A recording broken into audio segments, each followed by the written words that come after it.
to those who bleed orange and black. It is out of here. Good morning.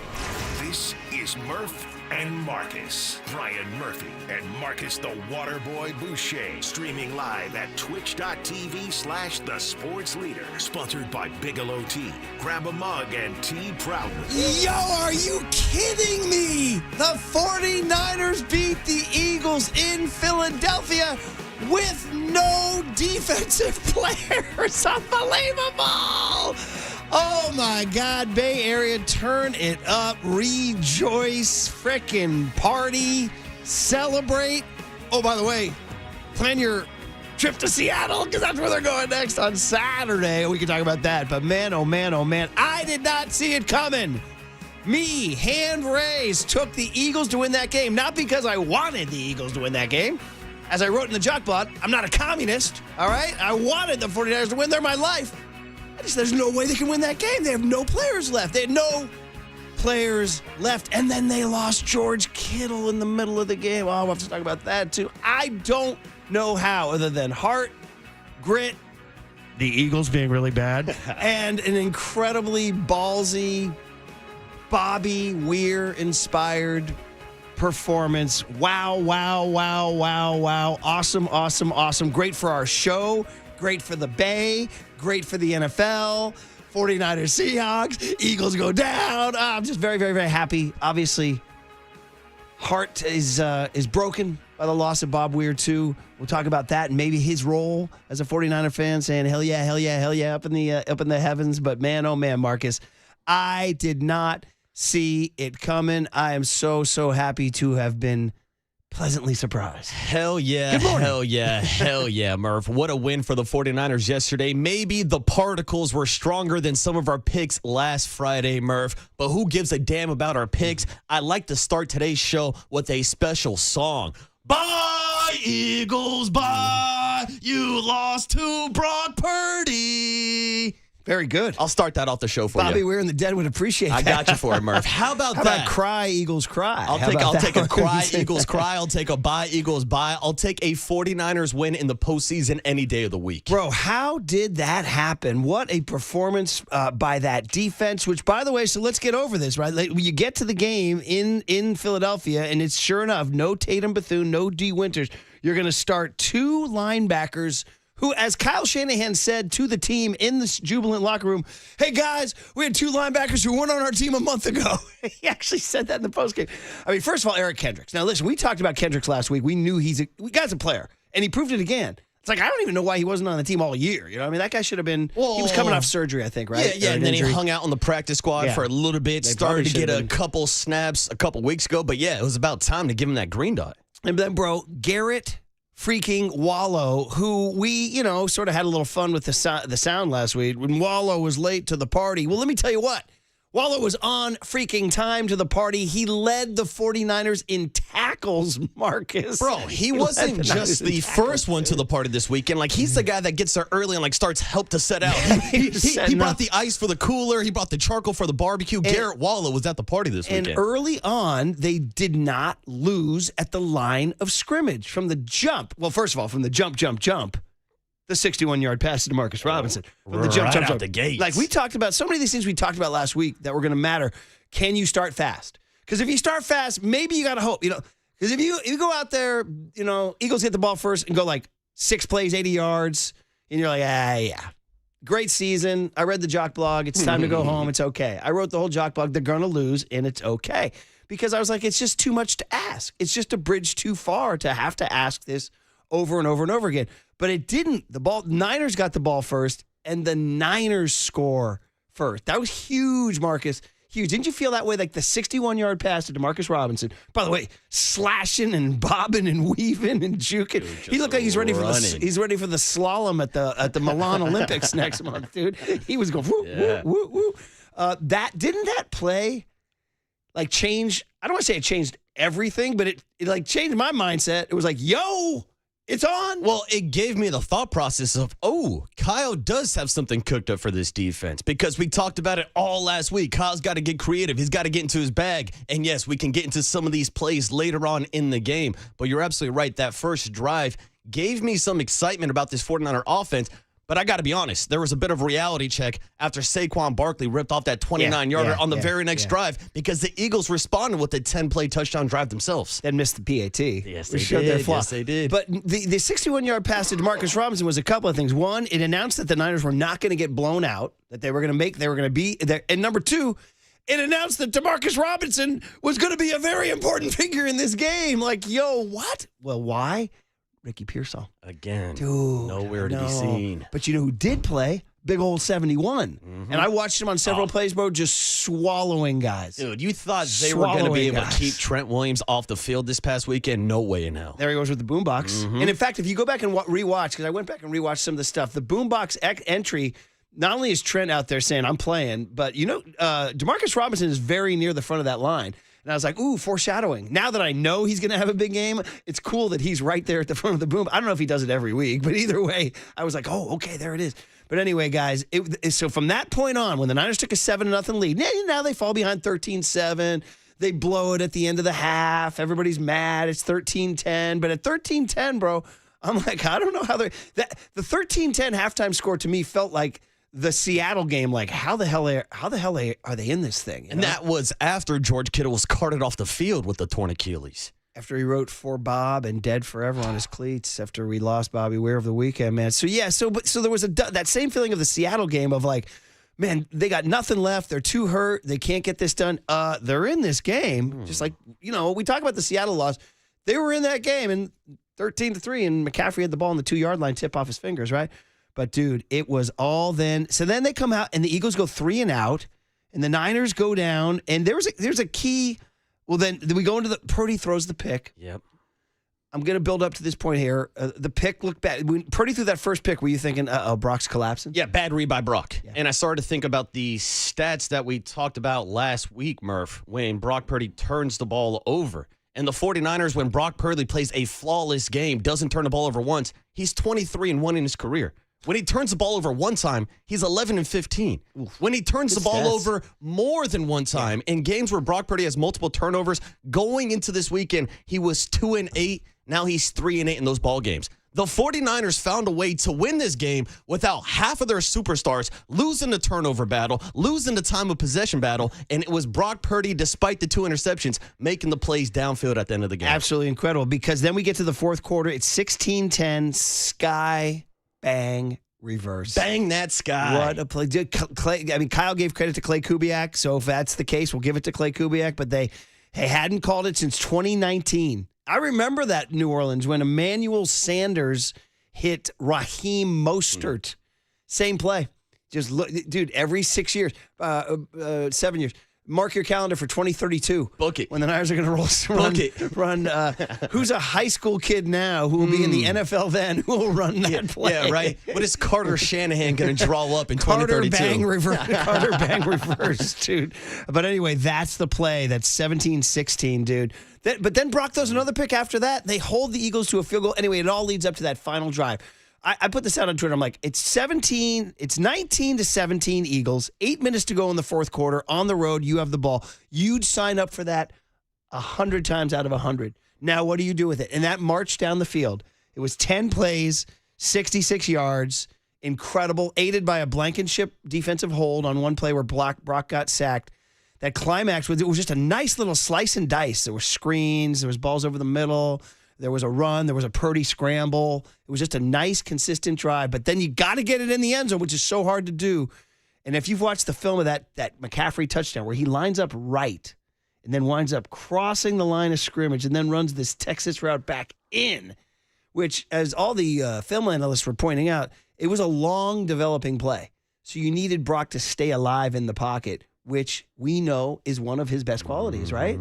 That maybe, listen, we love Mac Jones. I'm not taking a shot at Mac. Maybe a different quarterback doesn't stay alive in the pocket as long, but he stays alive long enough for McCaffrey to make that back cut towards the middle of the field. Touchdown 49. CMC into the end zone for his second receiving touchdown of the day. Had Nakobe Dean in a spin cycle. I don't know what linebacker can cover Christian McCaffrey on a route like that, but it was just another great example of Kyle Shanahan, in my opinion, really just getting into his bag, getting Kyle Juszczyk involved, the sky bang reverse pass as well. It's like Kyle was cooking yesterday, and as much praise as we gave Lord Fangio last week, Kyle Shanahan outcoached him, and there's no question that Robert Saleh outcoached Kevin Patullo and that offense from the Philadelphia Eagles. Which leads to our final possession of the game, and here come the Eagles all the way down. They have the ball on the 20-yard line now. First and 10 from the 20 with a minute and a half to go. But the catch is they got to score 6. They can't score 3. And no way. They look terrible. The sequence of plays that Patullo called was so ineffective. And Hurts, who, by the way, the Eagles offense, everything you heard about the Eagles offense was true and then some. Flat, uninspired, not creative. A.J. Brown, dysfunction on display all over the place. Hurts, by the way, let's go back and what did young Tony ask today, last Wednesday? Purdy or Hurts? Well, now you've seen it. Clearly, Purdy was a better quarterback. Even with the 2 picks. Yeah, because when the money was on the line, when the game was on the line, it was Brock Purdy leading his team on a game-winning touchdown drive. Yes, I know it hurt watching A.J. Brown drop balls, but Jalen Hurts did not come through clutch when the Eagles needed him most to carry that offense. It's pathetic that the Eagles only scored 19 points on that defense, missing Fred Warner, missing Nick Bosa, missing Mykal Williams, missing everybody against 2 linebackers who just showed up on the team 2 weeks ago. And Jair Brown went down. We had to bring back Marquise Siegel out of mothballs, who played great, by the way. Marquise Siegel, he's one of the stars of the game, number 36. But yeah, for Jalen to just being unable to score, dude, he had 2 field goals in the second half. That's it. No touchdowns for a Jalen Hurts-led offense. Now it's Patullo. You can talk about Patullo all you want. It probably is Patullo. It was very uncreative. But Brock was doing it without George Kittle, without Brandon Ayuk, and as we mentioned earlier, without Ricky Pearsall again. So, I mean, you're talking about talent. Purdy's throwing to, yes, he has McCaffrey, but that's it. Then he has Demarcus Robinson, Sky Moore. There was a point in a game where Brock Purdy threw a pass to Malik Turner. I'm like, what the hell? Turner's gone. It's like, did T.O. just come out of retirement? Who's wearing 81 for the 49ers right now? 81, dude. Dude, 81, you're out here dropping balls, lining up wrong? Those are the guys that Brock Purdy went into the link and took down the Eagles with. And yet the Eagles do it. And the Niners defense holds on the final possession, 4th and 11. Eric Kendricks is the guy. Of course, it was a poorly designed play. As Orlovsky laid out in his film study, he just ran 4 verticals. They had no motion, no crossing routes, no picks, no nothing. They just ran 4 verticals and made it easy for the Niners to defend it, but the Niners still had to make the play. And Eric Kendricks makes the play, and the Niners win in Philly, which is so sweet. Remember, 129-23. It's been avenged now. I know it was avenged later that year in the regular season when the Niners scored 42, but this is a playoff win. You sent the Eagles packing after that 3. So what the Niners did prove was they're right. If they were at full strength, they could have beaten Philly that year. And this time they weren't even at full strength, and they beat Philly this year. All I'm saying is the last 2 matchups where Brock Purdy has been able to throw a football, which is pretty important for a quarterback's job against the Philadelphia Eagles, he's 2-0 in those matchups. Dude, he's 5-2 in his playoff career, and one of those losses is the NFC Championship game. So I don't even know how if you can invent a stat where you can take that one out, because he only played the first quarter, right? So in games that he's finished. Yeah, well, technically he came back in and just handed off the ball because Josh Johnson went down. So there's he a way technically we could just finished, say, but he just couldn't throw the ball. Realistically, he's 5-1 in his playoff career. Which is nuts. 5-1 in his play. And oh, by the way, you want a second half comeback? You want a fourth quarter drive to win a game? That's the talk, right? Kyle and those guys can't do that. It's exactly what they did. Well, yeah, I remember that narrative up until that Super Bowl run where Brock Purdy did it against the Packers and then doubled down and did it against the Lions in the NFC Championship game. This is the 3rd or at least 4th quarter comeback in the postseason now for Brock Purdy. Absolutely incredible. So here we are. Great for the show, like I said. Great for the Bay. Great for all of us. They're going to Seattle on a short week, which we can talk about too. But we do have to make it official because Roger Goodell was dining at some fancy dining room, wasn't watching the game. Robert Saleh had to whip out the Galaxy Fold and call Roger Goodell. And Goodell said, wait a minute. I read the Jock blog. Said the Niners were going to lose. He said, don't worry about it, you freaking overpaid mannequin. Put it in the books. San Francisco 49ers 23, Philadelphia Eagles 19.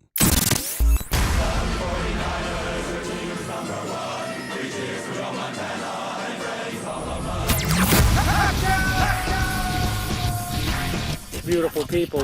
Beautiful people. Bang, bang, Niner gang. Bang, bang, Niner gang. Hell yeah, hell yeah, hell yeah. Ball just got it! Mac Jones. I mean, good for him. He caught it. Awesome. Oh, and he just punched it out and then held on to it. When the lights is big, the hyena come out. Thank you. Mac Jones. That boy be balling. Yeah, I mean, I've always been able to Dougie. Hey, you heard him in the middle there. Hell yeah, hell yeah, hell yeah. Our great friend Bob Weir, man, that one hit like a ton of bricks because he was the last. I mean, Mickey and Bill are still alive, the drummers, but Bobby was the heart and soul of carrying the torch after Jerry died in 95. And God, I'm so glad Young Tone got to see him at Golden Gate Park this summer. He's just such a treasured part of our Bay Area, such a treasured part of the world, such a treasured part of my hometown of Mill Valley, California, where he lived, and you'd see him around just hanging out. Hey, y'all. And down at I went down to Sweetwater to have a beer in his honor Saturday night. Nice. They had a beautiful tribute laid out for him. They just opened the doors for the show that night, and everybody was just gathering and commiserating. And so, well, I imagine you'll hear some tributes today. So, biggest 49er fan going. Oh, without question. I'm glad young Tony had a chance to see him this past summer. I'm glad that George Kittle and Nick Bosa and Jake Tonjes and Christian McCaffrey and Kyle Juszczyk all got to go see him as well and then come on our show and talk about that experience. And you said earlier George Kittle had a tribute written on his wrist tape. He wrote "For Bob" on one side of his shoes and "Dead Forever" on the other side. It's just so awesome how the generation. Oh, hell yeah, hell yeah, hell yeah. As we like to say and as we learn, we're everywhere, right? We're everywhere. Mm-hmm. And he was there. He was at the Vet. Uh-huh. It's funny because Philly is actually one of the Dead's most beloved towns. Like, they played the Spectrum in Philly more than any other arena outside of San Francisco. And so they actually, before the Spectrum, which is where the Sixers used to play and the Flyers, they actually had their jersey, as there was a tie-dye Grateful Dead jersey in the rafters next to the Sixers and the Flyers championship banners because they played so many shows there. So it was a tie-dye banner in the Spectrum. So Philly actually was a gigantic Dead town, which makes it doubly sweet that they won it there. So, all right, guys, here we go. 808 KNBR is the phone number. 415-808-5627 is the Golden State Lumber and Showroom text line. I did not think they were going to do it, and they did it. Remarkable on the Sports Leader. Now, from the O'Donnell Financial Group Sports Desk. Learn more at odfigroup.com. O'Donnell Financial Group, because planning is a process, not a product. Well, good morning, everybody. The Niners win. Never a doubt, right? People are letting us hear it in the YouTube chat, but we want to hear from you guys today, the 49ers faithful. Who deserves a game ball? Bang the number, as Larry Krueger would say. You can join the conversation by calling us, 415-808-KNBR. That is 415-808-5627.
And now it's time for the Protect Your Assets Business and Technology Report with me, David Hollander.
Now back to Murph and Marcus on The Sports Leader. Streaming live on thesportsleader.com at KNBR.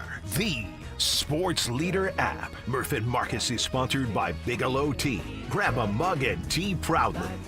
Purdy in the shotgun on 2nd and 11. Takes the snap, drops back, floats it over the middle, caught up high. Demarcus Robinson, middle of the field, still on his feet. Robinson at the 35, cuts it back, and the Eagles to 30. Weaving his way down to the 25 and all the way down to the 15-yard line. Purdy fakes, throws over the middle, and it's caught by Demarcus Robinson. Hurts is back there in the shotgun alone. He takes the snap. 49ers bring pressure. Hurts throws out to the flat, and it's broken up by Upton Stout. Stout jumped the route. Boy, it was intended for Devontae Smith, and he was all over it. Purdy takes the snap. 4-man rush. Gets it out quick. Near side. Caught George Kittle. Kittle's got a healthy first down game. Kittle is down on the ground. George Kittle was just carted off the field, Tim. The buzzard's luck continues for the 49er players, and most notably their stars. Oh, my God. Sky Moore in motion. It's a trick play. They give it to Moore. Now flip to Juwan Jennings. End around. Jennings throws it to McCaffrey, and he's got it! McCaffrey caught it for the touchdown! McCaffrey is beside Brock in the shotgun. Here's the snap. Purdy wants to throw. Purdy pressured. Purdy steps up. Purdy throws. Caught! Touchdown, McCaffrey! Touchdown! 49ers back in front. 49ers showing heavy pressure. Let's see if they peel out. They back out. Hurts shotgun snap. Hurts steps up. Middle! Knocked away by Eric Kendricks! The 49ers take over on downs. Do you believe in this team? One of the greatest rejoins in KNBR history right there. That was absolutely fabulous, Tony. I freaking loved it. You recreated that entire game. Guy Haberman, well done playing for the hurt Greg Papa, who we love so much and can't wait to get him back, and had him for that one last game. And maybe we'll get him again. Who knows how this thing plays out. But Tim Ryan on some great calls there. And Guy Haberman all set to, of course, the great, legendary vocals of Bob Weir and the guitar of Jerry Garcia and the bass of Phil Lesh and the lyrics of Robert Hunter.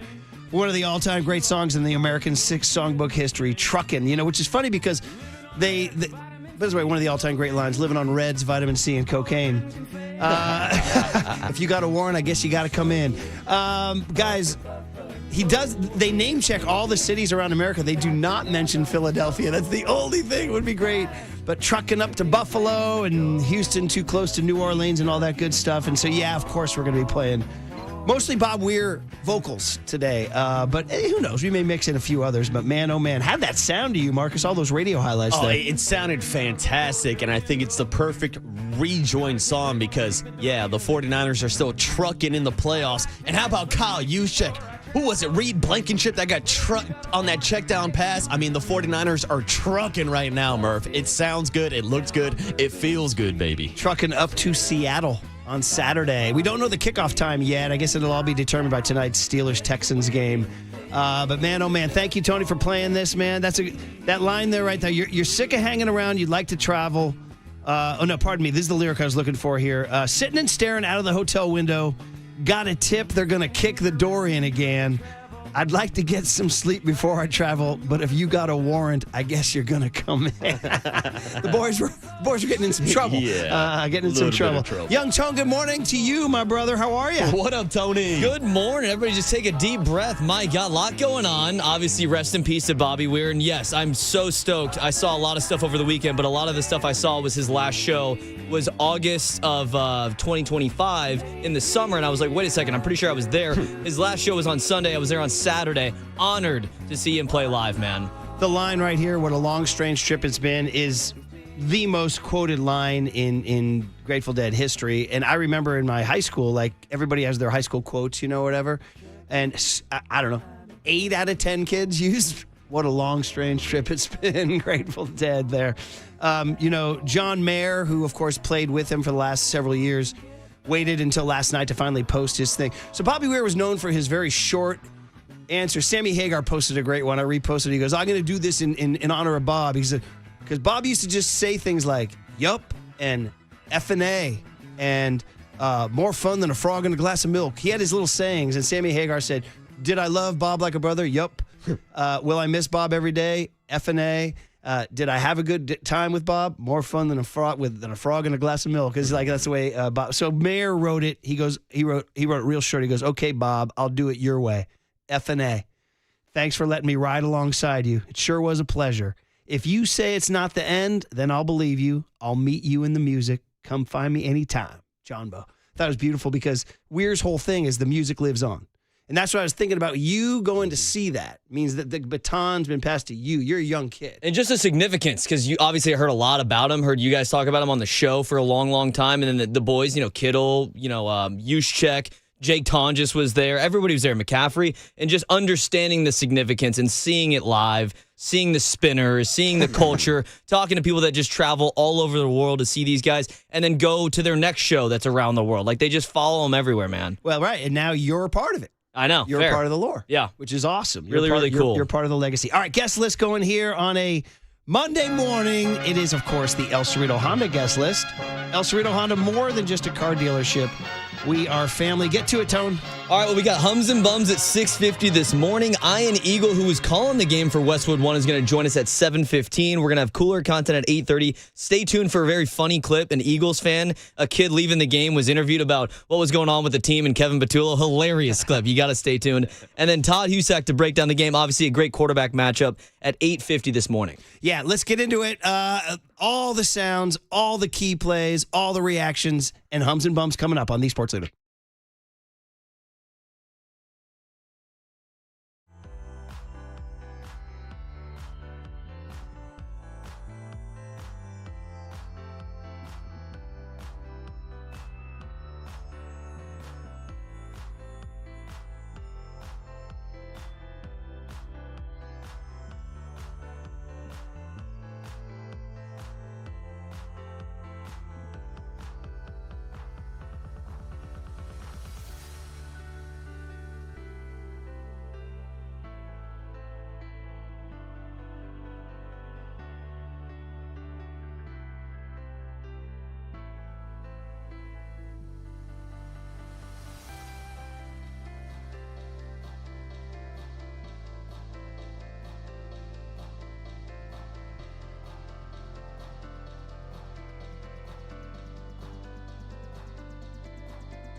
Now back to Murph and Marcus on The Sports Leader. Streaming live on thesportsleader.com and KNBR. The Sports Leader app. Murph and Marcus is sponsored by Bigelow Tea. Grab a mug and tea proudly. Hey guys, as I said every week, man, I can't tell you guys how proud of this team I am. You guys, like the fact that we had 2 linebackers play that game that weren't on our team a month ago, and not to mention Garrett, Eric, the fact that you guys were ready for that, and not to mention, I think you guys balled your ass off. Man. You guys were all over the place, man. So much love, so much respect. Thank both of you guys, man. You guys losing George like that, like at the beginning. Is George in here? Love you, dude. Thank you for everything, man. Hey, guys, all we asked for was another shot, dude. I wanted another shot. You guys earned that in the best way possible, man. All right, we got to get home. All right, guys, I can't thank you guys more for allowing us to do this. Enjoy the night. All right, love you guys. Hey, enjoy it, man. We earned it, bro. We earned another week with our brothers. Let's keep it going. Let's keep it going. We not finished, man. We not finished. We still writing our book now. Let's go now. Niners on 3. 1, 2, 3. Niners! The post-game sound in Philadelphia. Good stuff. Set to Sugar Magnolia. Rejoin number 2 for Bobby Weir, and God bless. And as he says, we're still going. I mean, Bobby believes the music keeps going even if you're gone. And the Niners keep going up to Seattle, too. The stories keep going on, man. By the way, when Kyle said enjoy tonight, was he referring to the Diana Rossini report that a bottle of tequila was sent to George Kittle from Jet Yard? Dude. One of the more juicy details I've ever seen in a live playoff game report. Usually it's like, yeah, we're hearing that he sprained his ankle and so-and-so will not return, or the safety has a slightly twisted knee. He's questionable return. No, Diana Rossini's like, a bottle of tequila has just been sent to the 49er locker room. True story. Apparently it was a true story that they said, what do you need, George? And he said, a bottle of tequila? Tequila. And it sounds like the York family sent down that request of a bottle of Patron, and Diana Rossini actually had a follow-up tweet that the bottle was empty by the time she left the locker room. Well, Kyle said enjoy tonight. Dude, that's what he drink up, said. George. Drink up. Oh, man. By the way, where are you with tequila? I do tequila now. I have to have tequila discipline, Murph. You know, I'm more of a bourbon guy. I like my hazy IPAs. So, like, when I'm drinking tequila, I got to have a game plan where I'm only drinking tequila, because once you start mixing it with other stuff, that's when you really get in trouble. This is the outro where they say Sunshine Daydream. Bobby says Sunshine Daydream. That's what last night felt like. Even in a cold, windy night in Philadelphia, it felt like a lot of Sunshine Daydream going on there. You know, it's funny, tequila for me, man. It was early on. I had a bad experience, and I kind of stayed away, and it took me about 20, 30 years to even tiptoe back. And my buddies convinced me not to sip it. If you get really good tequila and sip it instead of shoot it. Yeah, well, shout out to the 1%ers who can afford that really, really good tequila. Wait till you get to your 50s. See, exactly. I'm drinking the cheap stuff, so I'm shooting it, Murph. I'm taking shots, but also love me a nice margarita. Okay. All right. Young Tone, you and tequila, buddy? Yeah, I'm also with Marcus. I like a good margarita. I feel like more of a whiskey guy. I was having some Fireball whiskey on Friday night, but hey, I mean, listen, whatever Kittle needs, man, after that. How about that he's out there? I don't know if he was shooting it or sipping it or whatever, but man, oh man, we need to briefly talk about the Kittle injury. Wow. Yet another, and you guys heard Kendrick Bourne reference the power plant afterwards? Yeah, dude. Now we got players riffing on it. I think it's official that the power plant thing has now officially arrived as a full-on talking point. Okay, I tried to be like, guys, I can't even I don't know what to do with this.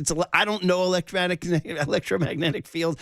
I mean, yes, I can talk about, Brock Purdy's playoff history, or Kyle Shanahan's, the way he draws up plays. We can discuss. I can't talk about electromagnetic freaking forces. Who can? So I don't know.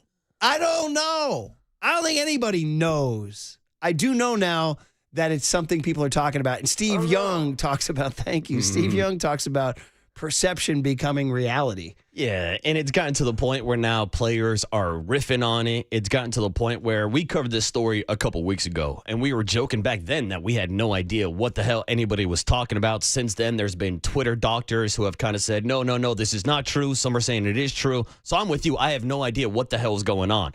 But to your point, it's now reached kind of the national conversation where this weekend, like in a group chat with my buddies, like they were arguing with each other about whether or not there were actually rays from these magnetic fields or not. And I'm just, they're like, Waterboy, you work for the Niners. Tell us the truth. That's what and I got. I'm like, bro, I got nothing for you, dude. Dude, I struggle with high school chemistry. You think I can figure this out? I mean, Waterboy will have a take on who the Raiders should draft. Exactly. And oh, by the way, after Friday night, it's Fernando Mendoza. Fernando, bro. We're going to have to start playing ABBA's Fernando for you? I think so, dude. I've already seen tons of Raider fans making TikToks with ABBA in the background. Raider fans are in love with him? They're all in on Fernando. Okay. I mean, the guy has thrown more touchdown passes than incomplete passes in the college football playoffs, and he's going back home to Miami to play for the national championship. But we don't know about Force. And I had the same experience as at Mill Valley Golf Course, beloved. I ran into a kid. Shout out Coach Tucker. Great player. Played baseball at Cal. Tam High kid. He goes, hey, Murph. He goes, is the electromagnetic story, is that true? I was like, bro,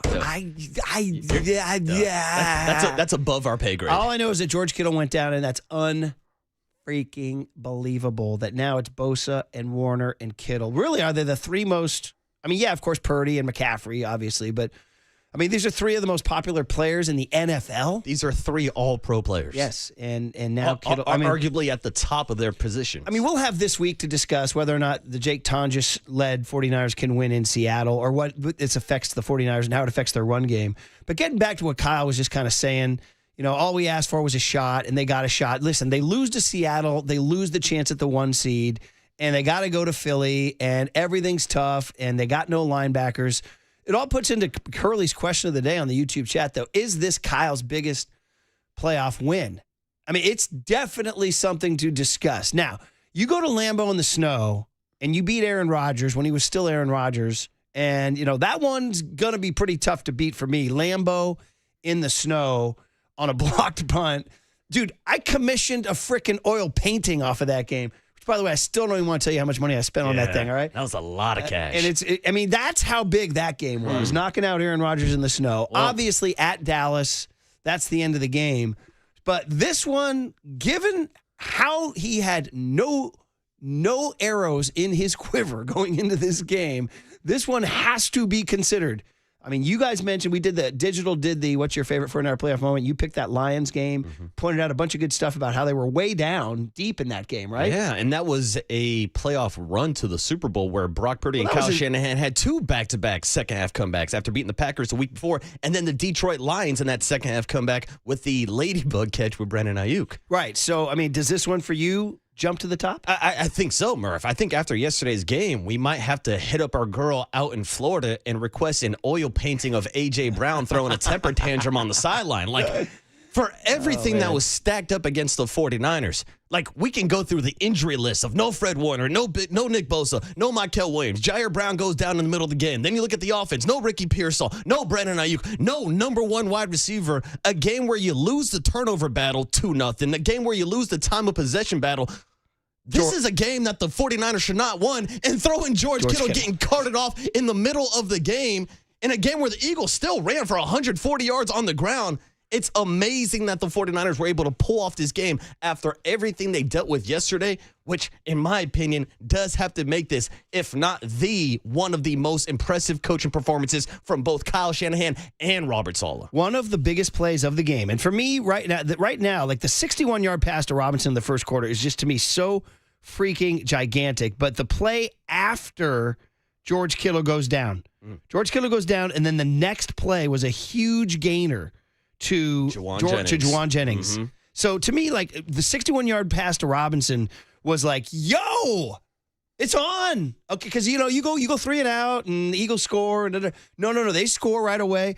But then Kittle goes down, and you're like, you got to be kidding me. They were losing at the time, and Kittle goes off in a cart, and then the very next play, I'm trying to find it on my play-by-play here.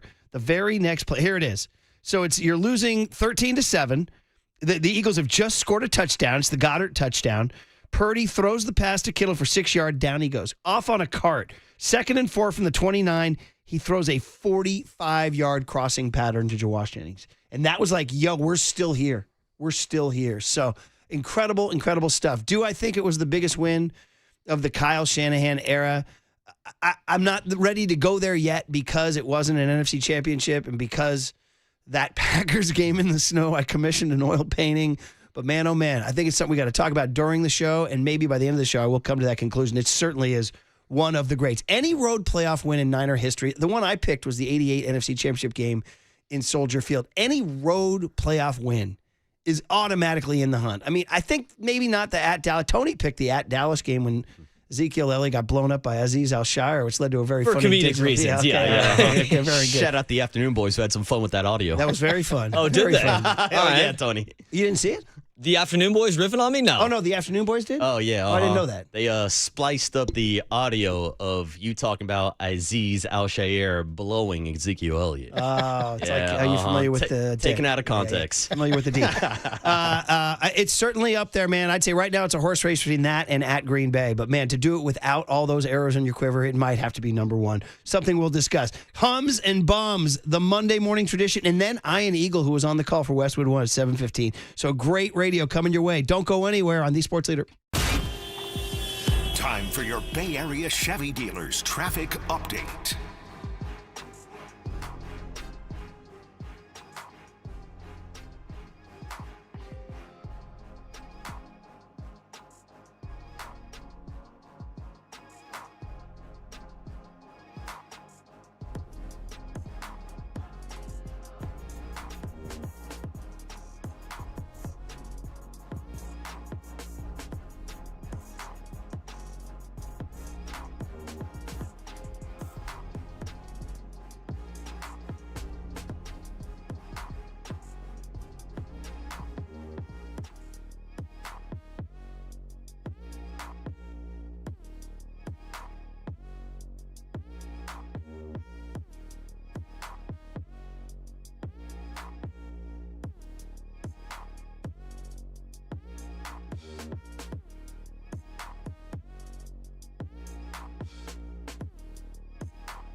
It's time for KNBR's Opening Bell Report. Sponsored by Protect Your Assets with David Hollander. Concerned inflation will ruin your dream retirement? Learn more. Listen to David's show every Saturday morning or call 1-866-PROTECT.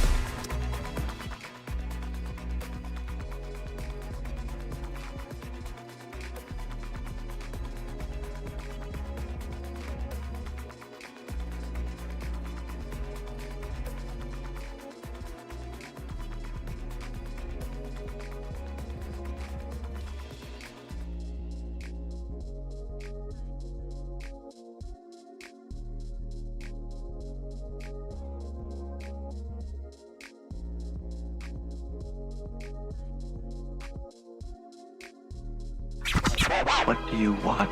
Same as you, to remember. Time now for Total Recall. San Francisco! A look back at the highs and lows of the weekend in sports. Get ready for a surprise! Murph and Marcus continue live from the KNBR Casino Matrix Progressive Jackpot Studios. Casino Matrix. Progressive jackpots are here. Where are you? Just drop in. 1-800-GAMBLER. Oh, the Bobby Weir tributes continue. Hum babies and bum babies. Man, oh man, sounds great, Tony. We've already done trucking, sugar mags, and now the race is on. They used to cover George Jones. Bobby did great with it, man. It all sounds so good. And we salute you. We love you. And thank you, Bobby, for all the music. But, Tone, as much as we'd like to jam, it's time for hums and bums. You know it. We do it every week at this time. And, man, oh, man, I expect a lot of red and gold, perhaps maybe some green and white. I don't know. But we do hum babies. We do bum babies. And it's time to switch it over to Marcus. You get to be the negative guy. You get to be the angry guy. You get to find the losers and or the bummers from the weekend. What you got? I'm the negative Nancy. I'm the bad guy. But Murph, I think our first honorable mention from the bum baby list has to be the two of us being bad guys, because I see you guys on the text line. I see you in the YouTube chat. You are wishing for us to put ourselves on the bum baby list for both picking the Philadelphia Eagles to win last week. I'm going to step in and defend my man here. You had the Niners in the points. Thank you. Yes, I've been waiting all morning long for somebody to give me some blanking credit. I told you on Friday I'm taking the 49ers plus 5.5, and we cashed those tickets this weekend. Beautiful, beautiful, buddy. Just like you took the Packers and I took the Bears. Exactly. And just like you took the Bills and I took the Jags. How about those Buffalo Bills? Bills? You went 4-2, I went 3-3. It was a good weekend at the books. Yeah, so we for both, Brian and Bobby. nobody lost you money, but the point is, yeah, of course. If you guys think that I'm just going to take the Niners every game, why would you tune in? I mean, don't you guys want to have a healthy discussion about things?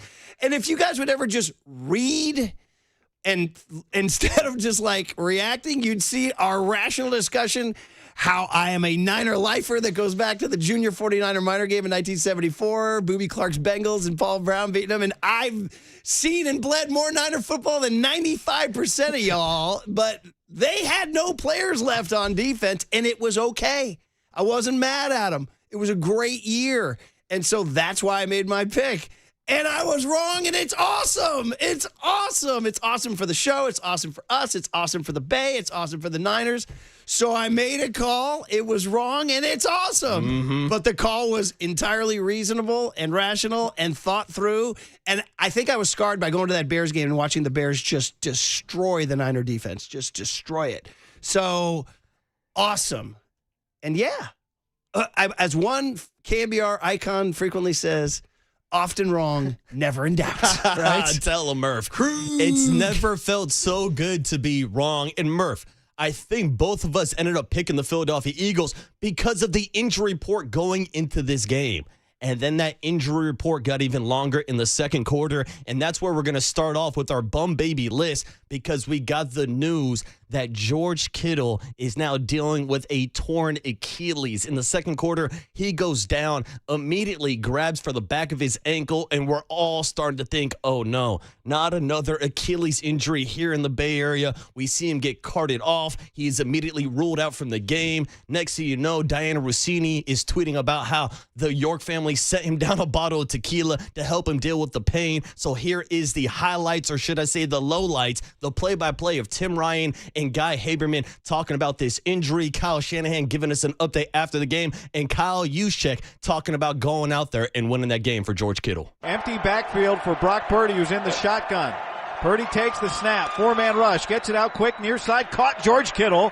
Kittle's got a healthy first down gain, 7 yards.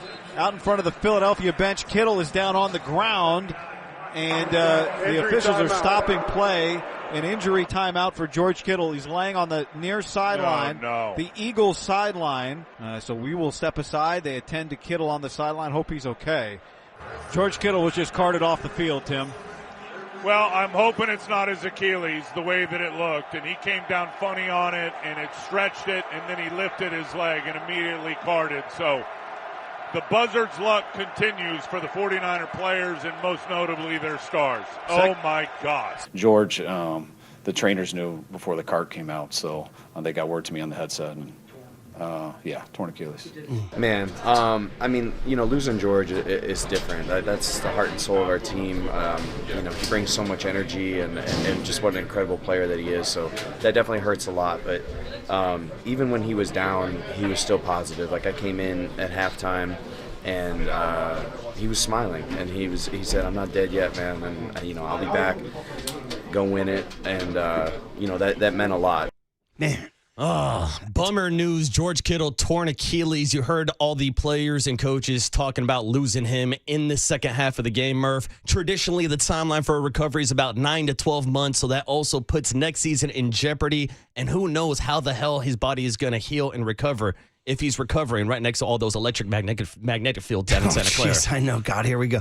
Obviously, we just addressed it earlier in the show. I don't know, guys. I don't know if the electromagnetic. I know it's arrived as a talking point now. So I don't know what they're going to talk about behind closed doors. The Jed Yorks of the world, and the John Yorks, and the Denise DeBartolo Yorks of the world. I don't. Are they going to? Are they moving? Maybe they'll come back to Redwood City. Come back to the city. But maybe we're going to have Dan Lurie again this week. Maybe this is the opportunity to build a. Let's go, San Francisco. We have no electromagnetic forces to ruin you. But anyway, our hearts go out to George Kittle. God bless his tribute to Bobby Weir on his tape, on his shoes. We'll obviously discuss that more as the week goes on and as the offseason goes on, but definitely a bum baby. Yeah, definitely bum baby number one. Moving on to bum baby number two, we'll speed it up a little bit because we do have Ian Eagle at 7:15. So let's talk about what they're talking about in Philadelphia this morning, and that's Kevin Patillo, a.k.a. the offensive coordinator for Philly, who had stories earlier this year about Philly fans egging his house after some bad offensive performances. Well, get ready for the eggs, get ready for the teepee. Hell, they might poop in a bag and light it on fire and put it on Kevin Patillo's porch. It's getting that serious. That was a pathetic performance by the Eagles offense against this patchwork 49ers defense. We'll give credit to Robert Saleh in just a few minutes, but to only put up 19 points, to only score 3 points off of Brock Purdy's 2 turnovers, to have Jalen Hurts go out there with A.J. Brown and Devontae Smith and Dallas Goedert and Saquon Barkley to only pass for 168 yards. This was an embarrassing performance by the Philadelphia Eagles offense, and that's why they are bum babies number 2. Here is a bit of sound from 97.5 The Fanatic this morning, ranting on Kevin Patillo, a.k.a. Emilio Ocho, calling out Patillo as well. And hey, get this, a young Eagles fan giving his thoughts on the Eagles offense. That's what they do. They don't have any sort of creative adjustments. Do you think, and I get it, I don't need all these gadget plays all the time. He couldn't design. That touchdown pass from Jawan Jennings to Christian McCaffrey, do you think that even ever crossed the mind of Kevin Patillo or Nick Sirianni? I like hearing the fans talk, Andrew, about the fact is they go, they need to open up the playbook. Folks, understand this. They don't have a playbook with Kevin Patillo. No, it's like the same 5 plays. There was no playbook to open up. They didn't have a playbook. They didn't have some second gear that they weren't using. This was a guy who was over his skis, absolutely incompetent.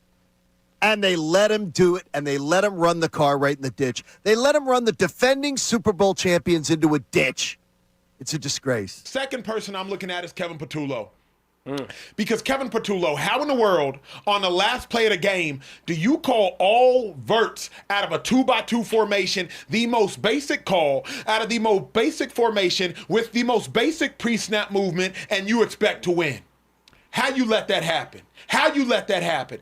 Yes, this was a huge letdown. This was my Christmas present, and I got a loss. Oh, no. You probably would have rather had Cole, huh? Yeah, probably. I'm feeling two of two things. A, I want A.J. Brown packing his bags, and I want him somewhere else that is not here. I love you, A.J., but, like, you can't make those drops in that game. And I also want Kevin Patullo flipping burgers at, like, the local McDonald's or something. I don't care. Why do you say that? Whenever he's an offensive coordinator, it's like he's flipping burgers. One side, he's cooking. One half, he's cooking. And the other half is completely raw. Oh, and that was a completely raw play call by Kevin Patullo with the game on the line, running 4 verticals like he's picking plays and getting help from Ask Madden Murph. It was a embarrassing performance from the Eagles offense yesterday. So he was part of the offensive coaching staff that won the Super Bowl, but a lot of people are saying it was Kellen Moore. Kellen Moore left, went to New Orleans. And by the way, everybody checked, New Orleans finished the season strong. Tyler Shuck, Kellen Moore had those guys going at the end of the year, and clearly it was Kellen Moore, not Kevin Patullo. Easy bum, baby. That offense was terrible, flat, and uninspired. Yeah, and a bad look also for Nick Sirianni, who comes from an offensive background, to let Kevin Patullo be the one calling plays and putting on that type of disaster. Moving on to bum baby number 3, Murph. You heard the kid not only rip Kevin Patullo, but you also heard him call out A.J. Brown. And that's our third and final bum baby of the day. After A.J. Brown spent the entire season complaining on the sideline, saying he needed more targets, saying he needed more passes. Well, guess what? He got some of those passes yesterday and dropped the ball 3 different times yesterday. Shout out Devontae Smith, also dropping a couple as well. Just a truly lackluster performance from the former All-Pro wide receiver. Only had 3 catches for 25 yards on the day. And get this, the Eagles had 4 drops on third downs yesterday in the wild card round. That was more third down drops than they had in any regular season game all season long. And it's the most third down drops in a playoff game since ESPN started tracking those stats back in 2006. So the Eagles dropped the ball on Sunday. Here's A.J. Brown lowlights and Nick Sirianni talking about the back and forth that we saw on the sideline as our third and final bum baby. Shotgun for Hurts. 49ers showing pressure, and they bring it. Here comes Wallow. Hurts steps up, throws far sideline. A.J. Brown locked up, one-on-one, and he can't make the catch. Diamador Lenore hand fighting with him, and Brown couldn't bring it in. It's incomplete, and it's now 4th down, and the Eagles will have to punt. Well, that was close. That was a flat-out drop by A.J. Brown, and it was to the field, so you know who it was. It was Renardo Green over there playing phased-up coverage, and he's in good position. But A.J. Brown just pushes him away. Whoa. And easily, I mean, they're not going to call OPI on that, but no doubt it was an overt push, getting the hands off him, bought him some space, and then dropped the football. Frustration mounts. Sirianni yelling, get off the field. And again, just a little colorful with this star wideout. They have a great relationship. What kind of makes a lot of that? I think it's 2 great competitors, and in the heat of the moment, they know how much they care for one another. Certainly Sirianni. And look, maybe that little bit of accountability sparks AJ to life as well. Yeah, I was trying to get him off the field, because we were about to punt, and that was really it. So I love AJ. I think he knows how I feel about him. I have a special relationship with him. We've probably went through every emotion you can possibly have together. We've laughed together, we've cried together, we've yelled at each other. We're both emotional. I was trying to get him off the field, and you never want, that happens in this game. That happens in this game, but I love him. That was Tom Brady on the broadcast talking about Nick Sirianni and A.J. Brown having a great relationship, and Nick Sirianni trying to cover some of his tracks after the game. I don't know, maybe A.J. Brown should put down the self-help book on the sideline and pick up a damn book and figure out how to catch a damn ball. Great bum babies, Marcus. We do got to go because I and the Eagles coming up at 7:15. If you are listening to KNBR AM and KNBR FM San Francisco, the sports leader, a Cumulus media station, the entire city of Philadelphia and the entire concept of Philadelphia, pretty much a bum baby this week. So let's go to the hum babies. And man, oh man, you tried to distill 3 out of this 49er game. You guys in your cars and walking your dogs, who are your 3? Because it's hard to pick 3, but here it goes. The first one is a play.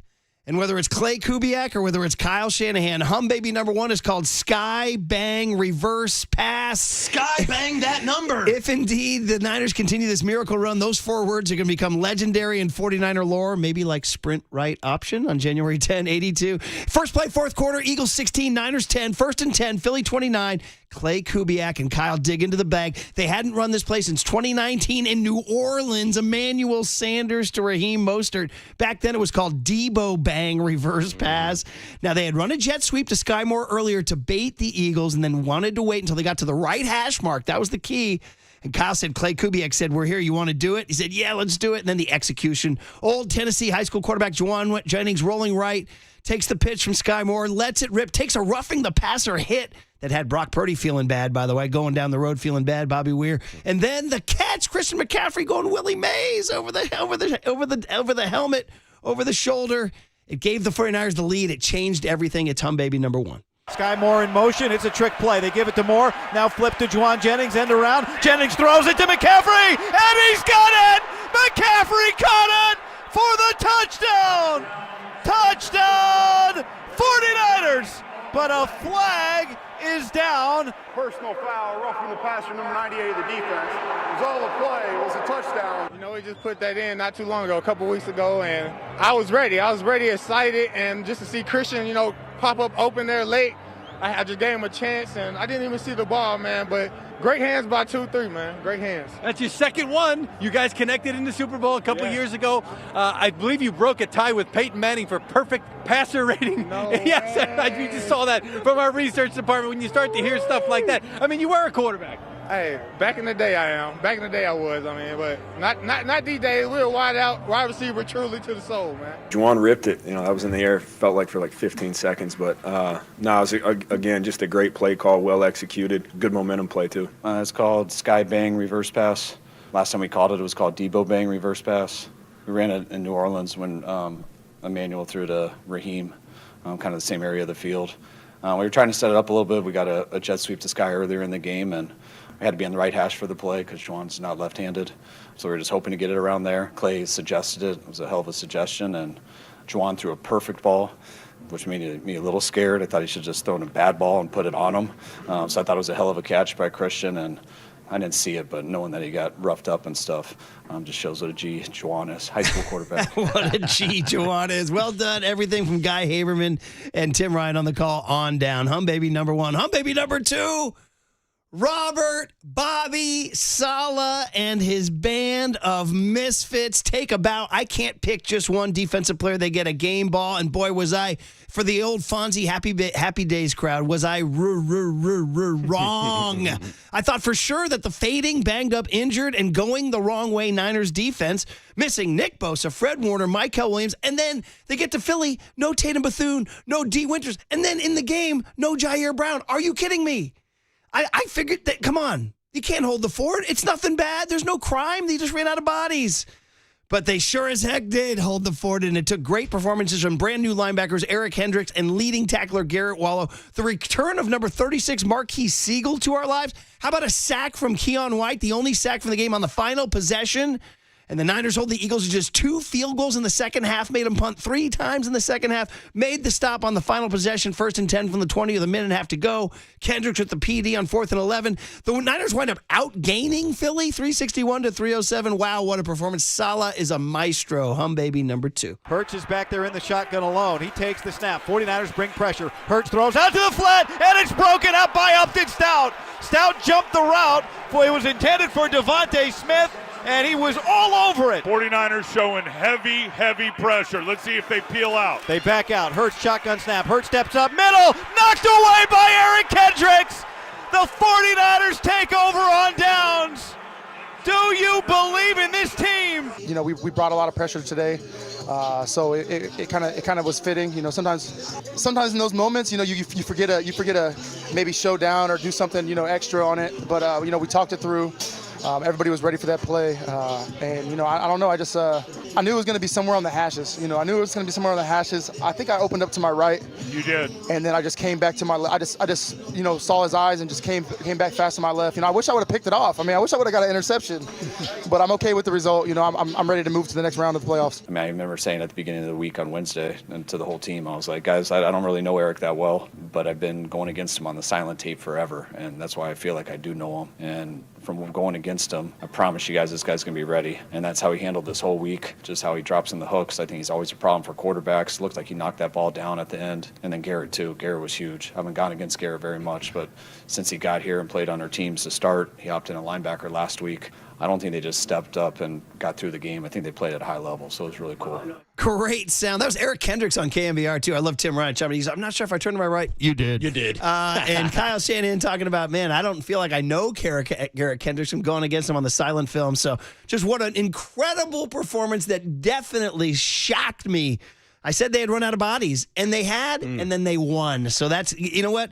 If my jock blog said they were going to lose, is a hum baby enough of an adequate I'm sorry gift, like a box of chocolates? Like, I made you a hum baby. Yeah. How's that? I'll allow it, Murph. I'll allow it. And finally, I had to go like hum baby number 3. So Brock Purdy, definitely a candidate. He threw the 2 picks, though, and he was fantastic. He led the game-winning touchdown. But I want to go one deeper. Bro, all season long, when I would see number 5 on the field, I'd be like, who's that? Trey Lance. He was one of those players. Who's number 5? Honestly, it took me a long time, up into and including yesterday, to remember it was hum baby number 3, Demarcus Robinson. The guy they signed from the Rams in the offseason who had to sit out the first 3 games because there's league suspension for a DUI. And then, to be honest, not much. The rest of the year, 22 catches, 276. Only 1 touchdown. But then, Sunday, January 11, 2025, Philadelphia, Pennsylvania, you see him coming out near the boombox. And, oh, man, did he drop the boom on the Eagles defense. To me, the play of the game, the 61-yarder over the middle, in which he slalomed his way down the field, getting ready for the Winter Olympics in Milan, dude. Then catches the touchdown. It's like, yo, Demarcus Robinson. Don't forget, in the fourth quarter on the final drive, he caught a huge 16-yard ball, too, as the 49ers drove for the winning touchdown. Absolute shocker. Number 5, Demarcus Robinson.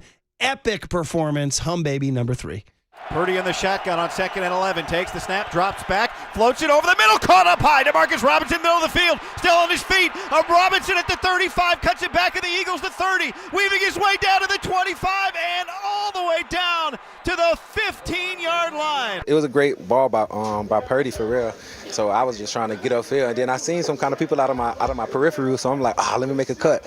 But then I go back to the sideline, coach like, nah, once you make the first cut, just go upfield. So I don't know, I got to watch film to see what I could have done better, for real, to get in the end zone right there. Purdy fakes, throws over the middle, and it's caught by Demarcus Robinson. A quick touchdown. Touchdown, 49ers. Purdy steps up, throws, long throw, far sideline, caught, first down, Demarcus Robinson. Purdy takes the snap. Deep drop. Purdy looks. Purdy throws. Middle. Demarcus Robinson adjusts, sits down, and makes the catch. A first down, and Robinson's had a huge night. D-Rob was huge. That play at the beginning of the game was big time to finish it with a touchdown. D-Rob stepped it up for us all year. Resiliency, man. A lot of the guys were. We got some guys injured today, like George, big time injury. But a lot of guys stepped up. We knew what we had at stake. You know what I'm saying? We wanted to keep playing. Like we love this team all together, so we wanted to keep playing. And it's not over for us yet. Fantastic. Demarcus Robinson. Honestly, one of those guys, when I see 5, I have to do a double take. I'm like, 5. Wait, 5? Wait, Trey? As you said, Trey Lance? There he is. Wide receiver 1. So what a performance. 6 catches, 111 yards, and a touchdown. Wow. Ricky Pearsall out. That was brutal. And Demarcus Robinson steps in. If Pearsall had a game like that, we'd be losing our minds. So Demarcus Robinson, hum baby number 3. That's it. Woo! We got it done, Marcus. We usually do it in 2 segments. That was fast. We did it in 1. And Ian Eagle, who had the call on Westwood 1. Next on the Sports Leader. Time for your Bay Area Chevy dealers traffic update.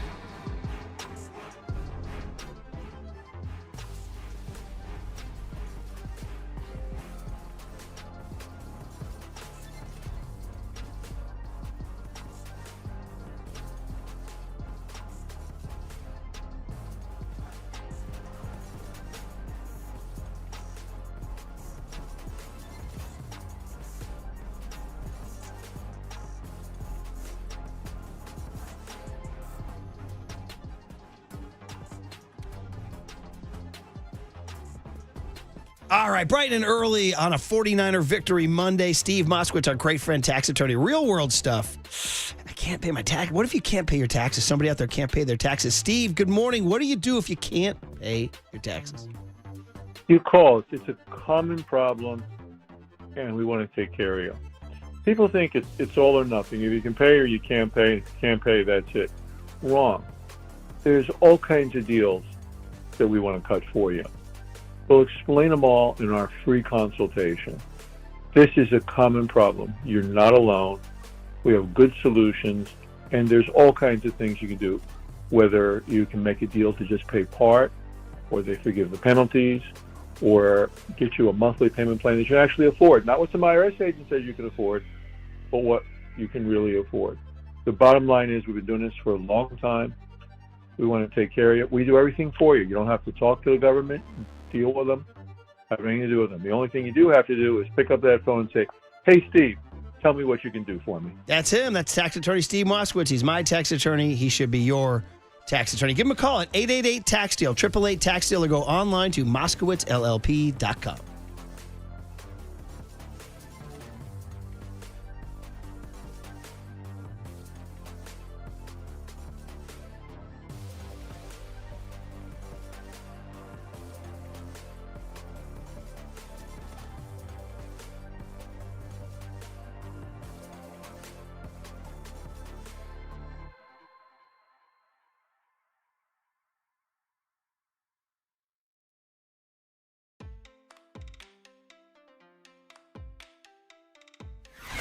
And now it's time for the Protect Your Assets Business and Technology Report with me, David Hollander.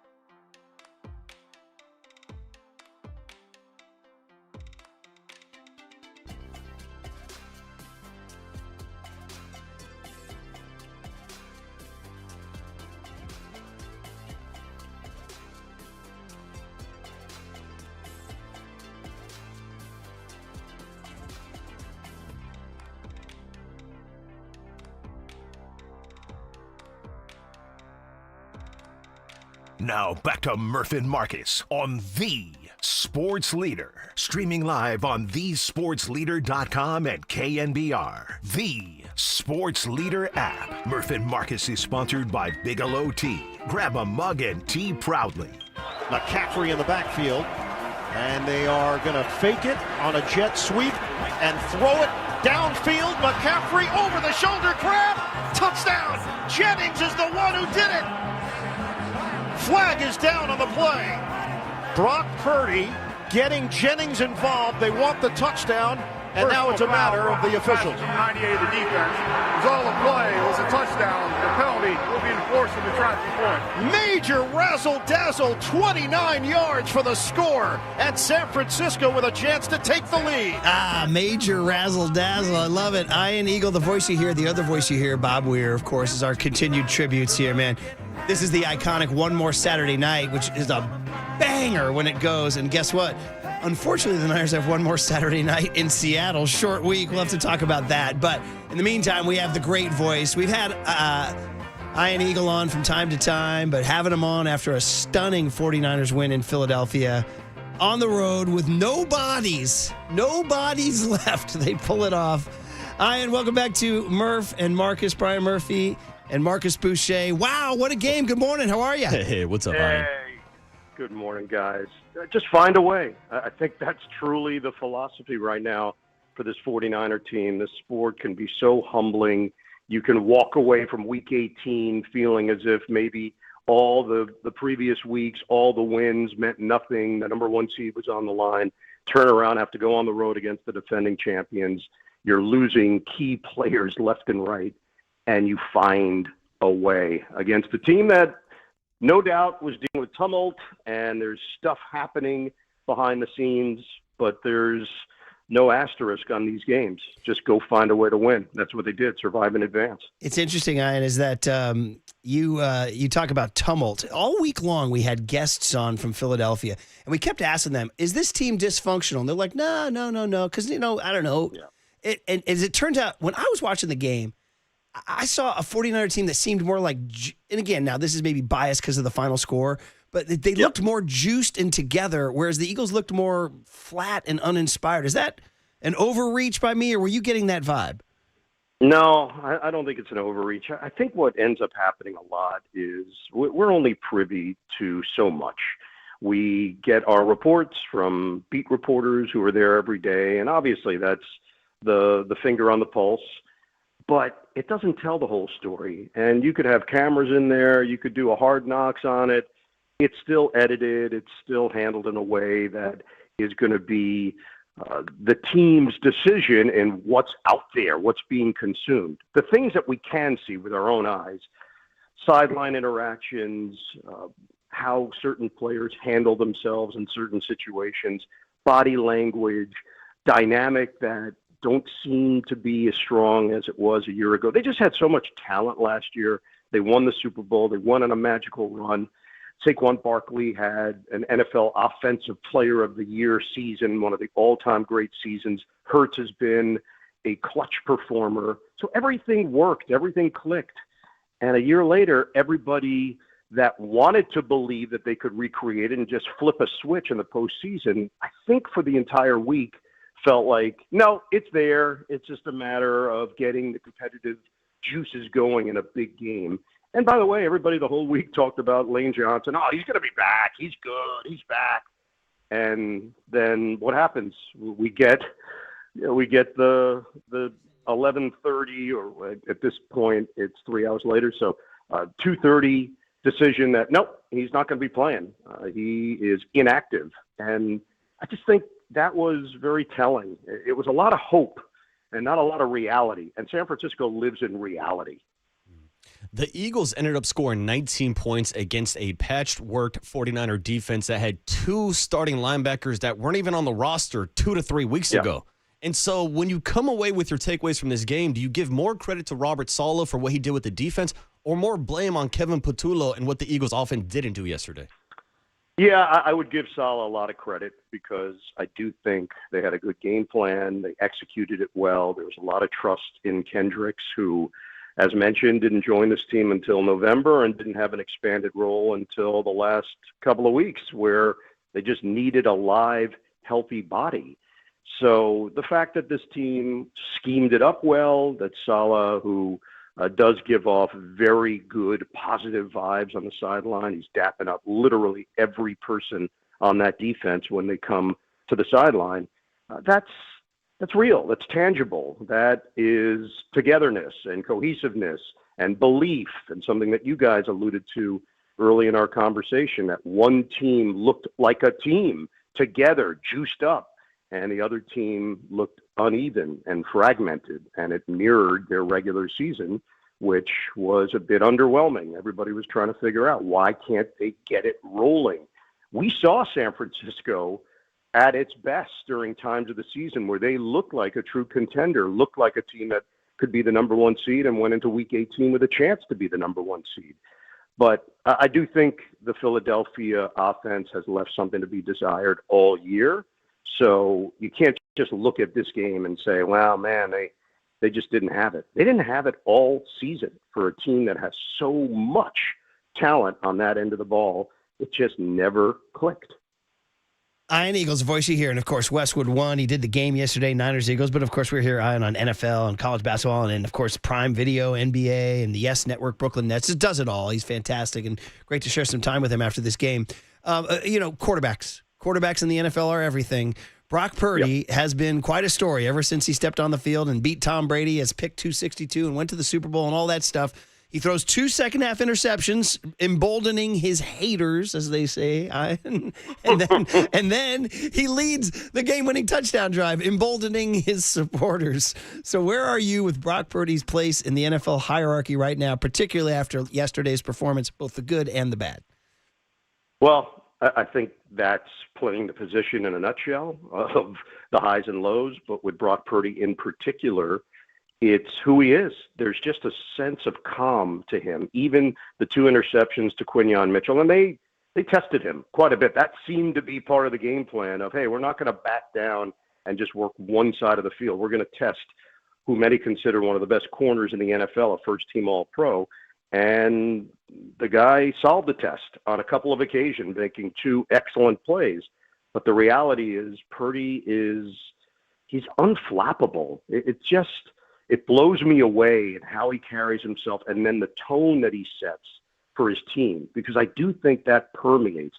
We talked to Demarcus Robinson in our postgame show, who was just brilliant. And the idea that it's the fourth quarter of a playoff game and the 2 featured players in the pass game were Kyle Juszczyk and Demarcus Robinson for the 49ers. Just let that marinate for a moment. Nobody, literally nobody, would have ever thought that would be something that had to happen. And it did. And it's Kyle Shanahan. It's his feel for the team. It's the trust that Purdy has in his guys and the trust they have in him. I just think we can get caught up in the storyline because where you're drafted often affects the perception of who you are. But this guy is not the last pick in the draft. He is so much better than that. And I think, as it works sometimes in the NFL, NBA, baseball, hockey, you name it, scouts can whiff. And NFL scouts whiffed on Brock Purdy. Yeah, and to your point, you look at the fact that the 49ers lost George Kittle in the second quarter. Obviously, no Ricky Pearsall. Brandon Ayuk hasn't stepped on the field the entire season. It's Demarcus Robinson. It's Kyle Juszczyk. It's Jawan Jennings on the sky bang reverse pass that Kyle Shanahan took up. Yeah. Just talk to us about the creativity of Kyle Shanahan really getting to his bag yesterday and how impressive that was from a coaching perspective. Yeah, I mean, that part's not surprising at all. I think Kyle has the reputation around the NFL. If he's not the most creative offensive mind in the league, he's going to be considered top 2 or 3, and that's not debatable. He's done it everywhere he's gone. There is just a real sense of when to call things, what to call, the timing of it. Look, we talk about being humbled in this game. Kyle's been humbled a lot. And for a guy that's been ultra successful, a guy that has done it now over a long period of time, there are moments to look back on, and it's just a reminder in this league that nobody's perfect. Nobody always has the answers to the test, but he consistently comes up with ways in which to attack a defense, to put his players in the best position to succeed. And I thought yesterday was a clinic. I really did. I felt like he was all over it. They had a game plan in mind. They executed it really well, and despite some mistakes along the way, when the smoke clears, they're flying cross country with a W and then getting ready for a divisional showdown against an opponent that will pose major problems, as we know. And to play someone in your division in the divisional round means that you're very familiar with one another. Yeah, for sure. By the way, just speaking to the coaches, familiarity breeds contempt in some cases, Ian. And so fans are like, oh, Kyle doesn't do this, Kyle doesn't do that. Well, look at Matt LaFleur in Green Bay right now. How's that going? Look at John Harbaugh in Baltimore. He's unemployed right now. And then now even look at Nick Sirianni in Philadelphia, who won a Super Bowl a year ago and now has the people coming after him too. So Kyle, I'd say you better appreciate what you have. So when we ended on this, then you mentioned it. You led us to this topic because there's a certain point the euphoria fades and you got to look at your next game.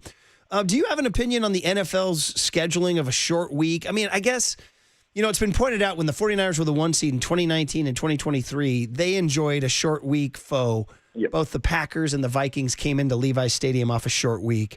49ers fans feel a little under siege right now because they felt like they got a short week bummer against the Seahawks in the regular season, and now they have another short week bummer that could have been fixed because the Rams and Bears played on Saturday. What do you know? You've been around these network execs. What do you know? What do you think? Yeah, I think there's a criteria that they look at in trying to schedule these games, and part of the criteria is, hey, how do we get these teams to be at their best? No doubt about it. And normally that means an extra day of rest or being rational or logical in where you played the week before, who you played the week before, how much travel you had, and do your best to now take care of these teams. That's in there, but it doesn't mean it's the number one priority. I think the number one priority, and I really don't think it's network executives. I got to be honest with you guys. It's not my area of expertise, but the NFL makes these decisions. The NFL wants to maximize, as they have been incredible at, the ratings and the interest level. And it's hard to argue with the results. Their success is at an all-time high. Just look at the top 100 shows in television over 2025. Just peruse that list, and you'll say, oh, they seem to know what they're doing. So all of these decisions, I think, are made with the number one priority in mind, and that is, how do you get the largest audience to these matchups? And that's what they're looking at. And they'll weigh everything you just laid out, scheduling on travel and where the team last played and how many games they've played in X number of days. It's in there, but it doesn't mean that it's number one on their list. Well, it gives the Niners and Kyle a rallying cry now, right? Us against the world, and, just the way the old line, the coaches say, just the way we like it, right? Just the way, let's go. Yeah. And teams are malleable, too. I mean, look, we know how it works in the NFL. You play Thursday games, you play Sunday night games, you play Monday night games, you play early window, you play late window. You play all over the schedule. So you get to the postseason, and to assume it's just going to be picture perfect, it's going to lay out exactly as you like it, doesn't work that way. And I think you nailed it. Teams and coaches will use this as a rallying cry. Anything they can use as an advantage, chip on their shoulder, bulletin board material, they'll use it. That's also part of what makes a great coach, finding and sifting through and prioritizing what can motivate your team, what can get them interested and engaged in the process and buying in. And I'm with you. I think he'll use it any way that he can. And anytime we have you on, it's a pleasure. You're a total pro. We love whenever you do any game, NBA, NFL, college basketball, whatever. So we appreciate you hopping on Murph and Marcus out here on the Niner flagship, and enjoy the rest of your week. Yeah, thanks, man. Ditto. Great to talk to you guys. Enjoy the week. It's going to be a fun ride, and you get to do it all again. That's I know. It's been great for us, I'll tell you that. All right, Ian, take care. Ian Eagle on the UMA guest line. All right, guys, now we've reached the portion where you guys can check in. 808 KNBR is the phone number. We're wide open for the next hour and 20 minutes. Basically, it's a big hit for the next hour and 20. We're continuing to remember Bobby Weir and his influence on the win yesterday for sure. Some Bobby particles shining down, but 808 KNBR is the phone number. Hell yeah. Thank you very much. Was this the best win of Kyle's 49er career? Damn, it might be. 808 KNBR is the phone number. How you guys are feeling about Bobby Saleh and that defense? Can they go to Seattle and win on a short week? All coming up on the Sports Leader.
Now back to Murph and Marcus on The Sports Leader. Streaming live on thesportsleader.com and KNBR. The Sports Leader app. Murph and Marcus is sponsored by Bigelow Tea. Grab a mug and tea proudly. Purdy in the shotgun on 2nd and 11. Takes the snap, drops back, floats it over the middle, caught up high. Demarcus Robinson, middle of the field, still on his feet. Robinson at the 35, cuts it back at the Eagles to 30, weaving his way down to the 25 and all the way down to the 15-yard line. Purdy fakes, throws over the middle, and it's caught by Demarcus Robinson. Hurts is back there in the shotgun alone. He takes the snap. 49ers bring pressure. Hurts throws out to the flat, and it's broken up by Upton Stout.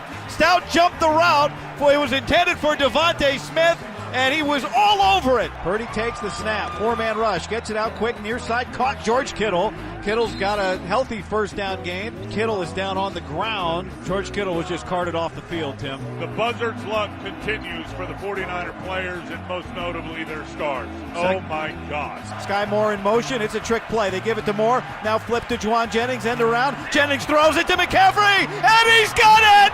McCaffrey caught it for the touchdown! McCaffrey is beside Brock in the shotgun. Here's the snap. Purdy wants to throw. Purdy pressured. Purdy steps up. Purdy throws. Caught! Touchdown, McCaffrey! Touchdown! 49ers back in front. 49ers showing heavy pressure. Let's see if they peel out. They back out. Hurts shotgun snap. Hurts steps up. Middle. Knocked away by Eric Kendricks. The 49ers take over on downs. Do you believe in this team? What a package of calls from Young Tony assembling Guy Haberman and Tim Ryan, set to our treasure, our lost soul. Bob Weir slipped away on Saturday, one of the biggest 49ers fans you'd ever want to meet. And, of course, the last face of the Grateful Dead, of course, Mickey and Bill, the drummers, are still here. But, man, oh, man, Bob Weir. That one hit like a ton of bricks on Saturday, but that George Kittle posted on Saturday night a photo, and then he wrote for Bob and Dead Forever. Of course, Kittle goes down, as we know. But what a long, strange trip it's been indeed. The 49ers beat the Eagles 23-19, and you're all tuning in. Is Murph and Marcus going to eat crow? Hell yeah. Yes, of course I took the Eagles. The Niners had no bodies left. And if everybody would take time to read the Jock Blog, first of all, somebody came at me about the Jock Blog. I said, I'm just happy you read the damn thing. All right, so the lightly read Jock Blog. If you read it, I'm not a communist. I am a 49er freaking lifer. I love the 49ers more than you love the 49ers. I guarantee it. And I've been here longer than you've been. And they ran out of bodies. They had nobody left on defense. Nobody left on defense. So, yes, I had to make a call. If I take the Niners every single game, what's the point of tuning in? Don't you guys want us to have a healthy discussion about the 49ers? And I said it was a great season, an awesome season. They're set for the future. This was supposed to be a reset season anyway. They lost everybody. They went 12-5. It was just too much to ask. And that's why sports is awesome. Because you can say things like that on a Friday. You can write a Jock Blog. You can have a take, and then they play the games, and you're thrilled beyond belief.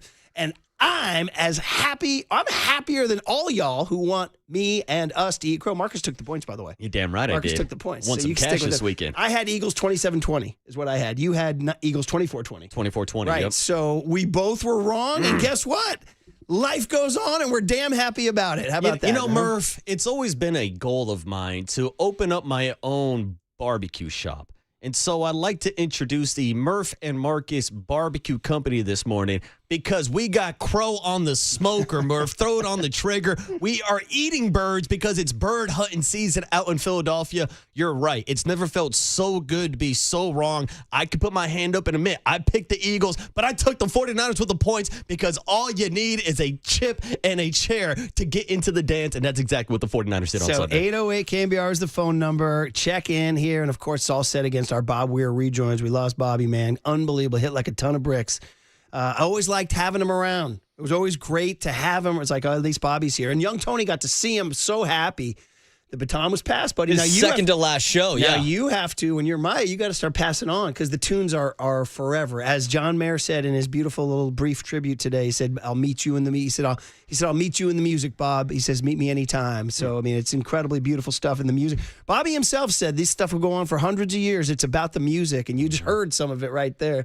What a long, strange trip it's been. Yeah, and look, Murph, we know about this show's connection to the Grateful Dead. Shout out to my guy Paulie Mack that would always talk about particles. And it feels like some of those particles were out in Philadelphia yesterday because I still woke up this morning like kind of think to myself, did the Niners really pull off that win yesterday? Like, I know I had a couple bourbons to celebrate, but I had to remind myself waking up this morning, like, they went into Philadelphia, took down the defending champions in a game where George Kittle got carted off. Ricky Pearsall and Brandon Ayuk didn't even sniff the field, let alone sniff the stadium. No Fred Warner, no Nick Bosa, no Michael Williams. Jair Brown goes down. They lose the turnover battle, and somehow, some way, Brock Purdy, Jawan Jennings, Demarcus Robinson, Kyle Juszczyk, and Christian McCaffrey get the job done out in Philadelphia. Add in their starting linebackers, D. Winters and Tatum Bethune. Bro, the list gets longer and longer. For sure. And by the way, the guy who played and led the boombox was a gigantic part of this. 71 being out there was huge. Now, listen, bodies are Lane Johnson, their Trent Williams, he scratched. Yeah, which was a shocker after seeing that footage of him practicing last week. And Big Trent with a bum hamstring at his age, and he's carrying some pounds on that hamstring now. And bro, I watched the game. He was destroying guys. He was a major factor in that game. Brock got sacked, once? Well, one time, Jalen Phillips beat Colton McKivitz on a nice inside move, but that's more than acceptable on the road in an the playoffs, entire game for that offensive line to only give it one sack. And in fact, the 49er offensive line had a pretty darn good game. They really did. So, by the way, 559 said, are you guys talking particles, Marcus, or magnetic rays? Might be some of those rays. All right, guys. So we said open the phones. Let's open the phones. Maybe it was the magnetic rays that caused Murph to pick against the 49ers for like the first time ever in his life. Is it my first time ever? I'm not sure. It's a pretty rare sequence. It is a very rare sequence. But I had to be honest with myself. I had to take a deep look in the mirror. It was like when KC used to say that Panda needed to take a deep, long look in the mirror in those sad Panda eyes and stop being a switch hitter. That's what he said. Man, that's tough. I just said it's just too much. I got to be honest. It's just too much. It's too much to ask. It was too much to ask. I'm here at Tam High with Mr. Brian Murphy. Murph, do you have the horses? It felt like they did not have the horses, but they still won. Credit to Robert Saleh and Kyle Shanahan with a coaching masterpiece. And what I underestimated was the Eagle dysfunction. I really did. I mean, we asked how many different guests this week that we had from Philly. I know I specifically asked this. I said, is this a dysfunctional team? I think I asked 3 or 4 different guys that question. And they all said, no, this is all goes to prove that whatever anybody says before the game is totally meaningless. Yeah. No, it's fine. That was, exactly. It's fine. They say, no, it's fine. You guys know the old joke, what's the first rule of the passive-aggressive club? Yeah, never mind. It's okay. I see you working. It's okay. That's the Eagles right there, buddy. Very passive-aggressive. I mean, the Eagles were like I was watching them, and through the TV, you could feel how flat and uninspired they are. Dude, LaShawn McCoy has a sizzling hot take this morning that's burning up Twitter saying that he heard from his sources in Philly that the Eagles don't run a complex offense because Jalen Hurts is incapable of running a complex offense. Wow. That was LaShawn McCoy. Wow. So, I mean, they are pointing fingers at everyone out there in Philadelphia. Yeah, man. and you brought up earlier Kellen Moore leaving and how that offense has dropped off since then. Kevin Patullo is now like the poster boy out in Philadelphia. They want him fired. They want his head on a pike. My question is, what the hell does Nick Sirianni actually do? Like, we give so much credit to the Eagles' defense and Lord Fangio. That's fine. Yeah. Nick Sirianni is a former offensive coordinator, and the offense looks this bad, and you're letting this guy call the plays. This is on Nick Sirianni as well as anybody else, but he's the number one suspect. What exactly would you say you do here, Nick Sirianni? He points to his Lombardi trophy. That is true. That is true. But going back to last week when we posed the question, who has the coaching advantage? I think we both agreed Kyle Shanahan, and we said 99% of the people would go Shanahan and Purdy over Sirianni and Hurts, even though Brian Baldinger actually disagreed with us on that topic. But you're looking at that combination and just looking at the results. It's like, again, what exactly did Nick Sirianni and Jalen Hurts bring to the table that Kyle and Brock don't? We obviously saw more creativity from a play calling perspective from Kyle Shanahan than we've ever seen with Nick Sirianni. Our old buddy Tennell, who we love so much, Paul Tennelli, who I saw, he has what he calls his quick and dirty playoff predictor. He goes 3 things: coach, defense, quarterback. We mentioned this last week.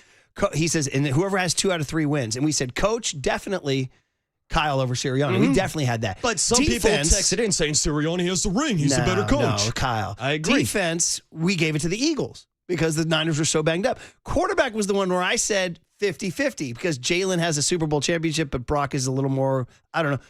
No longer is it 50-50, dude. There was a significantly better quarter. I feel this way. I know some people have texted in killing Brock for the 2 picks, but he won the game when he had to. Very Joe Montana-like to do that. Very Steve Young-like to do that. So it wound up being 2 out of 3 to the Niners. It actually wound up being 3 out of 3. But on paper, the Eagles' defense is still better than the Niner defense. But coach and quarterback wound up favoring the Niners. Okay, we called for calls, 808 KNBR. I look at the clock at 7:45. So we do take a quick break. We load them up. The big hit is you guys. Hang Call out in. on hold. We Hang got out on a bunch hold. of calls coming in. You guys get to yell at us. You guys get to taunt us. It's the fun stuff. You suck, Murph. I get it. Let's do it next. Murphy. Let's do it next on these Sports Later.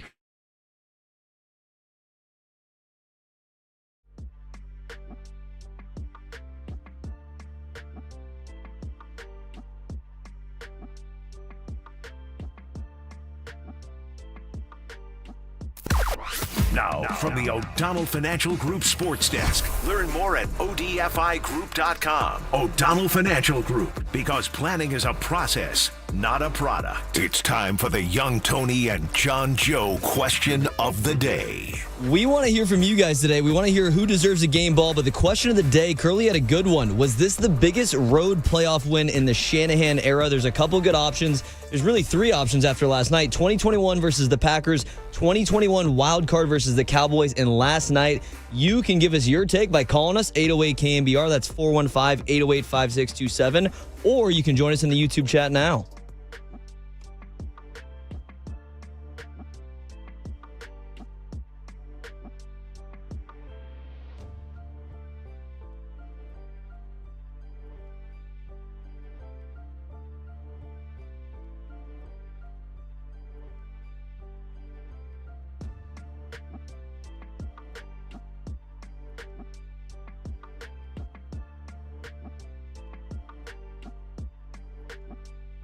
Oh, pizza. I hope you guys delivered pizza over the weekend. I hope you ate pizza with your football. I hope you had a meat cheese East Coast Pizzeria with your football. Get to do it again on Saturday.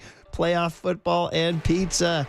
And have them deliver direct, all right? We're not doing those apps with the mega delivery company. No, we're doing the Amici's app, which you got to download. Great app. Use the Amici's app or go to amicis.com, AMICIS.com, and start thinking about your feast already. All right, we've been doing this for a long time, 38 years. The best East Coast-style pizzas, Detroit-style pizzas. I love those. The trays of pastas. As the games get bigger, the trays of pastas get bigger. The flame-roasted chicken wings, all that good stuff. So order direct from Amici's, all right? It's a playoff party this Saturday and even Sunday. Order direct from amicis.com, AMICIS.com, or use the app and get it delivered in less time and for less money than those mega delivery companies, all right? Save time, save money, eat the best pizza. Order direct. Amici's delivers. I just want some pizza.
This is The Big Hit, sponsored by Benjamin Moore Paints. Experience the Benjamin Moore retail difference at our independently owned authorized retailers today or at benjaminmoore.com. Murph and Marcus continue live from the Casino Matrix Progressive Jackpot Studios. Casino Matrix. Progressive jackpots are here. Where are you? Just drop in. 1-800-GAMBLE. Brock Purdy under center. He's got Christian McCaffrey behind him. Sky Moore in motion. It's a trick play. They give it to Moore. Now flip to Juwan Jennings. End around. Jennings throws it to McCaffrey. And he's got it! McCaffrey caught it for the touchdown! Touchdown! 49ers! Goddard and Brown to the right. Dotson and Smith to the left, and Barkley beside Hurts. 49ers showing heavy pressure. Let's see if they peel out. They back out. Hurts shotgun snap. Hurts steps up middle. Knocked away by Eric Kendricks. The 49ers take over on downs. Do you believe in this team? Hey, enjoy it, man. We earned it, bro. We earned another week with our brothers. Let's keep it going. Let's keep it going. We're not finished, man. We're not finished. We still writing our book now. Let's go now. Niners on 3. 1, 2, 3. Niners! Yeah, just like we said on Friday. Niners on 3. 1, 2, 3. Niners. There you go. 808 KNBR is the phone number. Good morning, everybody. Wow. 49ers 23, Eagles 19. Is it the greatest road playoff win in the Kyle Shanahan era? Probably. The only other one that comes to mind for me is the Lambeau in the snow. I'm wrestling, but this one damn well might be, given everything about it. And, of course, guys, after I picked against them, after Marcus said they'll lose but cover, the Niners said, well, I need a miracle. And Bob Weir is here singing about a miracle. By the way, some of the lyrics in this song, I need a woman about twice my height. I need a woman about twice my age. And then he says, I need a woman about twice my weight. Oh. A ton of fun who packs a gun with all her freight. Find her in a sideshow, leave her in L.A., ride her like a surfer riding on a tidal wave. Okay, Bobby. Okay. That's the Niners. Yeah. That's the Niners. Yeah, ride that wave. 808 KNBR is the phone number. I need it. There it is. Thank you, man. We miss him all the time. Jose in Oakland leads us off at 808 KNBR. Jose starts us off. Everybody line him up on the UMA guest line. Hey, Jose, good morning. How are you, brother? Hey, what's up, Jose? Hey, good morning, guys. Look, as a Niners fan, honestly, I'm with you. I gave him maybe a 25% chance of winning the game. I didn't expect it, but you know what? Let me just take a little sidestep here and just get this out of the way. Okay, there's no biggest compliment than to getting your adversary to seek you out and let you know how he feels. The fact that Sirianni took the time to look for Purdy and tell him, good game, go win it all, tells me that he actually can see what others see on Brock Purdy, okay? A winner. We know where he was picked. You know what? Whatever. He's done enough for me to, and for a lot of the 49ers fans to have faith on him.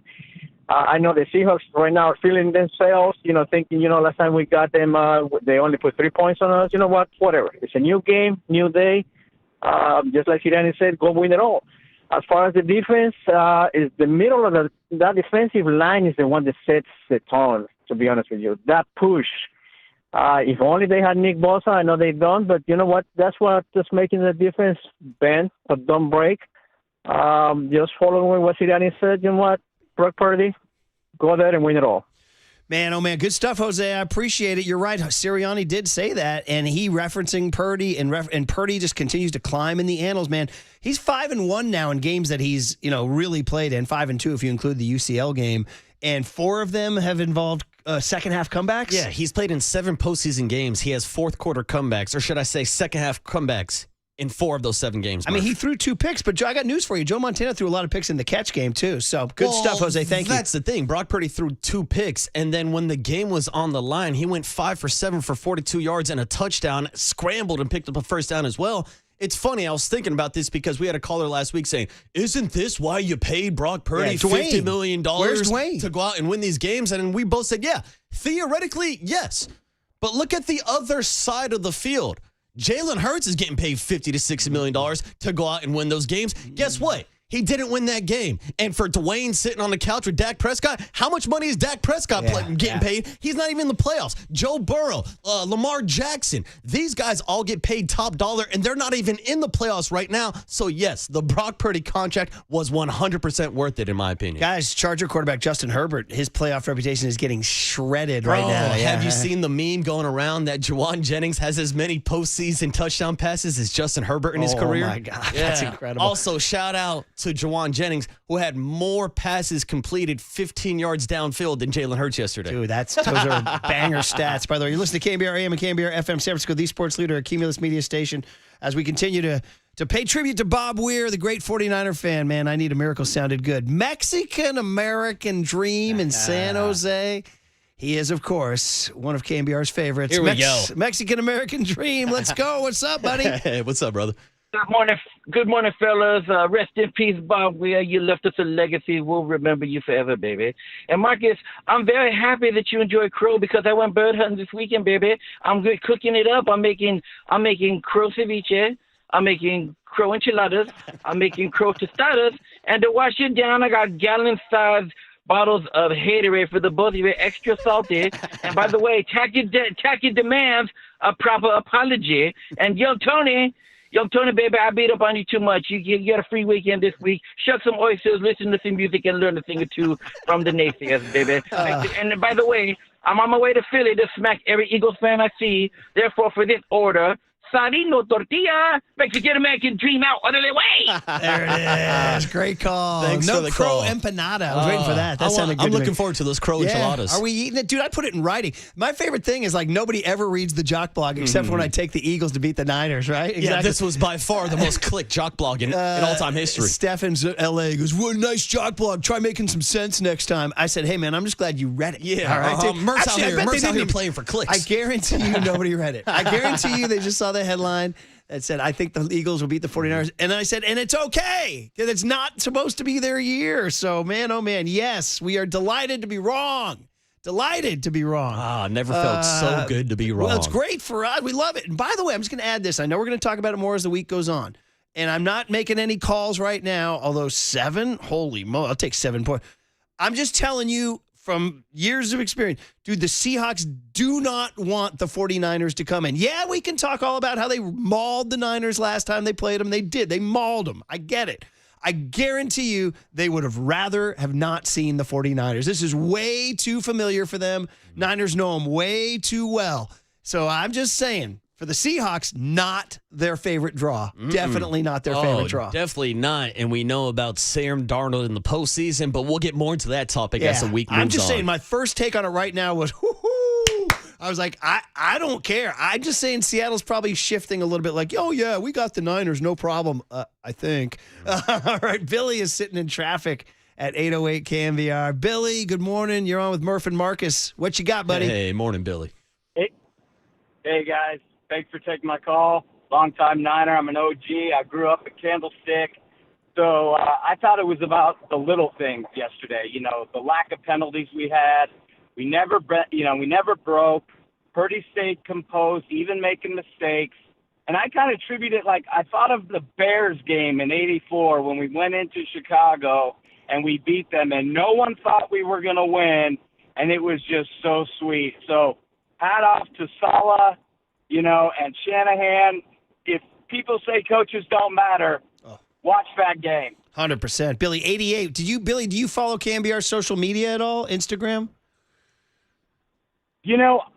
I've tried to get off in social media a bit, but, I may be coming back. Because we did a fun one on Friday of they went around the office asking everybody their favorite 49er playoff memory. And, Billy, 88 NFC Championship, Soldier Field. That's what your boy picked here, buddy. So you and I are on the same page. My bad.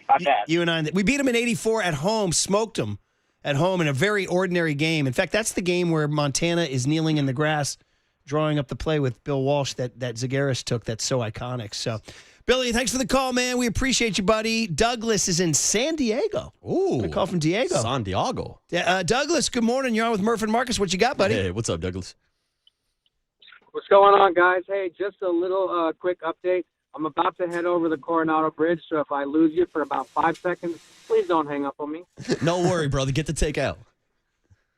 All right, cool, man. So check it out, man. I was watching the game yesterday afternoon, and my wife was in the other in my son's room trying to take a nap because I was in my bedroom, and she was like, "Wow!" And Dude, and this is he called his shot. Douglas, chill right now. You can't script this. He called his shot. He goes, I'm about to go over the Coronado Bridge. You're going to lose me. And then we lost. Okay, wait a minute. He said, though, give him 5. Okay, we're back. Douglas, you there? Douglas. Yeah, I'm here. Can you hear me? Yeah. We'll give you one more chance, buddy. One more chance. What do you got? Re-rack that take. All right, you still there? I got you. Can you hear me? Oh, we got you now. Now we got good. you. You hear me? Yeah, Yes. Tell us, Douglas. Tell us. Douglas, call when you're off the bridge, buddy. Call when you're off the bridge. Sorry, Douglas. Tori is in San Francisco. Tori in San Francisco is on Murph and Marcus. Tori, what you got? Good morning. Hey, what's up, Tori? Good morning, guys. Hey, long-time listener here in the Bay, but a big Seahawks fan. Just wanted to call. I can't believe we're in this situation. I listen to KNBR every morning. Niners are going down left, right, and they're still here. They're still fighting, and so this is a hat tip call, man. Mad respect to Robert Saleh. I'm not a Shanahan guy, but you know, that's every Seahawks fan doesn't really like Shanahan. But yeah, it's just like wow, we're at this point. Like you said earlier about Seahawks not wanting the Niners. Actually, I was looking at it as I'd much rather have the Niners than the Rams in this scenario. But the game's going to be played, and we're going to get at it. Oh, for sure, the Rams, I get it. I just meant an NFC West team. Like, you'd rather have the Eagles and or the, who's the other option out there last night? Was the Bears, I guess? No, the Bears would have hosted. But anyway, I hear you. The Rams are dangerous. But we appreciate the hat tip. Very classy, Tori. Starting the week off on a civil note. All right, we appreciate it. Thanks, Tori. We like it. Jake is in Iowa. He's called before, but he's followed Brock Purdy since college. So, Jake, good morning. How are you, buddy? Hey, what's up, Jake? Hey, I'm doing great, boys. What a day. What a day. Hey, I will make 2 points. First of all, I've been going to 49er games for 45 years, and I just want to say about George Kittle, you know, if we don't see the best of George anymore, I'll tell you what, 3 guys, all those years, Ronnie Lott, Bryant Young, and George Kittle, when the Niners were down and out, and, you know, times were lean, those 3 guys, when they would come back, you know, even after a loss, they're pumping that helmet, and you felt comfortable that the Niners, I mean, those are the culture guys right there, and I wish him the best.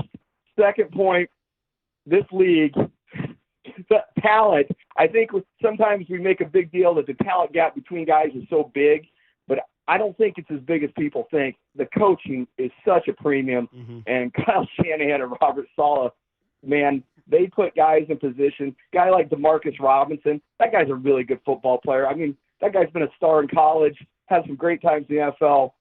I'm not going to doubt this Niner team. If they win it all, it will not surprise me just because how lucky we are to have Kyle Shanahan. Great call, Jake. You're right. Coaching, you're right. And yesterday was on display full stop. I mean, Kevin Petula and Robert Saleh was a mismatch. Robert Saleh had him sniffed out, held him to 2 field goals, 3 punts in the second half. And the way Kyle went in there and unleashed Demarcus Robinson and the way Purdy looked for him. And, 100%. I don't think there's any question. Major League Baseball, NBA, and NFL, by a mile, coaches matter the most in the NFL. And it was a coaching masterclass yesterday from both Kyle Shanahan and Robert Saleh. Like the way that Kyle got into his bag after watching George Kittle get carted off the field, getting Kyle Juszczyk involved, the sky bang reverse pass with Juwan Jennings. Like, this is the best of Kyle Shanahan and why we consider him one of the greatest offensive minds in football. And then you look at what Robert Saleh was able to do with that patchwork defense, completely shut down the Eagles. The fact that they only scored 19 points and only got 3 points off the 2 interceptions that Brock Purdy threw, nothing but a standing ovation for Robert Saleh and for all the guys filling in yesterday. So already, is everybody dreading already? I know we're in euphoria. It's less than 24 hours after one of the great wins of the Kyle Shanahan era, if not the greatest win of the Kyle Shanahan era, although you probably have to go with a couple of NFC championships, but road playoff wins. Are you already thinking about Saleh's next stop? Yeah. Is he gone? Yeah. He's so gone? I think last night's performance locked him into another head coaching job. Oh, man. And that means... As much as that sucked to say, but it is at least a positive that hopefully Gus Bradley is like the guy in waiting. Like we saw a couple years ago when Robert Saleh left and D'Amico took over. It seems like after they moved on from D'Amico, they didn't have that guy in-house to promote. That's why they went outside of the building with Steve Wilkes and a couple other guys. It didn't work out. So hopefully, fingers crossed, they're able to at least retain Gus Bradley moving forward. Well, Gus Bradley will become a much better coach when Nick Bosa and Fred Warner join his roster, right? For sure, too. Watchdog in San Francisco's next up. Watchdog, good morning. You're on Murph and Marcus. What you got, man? Hey, what up, Watchdog? Hey, good morning, guys. Happy Monday. Mm-hmm. You know I'm fired up. Mm-hmm. Hey, Christian McCaffrey, if they had a pound per pound in the NFL, he would be the pound per pound the best player in the NFL right now. Best player. I would say maybe, what's the guy from the Browns, the defensive player of the year? Myles I would Garrett. say he's up there too. Myles Garrett. Other than that, McCaffrey, pound per pound, best player in the NFL. I mean, I mean, Bijan Robinson comes to mind. Jackson's JSN. No, I think you're right. We talked about this last week. His yards from scrimmage average per game is on a list. The only guys on the list with him are Jim Brown, Walter Payton, and Barry Sanders. Dude, this is insane. So, yes. And by the way, on a year in which everybody got hurt by electromagnetic forces, he's played in every game. He's played in every game. I mean, Murph, that's why, to me, Christian McCaffrey really is the straw that stirs the drink, if I can quote Reggie Jackson properly here. It's like you look at the 49ers offense last year without Christian McCaffrey, they missed the playoffs. This year, without a wide receiver one, without Ricky Pearsall and George Kittle for a handful of games, without Brandon Ayuk even sniffing the stadium, Christian McCaffrey has been the one consistent key. Even when Mac Jones was quarterbacking, it's been CMC all along, and he is the key to this Kyle Shanahan offense. 2 touchdowns yesterday. 2 freaking touchdowns. Yeah, Watchdog. What you got? One more thing. Jawan Jennings should never play for another team. He's a Niner, man. Yeah, no, they have to. You're right. They got to He lock him up. He brings that heart every game. So, it shouldn't even be a question. Yeah, I'm with you. Yeah, especially, Watchdog, especially after what happened with Ayuk, right? Mm-hmm. So there you go, man. We appreciate the call, Watchdog. Thanks for the call, man. In fact, Jawan Jennings, he gave a signature call or a signature. Yeah, you can move on, Tony. The signature sign-off last night in Seattle. I don't know if you guys saw this. Cam Inman put this on his Instagram. Cam Inman from the San Jose Mercury News. Check it out. Can't wait! Oh, I thought we had Cam's question was, are you ready? Let's do it again. Let me set it up better. Sorry, guys. Cam Inman said, you guys are going back to Seattle. That means you have to face them for the second time in just less than a month. What do you think? Can't wait! Can't wait! There it is. He almost went full Bart Scott. Can't wait! Can't wait! Signature moment. All right, we got a lot of calls lined up. 808 KNBR is the phone number. Today's the day to hear from you guys. We'll do it next on The Sports Leader. Can't wait! Can't wait! Now, from the O'Donnell Financial Group Sports Desk. Learn more at odfigroup.com. O'Donnell Financial Group, because planning is a process, not a product. It's time for the Young Tony and John Joe question of the day. Yes, indeed. Was this the biggest road playoff win in the Shanahan era? We had some people texting in about the Lions game. That was at home. Is this the biggest road playoff win in the Shanahan era? Give us your thoughts. 415-808-5627, or you can join us in the YouTube chat now.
And now it's time for the Protect Your Assets Business and Technology Report with me, David Hollander.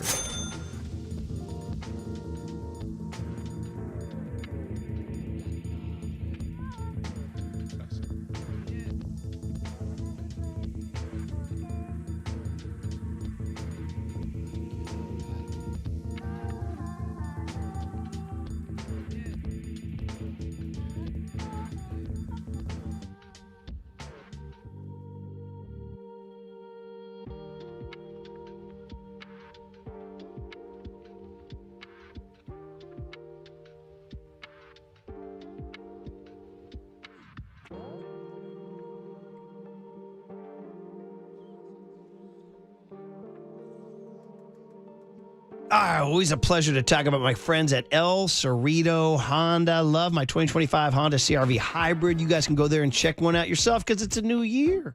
It's time for a new ride from El Cerrito Honda. Make this year about you doing what's good for you. I love going to El Cerrito Honda. The good people, good staff, great selection. All right, the whole sales staff and service department will take you where you need to be when in terms of like what you're looking for. What colors, what models, what makes, they got them all. The sleek Accord, the versatile CR-V, the fuel-efficient Civic, the adventurous Passport. Visit El Cerrito Honda today, right off of 80 on San Pablo Avenue. You want the address, 11755 San Pablo Avenue, but just go off of 80 and you'll find it on San Pablo Avenue. You can go online at elcerritohonda.com, start shopping. Tell them your boy Murph sent you. Say, Murph's talking about you guys on El Cerrito Honda. And they say, yeah, because we're more than just a car dealership. We're family.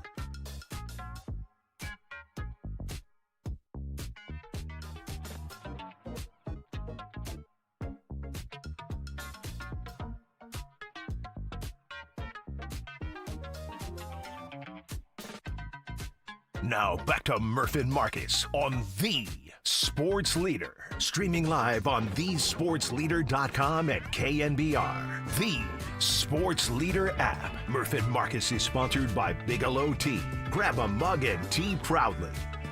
All right, the Bob Weir tributes continue. Playing in the band, which is what he did for so many years, my friends here.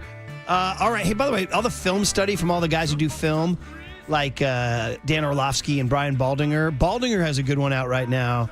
On the first and 10 from the 20-yard line with a minute and a half to go in the game, and Jalen starts to scramble, Keon White makes a game saver because there's about 10 yards of open grass in front of Jalen. Who knows what he does with a juke or two.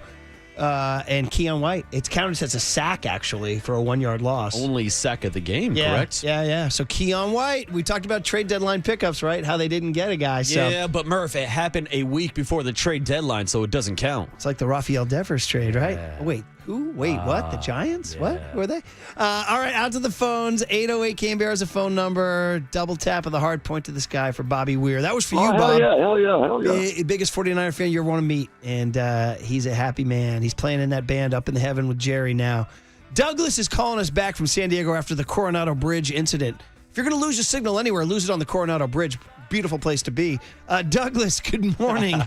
Are you back, dude? Welcome back, Douglas. Yeah, man, I'm back. I'm sorry. I was leaving the base, and I have the day off of work. I just had to go do something. And I called 20 minutes. And I was like, hopefully I get my piece in before I get over the bridge. And no. So I apologize. What you got, buddy? What you got? Oh, so check it out, man. My wife was in the other bedroom yesterday afternoon. And she was like, why are you so loud? Our neighbor's going to think something crazy's happening. I was like, well, the Niners aren't supposed to be here. This is what you don't understand about sports betting and sports culture and being a Niner. There's something about being a part of this franchise, being a fan of this franchise that, there's just something, and you can tell watching these guys on the sideline. You can tell, in their post-game pressers and that video that's circulating around the internet with Shanahan talking, and, everyone loves each other. George and Brock and Christian and Kyle Juszczyk, they're best friends, right? The defense is all patchwork, but no one cares. They're all just best friends, and they would die for each other. This is the type of team that I don't think could be counted out in any scenario because they're winning despite everything. This isn't supposed to happen. It's unprecedented. Douglas, that's a really good call, man, because I'm a guy who I tried to detach myself on this one, and I wound up writing about the Eagles are going to win. And I was like, the Niners just ran out of bodies. But you were right that there was something more, and whether it is them all going to see Bob Weir and the Dead and Company at the Sphere, or just the culture they've built in that locker room. That's something John and Kyle have always said, the kind of guys they bring in. I mean, Brandon Ayuk obviously didn't fit that culture, right? But the other guys do. Look at somebody like Mac Jones and how he's fitting so well with this culture, and how in most cities and most markets and most buildings, people be like, oh, there's a quarterback controversy here between Mac Jones and Brock Purdy. No, they both bought gifts for their offensive linemen. Hell, they were co-winners of the Gary Niver Award as well. Like, these guys love each other. These guys really seem like there is a real bond in the locker room versus what we saw with Philadelphia and A.J. Brown constantly throwing temper tantrums on the sideline. 100%. Great call, Douglas. Glad you called back from the Coronado Bridge and all that. And yeah, he's right. And the Eagles were the exact opposite, totally. But it made us think of, and we're back for year 2, by the way. I'm in my Winter League golf team, and I'm under the aegis of the great Captain Cush, who's an inspirational leader who sends us these motivational videos before our golf matches, our 9-hole golf matches. We're chopping it around Mill Valley Golf Course. By the way, our team is off to a great start this week. We can talk more about the details later, but this calls to mind the legendary motivational speech he gave us before last year's championship match. Because we are THC, you're in the lineage. It's like being a Niner, man. It's like just knowing that your stock and your blood and your heart and your soul are champions. That's for a 9-hole golf match. You got a standard here, Murph. Being part of the lineage, like being an effing Niner. Can I say something real quick about the lineage? How great was it to see the gold helmets back out there this Sunday? 100%. Dude, you know what? They walked out with the white and gold. I'm like, you know what? These are the 49ers I've been covering all year. Preach, brother. Not those damn all-black uniforms. Preach. I was like, damn, there's the gold. There's the gold there that I know. In fact, there's a theory that new Coke, so you guys remember this in the 80s, Tony, Coca-Cola, which is, ruling America for 100 years, they tried to change it in the late 80s. They called New Coke. It was like, wait, what? It was like New Coke. New Coke. It was a huge marketing campaign. They're like, Coca-Cola is new. Try New Coke. And we're like, okay. Everybody tried it. They're like, this sucks. Yeah, why'd you change it? We're like, this sucks. They're like, bring back Coke, man. Bring back. And then they're like, after about 6 months, they're like, we heard you. And Coca-Cola is back. And they went back to the cursive that you know so well, the cursive logo, And everybody, like Coca-Cola sales shot through the roof.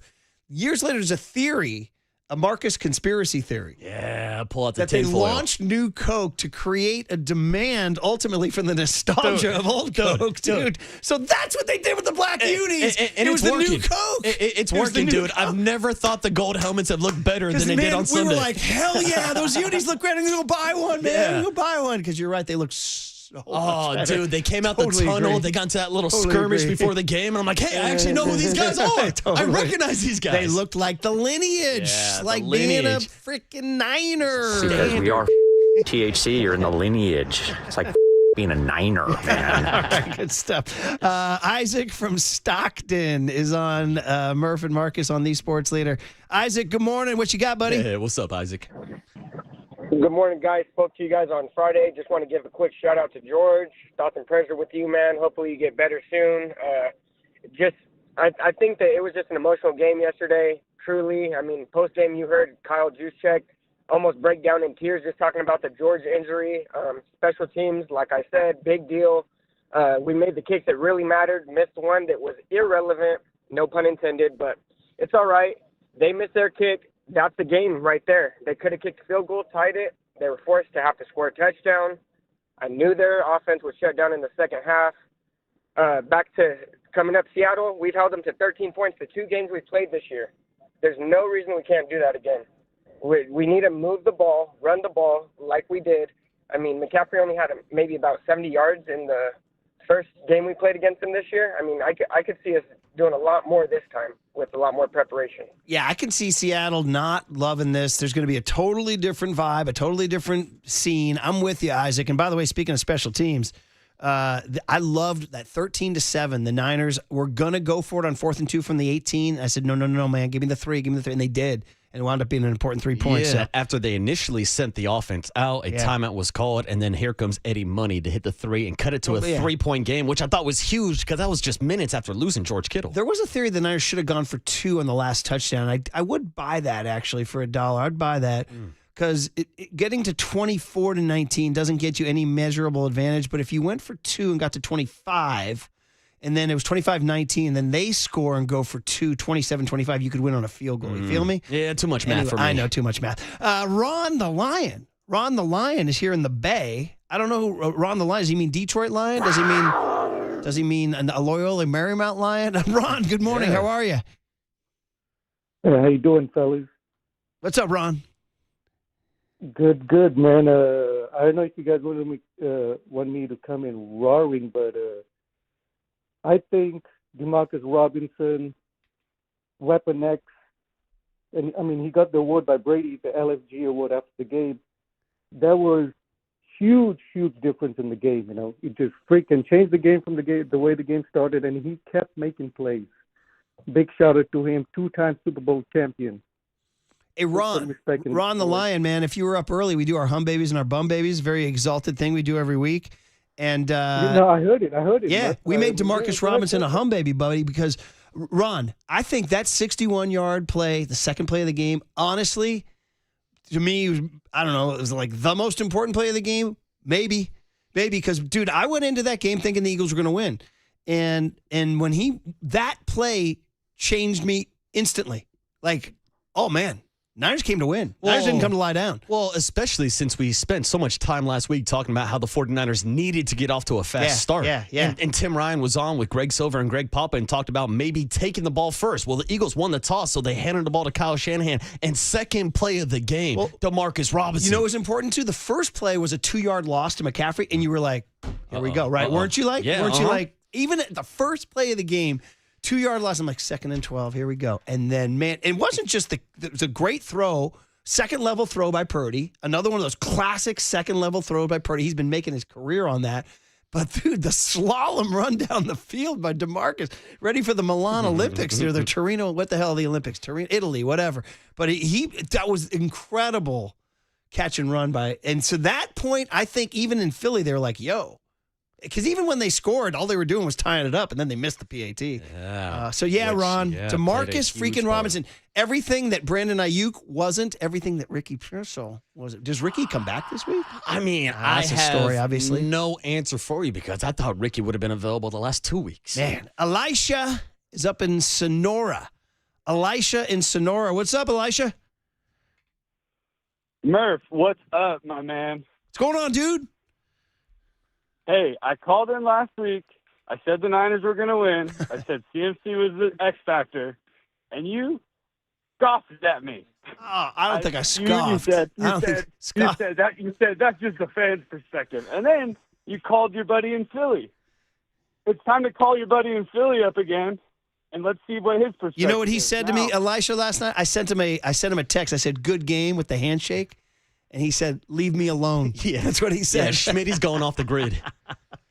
Yeah, he's gone ghost, I'm sure. Well, it was a great game last night. We'll see how we can do in Seattle. I'm pretty confident in Seattle and going into Seattle, actually. Well, these guys definitely showed me a tremendous amount of character and heart and guts that I knew they had. I've always liked the season. I loved the season. In fact, the season wasn't supposed to be nearly as good as it was. I just thought going to Philly with that defense was just asking too much. It was just too much. It was a physical thing to me.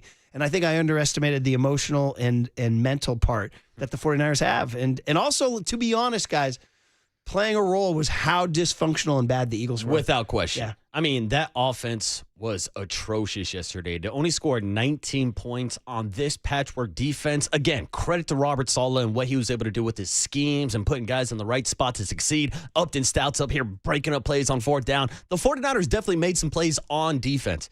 But the Eagles also shot themselves in the foot on offense. A.J. Brown dropping balls. Nick Sirianni and Kevin Patullo can't figure out how the hell to score points when you have Saquon Barkley, A.J. Brown, Devontae Smith, and Dallas Goedert. There's no way in hell that offense should be limited to only 19 points, especially when you had 2 picks off of Brock Purdy and you only scored 3 points off of those turnovers. 100%, man. Niners were more together. Niners were better coached. Awesome performance, incredible win, arguably the greatest win of Kyle Shanahan's road playoff career. Curly wants to know, was it the greatest? The only other one that compares to me is beating the Packers in Lambeau, but that was a full-strength team. Yeah. I think this is it. I think this is the best road playoff win. Now, I mean, winning NFC championships with second-half comebacks at home against the Lions are pretty cool. But certainly you have 3 choices. At Dallas wild card, that's the end of the game. The road playoff game at Lambeau to do that, and then this. It's incredible. By the way, Kyle's never gone one and done. Never. And by the way, he's reached the NFC Championship every time he's in the playoffs. Every single time. Did you hear that, Seattle? Did you hear that, Seattle? Hey, Seattle. Dude, I'm telling you right now, and I'm not just saying this to kind of like cover my ass after the jock blog. I truly believed that the Niner defense was too depleted. My honest to goodness, true story gut reaction, first and foremost, was when I found out they're going to Seattle was, ooh, Seahawks don't like that. I was like, they might win. Seattle might win. I don't know. I can just tell you that's not what they're looking for. No. They just don't want, okay, these guys know us too well. Both times they played them was a close game. Even though 13-3 was an ass kicking. Third. It was, the Niners were at the ball on the 2-yard line in the fourth quarter. Yeah, you know? and we know that anything can happen in these divisional games, especially when you get to the playoffs. I mean, hell, look at the Bears and the Packers as a great example of 2 teams that didn't want to meet up for a third time. And Brock Purdy's playoff ledger versus Sam Darnold's playoff ledger, right? All right, all stuff we can continue. 808 KNBR is the phone number. You guys are lining them up. We're getting to you next on the Sports Leader.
Now back to Murph and Marcus on The Sports Leader. Streaming live on thesportsleader.com and KNBR. The Sports Leader app. Murph and Marcus is sponsored by Bigelow Tea. Grab a mug and tea proudly. Hey guys, as I said every week, man, I can't tell you guys how proud of this team I am. You guys, like the fact that we had 2 linebackers play that game that weren't on our team a month ago, and not to mention Garrett, Eric, the fact that you guys were ready for that, and not to mention, I think you guys balled your ass off, man. You guys were all over the place, man. So much love, so much respect. Thank both of you guys, man. You guys, losing George like that, like at the beginning. Is George in here? Love you, dude. Thank you for everything, man. Hey, guys, all we asked for was another shot, dude. I wanted another shot. You guys earned that in the best way possible, man. All right, we got to get home. All right, guys, I can't thank you guys more for allowing us to do this. Enjoy the night. All right, love you guys. Hey, enjoy it, man. We earned it, bro. We earned another week with our brothers. Let's keep it going. Let's keep it going. We not finished, man. We not finished. We still writing our book now. Let's go now. Niners on 3. 1, 2, 3. Niners! Yeah, there it is, man. Great sounds from the postgame locker room in Philadelphia. It's so satisfying to do it in Philly, particularly because it won 29-23, the NFC Championship game that got cut short by Brock Purdy's UCL. And then they got vengeance in December later that year, dressed up in black and rolled in with Deebo Samuel, 42 to whatever it was. But still, there was that sense of like, it won't be right until you go and avenge that playoff loss, that UCL, Brock Purdy, Josh Johnson playoff loss. And that's why we're playing Jack Straw. It's part of our Bobby Weir tribute. We lost the great and legendary Bobby Weir over the weekend. Shot just heartbreaking, hit like a ton of bricks for so many people, outpouring everywhere. But in this one, Jack Straw from Wichita cut his buddy down, dug him for a shallow grave, and laid his body down. That's what the Niners did to the Eagles.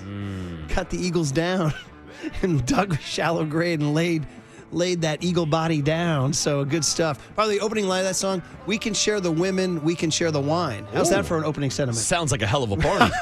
Exactly.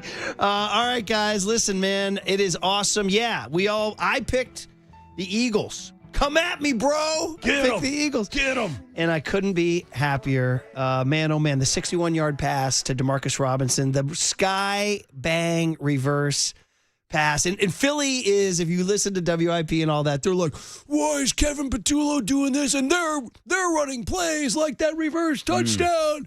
We don't have that. And they're right.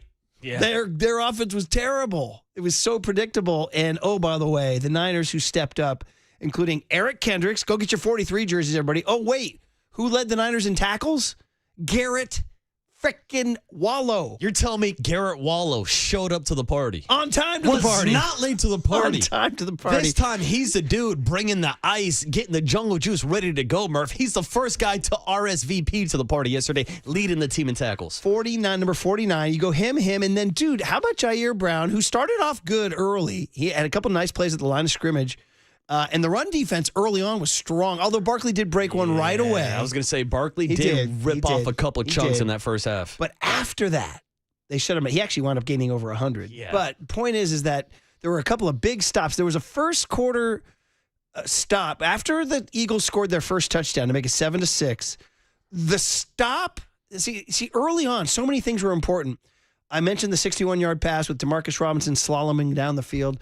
But then the Eagles score. They miss the PAT. Then the Niners go 3 and out and punt. And you're like, And the Eagles have the ball. But, dude, that stops on a third down run play. Sam Okuwanu. Sammy O. Busts through the line and tackles Barkley to create a 4th and 2.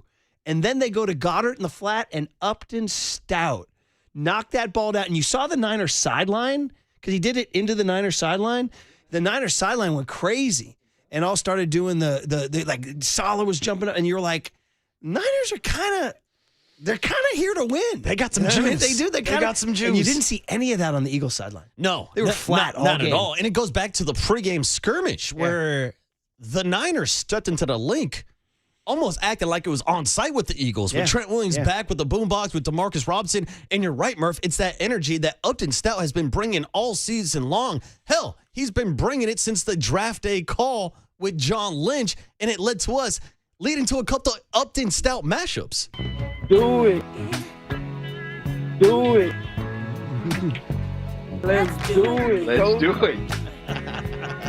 Hey, man. Do it. He's one of my favorites. We're ready to do it, man. Let's. Come on, Coach. I love it. Do it. Let's do it, Coach. Let's do it on 3. 1, 2, 3. Let's do That it. one's solid, man. Let's that one do is so it. solid. By the way, and then so Jair Brown goes down. I was telling you guys, and who came in? Marquise Siegel. Now this is a guy who's playing in the start of the season, and then they just put him in the they just put him in the cooler. They're like, that's it. We're not going to hear from you again. That guy balled out yesterday. So huge hat tip to 36, 43, and 49. 3 jerseys you did not expect to see out there. No way. A couple of jerseys that didn't even exist a couple months ago. Can I get a black? No. Those are banned. Marcos is right, man. The gold helmets looked so refreshingly good. Nico is in Pacifica, and he's checking in at 808 KNBR. Nico, good morning. You're on with Murph and Marcus. What you got, buddy? Hey, what's up, Nico? Good morning, gents. Good morning, gents. Man, I'm on cloud 9 still right now. It's crazy. Shout out defense. Shout out Sala. Like you guys said, 43, 36, 49. Did not expect that, but they came through. Lenoir came through. And like you guys were talking last week, would you take Fangio and Hurts, or would you take Shanahan and Brock Purdy? And Shanahan and Brock Purdy came through and showed what it's about. And, yeah, man, it was just such a good win. Nico, it's funny you bring that up because you remember we had sound from Brian Baldinger, who I love. I love Baldy. And he said, without a doubt, Sirianni and Hurts. Without a doubt. And I had some doubts. And, dude, Nico, anybody who watched that game yesterday, you're just like, it's not even a question. It's Kyle and Purdy by a mile. And it's not just because of the result of the game. It's because Jalen Hurts just clearly, he looked flat and uninspired. Sirianni had nothing in his bag. Kyle had all kinds of things in his bag. And Purdy is willing to advance the ball down the field accurately and move in the pocket and run when he had to. So he was a much more active and productive quarterback than Jalen Hurts was yesterday. So I know Hurts has the Super Bowl trophy and the MVP, and so that's something you always have to factor into your equation, and that's why I wound up on Wednesday saying, well, I got to go with Hurts because he's been a Super Bowl MVP and a Super Bowl champ. But, man, those two arrows are pointing in the different directions right now, Nico. So you're 100% right, bud. Not when his team isn't rallied behind him like Purdy, for sure. Yeah. No way. There is the mental and emotional part of the Niners played a gigantic role in this whole game. That the culture played a whole huge role in the game. I mean, the Niners didn't have any players arguing with their coach on the sideline yesterday. I know Juwan Jennings and Kyle Shanahan got into it earlier this year, but look at what A.J. Brown did on the sideline with Nick Sirianni. Look how he's been complaining all season long. And then when they needed him the most, he's out here dropping passes. Yeah, and it's incredible. Let's get to the next call. James in Crescent City is on KNBR, the sports leader. 808 KNBR is the phone number. James, good morning. Hey. How are you? What's up, James?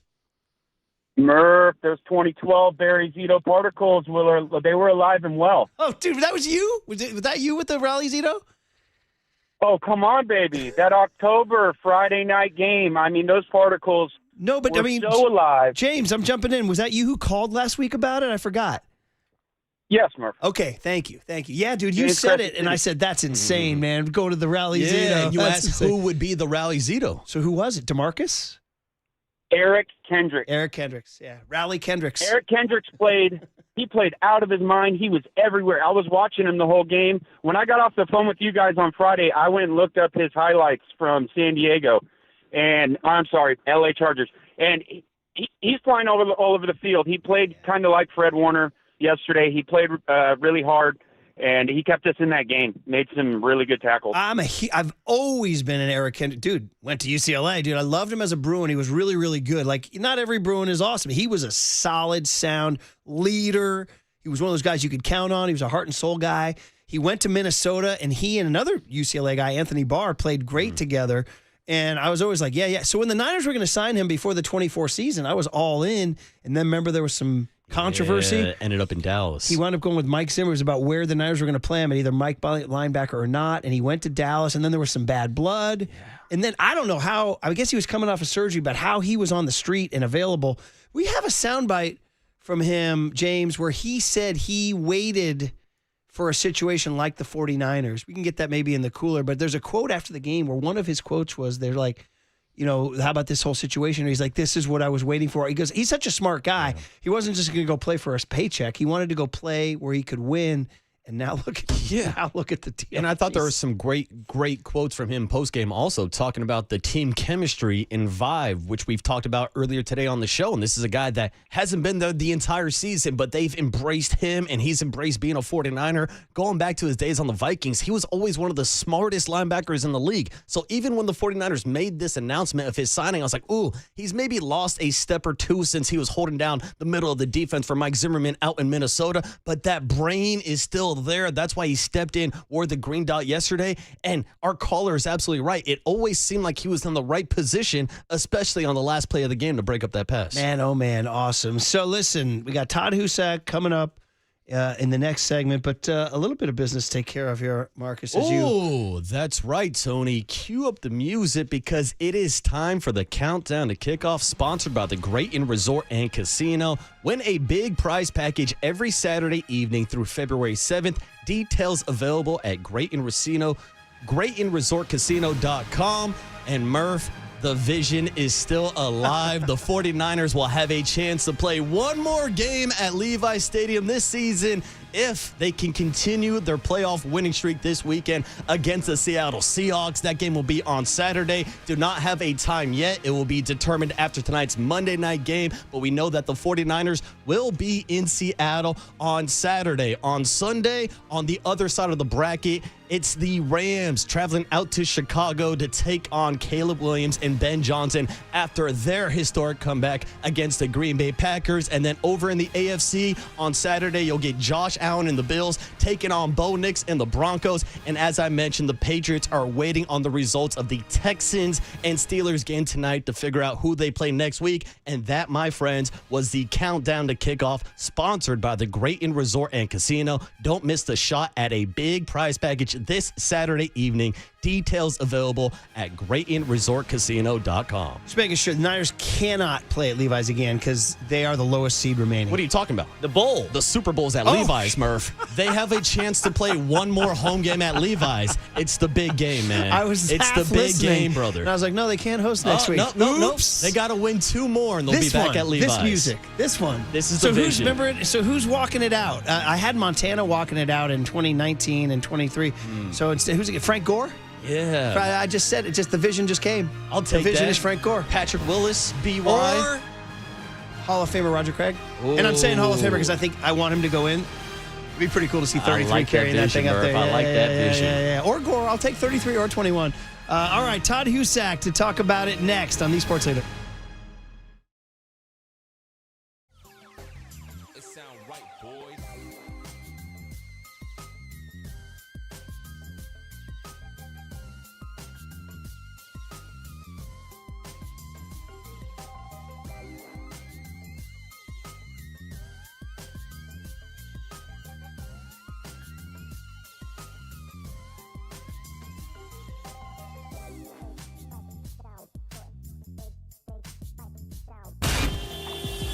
Time for your Bay Area Chevy dealers traffic update.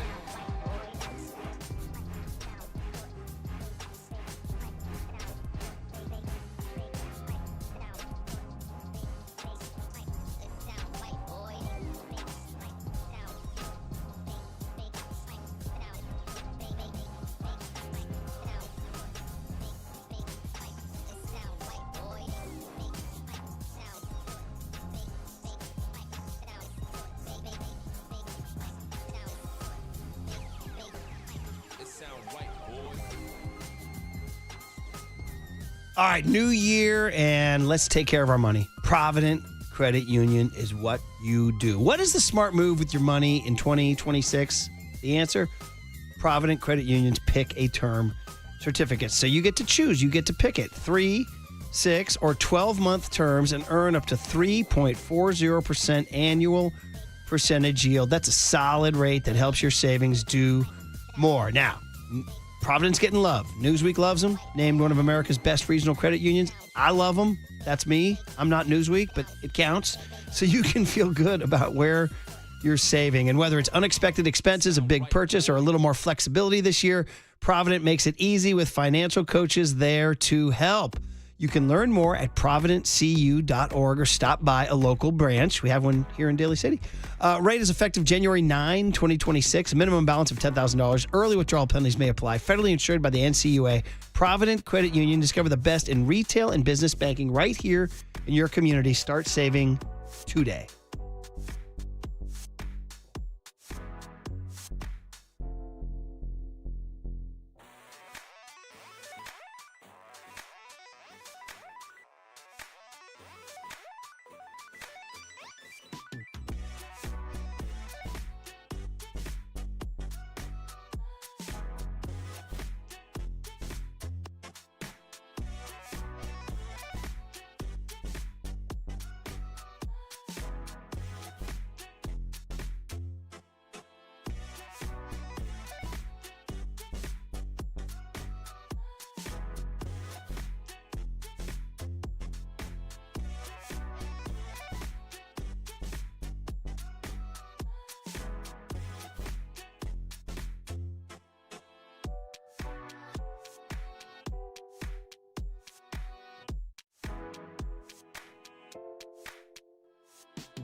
Listen to the sports leader anytime, anywhere. Download KNBR, the sports leader app. Murph and Marcus continue live from the Casino Matrix Progressive Jackpot Studios. Casino Matrix. Progressive jackpots are here. Where are you? Just drop in. 1-800-GAMBLER.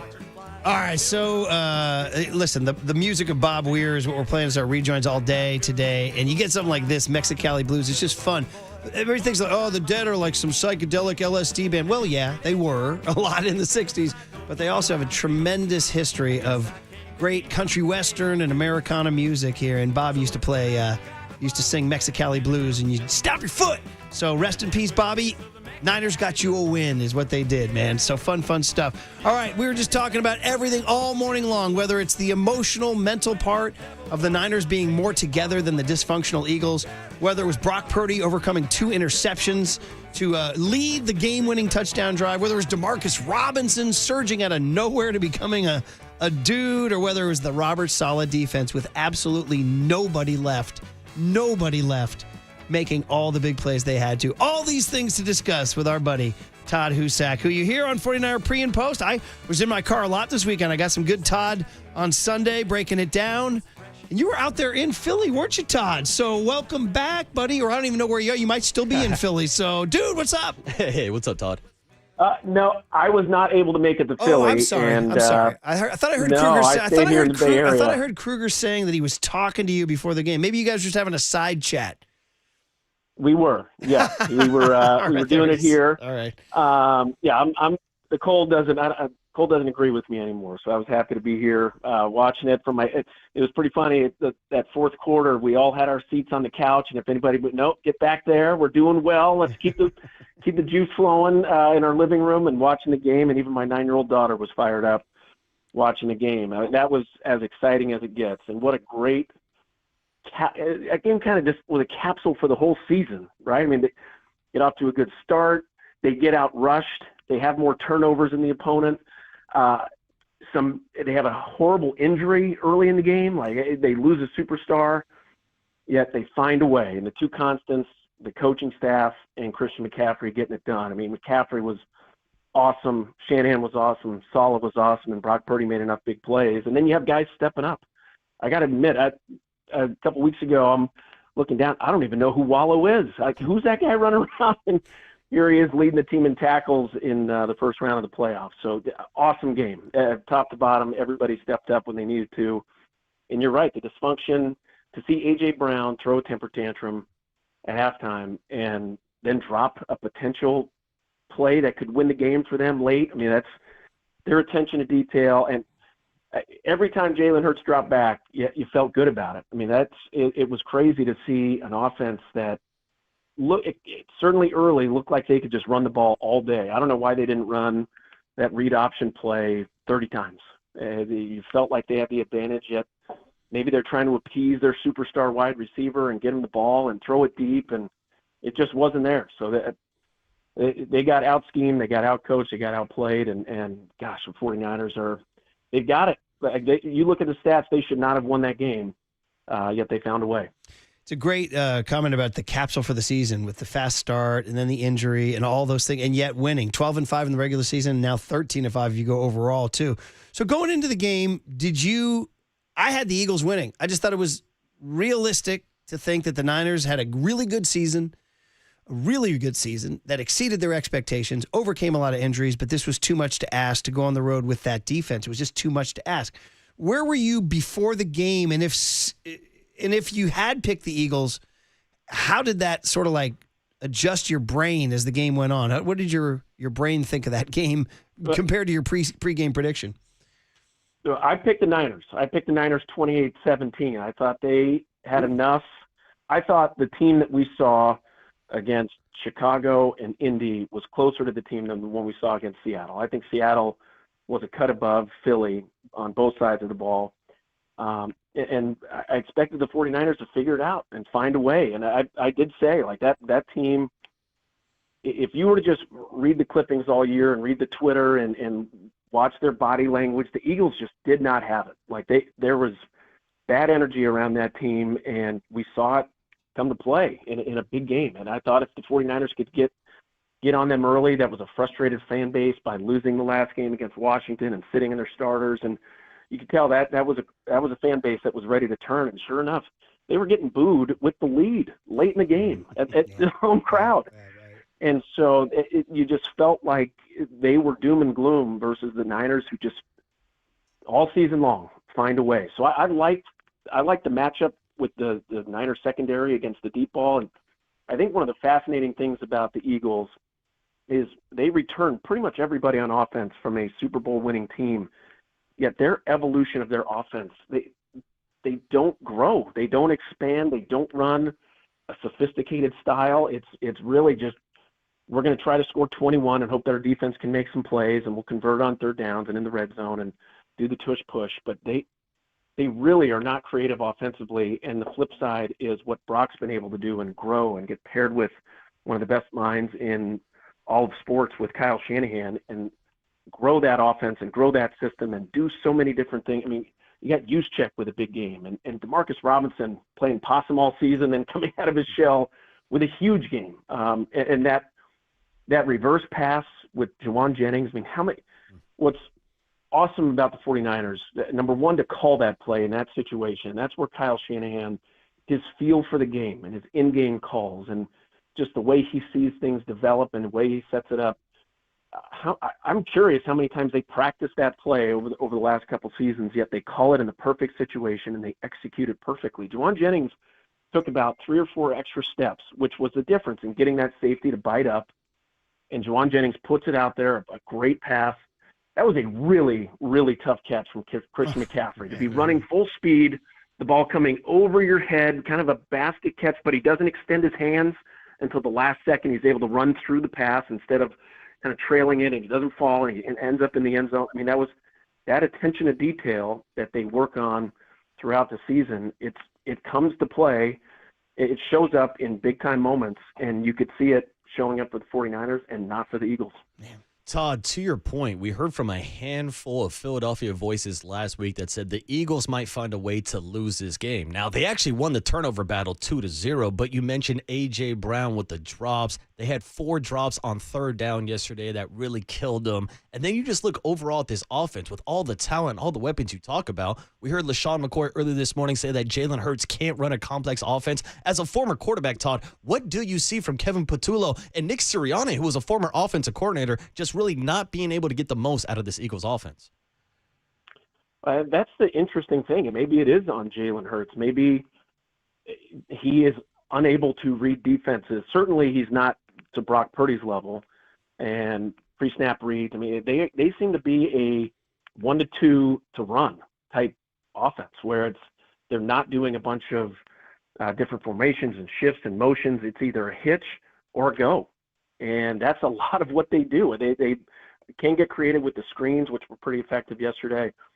But for the most part, it is one read to 2 reads, and Hurts doesn't seem to process things, and he's not as accurate. He's just limited. I think he's limited, and he's not a bad quarterback, but he's limited. And so that's where the Eagles just haven't been able to expand that offense, and it's the reason why they've been held back, because they have way too many weapons to have a disappointing offensive season. Now, they still won a lot of games, but I think a lot of that is on the defense.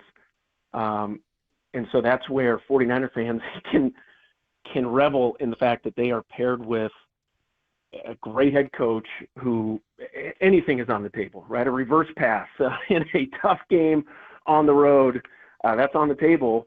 And how they get their fullback involved and how they get – we saw Ton just have some big plays throughout the season, and the way he's able to use everybody, and Brock Purdy's able to make the right reads and distribute it and make those second-level throws and get the ball in the right spots at the right time. And his legs, like here's a perfect example. That last touchdown to Christian McCaffrey, I have not seen that route before. He started on the right side, runs through the line of scrimmage like he's running a flat route to the left, and then cuts it back across the middle, and he's open. But Brock Purdy has to buy enough time in the pocket, scramble up, but keep his feet and his shoulders square, and throws the ball on the money in a clutch situation like that. Those little things, Philly does not do that. And the 49ers not only do it, but execute it, and execute it at a high level. It's a lot of fun to watch as a former quarterback and as just a football fan. Like what they do is so sophisticated. It's almost hard to appreciate their level of play, certainly on the offensive side. Todd Husak, the voice you hear on the Uma guest line, of course, former Stanford quarterback, took him to the Rose Bowl, played in the NFL, and does our pre and post on the KNBR, the Sports Leader. You're listening to KNBR AM and FM San Francisco, the Sports Leader, a Cumulus Media station. Let's go a little bit more on Brock, Todd, since that's your area of expertise. He threw 2 picks in the second half. What did you make of those interceptions, and how, I guess, how am I trying to phrase this? How much confidence did you lose in Brock after those interceptions? Well, I think you can go back to the Chicago game, and he throws a pick 6 on the first play. And so lesser quarterbacks, lesser people would not have come back and had a 5-touchdown game. I think Brock, one of the things you can have confidence in is his ability to overcome whatever the situation and to bounce back, and the confidence that he has in himself and the system and his players around him. He makes everybody else better. That first throw he made to Demarcus Robinson, you said it. It was that second-level throw over the linebacker in front of the safety. That's a hard throw. Not a lot of quarterbacks can make that throw. Now, he paid the price when he tried to do it late in the game, and he threw that intercept. When he floats the ball over the middle, especially on a windy day, you get a little nervous, and as soon as he threw that ball, it's like, oh, no, oh, shoot. One of those, he tried to do maybe a little too much in that situation because he had an underneath wide receiver. But he has that confidence in himself, and he can make that throw, and he did it a couple times yesterday. And so I think you got to roll with some of those decisions that Brock makes because you've seen him have success. And also, I'm at the point now, I trust Brock to make the right read or make the right throw. Is he perfect? No. But, man, he's one of the best in the NFL. Like, he's not the highlight reel play. I think that was one of the fun things about that Bears game, that scramble he made and then the pass to Juszczyk. That's a highlight-type play that Brock doesn't have a lot of. A lot of what he does is really difficult that not many quarterbacks can do, but it's sitting in the pocket. It's buying a little extra time. It's making the right read pre-snap. It's throwing to the right guy and throwing it very accurately where they can run and catch. He does all of those things as well as really anybody in the NFL, but he's also a really good athlete. And so to make those throws consistent, I trust Brock and I trust this offense, and it's going to be another test this week on the road, but man, you got to get on board because this team finds a way. They absolutely find a way. And so Brock, can he tone it down a little bit in those situations? I don't want him to, because a lot of those great plays he makes are those tough situations, and I trust his ability to put the ball on the money. Well, Todd, moving on to that rematch, that actually third matchup between the Seahawks and the 49ers this weekend. We all saw what happened in Week 18 when the 49ers offense only scored 3 points, and now they'll be up in Seattle this weekend without George Kittle. So what do Brock Purdy and Kyle Shanahan need to do differently to beat the Seahawks defense? I think they have to move the pocket. I think what was clear, and this was all game against Seattle, their ability to hold up against a four-man rush consistently. And so I think there's things they can do from a play calling standpoint and moving the pocket, getting Brock outside, getting some screens, take advantage of their speed and ability to sometimes they'll over pursue. So get them out of position a little bit. And then I think it's going to be a steady diet of Christian McCaffrey, and they'll find ways to get it to Juszczyk and Tonjes, and who knows who the X factor will be. Maybe Pearsall's back. Maybe he can come back and be that wide receiver that they desperately need, that Demarcus Robinson filled in for yesterday. But they'll figure out ways to score some points. I'm expecting history has shown they don't score 3 points very often. I think that's the lowest points under Kyle Shanahan. So they'll be better, but it's not going to be easy. And but again, I trust Shanahan. They'll find a way. I think getting Brock moving around a little bit and taking some of that pressure off the front 5 or 6, however they protect, but get the ball out of his hands, quick pass plays, screens, and it might be too much to ask them to get the run game going. I mean, they got outrushed almost 2-1 yesterday. And again, you lose the turnover battle. Those not very often does that team win, but if they can get anything out of the run game, that certainly helps the play action and the offensive line and Brock Purdy. Wrapping it up, Todd, is looking ahead to Saturday. Do you believe that it's a significant disadvantage the NFL has handed them with the short week? This has become a thing now, all these short weeks. And then Kyle even said after the game, hopefully the NFL is cool and gives us a Sunday game. The Rams and the Bears are the other NFC game, and they both played Saturday. They could have gone on Saturday with a full week's rest. How do you feel about the short week? It is a disadvantage, especially when the team has to travel back from Philly and then travel up to Seattle.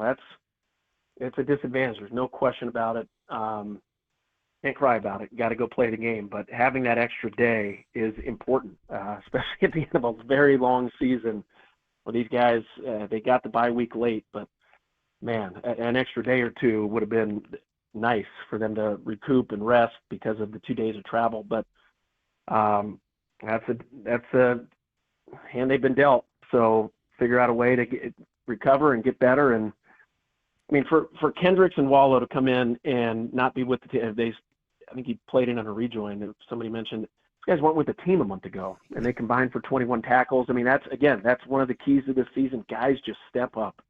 And who's going to be the guy that steps up in Seattle and makes the play that they need? Because I don't think 49er fans have doubts that they can go up and win this game. We've seen it. They did it in week 1, and they did it yesterday.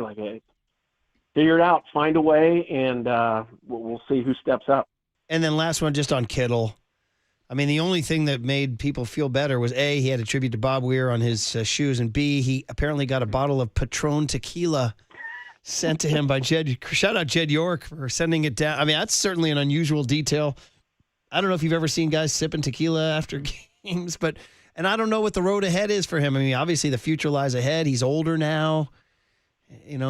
Wow. How about processing that news, Todd? Yeah, you could see it on the replay. I'm on a text string with some big 49er fans, and I think everybody was like, oh, that's the Achilles. And you could see it right away. Devastating injury. And for another leader of this team to go on the shelf, it's like, oh, another body blow. It's tough. The fact that it's guys like Fred Warner and Kittle, who are such emotional leaders of this team and do things the right way and really show all the young players and people around them, this is how you prepare and lead and win. To lose him there's no question, it's a blow. They were without him early in the season, and certainly the production in the run game dropped off a little bit. But I trust Tonjes. Like, we've seen enough of him to know that he's a player, and that guy can catch the ball when it's thrown to him and make plays. It's another challenge for Shanahan as he gets the game plan together. That's a weapon, both in the pass game and the run game. How are they going to do it? But you're right. I think there's the emotional piece. The 49ers have done it this season, though. It's not new, sadly. So I think there's enough talent and veteran leadership and young guys who are hungry. Like, I love Upton Stout and the energy he brings. And some of those, like you said, Marcus Siegel comes in and makes a big play when his number's called. So I think there's enough veteran leadership and young energy that they'll be ready to go, but it's tough. And yes, I'm not in the locker room necessarily, but we played my rookie year. We had the Rams, the greatest show on turf, on Monday night, and we went into St. Louis and beat the brakes off them. And Bruce Smith knocked down a big bottle of booze on that plane back. The Crown Royal was flowing on that plane. Bruce had 3 sacks and celebrated on that flight back. That was a rough morning the next day, but a lot of fun on the plane. Right, man. Just apparently Jed asked Kittle if he needed, according to the Mike Silver piece in The Athletic, Jed asked him, is there anything you need? And George said tequila. So, it's kind of an amazing story, right? That is, I think the American Medical Association said that's the right cure for hurt Achilles. Yeah, so numb it up a little bit, and one of the doctors said ice, elevation, but nowhere did we say a bottle of Patron, right? Mm-hmm. But hey, man, maybe that's part of the magic. I don't know. We're certainly going to miss him. My God. We joke about it. The tequila's funny and all, but he's out for 9 months or something. So we'll have to talk about that more in the offseason. But Todd, great stuff, man. You took him. God bless you. You saw deeper into the soul of the 49ers than I did, and that's awesome. I ain't ever going to doubt these guys ever again, man. Are you kidding me? Plus, you're getting 7 this weekend. My gosh, maybe even more. Awesome stuff, Todd. So, all right, we love hearing you on the leader. We'll continue to listen to you, and thanks for hopping on. Yeah, thanks, Todd. Sounds good, guys. Looking forward to another playoff win. Let's go. Yeah, man, there it is. Todd Husak there. Yeah. Do we need a bottle of tequila right now, buddy? I'll take a bottle of tequila. Yeah, maybe I'll sip take one any day of the week. Okay. I don't need an injury to drink, Murph. I've been saying the Seahawks don't want the Niners, and now I got a buddy. Shout out Gruner. He's a Seahawks fan. I know. You have a buddy that's a Seahawks I know. fan? Believe me, it's always a little contentious. A little hostile. We have a nice relationship. He's the publisher of mine and Brad Mangin's books, Chris Gruner. And he's been so great, except for the Seahawks thing. It always becomes a little like, I see. Yeah, Seahawks. So anyway, he said, we would rather see the Niners than the Rams, which would have been the case had the Eagles won. The Rams would have gone to Seattle. I was speaking more of the possibility of them seeing the Packers had the Packers won. Like, there was a possibility had the Packers won on Saturday night, they would have gone because they would have been the lowest remaining seed. I wasn't speaking to the Rams possibility. I get it. By Sunday, it was clear it was either the Niners or the Rams. But the Seahawks fans are speaking. They're saying they're glad it's the Niners and not the Rams. So the disrespect continues. Careful what you wish for, Murph. And I get it when they are ranking their NFC West rivalries. But guess what? The entire NFC West is damn near still alive in the playoffs. Did you watch the Rams on Saturday? The only team not in there is the Cardinals, replaced by the Bears. And we'll see if the Rams get by them this weekend. Did you watch the Rams on Saturday? I did watch them on Saturday. Yeah. Mm-hmm. That didn't look like a totally together team, although the touchdown to Parkinson was pretty. Shout out to Brian and Bobby covering the 10 points. Yeah, we hit game. that. We did great on Saturday. I did. Saturday. You missed Packers-Bears, but Actually, we hit Indiana. How about this, dude? I was telling the boys, I actually got a little bit of live action. Packers-Bear at halftime. Took the Bears plus 13.5. What? Hell, I should have took them on the money line, but I did a little. I got to 13. Well, it was 21-3. Yeah, dude, it was a huge, but I was like, this is too many points. By the way, second half comeback, the Packers just blew a double-digit lead a couple weeks ago to the Bears. By the way, they always say, find someone who looks at you the way so-and-so looks at you. You know, that whole deal. Like, find someone who looks at you the way George Kittle looks at a bottle of tequila or whatever. Find someone you have beef with the way Ben Johnson and Matt LaFleur have beef. Dude. How about that handshake, if you can even call it that? It reminded me of a few Little League handshakes after games, dude. So funny. Oh, man. Let me tell you what. I had to take my ass-whipping handshake in CYO yesterday. Oh, boy. Crisis early on. Damn. I had to tell the guy when I shook hands, I said, thanks for the ass-whipping, brother. he just had a big smile. He's like, yeah, I whipped your ass. I was like, Damn. yeah, you did. You ran I had to be Michael. You know Michael Irvin when he takes that belt out. I was the shirt that he whips. Yeah, dude. I was Taking not happy. B to A. You had to face the Kyle Shanahan of CYO basketball Not yesterday. making me happy, brother. Things are gonna have to change in a hurry. Uh-oh. All right, guys. They're going to start egging your house like Kevin Petula. I'm going to start egging my own house. Start egging the house. Well, I was going to make a joke. All right, guys. What do we got? Cooler content when? 9:30? 9:30? No, next. Well, it's already 9:14, though. So it's a mess. We've got some good sound we got to do from the cooler at yesterday. a clean 9:30. 808 KNBR is the phone number. Squeeze in some calls in between now and then on the Sports Leader. Kaminga. Now, from the O'Donnell Financial Group Sports Desk. Learn more at odfigroup.com. O'Donnell Financial Group, because planning is a process, not a product. It's time for the Young Tony and John Joe question of the day. Well, here's a question you can answer next. If you guys want to give us your take, was this the biggest road playoff win in the Kyle Shanahan era? There's a couple good options. Give us your take. 415-808-KNBR. That is 415-808-5627.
And now it's time for the Protect Your Assets Business and Technology Report with me, David Hollander.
Now back to Murph and Marcus on The Sports Leader. Streaming live on thesportsleader.com and KNBR. The Sports Leader app. Murph and Marcus is sponsored by Bigelow Tea. Grab a mug and tea proudly.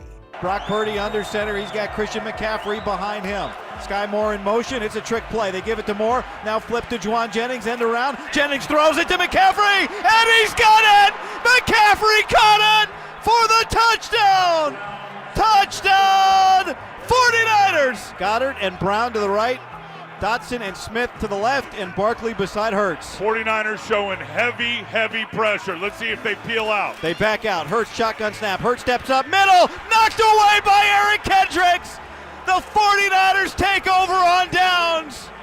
Do you believe in this team? Hey, enjoy it, man. We earned it, bro. We earned another week with our brothers. Let's keep it going. Let's keep it going. We're not finished, man. We're not finished. We still writing our book now. Let's go now. Niners on three. 1, 2, 3. Niners! Oh, awesome rejoin by Young Tone, man. You heard it all. The sky bang reverse pass, and Dan Orlovsky on ESPN did a great breakdown of how they set it up with the jet sweep at the end of the third quarter, seeing how the Eagles defense reacted to that, knew that they could pull that play off from the right hash, and they did. So absolute masterclass by the Niner coaching staff, completely coaching circles around the Eagles, leading up to that final fourth down stop by Eric Kendricks and Guy Haberman on the call, sounding good.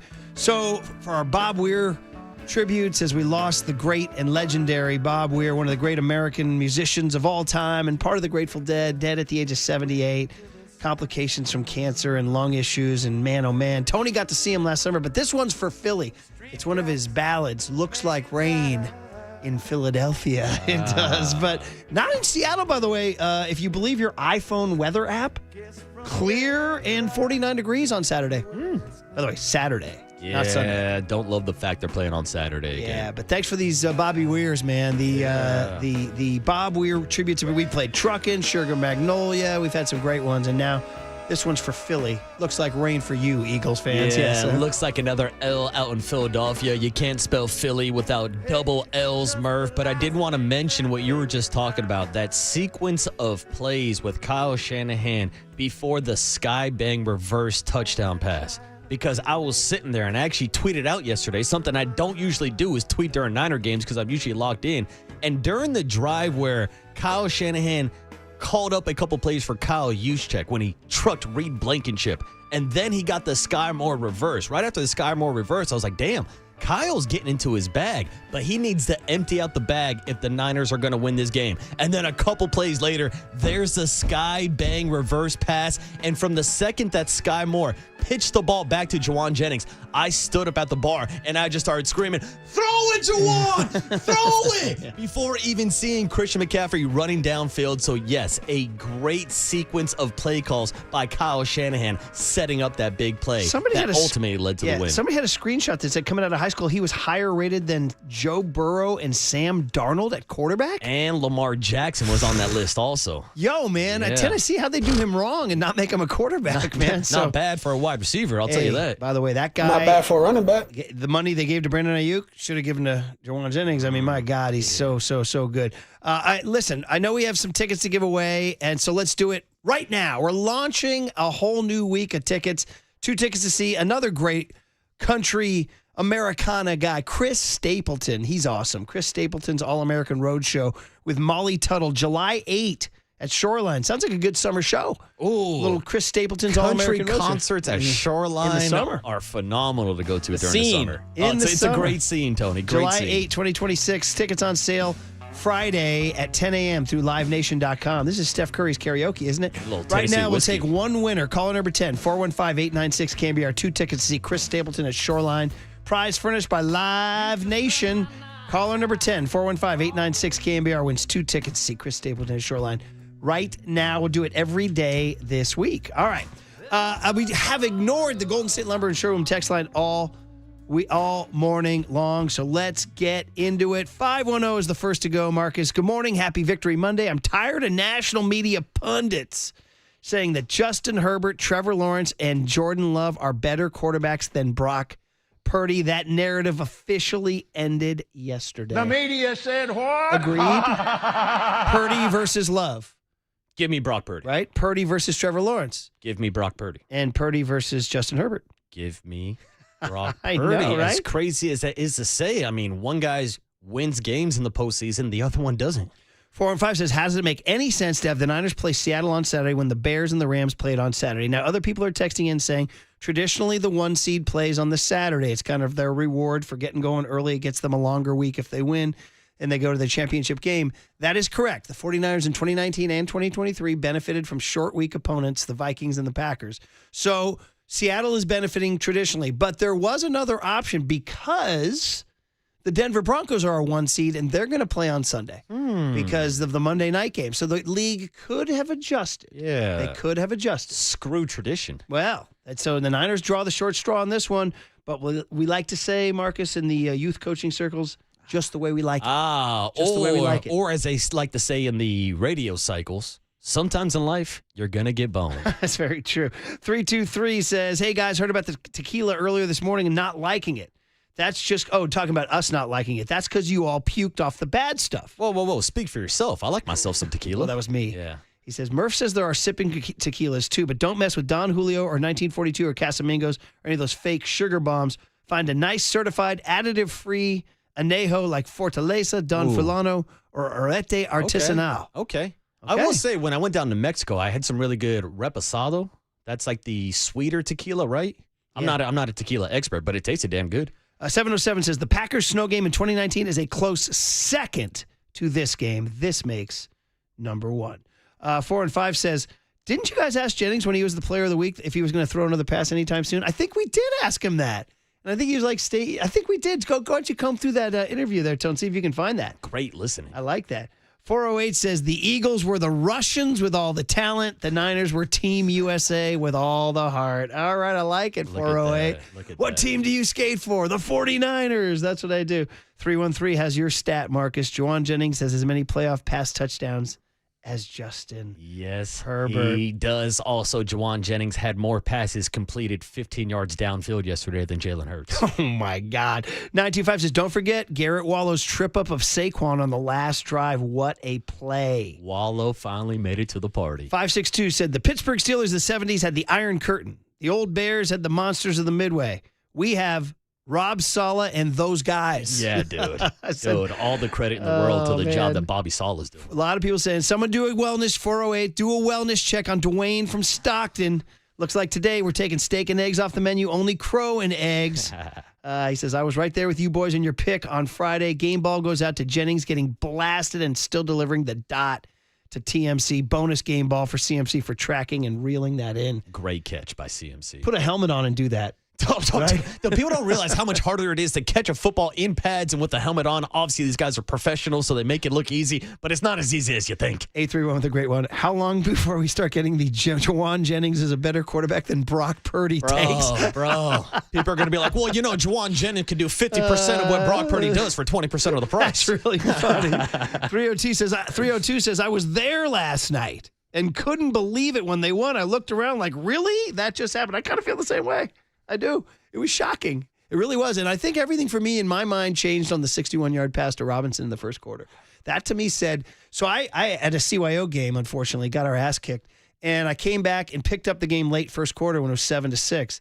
But I heard about the Niners' first drive, and I was like, whoa. And then when I went back and watched it, it was so startling because the first play of the game, McCaffrey loses 2 on a rush. And you're like, here we go. Here we go. And then, dude, that was a second-level ball. And then Robinson, the slash and run, dude. The slalom down the field for the Winter Olympics. Now, Murph, I got to be honest. I'm with you. I got excited to see Demarcus Robinson on the second play of the game, and I said, ooh, looks like Kyle's going to dial up some plays to defeat this Lord Fangio defense. And then I started to get a reality check when I saw Saquon Barkley and the Eagles march down the field and respond with a touchdown before missing the extra point. But then also, 49ers' next 2 drives, they went 3 and out. We're not very productive. And then they lost George Kittle. And I honestly said to myself, that's it. They're cooked. The season's over. Yeah. And then instantly after losing George Kittle, Kyle Shanahan draws up the play for Juwan Jennings. Big chunk play, and they're going back down the field, kick a field goal, cut it to a 3-point game. And as I've been saying all morning long, I can't give Kyle Shanahan and Robert Saleh any more credit than possible to give these guys credit for the scheme and the play calls and just everything they did to simply outcoach Philadelphia yesterday. 925 says, y'all did ask Juwan that, and it was all I thought about when the play happened. That's why you listen to the leader in the morning. Incredible boys. knowledge by these guys. Let's go right here, Hairtone. We saw it in the Super Bowl. You can throw the ball. I don't want to give away the Colts if they're listening. At what point are we going to unveil another Juwan pass, man? Come on, Kyle. We got to unveil some. You got to get that ball and let it rip. Let's go. Yeah, I can't tell you that one. I can't tell you. You have to ask Kyle for that one. Stay tuned. And that is really, if I'm doing my research correct, is that the only pass? Because I just did the game logs for regular season and playoffs. I think that's the only time you've thrown a pass in the league is in the Super Bowl. Is that right? Well, I've thrown one other pass. It was complete, but it wasn't for a touchdown.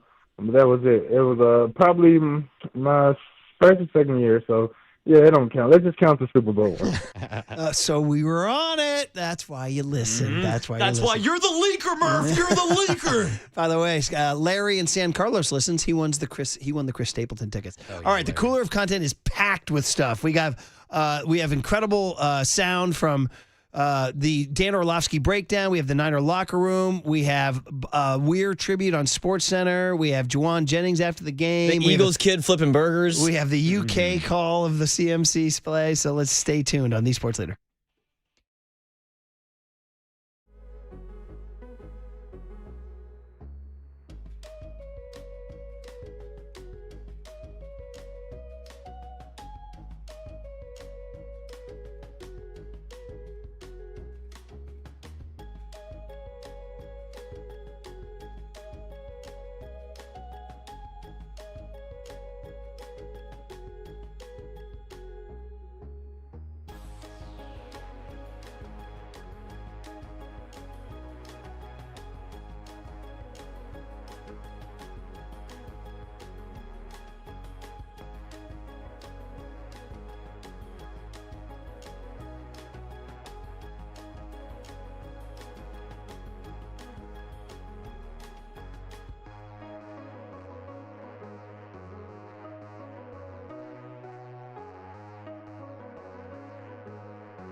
All right, everyone, chill. This is the cooler He's bitten a cooler of content.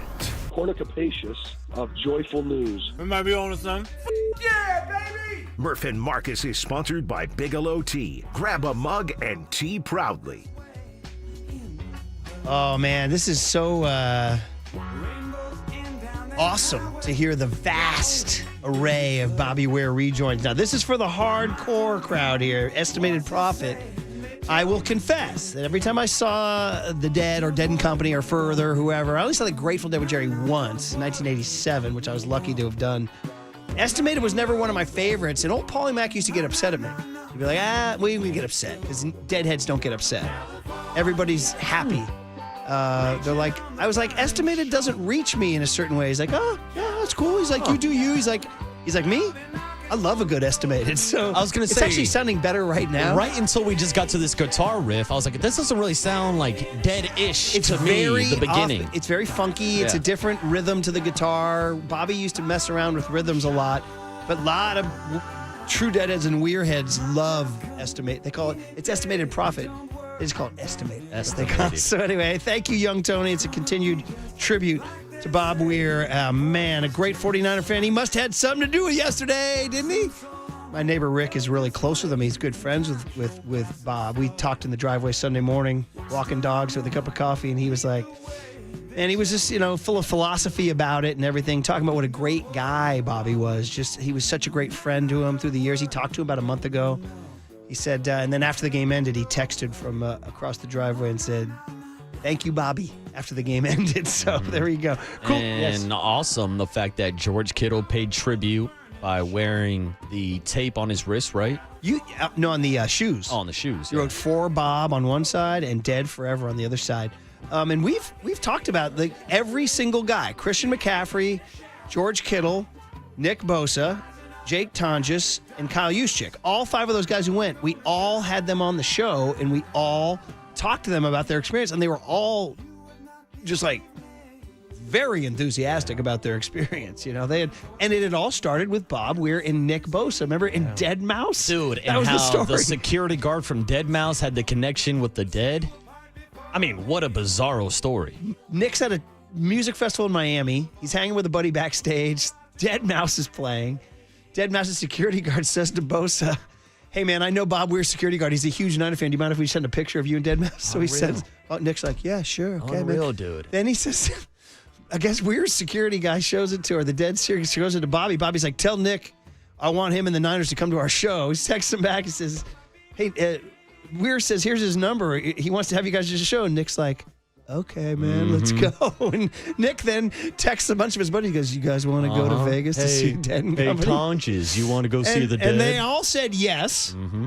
And then they went. Yeah. And then there's pictures of them backstage with Bobby and everything. Yeah. And then they all came on our show and talked about it. So stay tuned. Maybe our digital team will put together a nice little tribute package of all the boys talking about going out to see the Grateful Dead. But maybe we should start the cooler of content with ESPN's tribute package that they put out yesterday from Bob Weir. Estimated sounding really good right now, by the way. By the way, this is all sponsored by Marin Health with top physicians, surgeons, and clinicians right here in the North Bay. Marin Health puts you closer to your best health. World-class care, closer than you think. Okay, so Tone, this is what? ESPN's, what do you got? So they went on SportsCenter and they were talking about this. By the way, the Empire State Building was lit up with Grateful Dead colors. This went national. Yeah, it went tie-dye. Oh, it's global. Dude, Get Up talked about it this morning. Yeah. So this was an ESPN clip. They posted this on their Instagram too, just talking about the news and then some great quotes from Bobby himself in this, talking about the Niners. Singer and founding member of the Grateful Dead has died at age 78. In a statement, his family said Weir had beaten cancer but succumbed to underlying lung issues. Weir joined the band in 1965 at just 17 years old. Trev, the Dead were known as the kings of psychedelic rock, selling millions of records, entertaining maybe the most dedicated fans of music at concert worldwide for decades. Weir was a passionate sports fan, known for following San Francisco teams. He called himself, quote, a pathological fan of the 49ers. He said it started during childhood. Weir often wore Niners gear on stage, was a regular on the sideline at big games. In 2014, Weir compared his music to the 49ers dynasties. I love playing in bands. Everybody has to feel each other and work with each other and improvise as one. any of the other greats in 49er history had something of that quality. They love the game for what football is. It's such a complex sport. You need your buddies to do exactly what you know they're going to do. You have to improvise in a way that your other guys are going to understand it and be able to intuit what you're going to be doing. And that's what makes greatness. And the 49ers were able to achieve that. That's when football gets really good. It's glorious to watch. 49ers tight end George Kittle, on the eve of playing the Eagles in Philadelphia, on his IG story posted a picture of Bob with a broken heart emoji. Weir's from the Bay Area, but on the East Coast, he was honored by the Empire State Building, donning tie-dye colored lights in honor of Bob. Weir is survived by his wife Natasha and their daughters Monet and Chloe. Bob Weir, dead at age 78.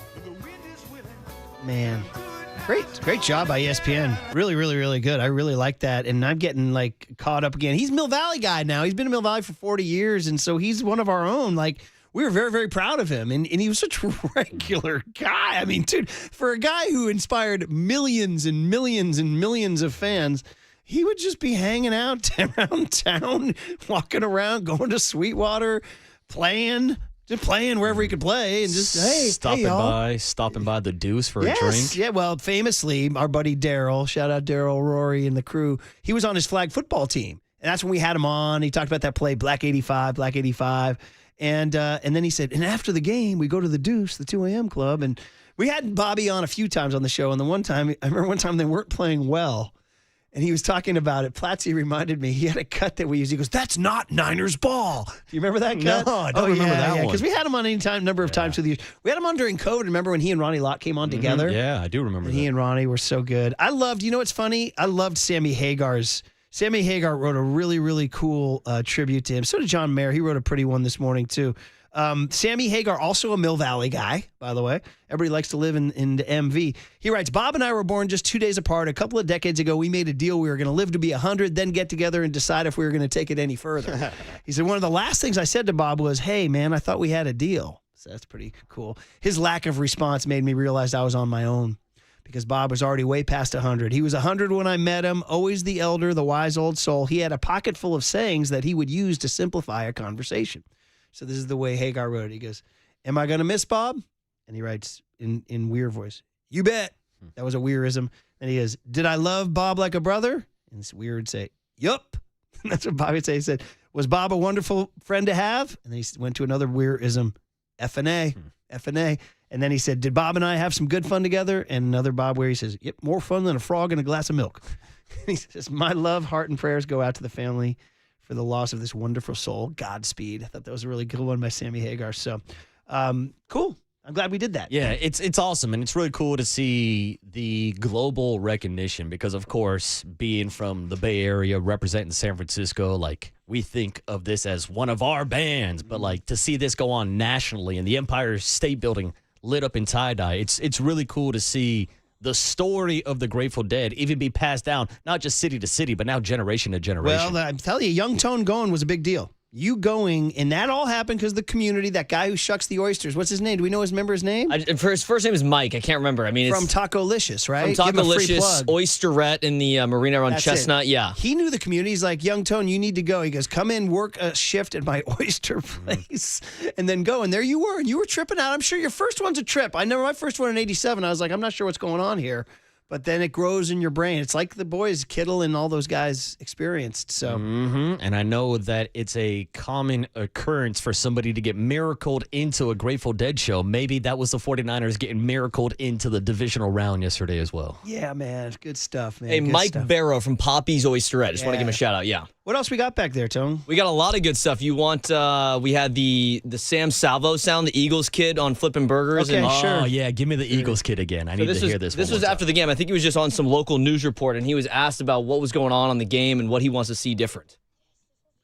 A Christmas present, and I got a loss. Oh, no. You probably would have rather had Cole, huh? Yeah, probably. I'm feeling two of two things. A, I want A.J. Brown packing his bags, and I want him somewhere else that is not here. I love you, AJ, but, like, you can't make those drops in that game. And I also want Kevin Patullo flipping burgers at like the local McDonald's or something. I don't care. Why do you say that? Whenever he's an offensive coordinator, it's like he's flipping burgers. One side, he's cooking. One half, he's cooking. And the other half is completely raw. Dude, this is the origin story of Philadelphia Eagles fans right here. It's so good. I mean, listen, how about that in the middle of this?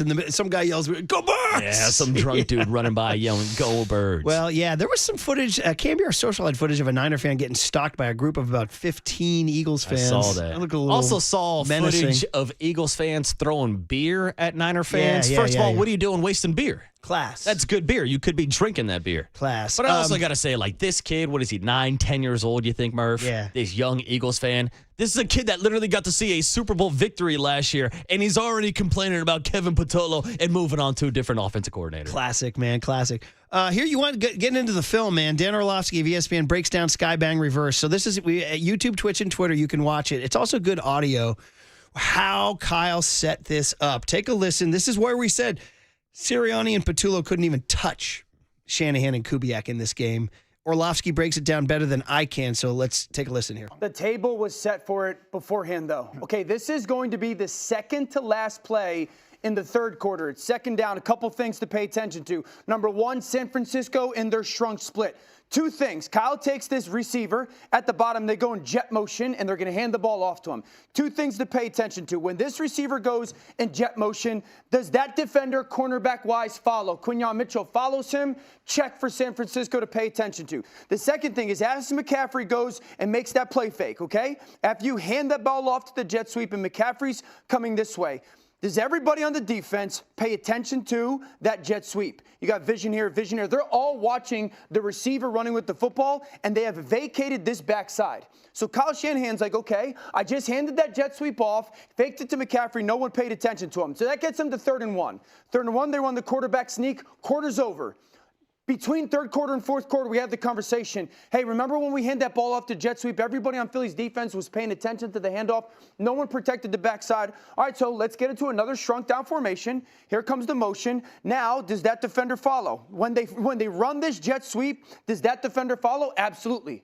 Okay, well, if they follow them, does that mean that the backside, after they do that, is it going to be paying attention to that handoff? Absolutely. Now, this backside defense is paying attention because the last time they did it, they handed it off. Is anybody left in the deep half of the field, the deep third of the field? Absolutely not. McCaffrey, look at the Eagles defense. They're all looking here. They're all looking here. No one's paying attention to the most important San Francisco 49er left onto the field. Jennings fakes it. No one's deep third for the Philadelphia Eagles defense. It's a great throwing catch. This catch by Christian McCaffrey. A great catch. You can't find some of the best wide receivers in the NFL to make that catch, but Christian McCaffrey can. But the awareness of Kyle Shanahan to run that jet sweep at the end of the third quarter, realized that Philadelphia was not paying attention to McCaffrey, and then to come back in the perfect moment to start the quarter, wins them the football game. That's why Orlovsky's pretty darn good, man. I mean, it was all laid out so perfectly, and this is what happens. These chess. You took the words right out of my mouth. Yeah. This is chess, not checkers. Yeah. Well, it looked like Nick Sirianni and the Eagles offense was playing checkers all game long. Here's Kyle Shanahan setting up plays for 2-3 plays down the sequence, down the drive, and obviously he cashed in with that play. I mean, let's talk about Kyle in the playoffs. He's never gone one and done. He's in the playoffs 5 times. He's never gone one and done, and he's reached the NFC Championship every single time. Oh, wait. Are they one game from the NFC Championship? Yeah, they are, dude. And I was telling Tony and John Joe Curley during the break, too. It's so funny how the narrative about Kyle Shanahan in the fourth quarter, and everybody throws around that stat of, oh, Kyle Shanahan has a terrible record when his team's down by more than a touchdown in the fourth quarter. But look what happens in the postseason. Obviously, he hasn't won the big game yet, but Brock Purdy in 7 career postseason games has 4 fourth-quarter comebacks. That's Brock Purdy and Kyle Shanahan leading his team to victory, out-coaching the opponent. All right, guys. Look at 925, typical one. Murph, don't jump on the bandwagon now. Keep that same energy you had last week doubting the Niners. He says, it pissed me off. I'm sorry, 925. I'm writing back to him. I said, if you're talking about he goes, don't jump on the bandwagon. I mean the bandwagon I've been on since 1974. Is that the bandwagon you're talking about? KNBR, Murph's latest jock blog was bulletin board material for the 49ers to get a win. I'm blaming Loader for the charged up headline. Yeah, it was all the headline. Nobody actually reads the article. Let's end it with a preview of this week. Cam Inman's Instagram, he's San Jose Mercury News, had Juwan Jennings, and he ended it by asking him, do we have the question in this or no? Yeah. Asking him about Saturday. A week ago, now you're going back. So what are your thoughts on facing those guys? Can't wait! Can't wait! All right, thanks, Daniel. Yes, sir. Okay. I can't wait. And Seahawks fans are already telling us, yeah, we were more scared of the Rams. Careful what you wish for. Don't want to see the 49ers, especially if Sam Darnold's seeing ghosts. Man, oh, man. Oh. All right, fun day and awesome tributes to Bobby. One more, maybe my favorite one coming up on The Sports Leader. Can't wait! Can't wait! All right, thanks, Daniel. Yes, sir. Time for your Bay Area Chevy dealers traffic update.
Listen to the sports leader anytime, anywhere. Download KNBR, the sports leader app. Murph and Marcus continue live from the Casino Matrix Progressive Jackpot Studios. Casino Matrix. Progressive jackpots are here. Where are you? Just drop in. 1-800-GAMBLER. Oh, man. Check it out. Hey, Marcus, get your hands over your heads, buddy. We're close. We're going to... Wait, double clap. Got to double clap. Here we go. I'm going to tell you how it's going to be. Did they play this? So this is, of course, the traditional ender of many, many, many dead shows. The cover of the old Buddy Holly, Not Fade Away. How it's going to be. And come on, and by the way, they'll play this for like, I don't know, 25 minutes. It's maybe the greatest just vibe ending to, because our love won't fade away, right? Not fade away, and this speaks for 49ers. Our love for the 49ers will not fade away, even when you pick the Eagles. Well, Murph, if they played this jam for 25 minutes straight, that means that they would have played this jam longer than the 49ers' total time of possession yesterday against the Eagles.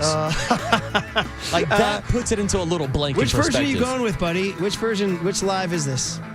Ooh, let me double check. Doesn't matter. It could be any of them. Manhattan, New York, April 5, 1971. 71. I wonder what venue. Does it say which venue? No? It's not Madison Square Garden, no. Manhattan Center. Oh, Manhattan Center. Wow, interesting. I don't know the venue, but listen to them, baby.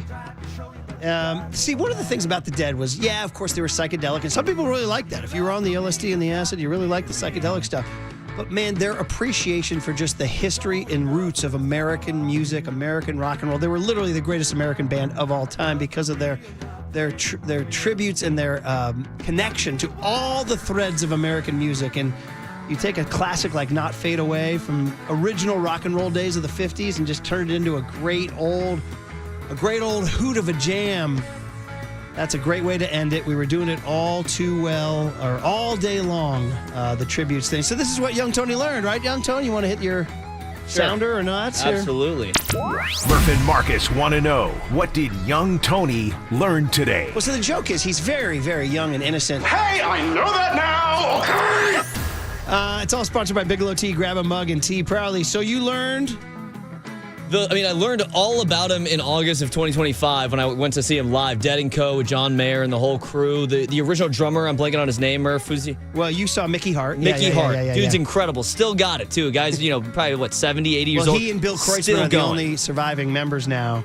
As Jerry and Bobby are doing now together. Doing a little drum intermission, too, in between the little set. Drums in space definitely leaves some people on the side. When they do drum space, you're either into it and spinning or you go get your beer. Yeah. That's what you do. Or some psychedelics. But Bobby was just such a sweetheart, man. Zero ego, always willing to connect, learn, love, play.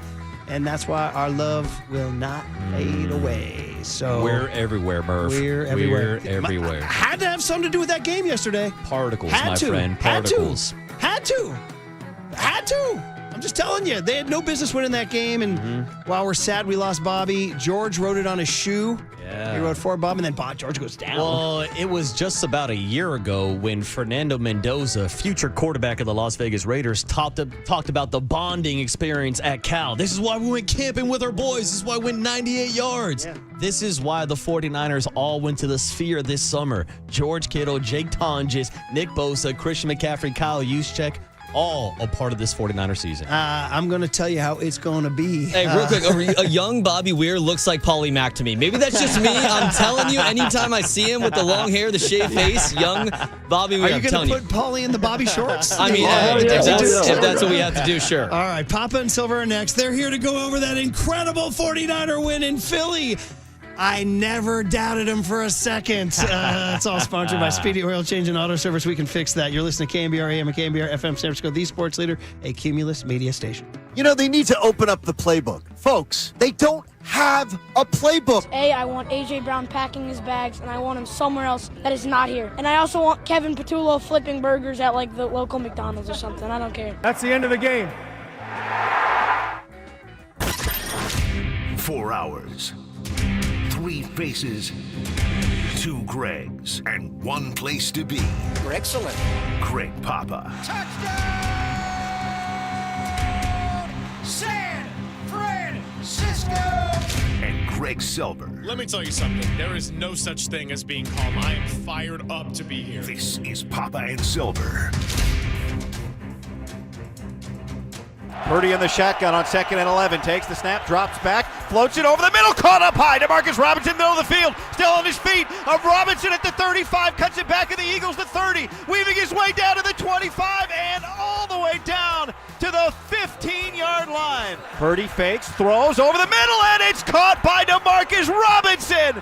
A quick touchdown. Touchdown, 49ers. Sky Moore in motion. It's a trick play. They give it to Moore. Now flip to Juwan Jennings. End around. Jennings throws it to McCaffrey. And he's got it. McCaffrey caught it for the touchdown. Touchdown. 49ers. McCaffrey is beside Brock in the shotgun. Here's the snap. Purdy wants to throw. Purdy pressured. Purdy steps up. Purdy throws. Caught. Touchdown. McCaffrey. Touchdown. 49ers. Back in front. 49ers showing heavy pressure. Let's see if they peel out. They back out. Hurts shotgun snap. Hurts steps up. Middle. Knocked away by Eric Kendricks. The 49ers take over on downs. Do you believe in this team? What a play. The defense asked time and time again. And that'll do it. The 49ers come onto the field, the 6th seed. They defeat the 3 seed, the NFC East champion Philadelphia Eagles. The Eagles' 5-game home playoff winning streak comes to an end. This team and this season have turned out to be something special. The 49ers will get by. They will survive in a touching tribute to Bay Area icon Bobby Weir. May he rest in peace. We'll be giving our Bobby Weir tributes all throughout 10 to 2, just as Murph and Marcus did for the morning. Bye, Eagles, bye. And where else would you want to be for the next 4 hours?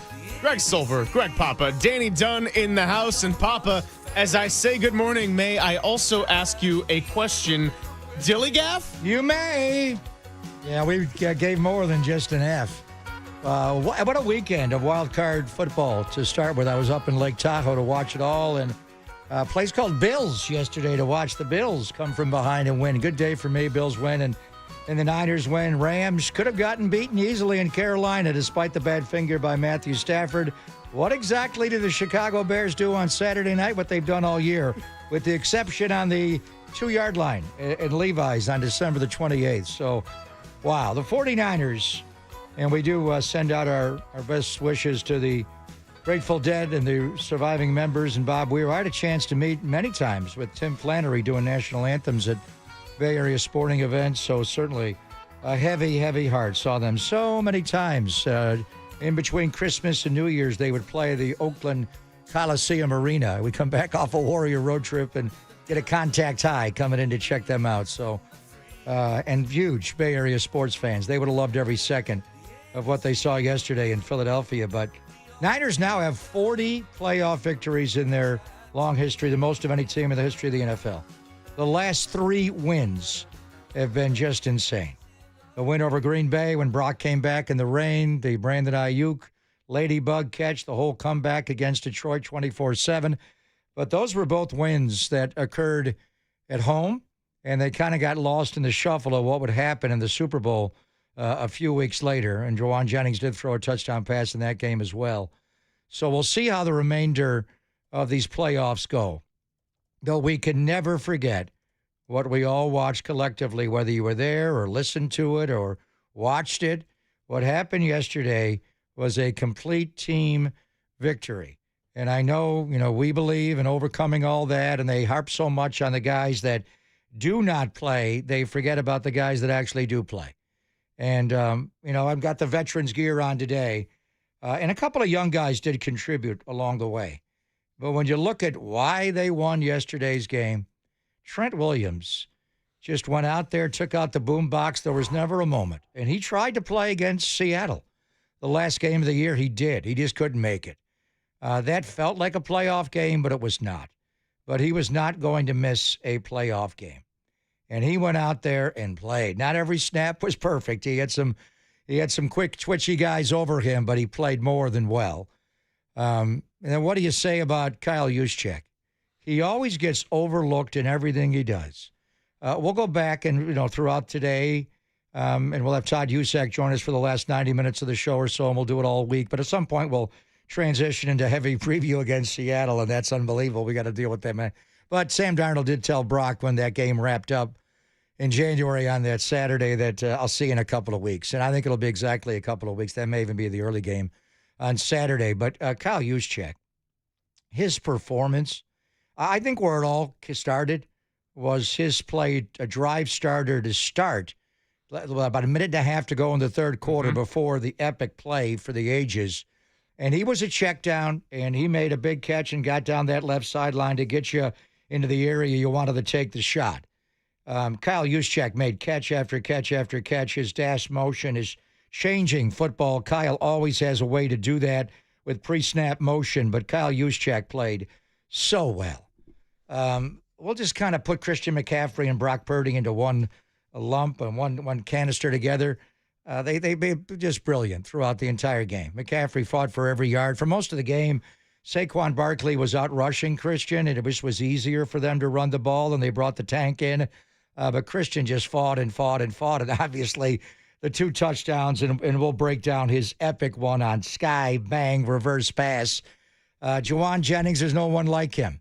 That play, when you look at it, and great call there by Guy. I had a good chance to call his touchdown pass to Christian in the Super Bowl against the Raiders, and I saw him practice that play 25 times that week, and I just said, I hope they don't run that in the game.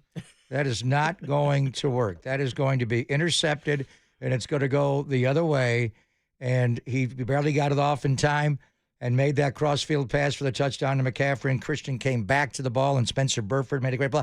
The play yesterday was way harder for everybody involved. We were not in the Dome in Las Vegas. Outside in Philadelphia, they waited for the first play of the fourth quarter. The winds are whipping, but still, even though you're going downwind, that is an impossible pass.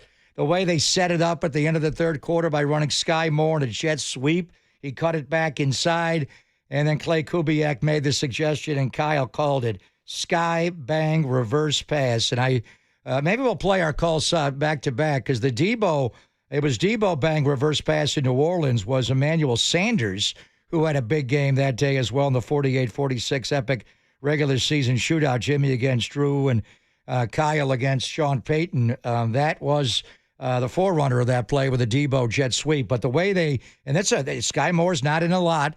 It was a complicated handoff coming underneath it.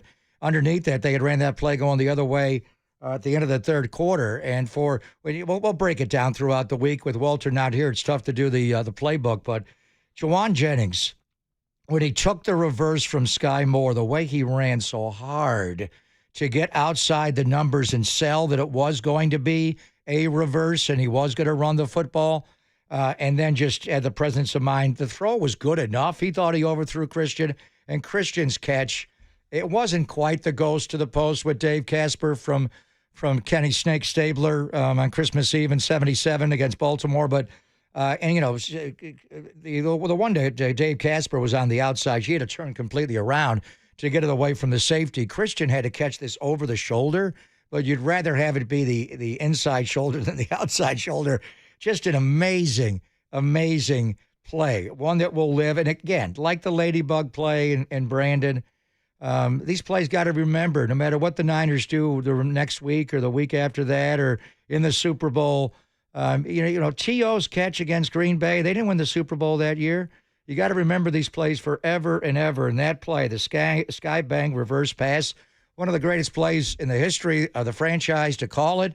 First play of the fourth quarter to think about it going into the play and then execute the play into that howling wind in the Delaware Valley. Just incredible.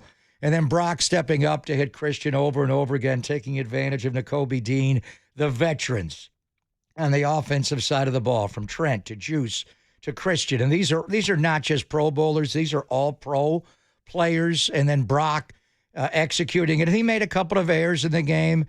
They were more on late reads, and he's got to be careful about that. They did pick on Quinyon Mitchell a little bit in the game, which surprised me, on the first deep shot to Demarcus Robinson. But he made him pay. He wasn't open on that play. That ball should not have been thrown. And then later, obviously, got the second one to Tonjes And Brock was just going through his progressions. He was going boom. I think he just was late. And did he get a good look at the backside third progression or fourth, whatever it was? And he wound up making a mistake. But, Brock just lets it go. And I love when he threw the second one. He's on the bench with the helmet and he's throwing it over to the side. But he came right back in and stepped up, avoided sacks. These other quarterbacks, when you're watching Wild Card Weekend, they take so many intentional grounding penalties. I don't want to jinx him. Does Brock ever take an intentional grounding? Maybe in the end zone when he got hit that one time. But he not only avoids the rush, he gets out, even going to his left. He has enough arm strength to get it back. You don't have to throw it to the actual line of scrimmage in the field of play. The line goes around the world. Throw it in section 216. Who cares? That's what he did on the game-winning drive. Just get it back. He does not. That's what I'm talking about. Just time and time again. And then big plays and, the use check right. And then obviously on the third read to get the ball to Christian McCaffrey for the touchdown. And you want to go at Nakobe Dean in that play. So just the veterans on offense, just willing them to victory, making big play, being in these moments and being unflappable. And then to the defensive side. And the Niners did make a complicated adjustment in the way they cover. We'll get into it more. I didn't know what they were doing right away. Tim Ryan I thought I had seen that. So Deommodore Lenoir normally plays on left corner on the offensive right. Renardo Green's on the other side. They went to boundary corner and field corner with Deommodore Lenoir. He was always on the boundary side where you put the elite corners. That's where J.C. Horn lines up for Carolina. And it's where Quinyon Mitchell lines up for Philadelphia. The very best are on that side. So there were a lot of matchups where Deommodore Lenoir was on that side. And, A.J. Brown, Philadelphia's veteran players just didn't perform well. A.J. had a bad game and a couple of drops in the game. And likewise for Devontae Smith. But I'm going to save the last accolades. And I don't know if we're handing out game balls today, but I'm going to give them all to number 43, the Mike linebacker, Eric Kendricks. Man. And Garrett Wallow, you played your ass off, brother. He was instinctive. He beat him to spots. Saquon did have a lot of effective runs, but Wallow played the flats really well. But the whole thing was orchestrated by your fourth green dot wearing Mike, a guy named Eric Kendricks, who has probably worn the Mike more, including Fred Warner. When you combine the other three guys that have worn the green dot, Kendricks is out green dotted all of them. He knows how to play. He is smart. He's articulate. Even when he's mugging up in the A-gap, he has enough sense to get back like he did in the last play when they had the deep cut to Goddard. And Goddard would have caught that ball. He would have beat Malik Mustafa. It would have been a reception, which also is a concern a little bit with this injury to Jair Brown. If you've got to play Marquise Siegel and Malik Mustafa together, and I don't see any other way, we'll talk to Larry Krueger. How do you cover center field? How do you cover the deep middle? And Jair's not perfect, but he's more of a traditional center fielder, free safety than the other two who can cameo in that role, but really to me are more box safeties. So with a play Kendricks made at the end, the way he read run all day, the two of them combining for 23 tackles. I mean, it's just an unbelievable veteran story for Kendricks to accept a role that's not anything that he's ever had in his career, but he wants to play ball. For Garrett Wallow, a lifetime special teams core player, to be up on game day and start in a playoff game, and for the San Francisco 49ers wear number 49 and play like that, another veteran. So it's just, these guys know the way. But it was Trent coming out of that tunnel with the boombox right away that set the whole tone for a veteran. They are playoff tested, and so is Philadelphia. But the Niners just have an IQ, a lot like the Warriors when you get them into a playoff scenario where they just rise above it. Philadelphia calls that timeout before the 4th and 11. Do you realize if you don't pick that up, they're going to kneel you out? You've got to save that timeout on defense to make the Niners run plays. Once you take the timeout on 4th and 11, game over when Kendricks knocks the ball away. I know they know that, but you've got to get lined up to before that and not make that mistake. So not just the veteran players, the veteran coaching staff, the way they coach these guys up. We'll go through the whole roster, but Brock Purdy, your last 3 playoff wins. The comeback against Green Bay, just epic. The 24-7 comeback against the Detroit Lions a couple of years ago, the biggest comeback ever in the championship game. Both home games we'll hopefully remember forever, even though it ended in a non-Super Bowl winning year. But yesterday, considering it was in Philadelphia, all the injuries you have to all the star power, not getting Ricky Pearsall to play in the game, and Demarcus Robinson Did I mention that veteran, the way he played early, the way he scored the touchdown, and he came up with big catch after big catch to keep you the football. That was one of the 40th, and it certainly would not be the final. San Francisco 49ers playoff victory was one to remember on so many levels. One of the most special wins in the history of the franchise. There's no question. And to me, winning that game and getting a playoff win after a 12-5 regular season in the toughest division in football, that really put a stamp on what an improbable season this has been. The job's done by Kyle Shanahan and Robert Saleh, and we have the next 4 hours to go up and down this roster. So, yeah, we could talk a little game balls coming up, but honestly, there's about 25 different game balls worthy of being handed out. And if that wasn't the case, we wouldn't be talking about a 49ers team that has football still to play in Seattle next weekend. We'd be talking about a team whose season ended when they were shorthanded and they just ran out of too many guys. You know, Dieter, I'll give him credit for this one. I saw him label the 49ers a cursed team of destiny, and that's certainly what it felt like when you combine the win with George Kittle's injury. We'll get into that coming up a little bit. 808 KNBR is the number. But whatever you want to call this team, Matt Barrows, who's going to join us later, calls them the improbables. I like to call them the overachievers. Whatever you want to call this team, that win certainly put a stamp on the meaning of what this season has been. Now, depending on how it ends, maybe it won't be quite as talked about in the next 15, 20, 25 years.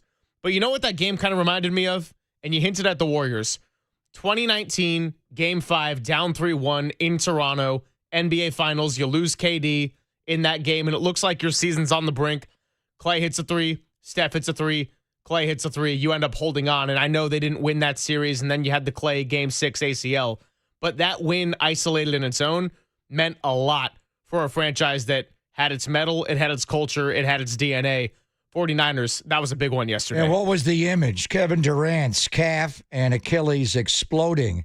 The way those Achilles explode, the calf just bubbles. Mm-hmm. We didn't even mention the injury to George Kittle. Exactly like Kevin Durant's injury, what happened to George. And how about in true George Kittle fashion, as they carted them to the locker room, send me down a bottle of tequila. Tequila! And it was Jed York, the owner, that brought it down to the locker room. That is one way to numb some pain. But after the tequila wears off, that is going to hurt. But you're exactly right. I mean, when you saw that right calf of George Kittle just take a beep, beep, beep, I was like, oh, man, he tore his Achilles. And even on the slow-mo replay, you could see he was not trying to set that foot down as he was getting dragged to the ground. So brutal blow here for the 49ers. They just got to continue finding ways, but the stars getting injured, I'm just running out of words for it. So 808 KNBR, it's a celebration. We got the YouTube chat, we got the text line, we got the phone lines, and we got a whole lot of sound and content to throw your way. Audio recap. First playoff audio recap we'll have. We'll do that before you get on out of here, and Todd Husak joins us. It's Papa and Silver on the Sports Leader.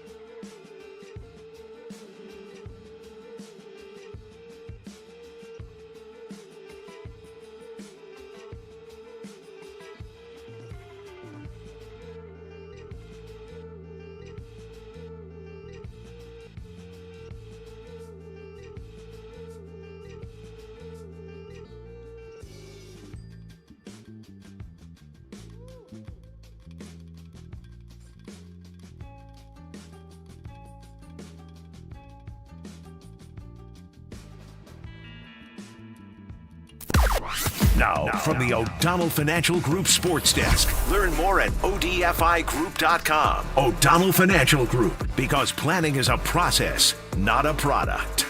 The 49ers beat the Eagles on Super Wildcard Sunday 23-19. They will be heading to Seattle for the divisional round. Can they score more than 3 points this time against the Seahawks? Let us know in the YouTube chat or give us a call at 415-808-KNBR.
Greg and Greg, Papa and Silver. This is KNBR, the sports leader.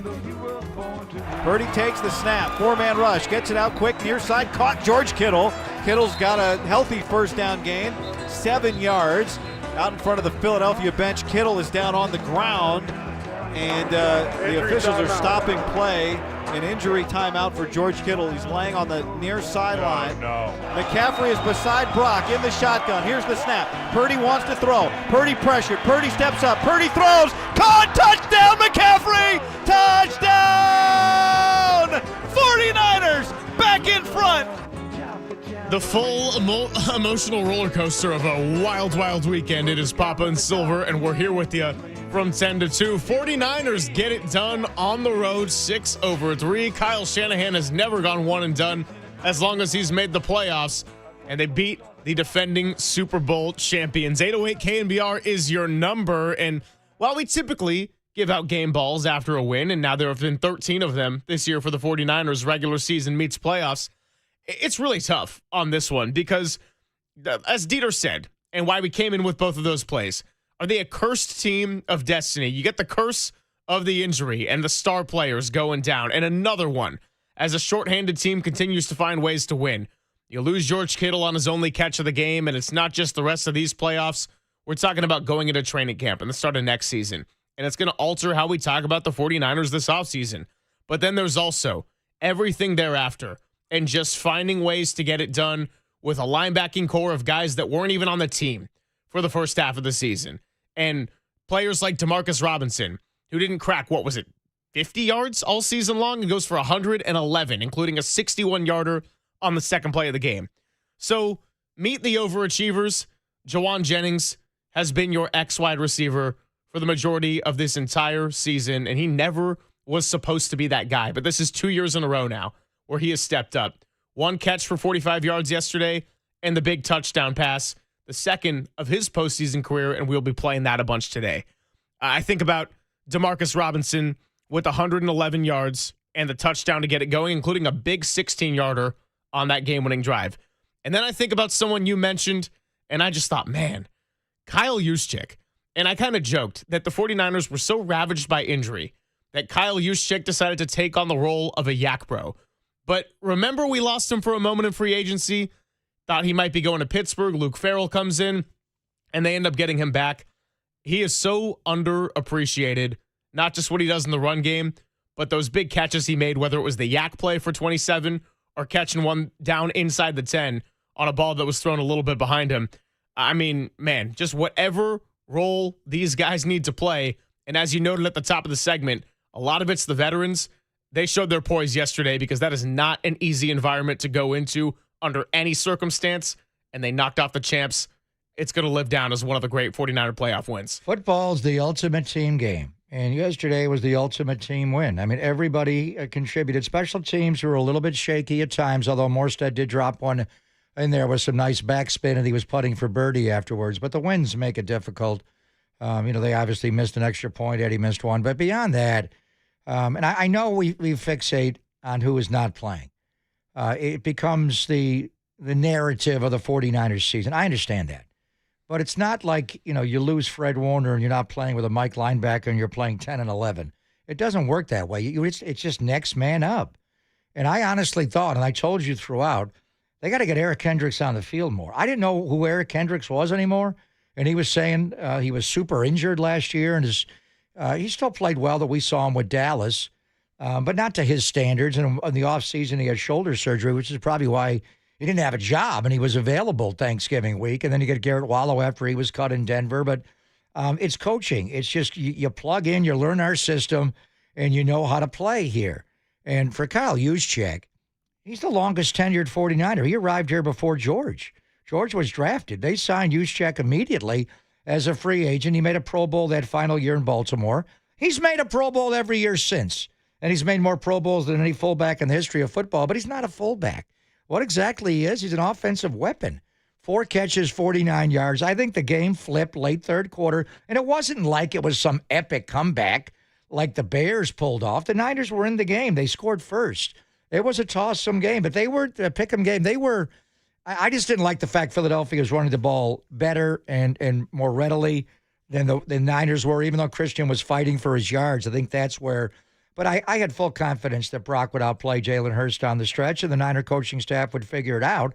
But that play at the end of the third quarter, on like the third check down to use check, he breaks a tackle. He drops his crown of his helmet on Blankenship and runs him over and picks up 27 yards on that play, got that whole drive going. Then they ran the Sky Moore jet sweep to set up what would come later. But just so many big plays over and over again. It is, as far as losing George Kittle, it's tough. And I'm sure it's hard for George. The tequila's wearing off this morning. They got in at 2 o'clock in the morning, and I imagine that plane ride, there was more tequila flowing, even though they know they have to play on Saturday. And I'm just telling you, brace for the Saturday afternoon time slot. We'll get into it more, throughout the week when we find out what's going on. But just talking to network people, it could be. And Seattle's coming off a bye, so they'd like to reinsert the number 1 seeds off a bye into the first possible playoff window because they've been off the longest. So, but it's all based on ratings and who they think will be the better eyeball game to put on Saturday night. And believe me, Buffalo they're one of the small markets in the NFL. They are a big-time draw for TV eyeballs with that quarterback. So they're not going to make them play. They did yesterday in the early window, but if they can slip them into prime time, see if that works out. And CBS only had 1 game all weekend, so they got the early slot, but it was still Jim Nantz, Tony Romo. But anyway, the Kittle injuries, but Jake Tonjes will play well.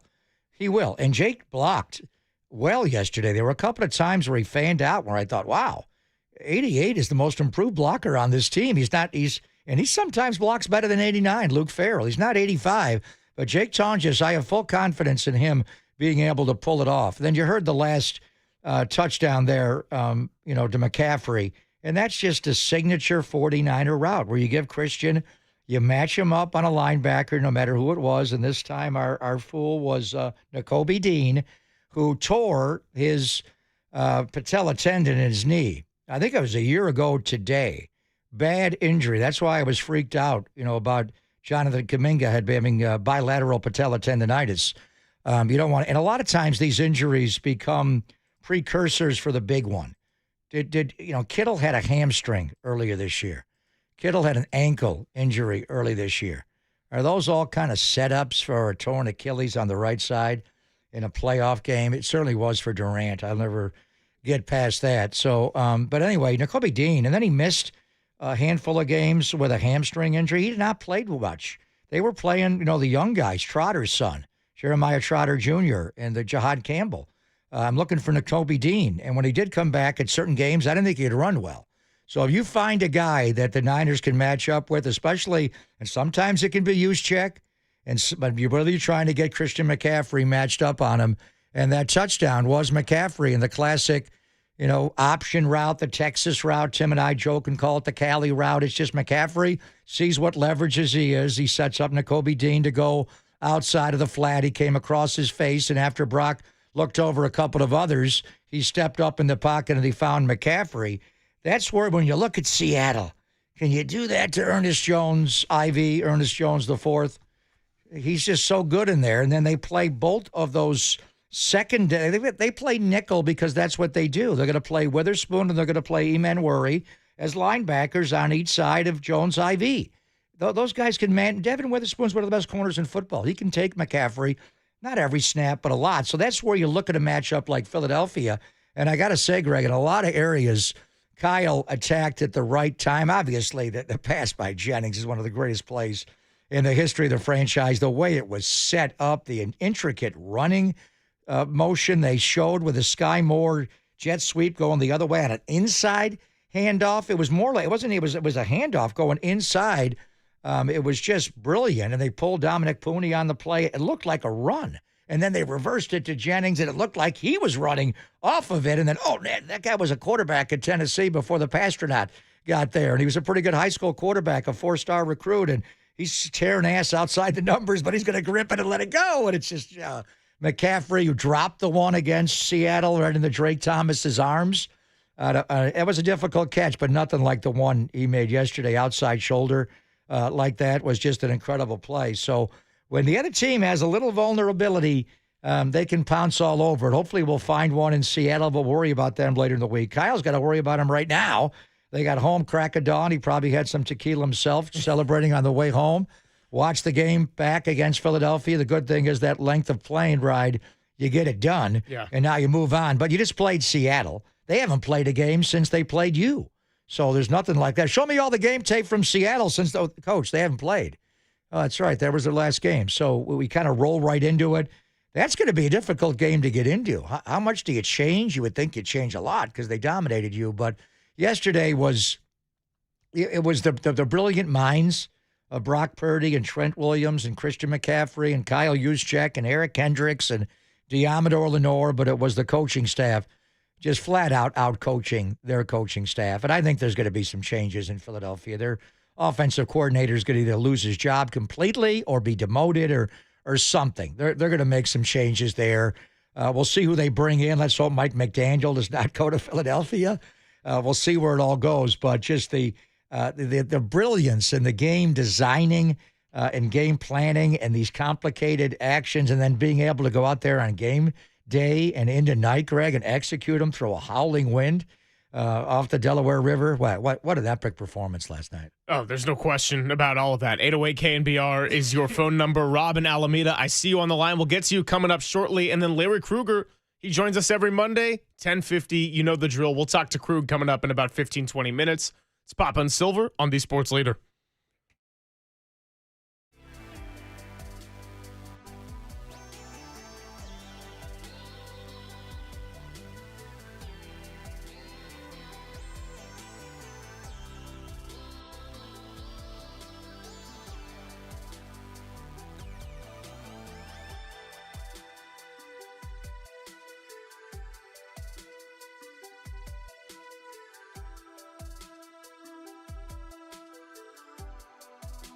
Hey, it's Greg Papa here. About 4 summers ago, I had CLR, custom lens replacement surgery from Laser Eye Center of Silicon Valley. It's been a game changer for me. I couldn't see anything distance-wise, and now I got 20/20 vision. Do you struggle with distance vision, and now you need reading glasses or wear bifocals? I don't need any of them. CLR is your permanent solution to readers and bifocals, glasses, contacts, and you'll never develop a cataract the rest of your life. Don't wait until you're older like me to see great. Do all the things you love to do with perfect vision now. After tens of thousands of vision correction procedures, Dr. Craig Bindi and his team at Laser Eye Center of Silicon Valley can tell you if it's your right time for CLR. And they make it easy. Start with a free virtual consultation at lasereyeclr.com. You'll discuss your vision goals and all their different lens technologies. No readers, contacts, glasses, or cataracts. lasereyeclr.com or call 877-GET-2020.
Now, back to Greg Papa and Greg Silver on KNBR, the sports leader.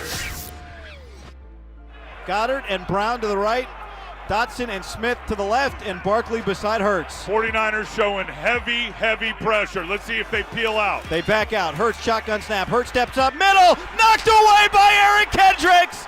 The 49ers take over on downs. Do you believe in this team? What a play. The defense asked time and time again. I would say it's unlikely because I was not on a team for so long. So a little bit unlikely, but from the outside looking in, I think it may look super unlikely. Being in the building for the last month and some change now, it's not a question by me of why we're in the situation we're in. You know what I mean? I believe in this team. Wait, Eric Kendricks is a 49er? Are we going back to last offseason when this all went down? Yeah, it is unlikely that Eric Kendricks would be playing for this team in a playoff game and making a game-sealing play. But they're right there from Guy Haberman. You just heard it. I want to go back to something we got into Friday, and then we'll go out to the phones. So Friday, we spent 4 days talking about this matchup, previewing the Eagles, and it's all for the fact that you just never know what's going to happen. But we got into the two running backs, the last two offensive players of the year, Saquon Barkley, Christian McCaffrey. And if you had presented us with the statistics that Saquon Barkley would go for 26 carries, 106 yards, 4.1 yards a carry. Christian McCaffrey, 15 carries, 48 yards, 3.2 yards a rush. I would have said that's not looking great for the 49ers. Now add on the fact that the turnover differential was Philadelphia +2. Add on the fact that special teams didn't really have any dramatic sway on the game. Each kicker missed an extra point. Kick coverage all around pretty solid.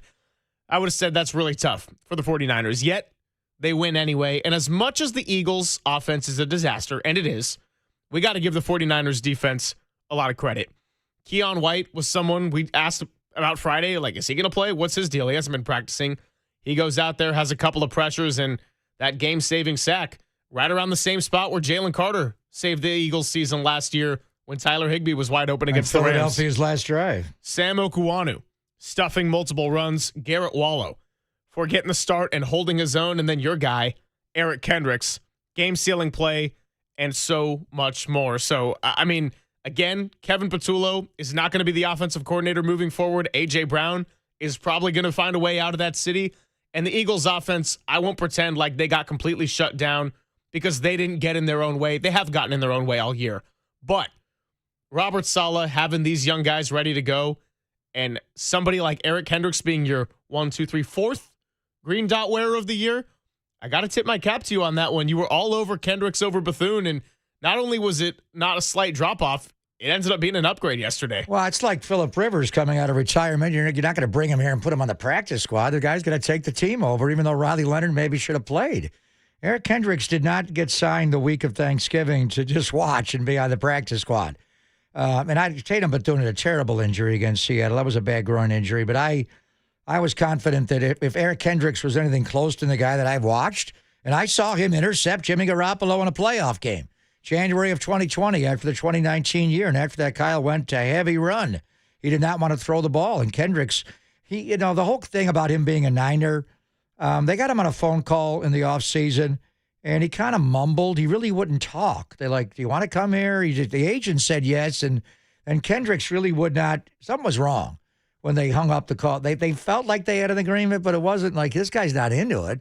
And then he wound up reuniting with Zimmer later in the day, and he could be at Mike. So it's all cool. The play at the end, and it was all what he was talking about. And he was on with Guy and T-Rock after the game, and I heard his press. He's just as smart. He fits in. He is big brain Brock. He's big brain Eric, or whatever you want to say over on the defensive side. He just got here, and he's got them all lined up. So he was saying the ball was on the right. It really wasn't. It was in between the hashes. But he was, and one thing about Mike Zimmer's defense, they would always, the double mug in the A-gap. Eric Kendricks would jump over the head of the center on one side, and Anthony Barr, the other linebacker, they would show that all the time. A lot like Chicago did for years with Brian Urlacher and Lance Briggs. They just always double mug. So how do you block it? The center's got it changes your protection. If they both come, what do you do? If one comes and one bails, more than likely both are going to bail. But if they don't, you got to block them. They're right over the head of the center. They're 2 strides from getting to your quarterback. So you got to account for them. When the Niners do this, and Fred could get away with it, when Tatum Bethune did it, he was late getting into the hook and slant zone because he's up mugging in the A-gap like he's coming. And then when it snapped, he didn't get back in time to cover. It's cool. If you want to mug in the A-gap, Troy Polamalu, fine. But you better get back and cover the area you're supposed to. Tatum just couldn't do it. Eric Kendricks on this play is showing the double mug. He's up. They both bail out. He goes to the other side. He reads Hurts the whole way. And he undercuts, and they're going to the tight end, Goddard. Wallow was there. Goddard would have caught that ball. On the 4th down of the 11, he would have caught that football. They would have had a 1st and goal on like the 5-yard line. Eric Kendricks got back. He was mad he intercepted it. Bro, we don't care about interceptions. Tell some other guys playing on Wild Card Weekend when they bat the ball down and not intercept it. They did it over and over again on 4th down. Do you know situational football anyway? That's why going into this Seattle matchup, I'm concerned. We'll talk to Larry about it. Without Jair Brown, and he's got a hamstring injury. All of a sudden, he's out of the game. Marcus Siegel is in. How do you deploy these 2 safeties that are missiles? Mustafa and Siegel are missiles, heat seekers coming downhill to blow you up. But do you trust him in center field? They're not Earl Thomas. How do you do that? So I think their skill sets are similar. I don't like them on the field together. But a guy like Eric Kendricks can make it all work because he drops in that deep middle after showing an A-gap blitz. He still gets back, and Wallow's got the other side. Eric Kendricks is he fits in. He could sneak into a quarterback meeting with Brock Purdy and finish their sentences. His mind plays in Santa Clara. Before we go out to Larry Krueger, let's get to the phones. Rob is in Alameda and wants to sound off on this Victory Monday. What's up, Rob? You're on with the Gregs. Hey, thanks for taking my call. I think I noticed right out of the gate that Philadelphia didn't really have much of a pass rush. I know, I think they were compared to Seattle's in a way, but, the fact that Purdy had time and the receivers had time to get farther down the field or make options and throw it to the fullback, I think that was a big difference really in the game where, with Seattle's pass rush, I think it just seemed like that our defense played a lot more aggressive yesterday as opposed to Seattle. And now I know I was complaining that, they didn't blitz or stun enough against Sam Darnold because it just seemed like he had all day.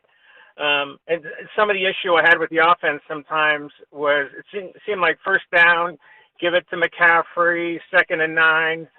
1st down, give it to McCaffrey, 2nd and 8. It just seemed like I wish they were passing a little bit more in 1st down. And also clock management. At times, I think they're burning through timeouts. Those wipe out your challenge opportunities. I think we have to be careful there. Brother, the Niners won the game yesterday, right? You realize, did you watch the other wild? I don't mean to, but like the way, I'm not going to find out Matt LaFleur's fate today, whether they give him a contract extension. There's word that maybe Harbaugh goes there. When you watch the rest of the league play, and Matt LaFleur is a brilliant game designer. He's right there with Kyle. I'm not sure he's going to put him there with him and Sean McVay till he wins a little more, gets to a Super Bowl. They called a timeout on offense, came out to run the next play, and took a delay of game and wanted to call a timeout. You're not allowed to call back-to-back timeouts in the NFL. Joe Gibbs did that after he came out of his retirement, already a Hall of Famer. So I understand we could all nitpick on things Kyle does. When you watch the rest of the league, there's just a lot of Green Bay, and Chicago does what they did, but Green Bay mismanaged that game. They should have won that game. That game was over. So I hear you. Yeah. What he's saying, and getting back to your point, Saquon against Christian. Whoever wins the game is going to be the better running back. Well, that's why I was concerned for the first half, middle, third quarter. I'm like, they're just running it easier. And Saquon had the 129-yard run and the cutback early in the game, and they couldn't keep Okawanu and Diamador let it cave in. But he only, 26 carries for 106. You take away the 29-yarder. Bigsby did run well. There were a couple of designed runs for Hurts, but nothing wild. The Goddard touchdown, came at a jet sweep. versus McCaffrey. It was harder for Christian. 15 carries, 48 yards, the long at 10, 3.2. I thought Christian did a good job of battling for yards where you thought 2 or 3 maybe. No, 5, 6, 7. Way to go. But the bottom line in this game, McCaffrey was more of a figure in the passing game. And Saquon's good in that, but he's not McCaffrey. No one is. I mean, McCaffrey had 66 yards receiving, caught 6 of the 8 targets, and had a couple of touchdowns. Barkley had the one screen for 20 yards, but the other 2 just caught 5. And the bottom line, why did you win this game? And I know Brock threw 2 interceptions, but those were on third reads to the backside where I don't think he looked at it. The first one, he had Juwan on the in cut. He just came off of it and went, backside and threw the interception there. I don't care what they make. I don't care. One guy's a Super Bowl MVP and should have won a second one had they beaten Kansas City. Brock Purdy is a much better quarterback than Jalen Hurts. It's not even close. And I know this offensive coordinator in Philly is probably going to get fired or demoted. But on the way out the door, I would say the emperor wears no clothing. The quarterback here cannot read a defense, and he's not accurate enough. We have designed an offense around him because that's what smart coaches do, but he is limited. He is limited as a pocket quarterback. The teams that play us tell us that by the way they rush this quarterback. So when it comes right, and Brock was not perfect, but these interceptions were because boom, boom, boom, backside. Shouldn't have done it. Did I see that well enough? And I thought their pass rush was pretty good at times. They hit him. They hurt his finger a little bit. You don't see Jalen Hurts going through his progressions. And that's what, if the Niners are going to win this game against Seattle and flip the script, it's going to be Sam Darnold is going to have, when he's going through his and Sam's up on his toes and he looks like Peyton Manning and he's bopping around, boom, boom, boom. If he just doesn't see one quick enough and his feet don't get lined up. The Niners were in that game, in January, that Saturday night, but Sam did not give you the ball. To win this game, Sam has got to give you the ball once, twice, or maybe 3 times. 808 KNBR will take more calls in the 11 o'clock hour. We appreciate Rob in Alameda. Let's get to Larry Krueger when we come on back with the Gregs on the Sports Leader.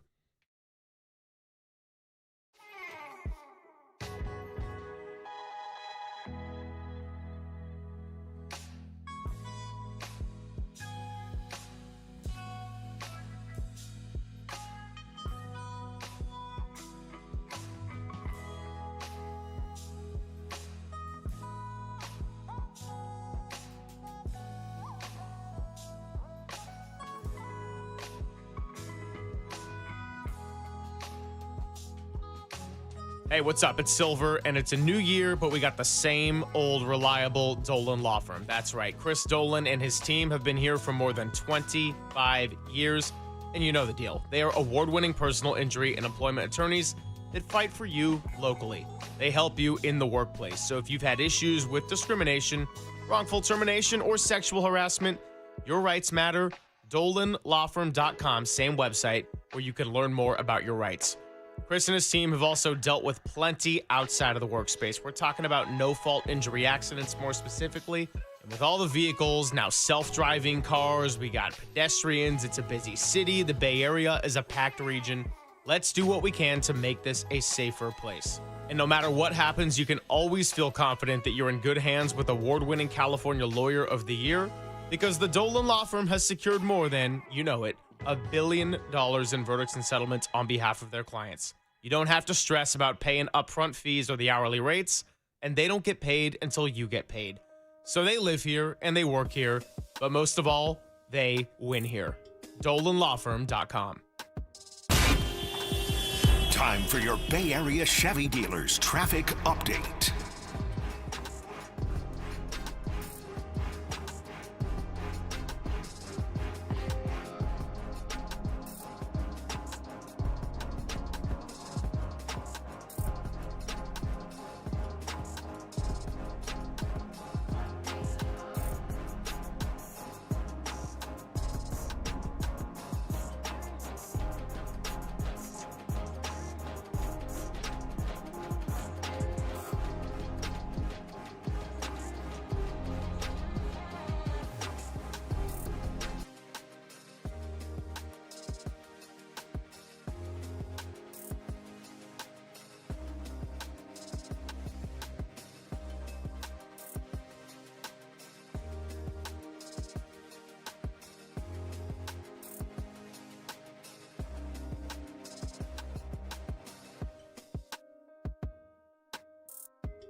Papa and Silver now continues live from the KNBR Casino Matrix Progressive Jackpot Studios. Casino Matrix. Progressive jackpots are here. Where are you? Just drop in. Please play responsibly. 1-800-GAMBLER. Brock Purdy under center. He's got Christian McCaffrey behind him. Sky Moore in motion. It's a trick play. They give it to Moore. Now flip to Juwan Jennings. End around. Jennings throws it to McCaffrey. And he's got it!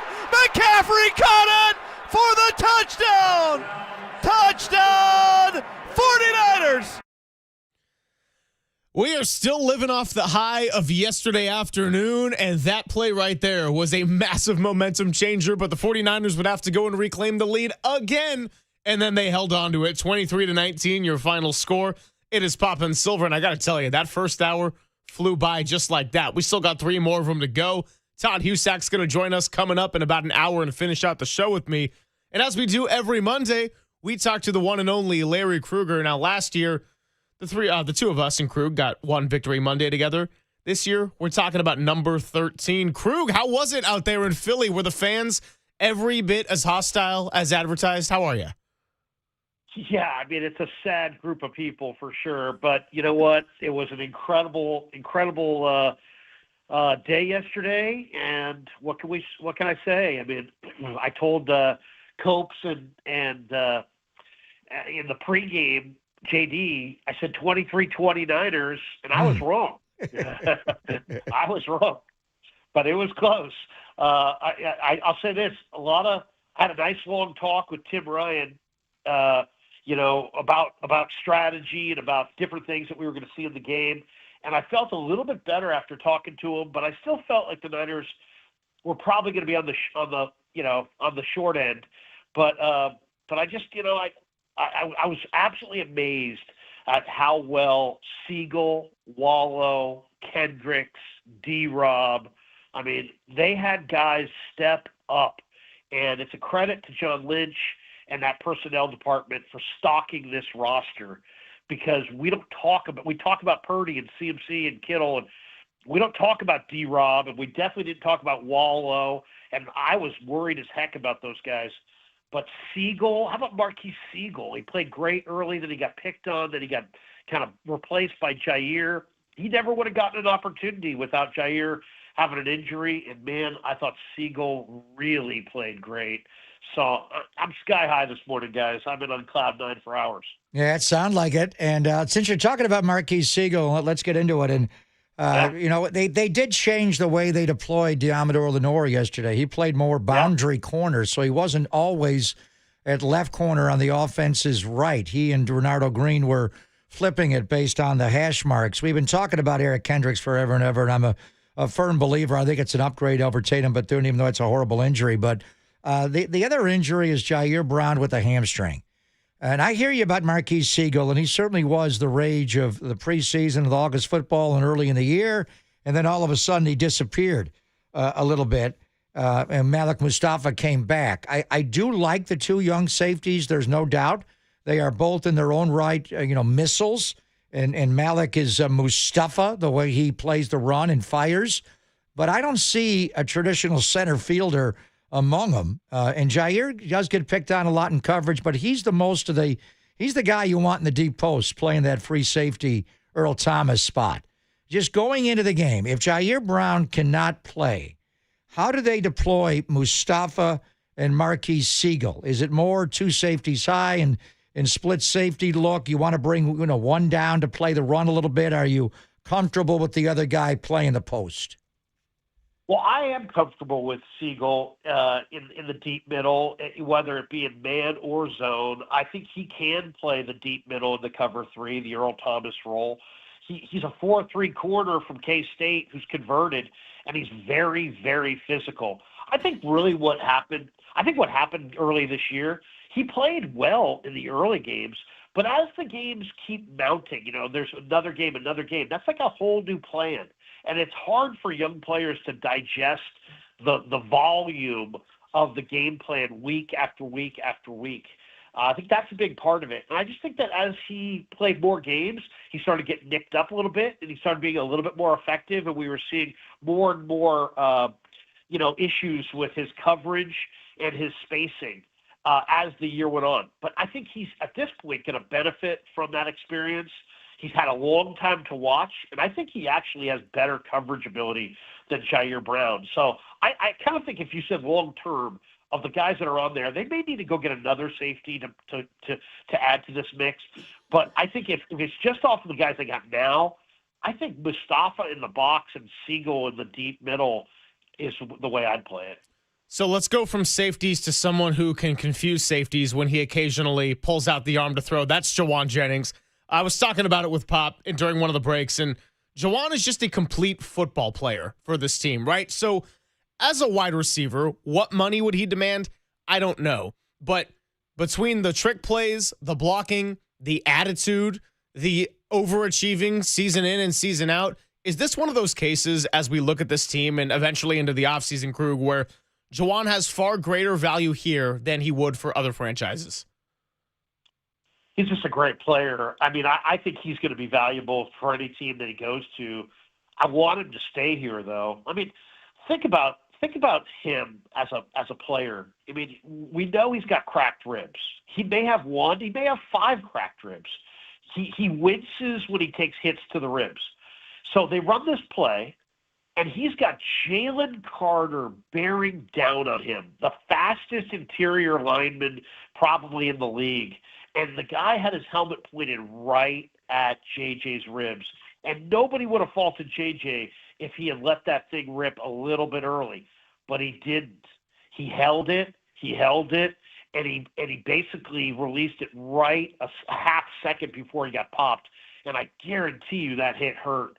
So, I mean, this guy is – there aren't too many teams where your wide receiver is the toughest guy on the team. But you know what? Sometimes when I'm fooling around in the locker room, I'll go up to guys, hey, man, if you could have one guy, defend you in a bar fight, who would you want? And guys would say Kinlaw back in the day. They would say Greenlaw. But there were an awful lot of votes for Juwan Jennings. So, man, he's an old school tough guy. And I don't think that can be minimized. Well, if it started in the bar, I think I'd take Trent. But if it spills out in the street, in the alley, I'm going with Juwan because he's just not going to stop, and he's going to fight you by the bus. So this play, and I think, hopefully, the Niners can beat Seattle and, go on and win a Super Bowl, win a championship game. And this game will be remembered with all the great ones in the history of the franchise. But sky bang reverse pass, Larry. And I don't know how many times you've watched it.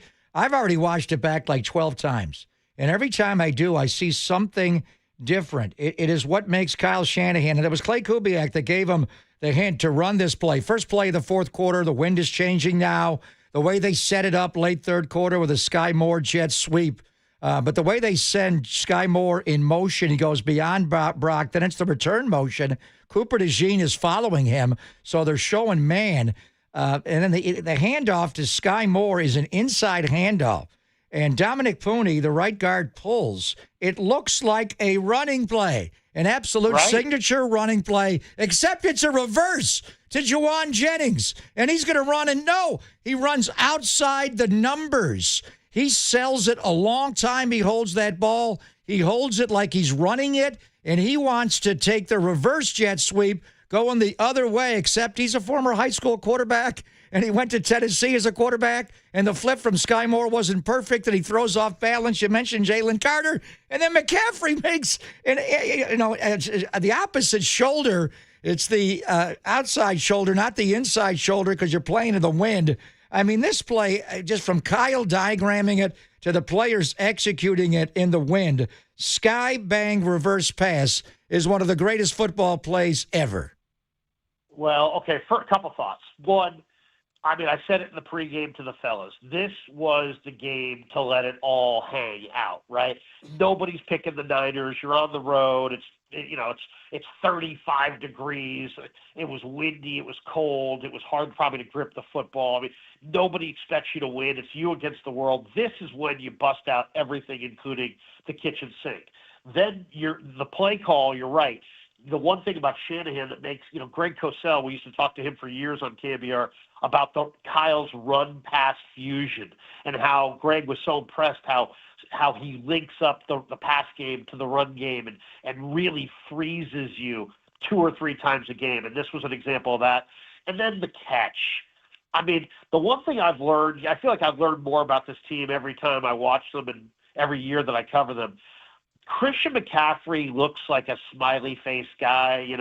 He is a absolute killer when it comes to being a competitor. And so's Purdy. They have these baby face looks, but don't let the looks fool you. These guys are right there with Jordan, Montana, Brady. These guys are winners. These guys are competitors. So once I saw that JJ put air under that, I was like, man, he's throwing it to the right guy, because Christian would have done anything to make that catch. I mean, he literally would have run through the stands to make that catch. I love his competitiveness. He's one of the all-time competitors.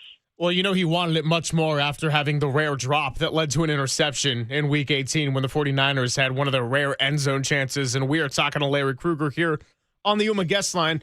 All right, so watching the second half in real time, were you thinking, as far as the Eagles not being able to move the ball or get into the end zone, was that more of a tale of the Niners stepping up in the way you were processing it, or were you kind of seeing it in the sense of Eagles getting in their own way, as they often did the second half of the year? Well, I mean, I could go through my call sheet and I chart the entire game. The first drive of the third quarter, they get to 3rd and 3. Hurts throws it to Barkley, and he freaking dropped it. And it was just right there on his hands. That led to a punt. The other one, Barkley on the penalty on Juergens on the 6th drive, with their second drive of the second half, that sent them behind the chains. Juergens has a holding call on 2nd and 10, and they get to 2nd and 20, and then the Niners played a really smart, plan, and they allowed the pass to Goddard, but they made sure they rallied up and tackled him, and the Eagles were forced to punt. So I mean, the Niners got a nice play from Bryce Huff on a TFL against Barkley on a second down play on the Phillies' 3rd possession. That made them settle for the Elliott 41-yard field goal. I think there were just individual plays, throughout the second half of this game where guys just stepped up. I mean, it's an assortment of different guys, but penalties hurt Philly. The Niners had won all day, so I thought that was a key. And then there was also this kind of the impending doom. Mike Sando, I think I mentioned this to you guys. Mike Sando's a genius writer, and he picked the Niners. And he said, why am I picking the Niners? Because there's less dysfunction. And Mike doesn't throw that out lightly. That's just he's sourced.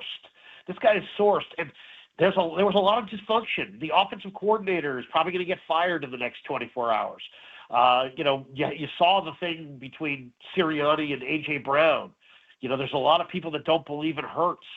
And I kind of viewed this team kind of like the 86 Bears, where 85 was so great that they were still great in 86 in the regular season, but they got beat by the Redskins in the playoffs because it just wasn't quite right. And I think the Eagles have regressed significantly offensively since last year, and it really showed. I also think that they overlooked the Niners a little bit. I think they wanted the Niners over the Packers, and I think Lane Johnson, they were trying to save him for next week. And I think they thought they could get by without him, and their numbers are not good without him. And he did not play yesterday. And for a while, his backup, Fred Johnson, also went down. And now we'll find out about the future of Kevin Patullo and also A.J. Brown. There were a lot of rumors before the trading deadline in November that they were going to trade him, but they didn't. And now we'll see what they did because dysfunction is putting it lightly. All right, so we move ahead after one of the great playoff wins in the history of the franchise and one of the great plays in the history of football. They didn't have hardly any of those against the Seattle Seahawks, and we're going to have to see them in exactly 2 weeks' time. I think it will be quite possibly Saturday afternoon, and Buffalo-Denver will be Saturday night. We'll see.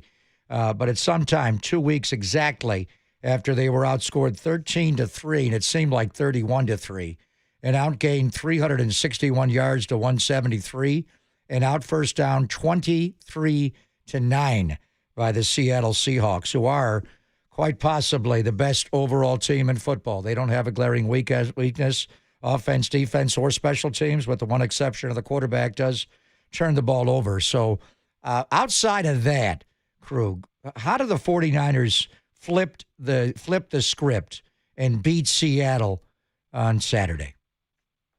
Well, first of all, they've played Seattle twice, and they've given up 13 points both times. And if they can do that again, I think they're going to win. I think the Niners are going to win. I think, what we also saw yesterday was a guy that I've been calling for weeks, and that's Demarcus Robinson. Demarcus Robinson is a forgettable name. He had a tremendous training camp. This guy caught 7 touchdowns last year. He's a big-time player who plays winning football, and he's not afraid of the moment. And I think you saw him utilized, and I think you need to see him utilized in this game. Kyle, the problem in this game is that Seattle keeps 2 safeties deep.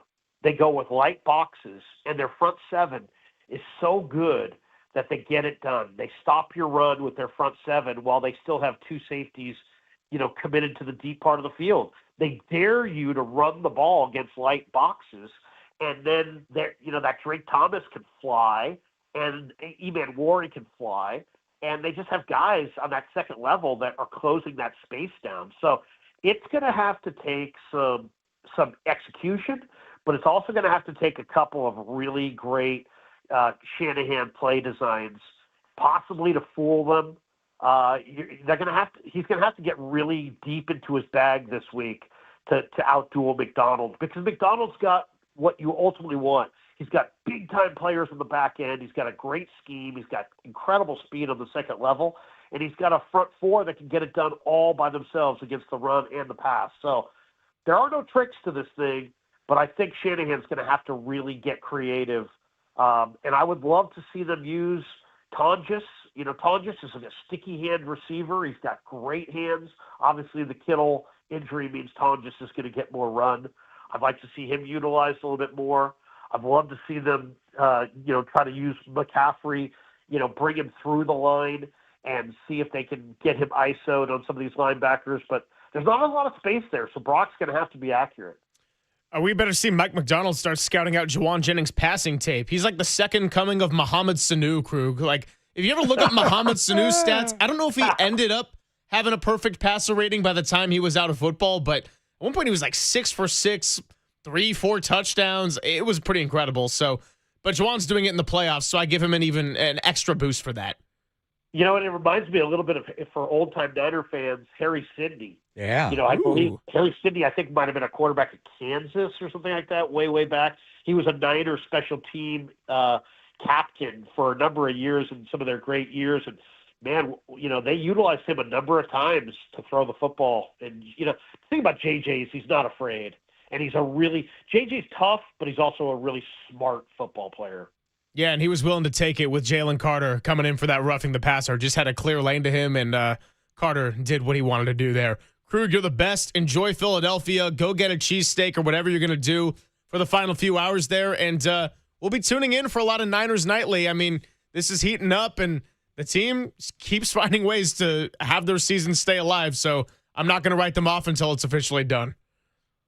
Oh, do not write the Niners off. There's a magic carpet ride thing happening here. I'll say this. For me, what yesterday means is that win, lose, or draw, this has been a successful season. But I'm telling you, from being in that room, every guy in that room believes they're going to win this game coming up. Every guy in that room believes that this is a team of destiny. There's a really strong belief that this is a special Niner team. And we're starting to see it. I think this is, we talk about players in their prime. We don't discuss coaches in their prime. But Kyle Shanahan is absolutely in the prime of his career, and he's one of the great coaches of this era. And maybe this is his time to get the ring. No question about it. Krug, you're the best, and we'll talk to you soon, all right? Sounds good, guys. Have a great rest of your day. Thank you, Larry. Likewise. Larry Krueger joins us every Monday, and that's a good way of putting it, coaching in his prime as Kyle Shanahan. And again, this win to me puts a stamp on the fact that this is one of the great 49ers seasons, one of the great coaching jobs. And look, if they lose this weekend, we can have the conversation at some point about how they overachieved, made it this far, blah, blah, blah, blah. We're not doing any of that until this thing's officially over, because I think the motto that's running through the halls continues to be Dillygaff. Man, they're very good. Mohamed Sanu, and he is the greatest. I'm very impressed you pulled that out.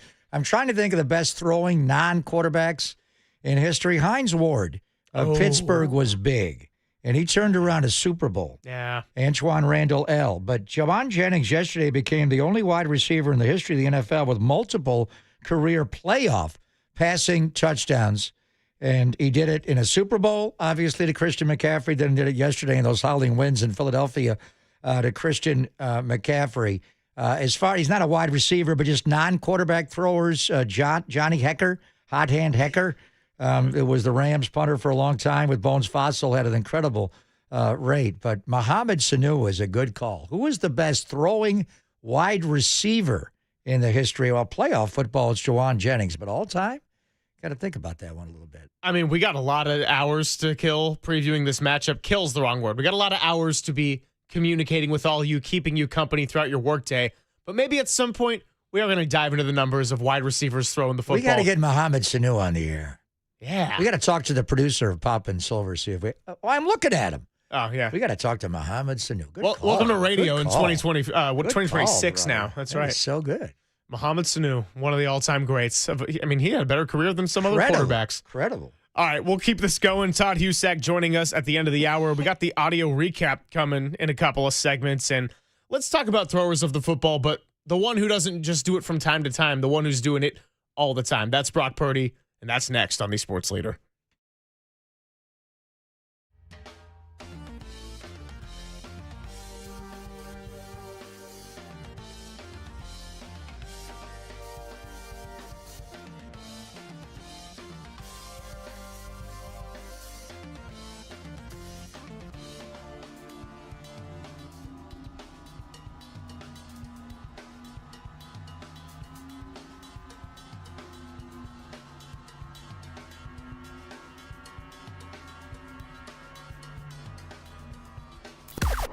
Now, from the O'Donnell Financial Group Sports Desk. Learn more at odfigroup.com. O'Donnell Financial Group, because planning is a process, not a product. The great, and I do mean great, Ian Eagle, he was on the Westwood One call for the 49ers win over the Eagles, and he joined Murph and Marcus this morning to break it all down. Check out that podcast and more on the Sports Leader app and thesportsleader.com.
This is Papa and Silver on KNBR, the sports leader. Yeah, it was insane. And like the wind, man, I looked up and the ball's caught up in the wind and it's over the shoulder and Christian caught it. We all came back to the sideline. All the quarterbacks were like, dude, JJ just threw a dot. So it was cool. That was Brock Purdy on with Scott Van Pelt saying all the quarterbacks were impressed by Juwan Jennings. He thought he overthrew it. He admits he thought he overthrew it, but he wasn't able to see it in live action because Jalen Carter knocked him to the ground. Brock Purdy threw the same amount of touchdowns as Juwan Jennings, but I got to tell you, we got to stop stat poaching with this one. And as far as Purdy goes yesterday, you hinted at this at the beginning of the show, Papa, but Brock Purdy's played 7 playoff games now. He has a 5-2 record overall, and we talked about this group of overachievers. The overachiever since day one, of course, is Brock Purdy, the Brock Star. Yeah, he's had a lot of games where he's played better football and in easier conditions and where the box score looks a lot prettier. But when his team had to have the drive where they needed 6, not 3, not 0, they needed the 6 and ended up being 6 with the missed extra point. He went 5 for 7 for 42 yards and he picked up a first down on the ground with his legs. So that's 4 times now in Brock Purdy's 7 postseason games where he's had to find a way to grind it out even when he's not at his peak or his team has had to face some adversity. There was the 1912 Dallas game in the divisional, his second ever playoff game. Then there was the 2 in 2023, the divisional against the Packers, and then the massive comeback against the Detroit Lions. And yesterday marks the 4th one. So when you pay a franchise quarterback, you're paying for someone who can execute when it counts the most in those type of games. And for Purdy to have that kind of temperament in those conditions, on the road, that great defense, Vic Fangio, all their personnel, to ultimately go and get it done without your star tight end and all the pieces you've been missing leading up to this game, well, again, that's why you pay a quarterback that kind of money. Well, and that's why you give him the job. When he went to camp that year as the 3rd quarterback, and we can tell in preseason that this guy just reads the defense differently. Honestly, he's the only quarterback Kyle's had, and Todd Husek's in the room now, that plays the position the way it's supposed to be played as far as the progression reads, the boom, boom, boom. And, Jimmy was a good quarterback, but he didn't get to 3 and 4. Both interceptions Brock threw yesterday were on the backside, 3rd or 4th read, when maybe he didn't get a great look at it, and Quinyon Mitchell's sitting there, and he had pressure in his face. So we can go through all of his playoff games. The first one against Seattle, actually, that game started in the rain. We know about Brock, that's the one thing, is you don't want Brock to get wet. DK Metcalf beat Charvarius Ward right before halftime at a go ball, and they had the lead at halftime, but Brock threw for well over 300 yards. Statistically, it's the 2nd best playoff game in the history of the franchise behind a guy named Joe. The next playoff game, it was a 9-9 game late in the 3rd quarter against Dallas. It was a struggle. Dallas's front, a lot like Seattle's, was out-quicking the Niners. They just could not get through the stunts. He rolled to his left, and one of the great plays in George's career was the play where he extended with the one hand. And I think David Lombardi quantified that it was like 9 or 11 yards where he tipped the ball out and wound up making the deflected catch.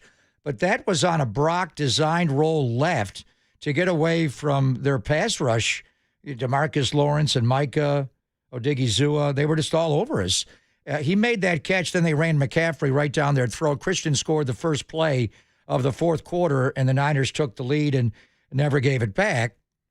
He lost in Philadelphia because he did not step up through a pressure by Hassan Reddick. He made an error. I know his UCL got ripped, but that was when the young Brock was not feeling the pocket as well. That's where he's advanced. Brock would often, at that point, would retreat in the pocket and get out left. And this time, he had an opening just to step up through the pressure. Tyler Kroft, tough block there, and he wound up getting hurt. And then, obviously, the playoff games, we're kind of likening yesterday. And I almost had a heart attack after both of them. I remember sitting in the booth after the Green Bay game and saying, "No, we can't have it. It's just too much."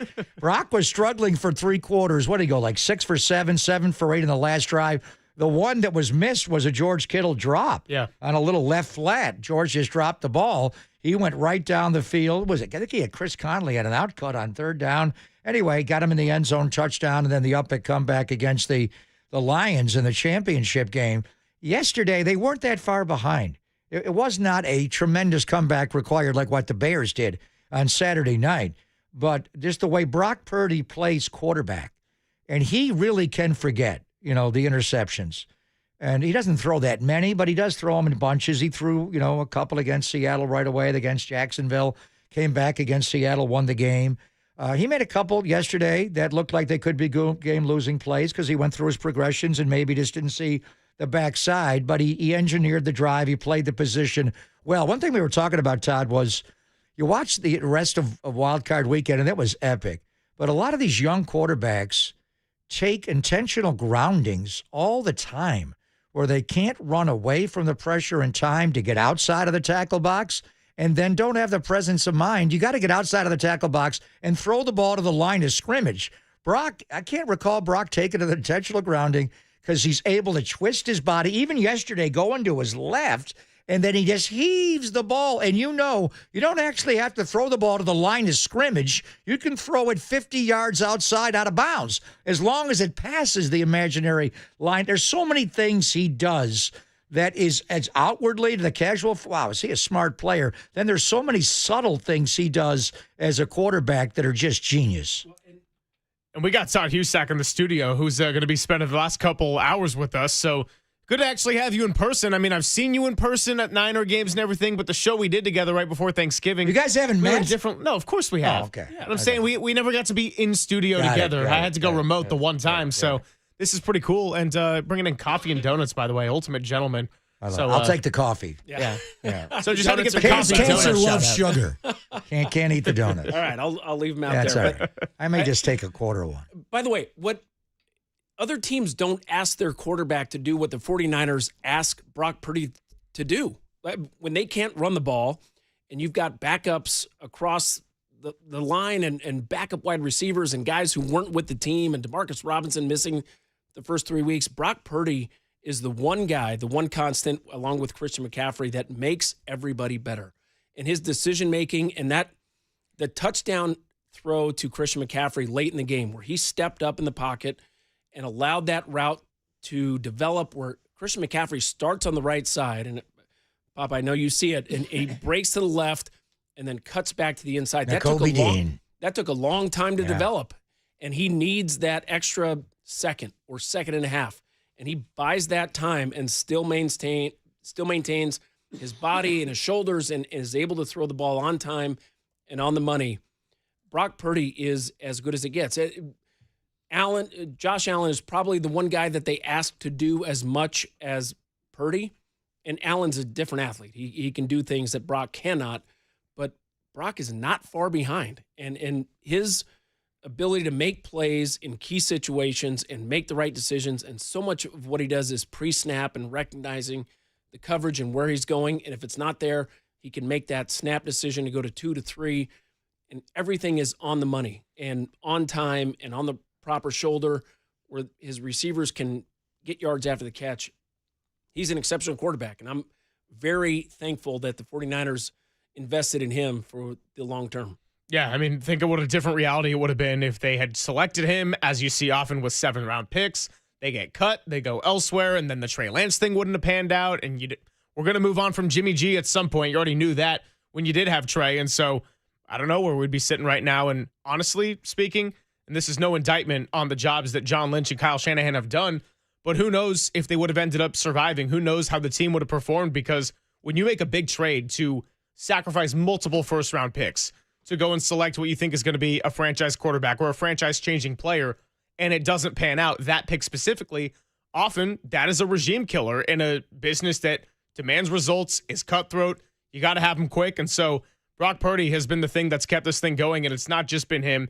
Kyle Shanahan clearly in the prime of his coaching career. Robert Saleh coming back is remarkable, and Brock Purdy's been the one that kept it afloat this whole time. And Greg, you probably heard it early on, but guys recognize talent when they come into the league. And you heard guys, when Brock had to play, there wasn't like, oh gosh, we got to play Brock Purdy. Guys were like, this guy can play. Well, did you hear Brock's line when he was interviewed by Florio and the whole Superman thing? It got Brock a little agitated, but he said, when did you realize you may be that guy? He said it was the end of training camp my rookie year when Fred Warner and Nick Bosa both were saying as they were walking off the field, because Brock was going up against the number one defense. I can't wait to see Brock Purdy play in a preseason game. The thing about Brock, the talent, and Trey's talent was just obvious. It was just overt. The first training camp practice I ever saw from Trey Lance, I'd never seen anybody throw a football like that. It was just ripping slants, and wow, this guy's ability that he could run.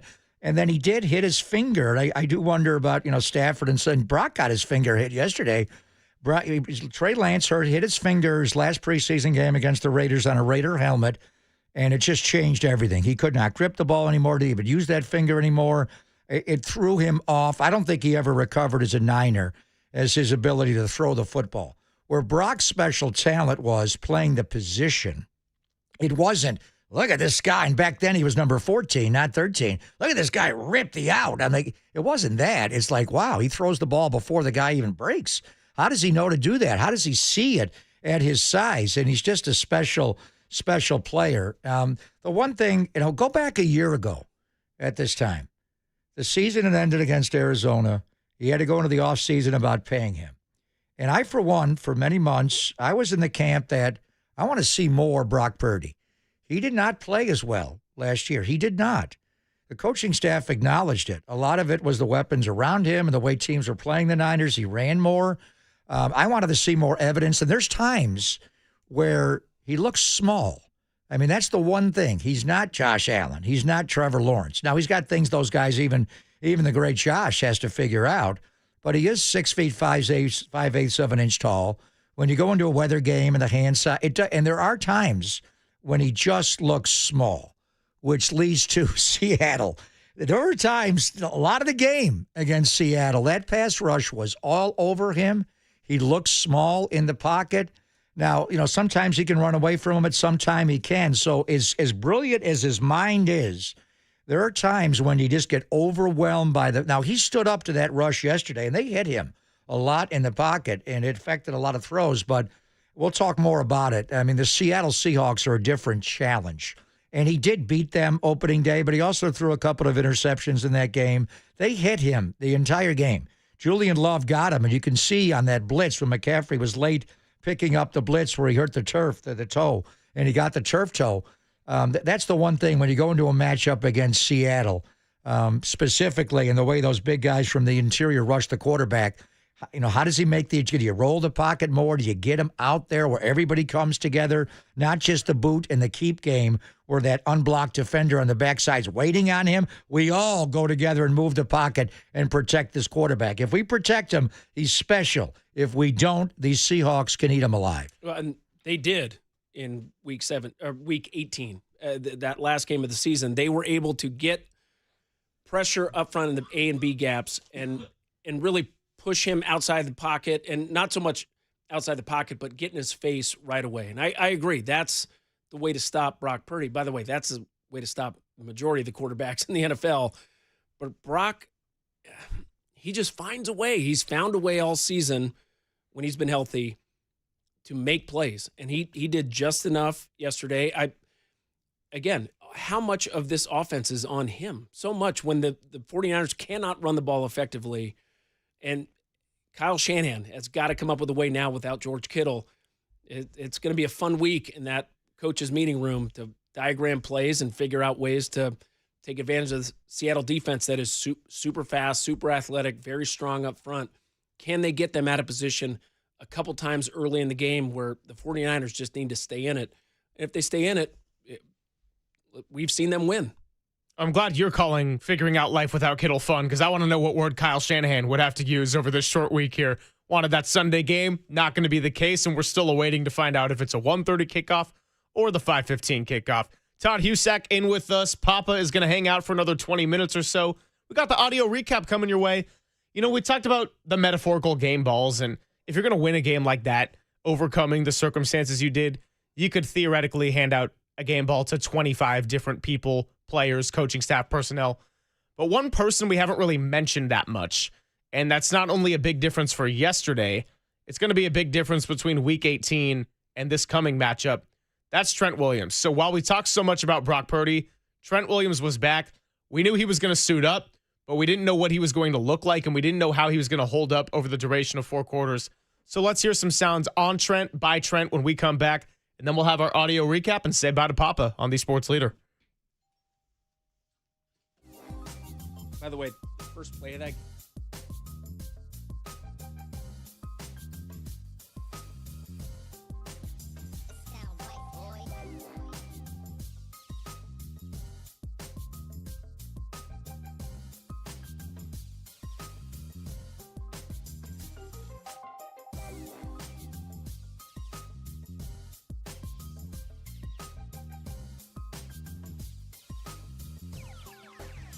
Sound right, boys.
Sound right, boys.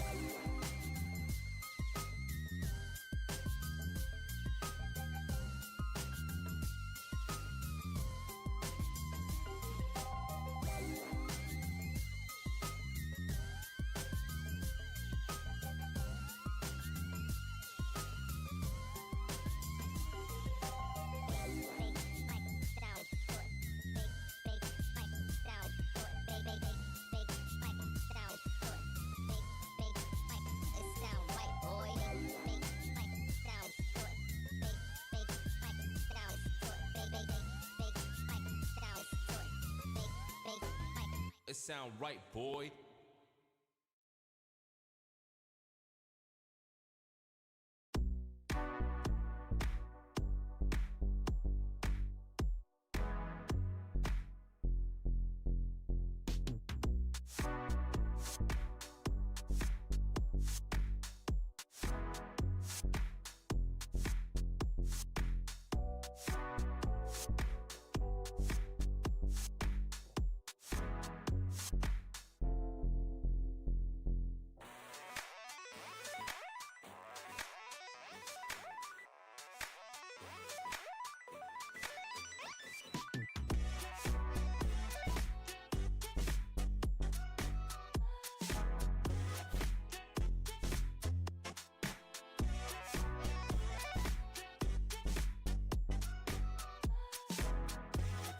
Now that 2025 is coming to a close, why not consider revitalizing your home? Golden State Lumber and Showroom has a simple solution on how you can transform your home from ordinary to extraordinary.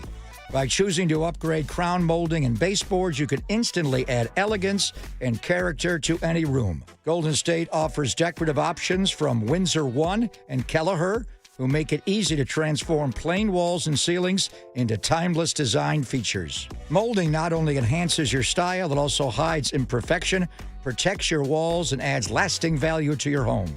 Get inspired at goldenstatelumber.com and click brands for Windsor One and Kelleher, the most trusted names in the industry. Now that winter is here, start designing your home's new look for the new year with Golden State Lumber and Showroom. Building better in the Bay Area for over 70 years. Golden State. When you succeed, we succeed.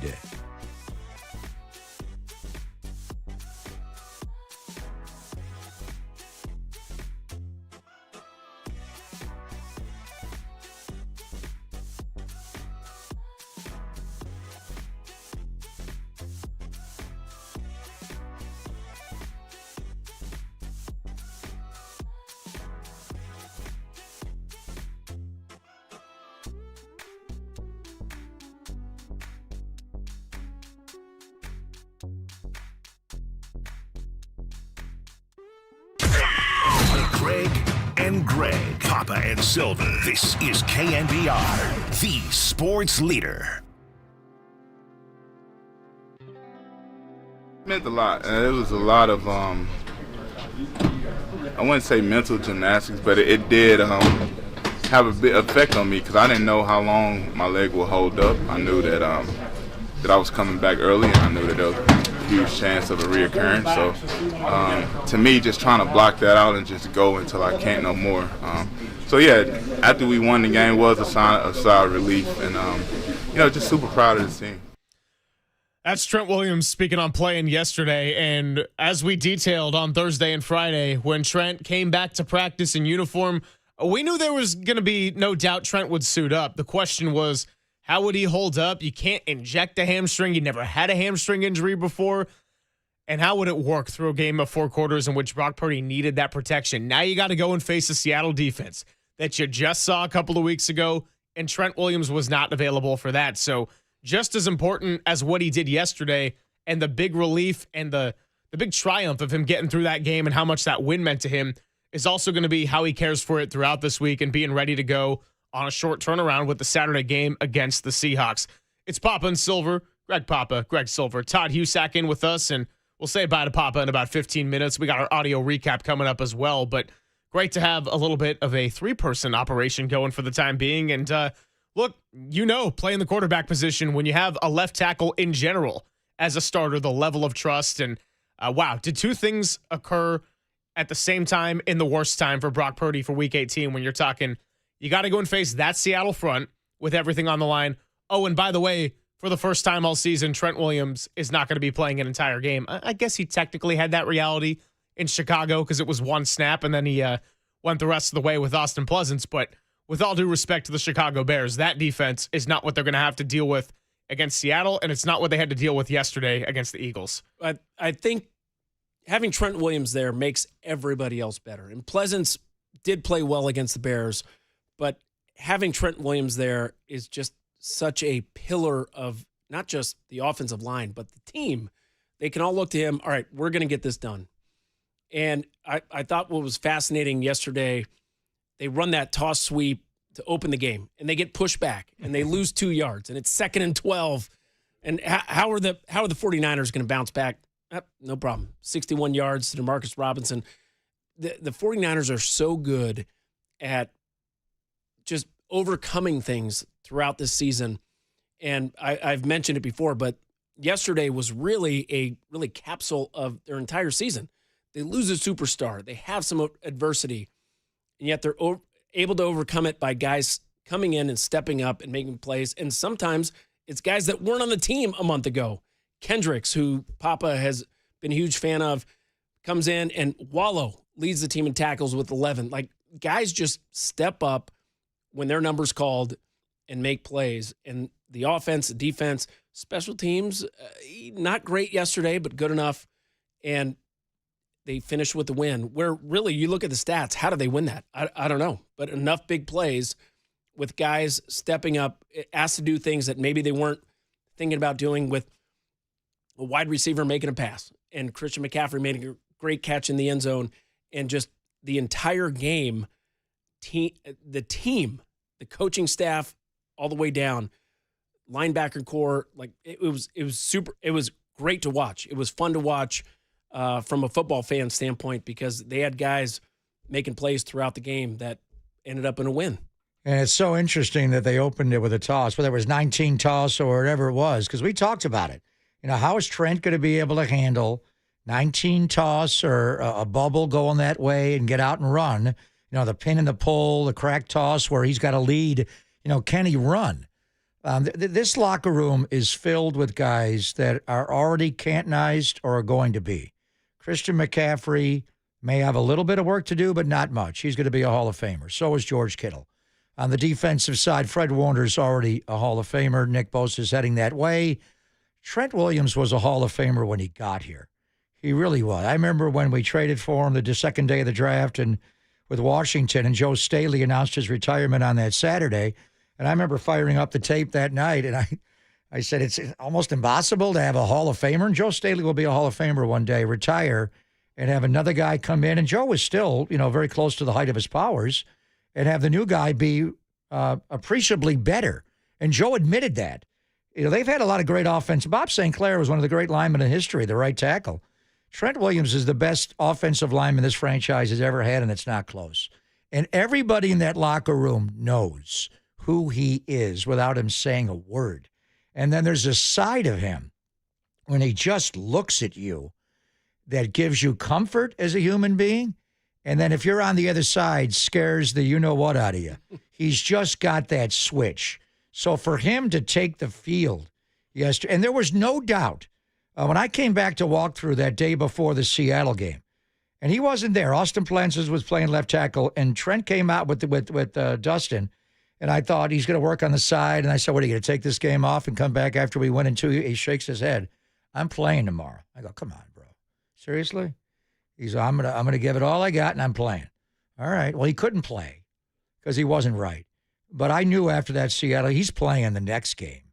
That Seattle game was big as a regular season gets, but it was not a playoff game. Yesterday was a playoff game. Trent came here to play in playoff games, win playoff games. Was he perfect yesterday? No. But is he smart enough to know how to do it? How to, help inside on the guard help and then fan back out and get to the edge? He's just that guy.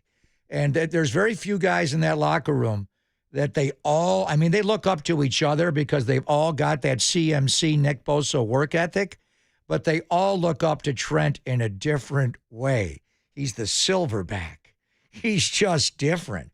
He's Trent Williams. He's the greatest, arguably. We're all, great players at our position now. Trent Williams is the greatest player at his position of all time.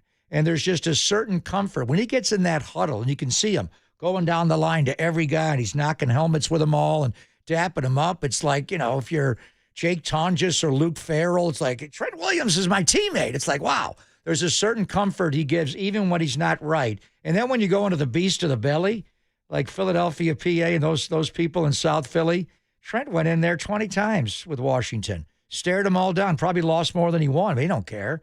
And last time we were there for a playoff game, he got kicked out of the game. He took their safety and dribbled his head on the field and got kicked out. And he walked off there, and they were all over him, throwing stuff at him. And I wonder what he felt like. First of all, coming back in with the boom box, even without Debo to his side, having Diamador come in, Mac Jones behind, whatever it is. And then, what was that scene like in the locker room, the plane flight home, when they knocked the Philadelphia Eagles out as the defending Super Bowl champions? Trent Williams, he doesn't have to be 100% 71 to still have an impact on his game. He lifts everybody on the football team and everybody in the huddle up because they know we got the silverback.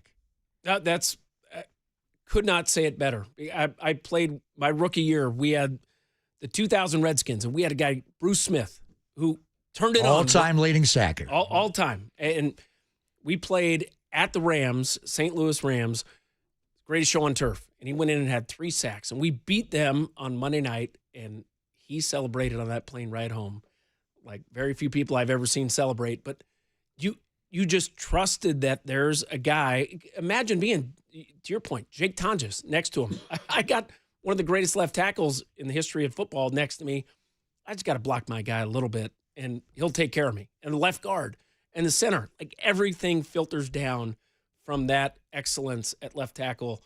And credit John Lynch for bringing him in. Like, what a great move. Kyle Shanahan. Yeah. Kyle knew him from Washington, and Daniel Snyder. They were trying to get Trent here for a long time. Daniel Snyder said, no way in hell am I sending the best left tackle that's ever played to a Shanahan.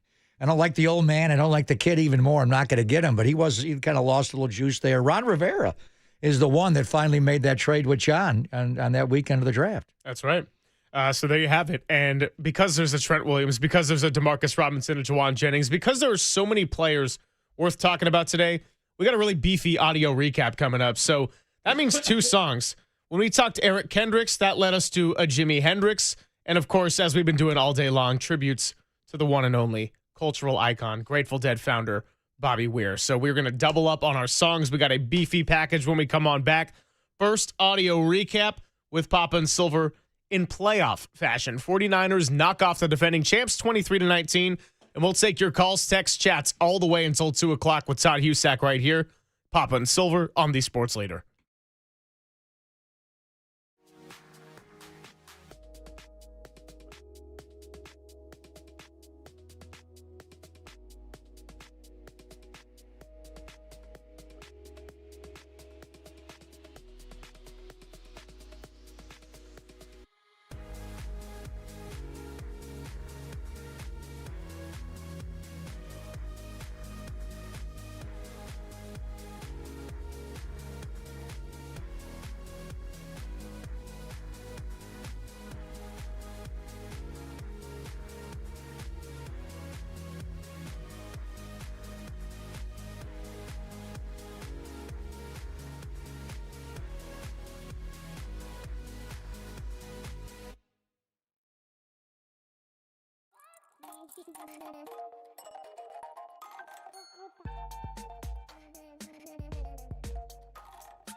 And the 49ers keep trucking their way through the postseason. It is Papa and Silver. We got Todd Husak hanging out.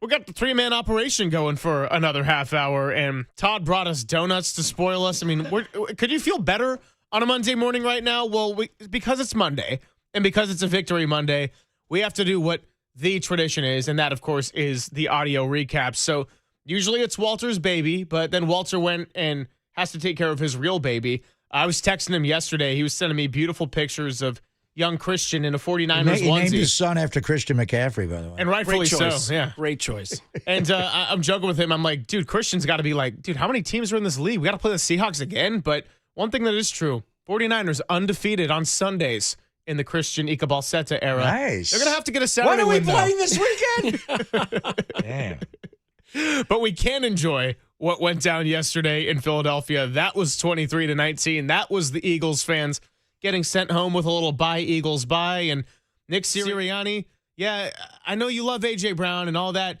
One thing I wasn't buying on the broadcast before we get into this package, by the way, when Nick Sirianni and A.J. Brown are yelling at each other late first half and Tom Brady's like, yeah, that's just heat of the moment, two great competitors. I'm like, if this was the first time, you could say that. If this hasn't been a thing for the last 12 weeks, then I'm not going to say that. I talked about it last week going into the game. You do not have a functional team when your wide receiver is clearly unhappy with the way that the offense is going. By the way, I think that changed their play calling. They tried to get him the ball deep down the field a couple times. Over and over. If they just run QB read option, that play worked pretty darn well early in the game, both between Saquon Barkley and Jalen Hurts. Every time he dropped back to throw it deep, I felt a sigh of relief, even when the ball was in the air, because I trusted that 49er defense. But that was a godsend for the 49er defense to have them throw the ball down the field rather than run it, and especially Jalen Hurts try to keep it around the edge. And the Niners changed the way they defend. I've not. The only time I've ever seen them do this was with Richard Sherman.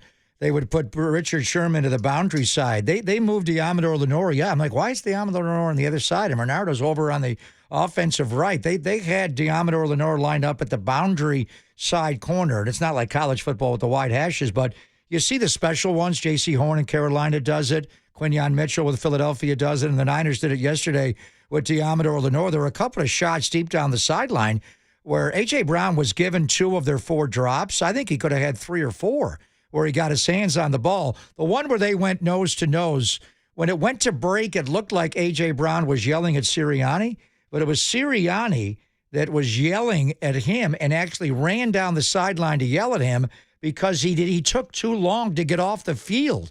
They wanted to punt the ball, and he was taking forever to get off the field. And I also think Sirianni kind of yelled at him, "It's not good when Big Dom has better hands than you, A.J. Brown."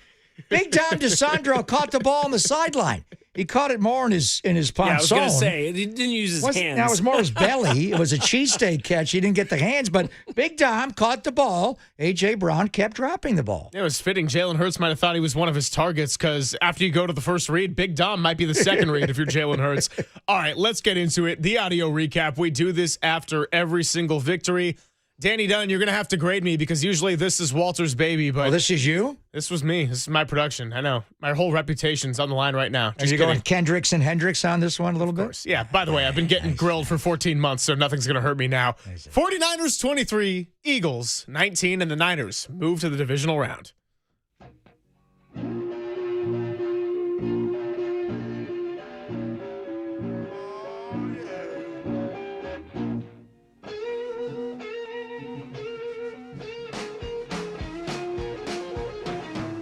Purdy in the shotgun on 2nd and 11. Takes the snap, drops back, floats it over the middle, caught up high. Demarcus Robinson, middle of the field, still on his feet. Robinson at the 35, cuts it back at the Eagles to 30, weaving his way down to the 25 and all the way down to the 15-yard line. Purdy fakes, throws over the middle, and it's caught by Demarcus Robinson.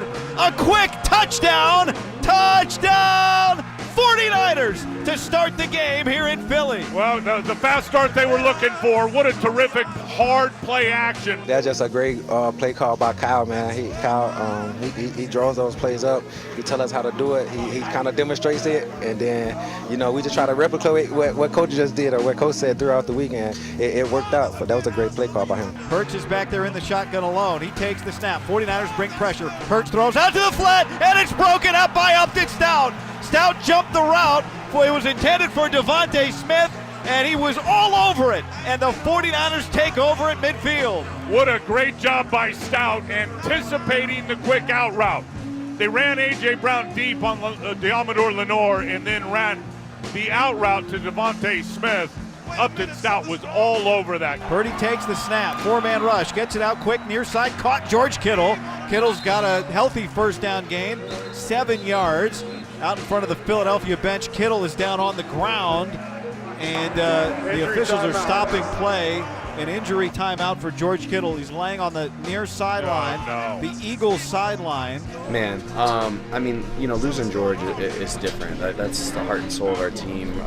He brings so much energy and just what an incredible player that he is. So that definitely hurts a lot. But even when he was down, he was still positive. Like, I came in at halftime, and he was smiling, and he said, "I'm not dead yet, man. And, I'll be back.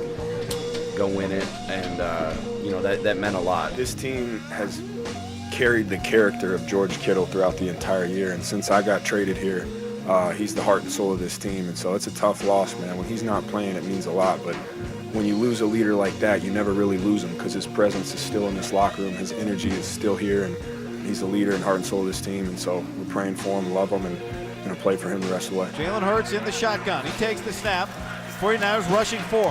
Hurts with time, throws into the flat. Goddard's got it there, but Garrett Wallow closing quickly to tackle him after a gain of 5 yards. And the 49ers defense steps up after the interception, and they force a punt. Purdy takes the snap from under center. Play action, deep drop. Eddie looks, Eddie throws. Juszczyk in the flat, first down, near sideline. He cuts it upfield, across midfield, puts his shoulder into the defender, and pushes him all the way down to the 40-yard line. A pickup of 27 yards for the All-Pro. Yeah, in hard play action, and nobody picks up Kyle Juszczyk. Sky Moore in motion. It's a trick play. They give it to Moore. Now flip to Juwan Jennings, end around. Jennings throws it to McCaffrey, and he's got it! McCaffrey caught it for the touchdown! Touchdown! 49ers! I have seen this play get run in practice for a couple of years. I have seen it before, but the jet sweep reverse pass to Christian McCaffrey was able to get by Reed Blankenship. He took the bait on Juwan Jennings coming around on the reverse, and that is not the first pass Juwan Jennings has thrown. What a perfect throw to CMC on the route in between the numbers and the sideline. Yeah, it was insane. And like the wind, man, I looked up and the ball's caught up in the wind and it's over the shoulder, and Christian caught it. We all came back to the sideline. All the quarterbacks were like, dude, JJ just threw a dot. So it was cool. Juwan ripped it. I was in the air, felt like for like 15 seconds. But it was, again, just a great play call, well executed. Good momentum play, too. McCaffrey is beside Brock in the shotgun. Here's the snap. Purdy wants to throw. Purdy pressured. Purdy steps up. Purdy throws. Caught! Touchdown, McCaffrey! Touchdown! 49ers back in front. Biggest players coming up in big-time moments, and CMC does it again. A great job by Brock Purdy. They hurry up to the 20. Here's the snap. Hurts looking. Now he's going to escape, and he gets brought down by Keon White.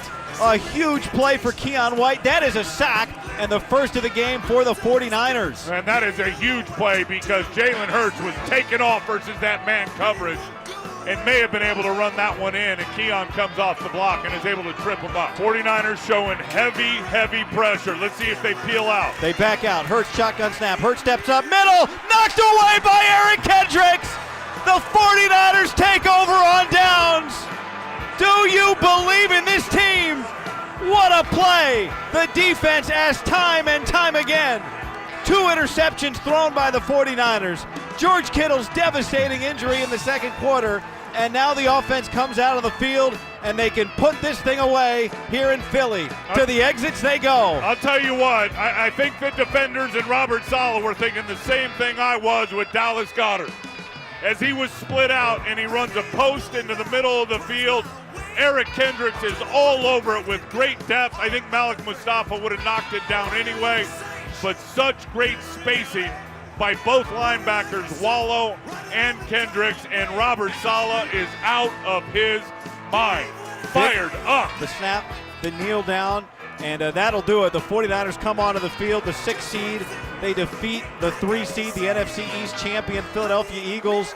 The Eagles' 5-game home playoff winning streak comes to an end in what was a scrappy, gutty, gritty. What a moment for the 49er football team and for all the faithful that had the guts to wear their jerseys in this stadium today. Do you know who you're playing next week? I take a wild guess. I hope it's Seattle, though. It is Seattle. Let's go. Let's go. Let's go. I can't wait. That's who we wanted. And that was everything there. You got from Eric Kendricks to Jimi Hendrix to the spirit of Bob Weir. Now, the 49ers needed a miracle, or it sure felt that way when George Kittle went down. Now, was yesterday in the category of a miracle? I don't know. But as far as road playoff wins, certainly in the Kyle Shanahan era, and certainly putting a stamp on a season of just overcoming adversity time and time again. Again, we don't know how this 49ers season is going to end. And if they go all the way to a Super Bowl, then it's immortalized, of course. Even if it ends this next week, I think that game, beating the Eagles, defending Super Bowl champions on the road, that's going to go down as one of those, you pass it down for generations. Now, to what degree it comes to the top of people's mind, that's to be determined. That's why you let the rest of the postseason play out. But I tell you, man, for Brock Purdy, how funny is it, and to both of you really, that he comes into the league, he's on the cheapest contract ever, the greatest value you've ever gotten from an NFL player. Therefore, he's surrounded by a bunch of incredible talent who are highly paid like it. And so it's all about Brock Purdy has the Avengers and a great coach. Well, Brock Purdy finding a way this year when your ex-wide receiver has been a guy who was designed to be your wide receiver 3 in Juwan Jennings. Demarcus Robinson didn't produce a whole lot in the regular season. Boom, 111 yards and a touchdown yesterday. Of course, the constant of Christian McCaffrey. Jake Tonjes has risen up time and time again, and he's going to have to do so now with Kittle out and that Achilles injury. So just continuing to find ways over and over. You could talk about function and dysfunction. Well, the 49ers haven't always had the personnel at times this year, but they're a well-oiled organization that is certainly coaching and functioning like it. The Eagles, that's one of the best rosters in the entire NFL, and as Papa noted time and time again last week, the highest paid offense in the history of the NFL. But man, has it looked dysfunctional for the better part of a couple of months now. If you put Brock Purdy, a quarterback, on that team and Kyle Shanahan as the play caller, they'd score 50 a game and they'd all be happy, and then even make Big Dom tackle eligible, I think. So so good job, by the way. You're no Walter, but on a victory Monday and a playoff win, nice job. So when you were talking about, and this was a road, and you heard, T-Rock about all the Niner fans that were the guts to wear the road unis. Bob Gallo just sent me a text, and we love Bob. He hosts every year the Saintly 9-9 college basketball tournament out in the East Bay with his wife, Kathy. And he just said, best road win in the history of the franchise, playoff win. I was like, whoa, hold on. First playoff game they ever won in 1970 was at the old Metropolitan Stadium in Minneapolis against Bud Grant's Purple People Eater. Steve Spurrier had an incredible punt at the end of the game to pin them deep, and the Niners won. They did lose the NFC Championship game against Dallas the next week at Kezar. That was the first time they ever won a playoff game, and it was on the road. I can hear Keena Turner now, the soft-ass, finesse 49ers going on the road to Soldier Field when the Niners won, and because Bill Walsh was last year in '88. They went to Soldier Field, and Bill Walsh had something, from Mike Ditka, and, the whole fridge, taking the handoff came as a response to Guy McIntyre in the Angus formation, and Bill and Parcells and Bill Walsh had a friendly, respectful, I think, go back and forth. But Ditka, it was a little different because it was Ditka. Anyway, that to me is the biggest road win in the history of the franchise when they won the NFC Championship game at Soldier Field. So, Bob, I love you. We go with it, but, decimated by injuries. Let's just restrict it to Kyle Shanahan's Niners. Is this the biggest road win in the history of Kyle and the 49ers, and it would have to be a playoff game. The Dallas win with the Dak spike, the way they got ahead. The Green Bay win, you were talking about that game, Devontae's last game, the snowstorm, the Jordan Willis block punt, the scoop and score by Talanoa Funga. Jimmy was not right in that game. Big throw to Debo, big run by Debo and a throw to Kittle. I mean, is this the biggest road win in the history of the franchise?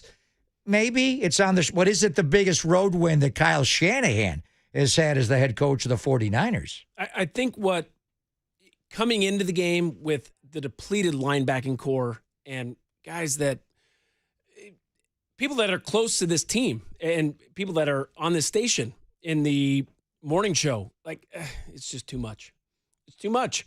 And for them to come out and play at that high level and to lose George Kittle in the first half and to come back and find a way to win, I think because of the expectations, is it house money? Is it, right, this is too much to overcome, and yet they find a way to overcome, and Brock Purdy and Kyle Shanahan and Robert Saleh and a piecemeal defense, it felt great. It really felt like this is a huge win for the 49ers. And for them to come together and solidify this thing, it's not done yet, but they got one more big one to get. Yeah, the one against Seattle would be here's even bigger. Here's a question. If they get it done on Saturday, let's watch the game. Then we got to watch the game and see how it got plays a couple more to get. But it just felt like overcoming the odds and coming together and playing a great football game as an offense, as a defense, and getting it done. That's the hard part. And that Green Bay-Chicago game was epic. But I was pulling hard for Green Bay because I wanted the 7 seed to win. The only way the 49ers host a playoff game the rest of the year, with the exception of the Super Bowl. And they wouldn't even be the home team in that game. They'd have to be in their visiting locker room if they do go to the Super Bowl. The AFC host. Anyway, so you have to beat Seattle in Seattle and then either go to Chicago or, SoFi to play the Rams. But it's certainly on a short list. It's hard to compare, going back to 1970 and 88. But as far as Kyle Shanahan, I know they enjoyed that win yesterday. That was epic. Papa and Silver with Todd Husak. We'll wrap up with Papa when we come on back. Take a lot of calls, text, chat for the remainder of this one. We can talk about where this one might rank, but we will talk about everything that did happen, and we want to hear everyone's opinions on that. It's Papa and Silver on the Sports Leader.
Now, from the O'Donnell Financial Group Sports Desk. Learn more at odfigroup.com. O'Donnell Financial Group, because planning is a process, not a product. The 49ers took down the Eagles 23-19 over the weekend, but lose George Kittle in the process. To hear the latest injury news and updates, keep it locked right here on the Sports Leader.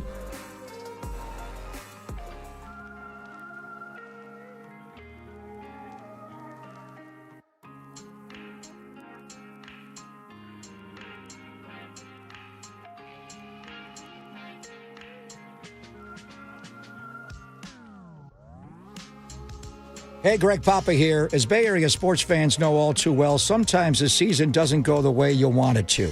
Injuries, setbacks, tough breaks. It's a reminder that life doesn't always go as planned.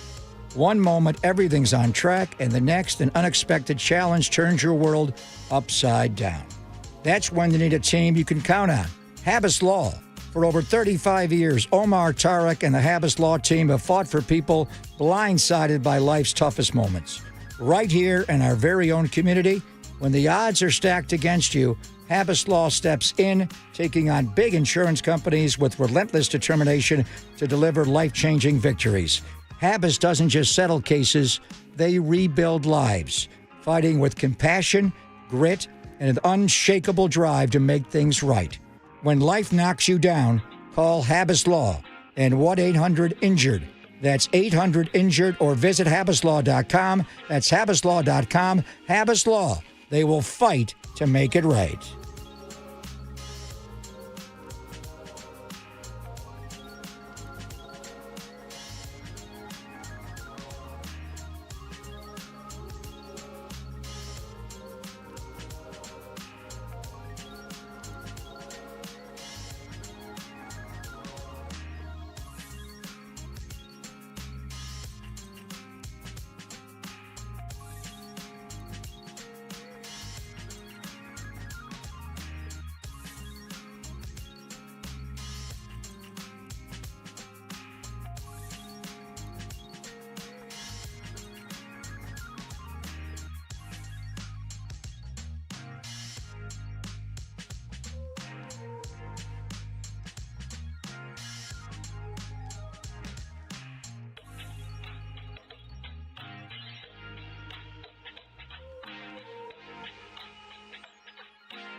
And now it's time for the Protect Your Assets Business and Technology Report with me, David Hollander.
Now, back to Greg Papa and Greg Silver on KNBR, the sports leader.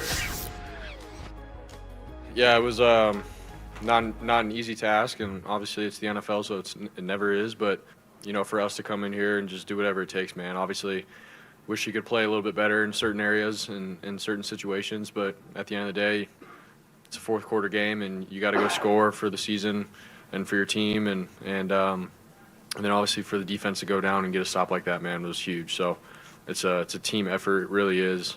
And it's just cool for everybody across the board to be able to have this kind of win and celebrate together with all the stuff that we've been through. And obviously we're excited for next week too.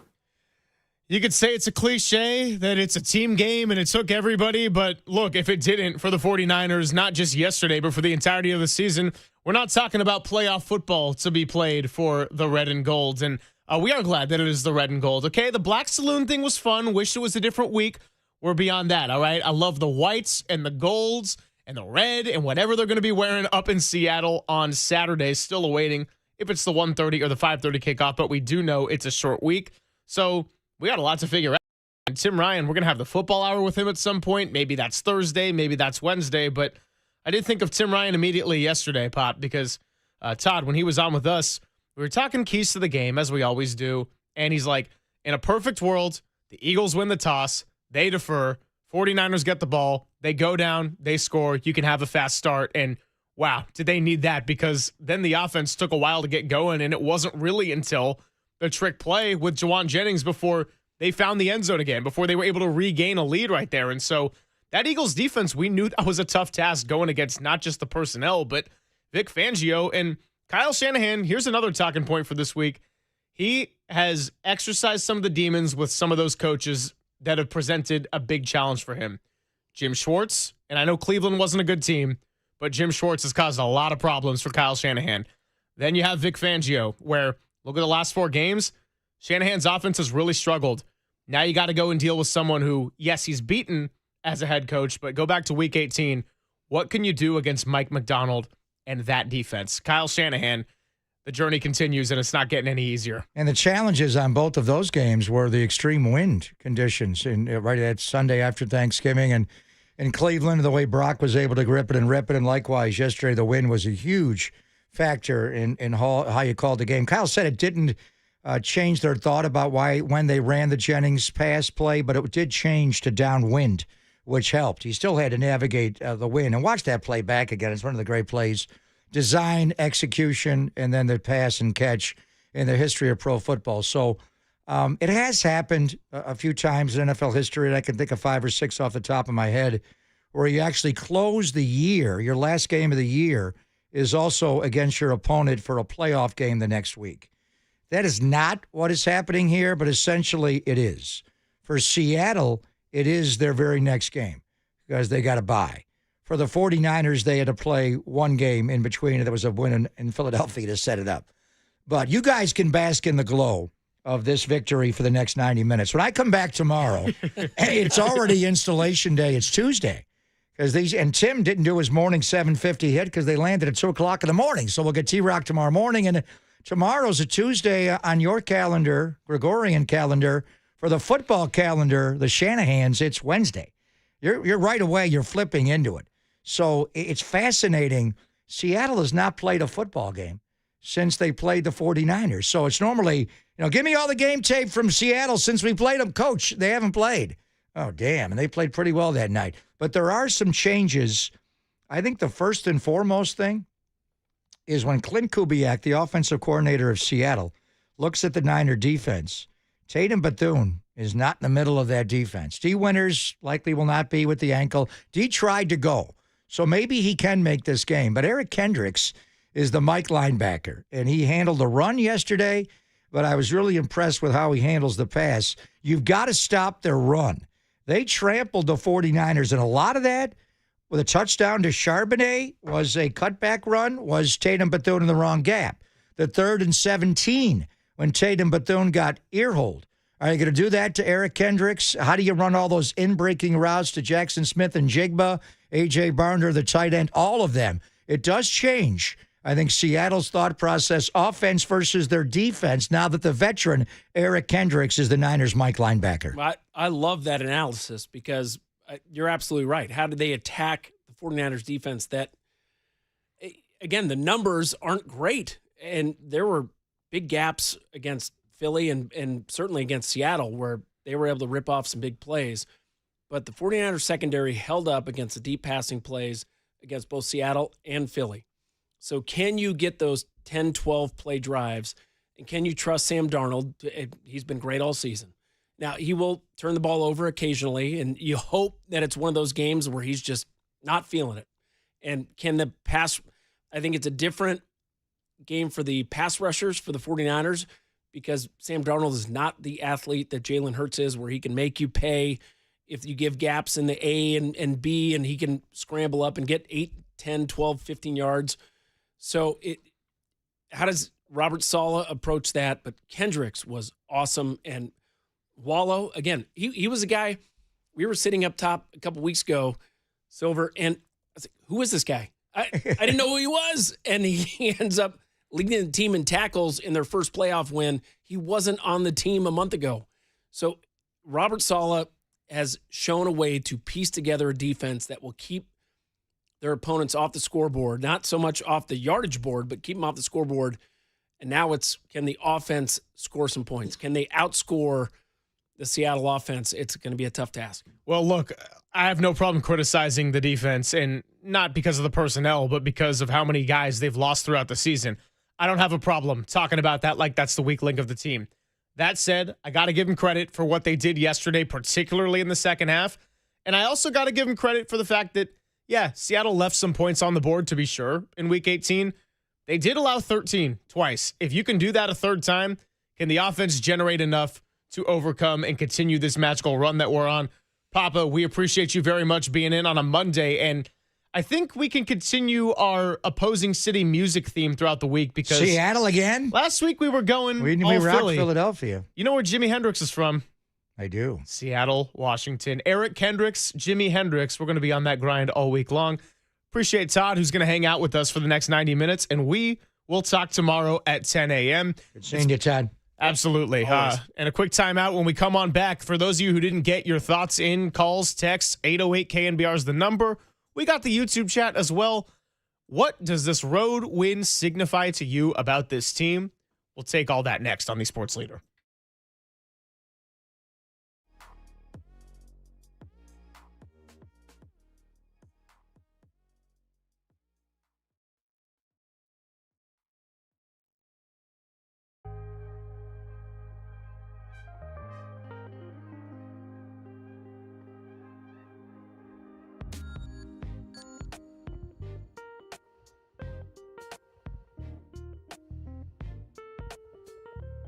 Hey, it's Greg Papa here. About 4 summers ago, I had CLR, custom lens replacement surgery from Laser Eye Center of Silicon Valley. It's been a game changer for me. I couldn't see anything distance-wise, and now I got 20/20 vision. Do you struggle with distance vision, and now you need reading glasses or wear bifocals? I don't need any of them. CLR is your permanent solution to readers and bifocals, glasses, contacts, and you'll never develop a cataract the rest of your life. Don't wait until you're older like me to see great. Do all the things you love to do with perfect vision now. After tens of thousands of vision correction procedures, Dr. Craig Bindi and his team at Laser Eye Center of Silicon Valley can tell you if it's your right time for CLR, and they make it easy. Start with a free virtual consultation at lasereyeclr.com. You'll discuss your vision goals and all their different lens technologies. No readers, contacts, glasses, or cataracts. lasereyeclr.com or call 877-GET-2020.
This is Papa and Silver on KNBR, the sports leader.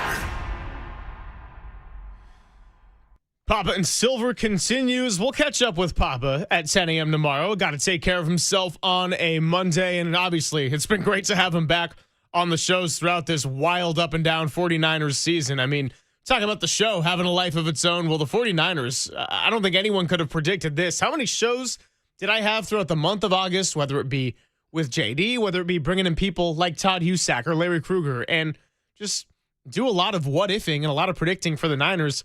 Yeah, I can say that we're going, 19 weeks now? I don't know how many marks we necessarily hit on that. Well, the one constant for the 49ers has been Christian McCaffrey. The one constant for KNBR is you. There we go. And I am definitely nowhere near the caliber of Christian McCaffrey, but coming from a Stanford guy, there you go. I will take the compliment as far as that goes. 808 KNBR is the number. We'll take your calls, read your texts, and all that jazz. Matt Barrow's coming up in about 50 minutes to close out the show with us, but let's just start and backpedal to when we had you on as a guest last week, and we got into the quarterback of it all. And you were pretty adamant about Brock Purdy having far fewer limitations than a Jalen Hurts. And yes, I think two things can be true, right? We can acknowledge that Jalen Hurts, for as good of a leader as he seems, for as strong as he seems, and the dual threat of the running and / tush push and then being able to throw a deep ball, and the way he's played well in 2 Super Bowls at the biggest stage, that's all true. He has more Lombardi trophies than anybody on this team. That is a fact. That being said, the any given Sunday, the head-to-head matchup, I do think even with Brock Purdy and the 2 interceptions yesterday, it became clear which quarterback you would trust more in a game-winning drive situation and who could go through progressions a little bit easier. And you said Jalen Hurts was far more limited as a quarterback than a Brock Purdy. Why did yesterday kind of confirm a lot of what you believed going into this? I think from a play caller standpoint, you're always looking for ways to attack a defense. And whether it's creating matchups with formations and motions and shifts, and the 49ers do such a better job of that than the Eagles do. They just line up and run it, and they trust their quarterback. It's 1 to 2 to run. Where Brock Purdy, it's 1 to 2 to 3 to 4. Maybe he checks off at the line of scrimmage, and they do so many different things pre-snap to give their quarterback a better view of what the defense is going to do. And Brock Purdy's able to take advantage of that. He sees the man-to-man matchup or the disadvantage that the defense has, and the Eagles clearly could not do that. A lot of their passing plays yesterday were just, I'm going to throw a hitch to the outside and hope that he can break a tackle and go, or I'm going to throw it deep. And oftentimes it wasn't there. And credit the 49ers secondary to making those plays, but there's such a better relationship you can tell between Kyle Shanahan and his quarterback to, all right, where can we grow both in the offseason and during the regular season, and then where can we attack? And clearly he feels that way about the offense in general by calling that reverse pass and trusting Juwan Jennings to, and not just Juwan Jennings, but everybody to know how to block it, to know how to run it, and to execute it at a super high level.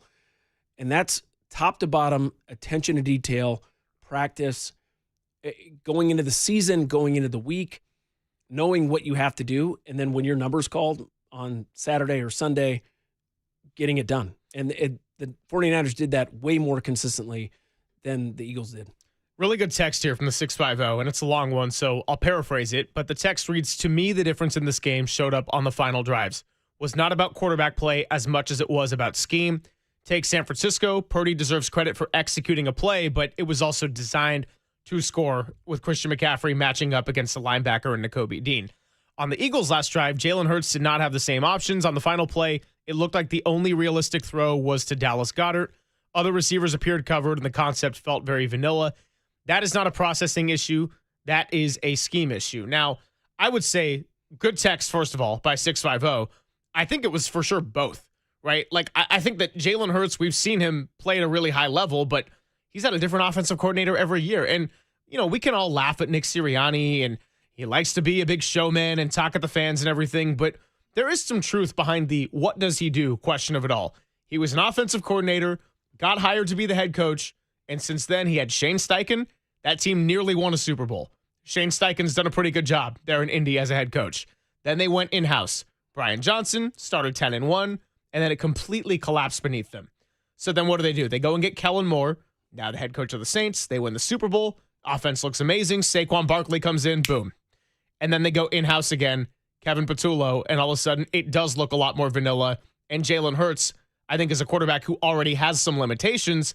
Now you've got this quarterback/coordinator and coach pairing that I don't trust quite as much. And I think going into this postseason, I would have said that Purdy Shanahan is probably top 2 in the league of QB coach pairing or play caller coach pairing that I would trust in this entire playoff field. Maybe Stafford McVay would be the one I'd put slightly above them. They have won a Super Bowl. Stafford's been around a little bit longer, might win the MVP. But outside of that, I don't know if I'd trust any pairing more than Shanahan-Purdy. Now, it doesn't mean that they're going to go all the way to the Super Bowl and beat Sam Darnold and get past the Seattle defense. But I do think that, to 650's point, I would argue that it was very much both, where it was about quarterback play and execution, but also the offensive play calling was levels above what you were seeing that Robert Saleh had to deal with against Kevin Patullo. Well, and that's where the NFL is a fascinating, but by the way, incredible slate of games all weekend. Oh, my goodness. That was as much fun as you can have watching an NFL playoff weekend. I mean, how about the fact that up until the Niners game, the team that was trailing at the 2-minute warning had won every game, and then the Niners ended up holding on. But yeah. Unfortunate for the Niners that the Panthers and Packers could not hold on. But we'll get to that. But I think you can have a play caller who can scheme up whatever he wants. But unless you have a quarterback and an offensive system and players who can execute it, it doesn't matter. And you can have a high-level quarterback, but without the innovation and the vision of a play caller, they're not going to reach their full potential. And so I think what we have in the 49ers with Shanahan and Brock Purdy is a combination of outstanding play caller and offensive visionary in Kyle Shanahan, and a high-level quarterback who can do whatever he wants to do, whatever the play caller wants to do, he can execute it. He's not the greatest athlete. Like, by the way, we made the comparison this show to Josh Allen. Josh Allen is one of one. Like, he really is. He's a guy that can execute incredible athletic plays. Brock Purdy's not far behind that. But Brock Purdy also brings a level of understanding of what defenses are trying to do and preparation, and his ability to execute what Kyle Shanahan wants to do, play in and play out, is outstanding. And both guys, both Shanahan and Brock Purdy, make everyone around them better. Is Kyle Juszczyk a Pro Bowler every single year without Kyle Shanahan? No. Is Kyle Shanahan one of the greatest offensive coaches without Brock Purdy and Juszczyk and some of the and George Kittle without? No. And so having that combination, his first 2 seasons coaching, right? At some point, you got to have pieces around you. Right. And so having that together, I think, allows this team to achieve their maximum potential. And there's still a few more games left. But the fact that they've been able to, I think, not necessarily overachieve, but play to all of their potential is an outstanding point for both the coaching staff and the players, and how it's not just calling plays, it's installing it throughout the week. It's making sure everybody's on the same page. It's making sure Juwan Jennings knows that you've got to take 3 extra steps on that reverse to make sure that safety comes up before you throw the ball. It's all of those little things that make sure the offense is able to achieve at the high level and beat what might be a better personnel on defense, but beat them. And it's been a lot of fun to watch. Greg Silver, Todd Husak with you for the next hour 15. Let's go out to the phones. Mary in San Rafael wants to share her thoughts on Brock Purdy's Sunday. What's up, Mary? Hey, you guys. Great to chat to you. It's nice to be chatting about a victory. I was just mentioning the astute observation of old Mary here. I really saw a lot of buy-in from Brock's crew. There was a set of downs, and they'd be not defeated. I think Copeland said last night there was some bending, never breaking, and that, I think, translates from, like you guys were saying, from Shanahan to Brock, absolute trust. Brock is able to translate into his guys absolute trust. You know, there's every single huddle a kid who hasn't done this yet kind of feeling. You know what I mean? But I can do it. I'll follow my leader. That's what I saw. That's what I noticed after. And I've watched a lot of football over the years. Absolutely, and I could tell, Mary, because you are the wisest caller we have had all day long. And wise Mary, stay watching those Niners. We're going to need your focus and pulse on the game. But it is true when you talk about Purdy and the leadership factor that, yes, he's still relatively young as a quarterback, but by way of what this roster had to do in the offseason and shed a lot of salary and a lot of pieces depart, guess what, dude? You're making $53 million a year, so yeah, you are one of the leaders now. You're not going to have prime Debo, Ayuk, Kittle, Trent Williams, Christian McCaffrey like it's 2023 all over again. Now, ideally in a playoff game, it wouldn't be George Kittle, Achilles injury, Jawan Jennings, Kendrick Bourne, Demarcus Robinson, and a Trent Williams that's playing with his first ever hamstring injury, but it's about the circumstances that you got to deal with and the ability to stay calm through it all.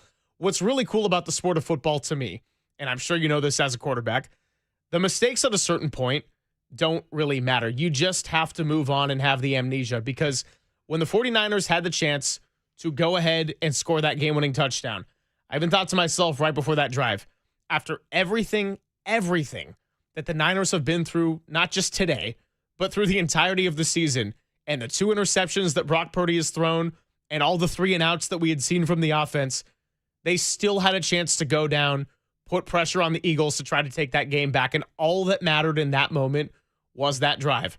Purdy picked up a first down with his legs. He had a productive throwaway, past the line of scrimmage, 5 for 7, 42 yards, touchdown to Christian McCaffrey as your running back. But, I mean, even that that early catch of the game when he went up off the tip pass, this dude might as well be a wide receiver. He's just as good at both skill positions.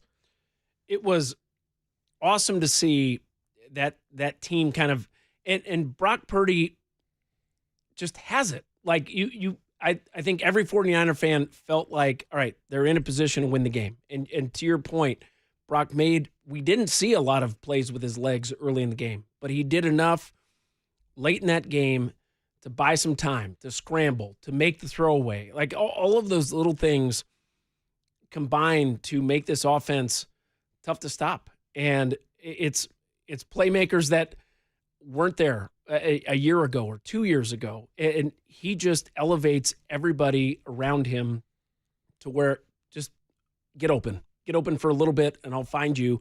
And that's what he did in that touchdown pass to Christian McCaffrey, where he scrambles up, buys an extra second of time, and throws the touchdown pass to Christian McCaffrey. It's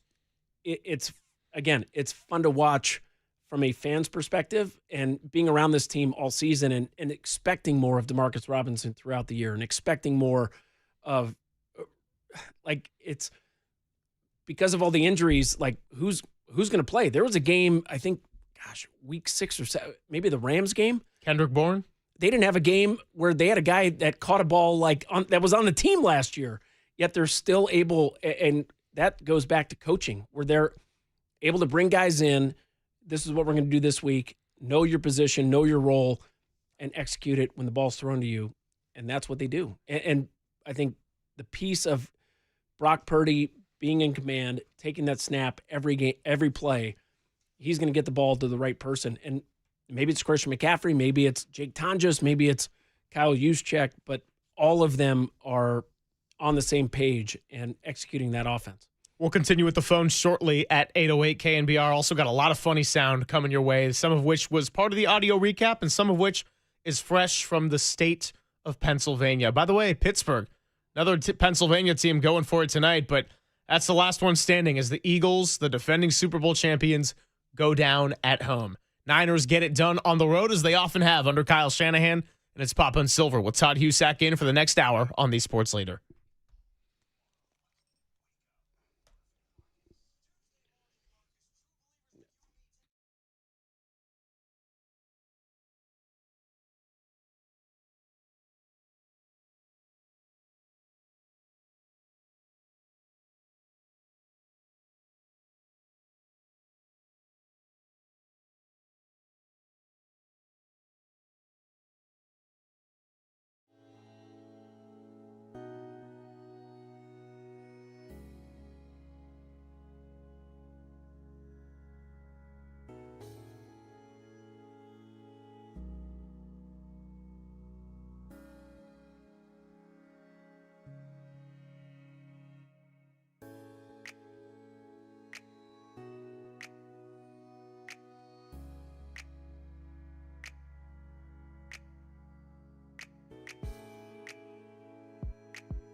Papa and Silver now continues live from the KNBR Casino Matrix Progressive Jackpot Studios. Casino Matrix. Progressive jackpots are here. Where are you? Just drop in.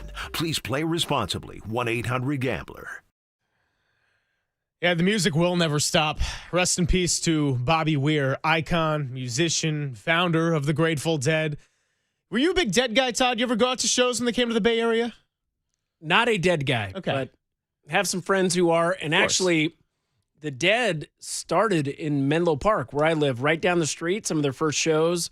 And then they had some concerts right around the corner from my house where they blocked off the street, like early in the 60s and 70s, did some block parties, blocked off that street. And there's some things in the road, some plaques that commemorate that. So certainly one of the greatest bands of all time and one of the best Bay Area bands. No, and obviously we understand the impact in San Francisco, but I think what's really cool about it is just we kind of reflect on that and have been with the 49ers winning, and obviously Bob Weir, a huge Bay Area sports fan, and so maybe a little magic in the air for the 49ers yesterday. But I kind of have this rule, and I like to think of myself as a bit of an old head because everyone thinks I'm, in my 20s, but really like 56 inside, and JD was first to that one, correctly so.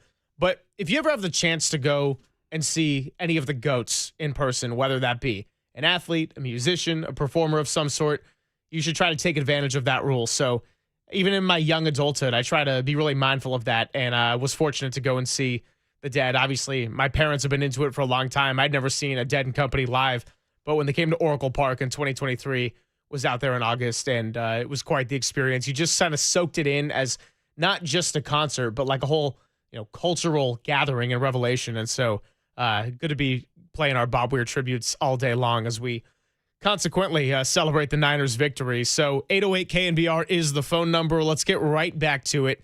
Gabe is out in Antioch and wants to talk a little Niner offense. What's up, Gabe? You're on with Silver and Husak. Hey, good to talk to you guys. I was, I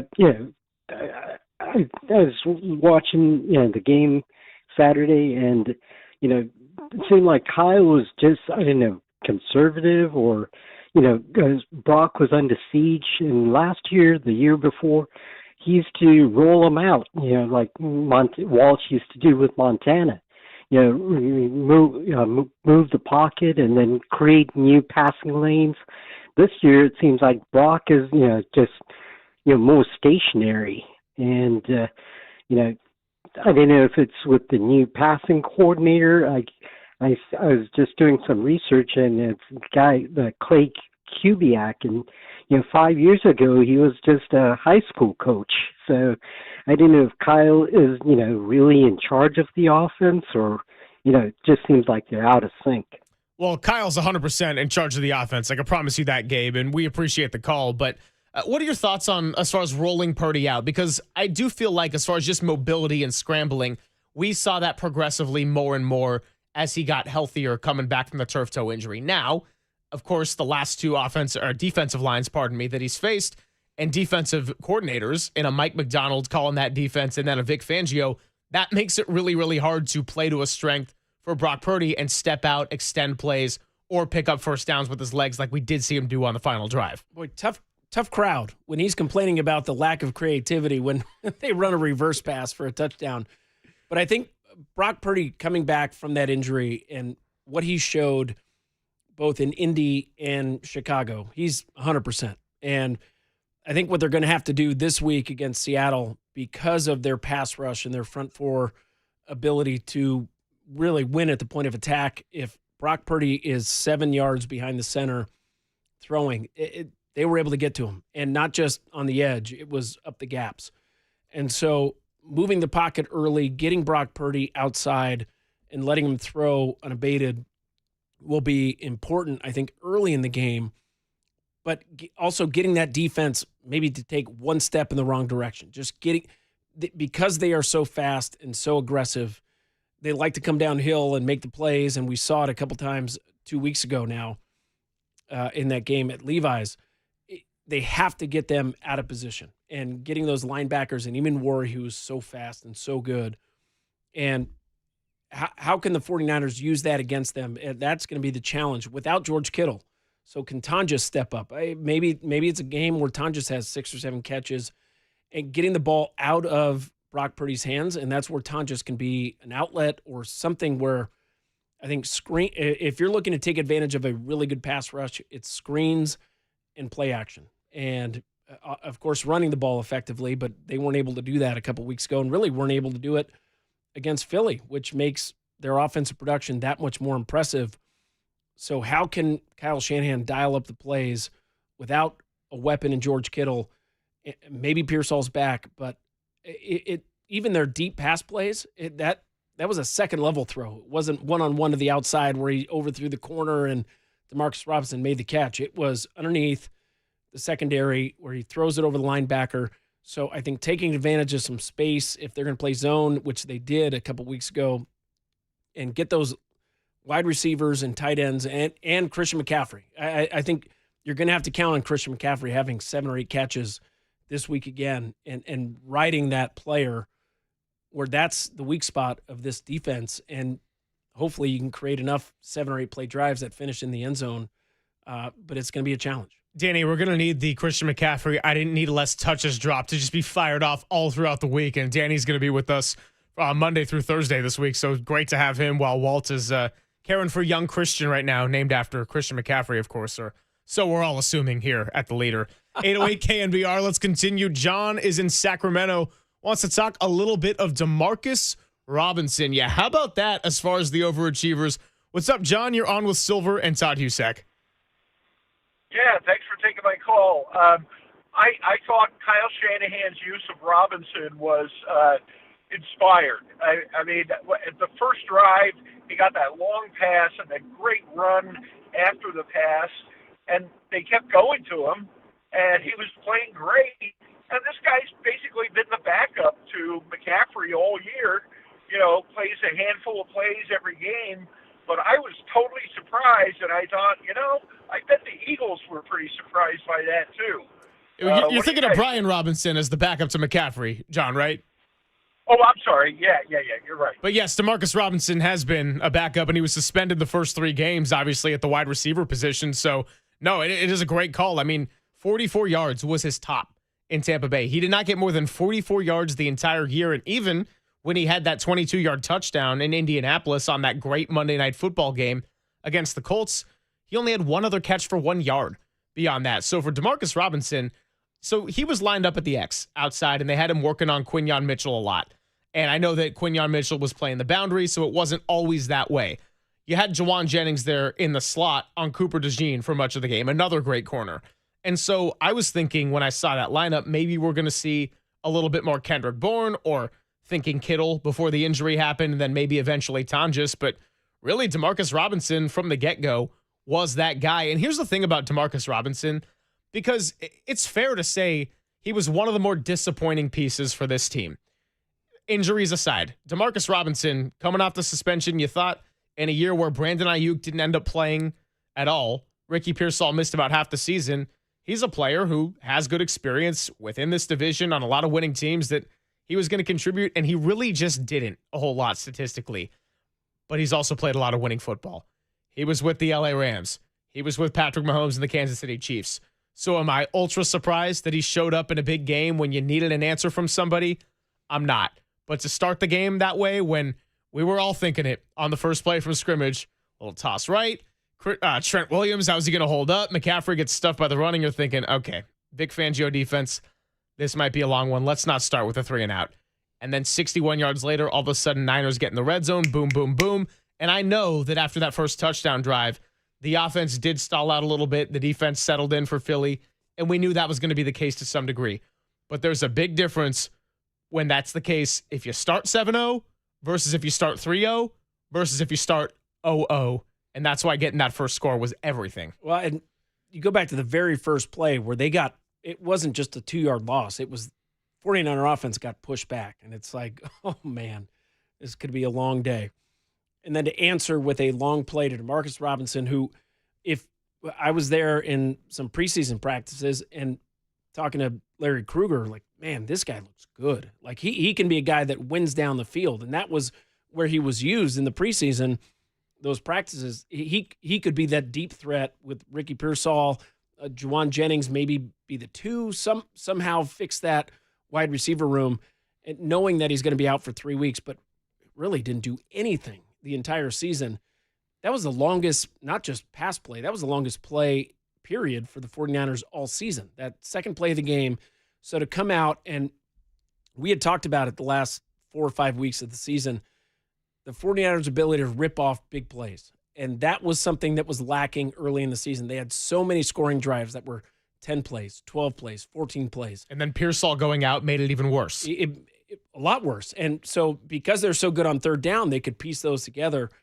But all of a sudden to come up with some big plays against the Bears and big plays against Indy and Tennessee to a certain extent, and the run game was part of it, but it was those 15-yard, 20-yard in routes where they're running away from defenders. And that was something that was lacking. And so to have Demarcus Robinson come up and be a guy that they can count on, and again, it's guys buying in. It's players, it's coaches, it's everybody. Demarcus Robinson could have been frustrated. He could have been not A.J. Brown necessarily because he's not on a big contract, but he could have been malcontent. That's not what the 49ers are about. And quite the large spectrum right there you're throwing out between Demarcus Robinson to A.J. Brown. But it's guys talking negatively about the team. Right. And everybody is on the same page. And his number might be called. And it turns out his number was called in the playoff game against the Eagles. And guess what? He came up huge early in the game where all of a sudden, you're right, that changed the whole mentality of the team where they can rip off big chunks of yards. It didn't happen necessarily throughout the game, but to get off to that start and to finish in the end zone on that opening drive was gigantic for the 49ers and their whole mindset of the game. About things in Bay Area sports that just hit differently, the Bonds crack of the bat, a Steph Curry flurry when you just know he's going for the heat check and he's going to drill it from 35 feet out. I'm talking that level where maybe now Macklin Celebrini making any otherworldly play as a 19-year-old who's going to be one of the great players in the NHL for decades to come. And I would put a Kyle Shanahan opening drive for the 49ers when they go down and score. We're kind of at the point where in his tenure now, especially in a year like this with all the circumstances they faced, I'm putting it in that kind of category. Kyle Shanahan opening score drive, Steph Curry flurry, Barry Bonds crack of the bat, Macklin Celebrini magic. Those things just hit different in Bay Area sports. Well, and I go back to when I was at Stanford and I played with some guys who were recruited by Bill Walsh, and they would talk about how Bill Walsh would game plan, and he'd come in to the team and talk about here's our first 10 plays, and we're going to run off right tackle and it's going to go for 3 yards. But don't worry, like we're going to be setting up, and then we're going to do this and it's going to go for 12 yards. And guys were like, we'd watch the tape, and that's what happened. Like Kyle Shanahan has a plan. It's not necessarily going to be exactly what the result is, but he is calling plays with a purpose. And we saw it yesterday. They got outplayed. Let's see. The Eagles ran way more plays than the 49ers yesterday, but Kyle Shanahan, the way he sets up and designs plays, he calls things in the first quarter to set up things in the second quarter and third quarter and fourth quarter. But also he goes back to 3-4 weeks behind and knowing that that's the tape they're going to watch. And he calls plays with a purpose. And I think you saw that early in the game. Not only is the purpose to score points, but it's also to set things up. And man, did the 49ers take advantage of that on the opening drive and then later in the game. One more on the phones, Bill in San Jose on a 49er Monday. And it looks like Bill actually just dropped. So that's all right. We got some good sound coming up in just a bit. We got to hear some sound from the city of Philadelphia after yesterday. It's got to have a little bit of fun after the Niners knock them down. Super Bowl champs, swing and a miss, 23-19 your final score. And then Matt Barrows, who coined the term the improbables with this team, talked more about that in his latest column with The Athletic. He'll join us at 1:30. It's Papa and Silver with Todd Husak on the Sports Leader.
Now, from the O'Donnell Financial Group Sports Desk. Learn more at odfigroup.com. O'Donnell Financial Group, because planning is a process, not a product. The 49ers beat the Eagles on Super Wildcard Sunday 23-19. They will be heading to Seattle for the divisional round. Can they score more than 3 points this time against the Seahawks? Let us know in the YouTube chat or give us a call at 415-808-KNBR.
And now it's time for the Protect Your Assets Business and Technology Report with me, David Hollander.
Greg and Greg, Papa and Silver. This is KNBR, the sports leader.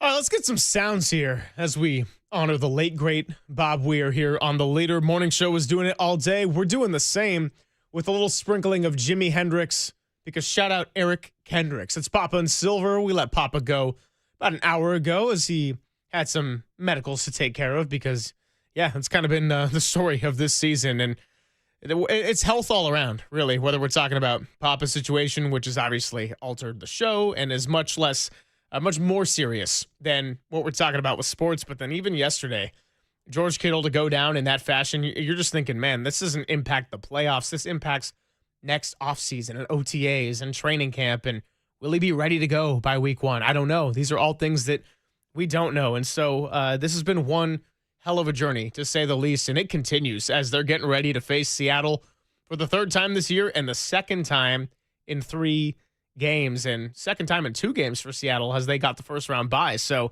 let's play some sound. We got to have some fun. That's what this radio is all about.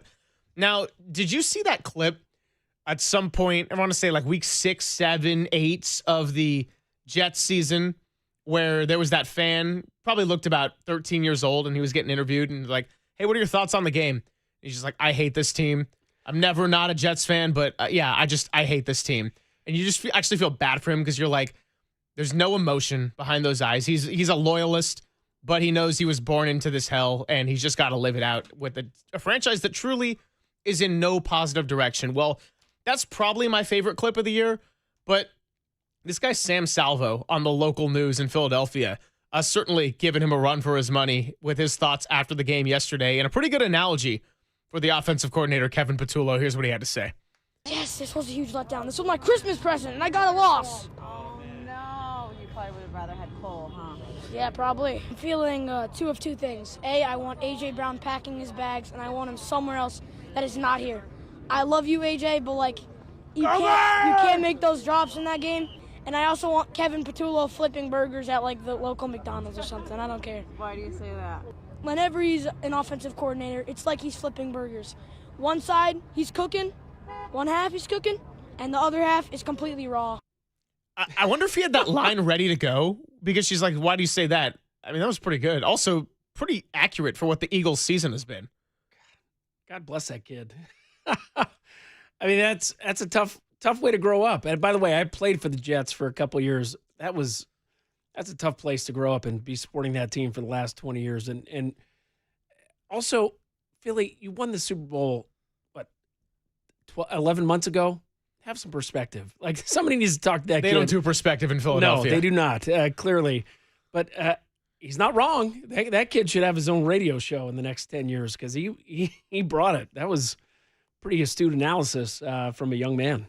I got to say, by the standard of Philadelphia fans, I actually felt like that was pretty rational, because at that age, with my emotions, bad emotions after a loss like that, I don't even think I would have come off that composed, and I wouldn't put myself in the category of your average Philadelphia fan. He's like, I love you, A.J. Brown, but those drops were brutal. Yeah, he's probably going to be gone. And they need to make a change at offensive coordinator. He's got to go be flipping some burgers. So, and the other half is completely raw. Exactly. By the way, he was right. You're right. He wasn't crying. He was like, hey, this is what happened. We need a new receiver. A.J. Brown, all season long, he was not a supportive member of that team. Like, as well as he played and he made some big catches, but man, he was negative, and I think that negativity fed into what seemed to be a dysfunctional team coming into that game, and it certainly showed its head as they were booing that team in the 3rd and 4th quarter when they had a lead. Like, that whole city needs to take a break. It's impossible to do, I know. But good analysis from a young sports fan. Yeah, Sam Salvo is his name. I do wonder if he's old enough to have experienced multiple Super Bowls in his lifetime, as far as just like sports watching memory, because obviously there was last year. I'm trying to think about the 2017 year with Nick Foles and that magical run, because the way he's kind of composed in that, I'd like to think he's lived through some good times as well as the bad ones. But for Philly, here's where I'll give them the slightest bit of credit.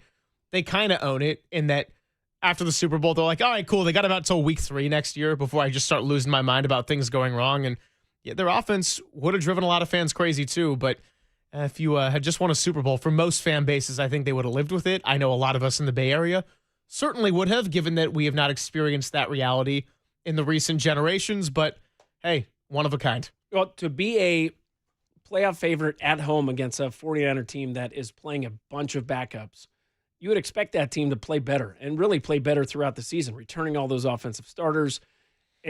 the fact that they could not grow that offense, and we've talked about it earlier, but they should have been better, and they could have been better if they had a quarterback and offensive coordinator or coach that could instill something and pay that attention to detail and have everybody on the same page. That team just seemed to have some bad juju all season long. And part of that is A.J. Brown, who I thought that was a perfect analogy where he had a chance to make a huge play late in the game after throwing a temper tantrum right before halftime and could not do it.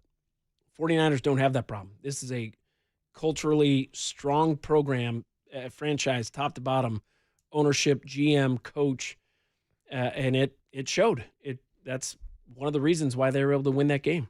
All right, let's go to 97.5 The Fanatic from Philadelphia. Their morning show had some analysis on Kevin Patullo, and going back to our prior conversation about the quarterback meeting the scheme, well, here were John Kincaid's thoughts on Kevin Patullo's playbook. That's what they do. They don't have any sort of creative adjustments. Do you think, and I get it, I don't need all these gadget plays all the time. He couldn't design. That touchdown pass from Juwan Jennings to Christian McCaffrey, do you think that even ever crossed the mind of Kevin Patullo or Nick Sirianni? I like hearing the fans talk, Andrew, about the fact is they go, they need to open up the playbook. Folks, understand this. They don't have a playbook with Kevin Patullo. No, it's like the same 5 plays. There was no playbook to open up. They didn't have a playbook. They didn't have some second gear that they weren't using. This was a guy who was over his skis, absolutely incompetent. And they let him do it, and they let him run the car right in the ditch. They let him run the defending Super Bowl champions into a ditch. It's a disgrace. And he's not wrong, by the way. I mean, I've never met Kevin Patullo. I don't wish his house to get egged or anything like that, like it did earlier in the season. But we talked to Sal Palantonio last week on the show, and he brought up the Eagles' first down issues all year long. And the way they were running it yesterday, and by the way, Jalen Hurts, for as much as we can trash his limitations, he can run the ball. He can get out of the pocket and scramble. I don't know why they weren't just committed to the run game in the second half. They had a lead. They had control for a majority of the time that this game was being played. And certainly once the Eagles took the lead the first time, it took a wild trick play and then the Brock Purdy game-winning drive for the 49ers staff to reclaim that lead twice and ultimately settle this thing. But the Eagles really were shooting themselves in the foot. They all don't those penalties, have a playbook. They don't. They didn't. And look, all of those plays with the holding penalties and Jalen Hurts getting outside in a scramble, and you're thinking, here we go. And every time it looked like it was going to start to be a tipping point for a defense that, let's not forget, was getting a little bit tired there in the third quarter because the Niners were having their own 3-and-out issues and then a couple of interceptions.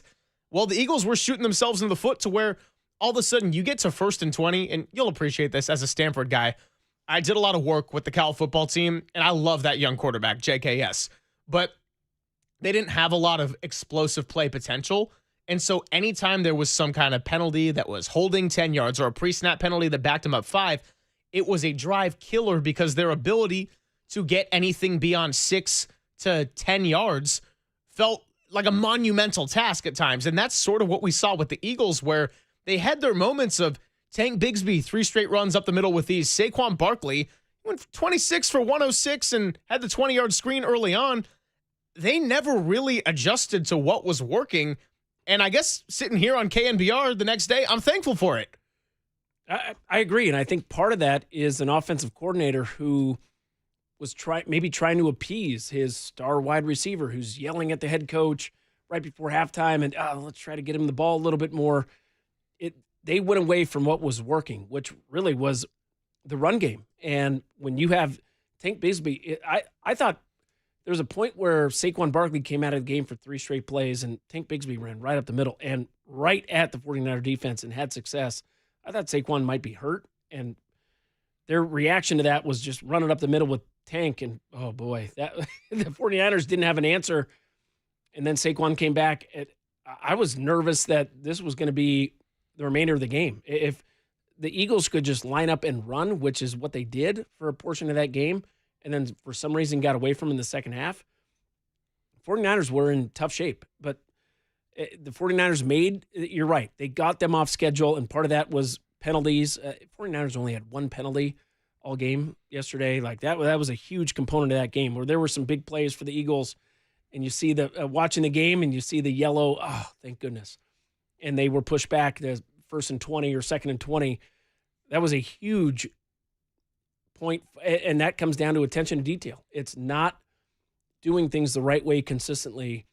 And all that being said, the Eagles still were in position to win that game if they could execute, and they couldn't. And the 49ers did at a super high level. And I don't want to discredit the 49ers defense in any way. Again, Eric Kendricks, Garrett Wallow, Sam Okuanu, Keon White playing after being injured all week. Like, I could go up and down the list.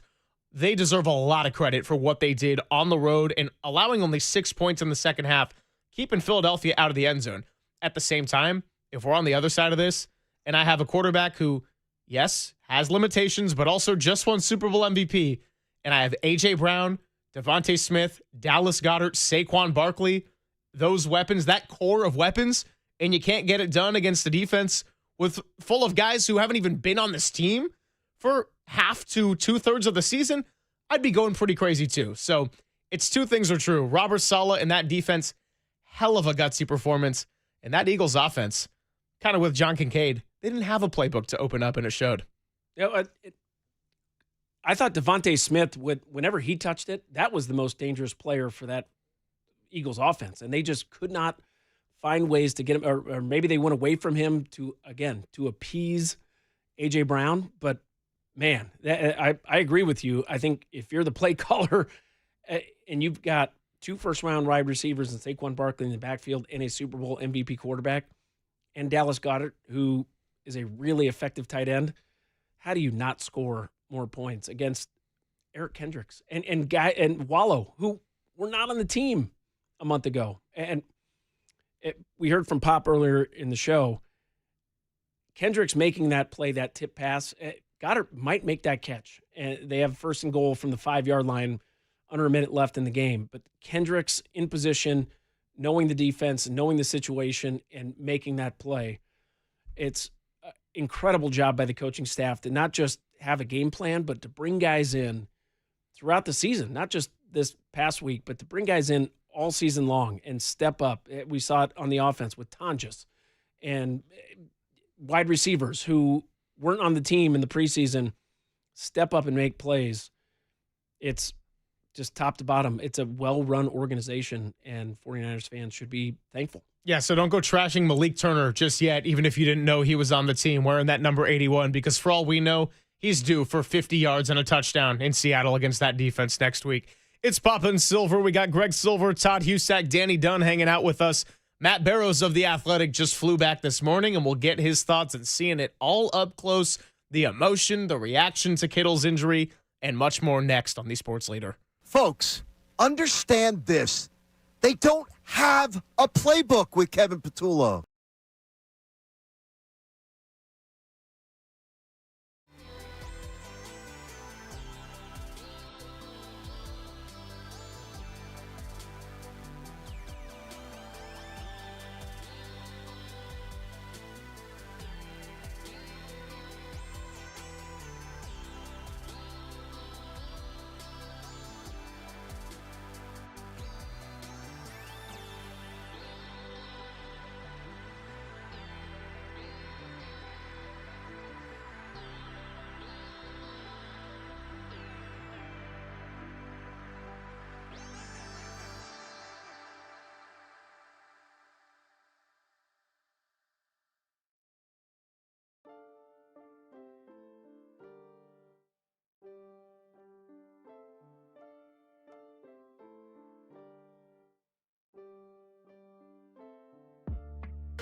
back to Greg Papa and Greg Silver on KNBR, the sports leader. McCaffrey is beside Brock in the shotgun. Here's the snap. Purdy wants to throw. Purdy pressured. Purdy steps up. Purdy throws. Caught. Touchdown, McCaffrey. Touchdown. 49ers back in front. Wow, what a day there in Philadelphia. And boots on the ground was the Athletics' Matt Barrows, who we love talking to throughout the season. And what a season it's been. Well, I got to say, for the sake of Matt's job, I mean, pretty nice to cover the 49ers when, for the better part of Kyle Shanahan's tenure, not a lot of dull days. There's always something going on, and today it is the fact that this team, full of what he calls the improbables, continues to march on to the divisional round. And Matt joins us on the UMA guest line. Matt, no Papa for this part of the show. You got Silver, you got Todd Husak, and fresh off of a nice little flight. How you doing there? It's like 4:36 for your body clock. You hitting that afternoon lull yet? Not yet. I'm just delving into the game. Going to do a rewatch, doing the Minutia Minute, of course, to kind of see all the nooks and crannies of that win. But I'm already kind of looking at the stats and the time of possession and the turnover margin, and I'm thinking, wait, how the heck did the 49ers win this one? Because most of the stats were against them. But that's, like I wrote about today, that's who this team's been. And they sort of thrive in these circumstances, and they're going to have to do it again on Saturday with even a more daunting task. But kind of feel like they feel as if they can handle any situation this season because they have. And I was asking Tim Kawakami, my podcast partner, last night, okay, what's more impressive, the Week 5 win over the Rams in L.A. or this one against the Eagles? And there's no wrong answer there. They're both really improbable, but neither of us saw this coming.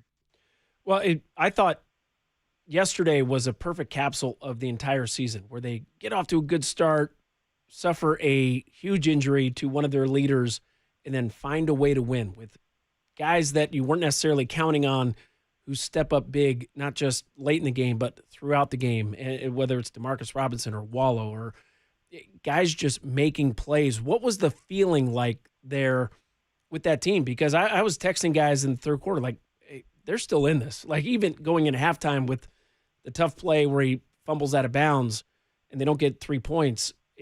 All right, they're still very much in this game, despite the fact that they were being outplayed statistically.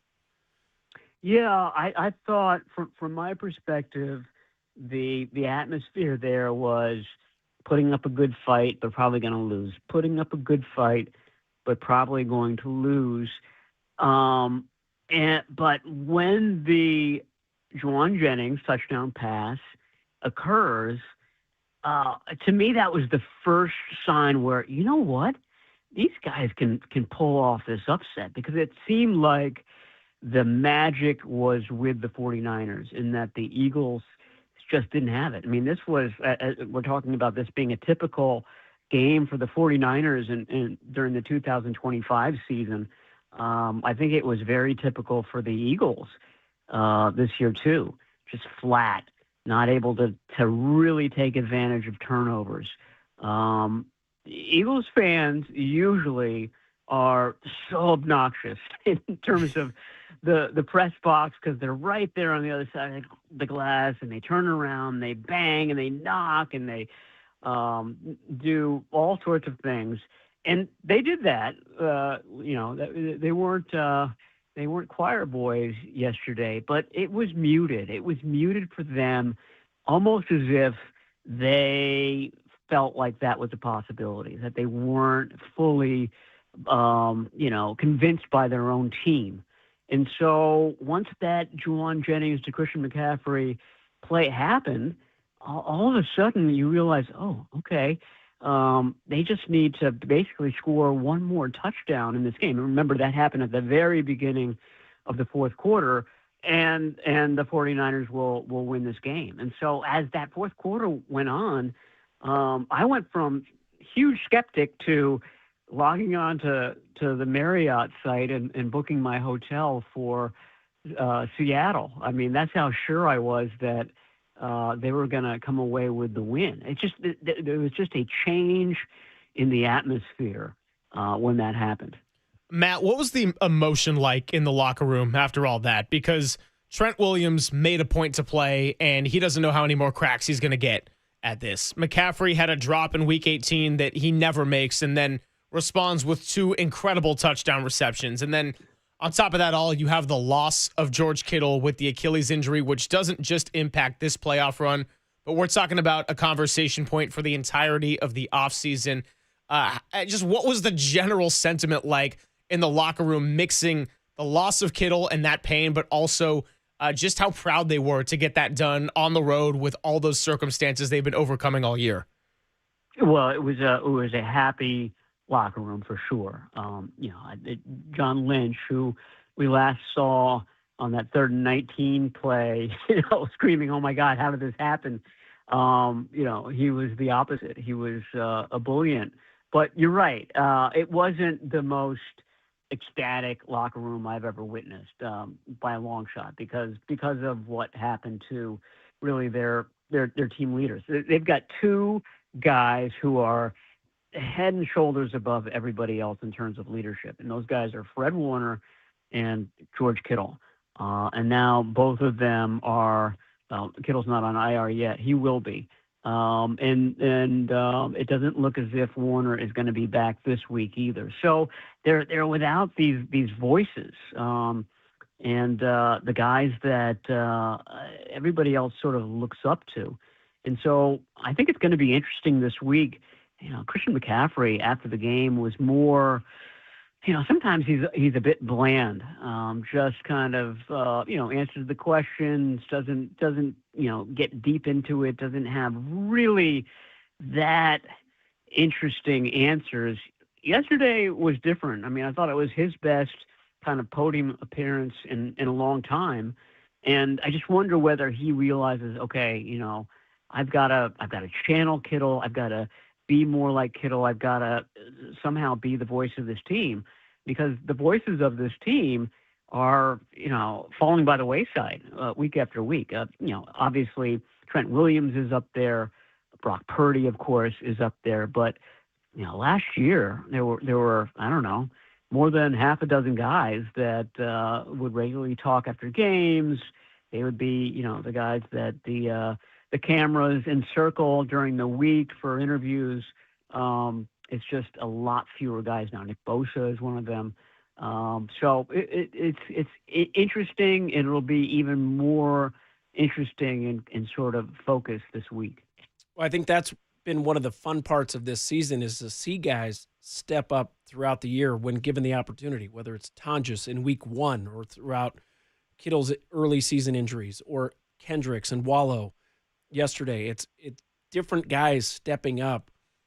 How do you see this week playing out because of Kittle being out and all of a sudden, by the way, Demarcus Robinson, who didn't do anything all season, has his biggest game, one of the biggest games of his career in the playoffs. This team seems to be built on culture and when your number's called, stepping up. And who do you see maybe either taking over this week for Kittle, or is it just everybody's on the same page and they're going to get coached up and have a game plan coming into Seattle? Yeah, I think Christian McCaffrey, somebody I just mentioned, is already doing that. Eric Kendricks is an 11-year veteran. He's new to the 49ers. He's certainly not new to the NFL or to running a defense. I mean, he's been a middle linebacker for most of his career. And he spoke yesterday and was eloquent and said all the right things and played really, really well. I think that's it's an underplayed story right now. I think it'll be written about, discussed this week. But I mean, they hit the gold mine with him. He comes in late November and spends several weeks kind of learning the defense. I forget. He had a calf injury or something early on, which, not surprising considering he wasn't doing any football up until late November. But here he is now at the very center of the defense, getting the plays, getting everybody organized, having a real educated guess on where Jalen Hurts is going with the football on fourth down at the end of the game. I mean, that's so valuable. And to get somebody like that as late as the 49ers did, it speaks to their personnel department, but I think it speaks more to their reputation that Kendricks wasn't going to come in and play for the New Orleans Saints or play for I'm trying to think of a team that's bad and the Tennessee Titans. The Jets. Yeah. There we go. We figured it out. But he would play for a contender, and the 49ers, to their credit, somehow maintained their being a contender throughout all of the injuries and all the issues. And, I just think that, it's so rare that a guy with his pedigree, with his resume, can come in at that point, and the 49ers are bearing the fruit of that. I mean, Kendricks is, NFL speaking, is fresh right now. He's only played a handful of games. He's basically on week 2 or 3 of the season in terms of games played, if you can count the preseason and stuff like that. So, I mean, in that way, I feel like it's worked out. It's not what you wanted. It's not what you draw up. But when you have to react, when you have to do something to compensate for this loss of talent, this loss of leadership, getting a guy like Eric Kendricks is, it's serendipity. I mean, it was a fantastic move. I can't think of another situation where somebody comes in late in the season, maybe OBJ, but to be counted on to lead a unit, to lead a defensive unit, to have the green dot on your helmet and to call the plays and then come up with the fourth down stop. It's an incredible story. I agree with you. I think that's a testament to not just the 49ers organization to bring him in and to get him going, but for him to see like, hey, this team might be something special, and then integrate him into that defensive unit and come up with a huge stop in a critical situation in a playoff game. It's incredible. It is. And of course, Eric Kendricks is about to come to San Francisco last year and decided, you know what, I don't want to be playing short time and then give up my job to Dre Greenlaw when he comes in. So he went to the Cowboys. So it's a, better late than never scenario for Eric Kendricks and the 49ers. Finishing up here with Matt Barrows on the UMA guest line. So you got to love fans and you got to love the internet, right? There's all this euphoria for the Niners pulling that off yesterday. And then within a few hours, it's like, the schedule. How come the Niners got to play on Saturday? And look, the schedule is what it is. I agree. Would have made a lot more sense for them to play Sunday, and the Rams and Bears could have had their full week, but it's not. And so it's a short week again, third time in 4 weeks. How much does that concern you as far as the injury report, whether it's D. Winters and Ricky Pearsall, guys who didn't play, or those who played but won't get the extra day of recovery like a Trent Williams or a Keon White? Yeah, I mean, I think it's a big deal. There's no way around it. And it's just a freshness factor as well. I mean, the 49ers didn't say this going into Week 18 against Seattle, but they certainly said it coming out of Week 18 against Seattle. And it was that they had 2 short weeks in a row, 3 games within 13 days, and they just didn't feel great against the Seahawks. They didn't play well. They were outplayed, from jump really in that game. And so, in a way, they like this rematch because they don't feel like they gave Seattle their true selves in that game. And yet they've got the same headwind that they were dealing with before. It's even more pronounced because the game's in Seattle, and Seattle had a bye this past week. So it's a big deal. I think it's a big deal for Trent Williams, who's got, just came back from a, nearly 6,000-mile round trip and has a short week to get ready for a game on turf. It didn't look like Luke Gifford and D. Winters were all that spry when we watched them work out before the Eagles game. Ricky Pearsall didn't even work out. He wasn't in the right shape to do that. So yeah, I think it's a lot of questions. I don't think that Jair Brown could play in this game. But again, that's what the 49ers do this season. And I wonder whether they're going to do the whole major league thing, and basically say, everybody wants us out of the playoffs. I mean, obviously the league is giving us the shaft on this one. We only have one thing left to do, and that's we got to win the whole thing. So I wonder if they can. That could be if they put up a cardboard cutout of Roger Goodell and take little swatches off of it with every win, every good quarter they have. That might be the motivation that they need. Well, I hope they're listening because I know they got in really early in the morning. But I mean, the Barrows tip right there, that might be the key to this whole thing. Yeah, I mean, you got to find the right person. Like figure out who the schedule maker is. Figure out. Maybe it's the networks that are doing it. Les Moonves, he probably isn't in charge of a network, but that's the only one I could think of. But somebody like that, and then you get the cardboard cutout, and that's your motivation right there. Give him a nice big turd burger to eat. That's there you go. There you go.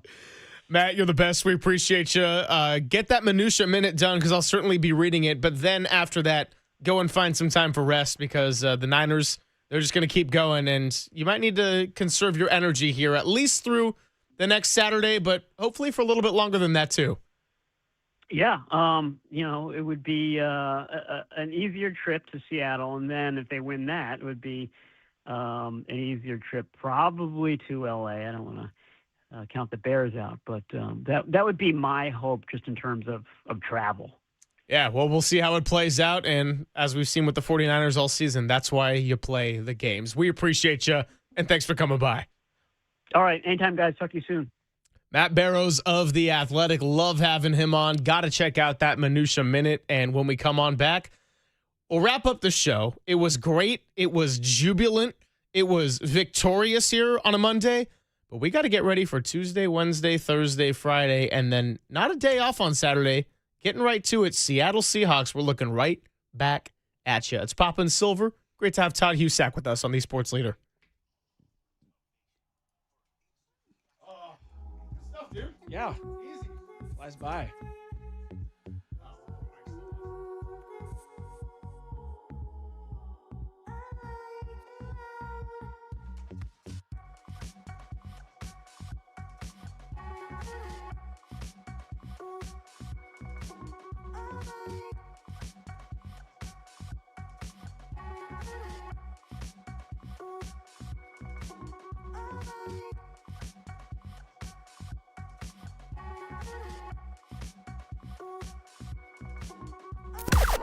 Now, from the O'Donnell Financial Group Sports Desk. Learn more at odfigroup.com. O'Donnell Financial Group, because planning is a process, not a product. The great, and I do mean great, Ian Eagle, he was on the Westwood One call for the 49ers win over the Eagles, and he joined Murph and Marcus this morning to break it all down. Check out that podcast and more on the Sports Leader app and thesportsleader.com.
Papa and Silver now continues live from the KNBR Casino Matrix Progressive Jackpot Studios. Casino Matrix. Progressive jackpots are here. Where are you? Just drop in. Please play responsibly. 1-800-GAMBLER.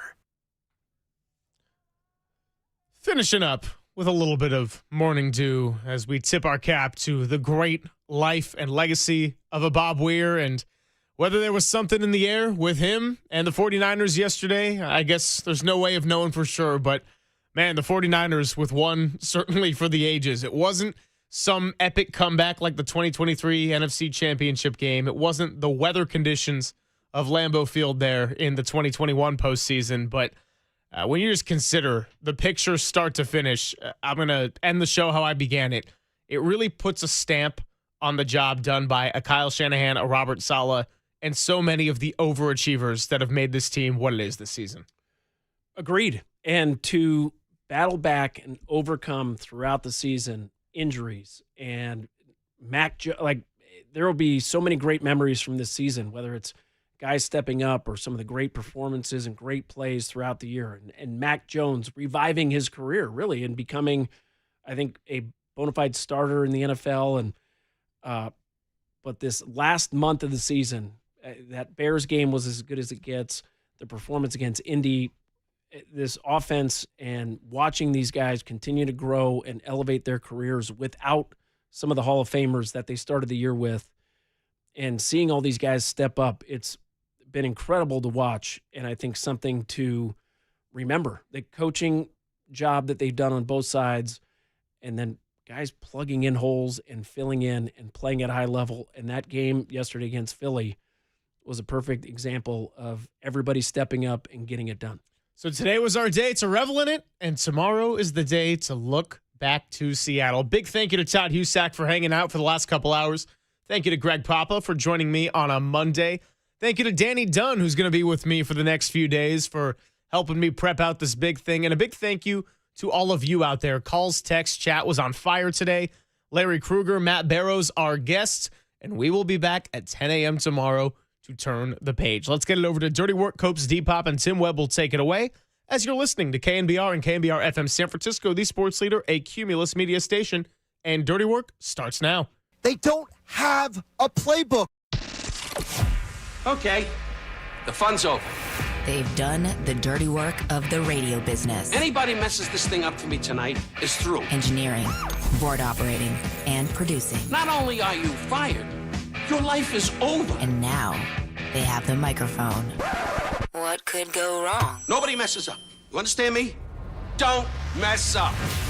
Adam Copeland. You wanted some sort of like hard-hitting Bob Lee journalism. You came to the wrong place. Derek Papa. Oh, boy. Okay.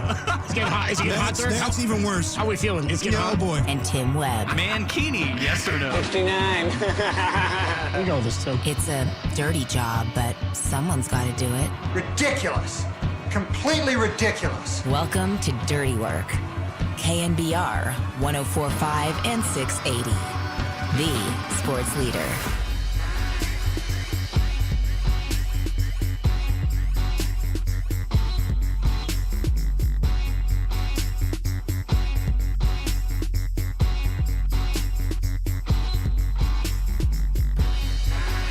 It's Dirty Work on a Monday afternoon. Adam Copeland, D-Pop, Tim Webb with you. What a victory for the San Francisco 49ers in Philadelphia on Wild Card Weekend. We'll talk about it all afternoon long today. News to me, by the way, showing up.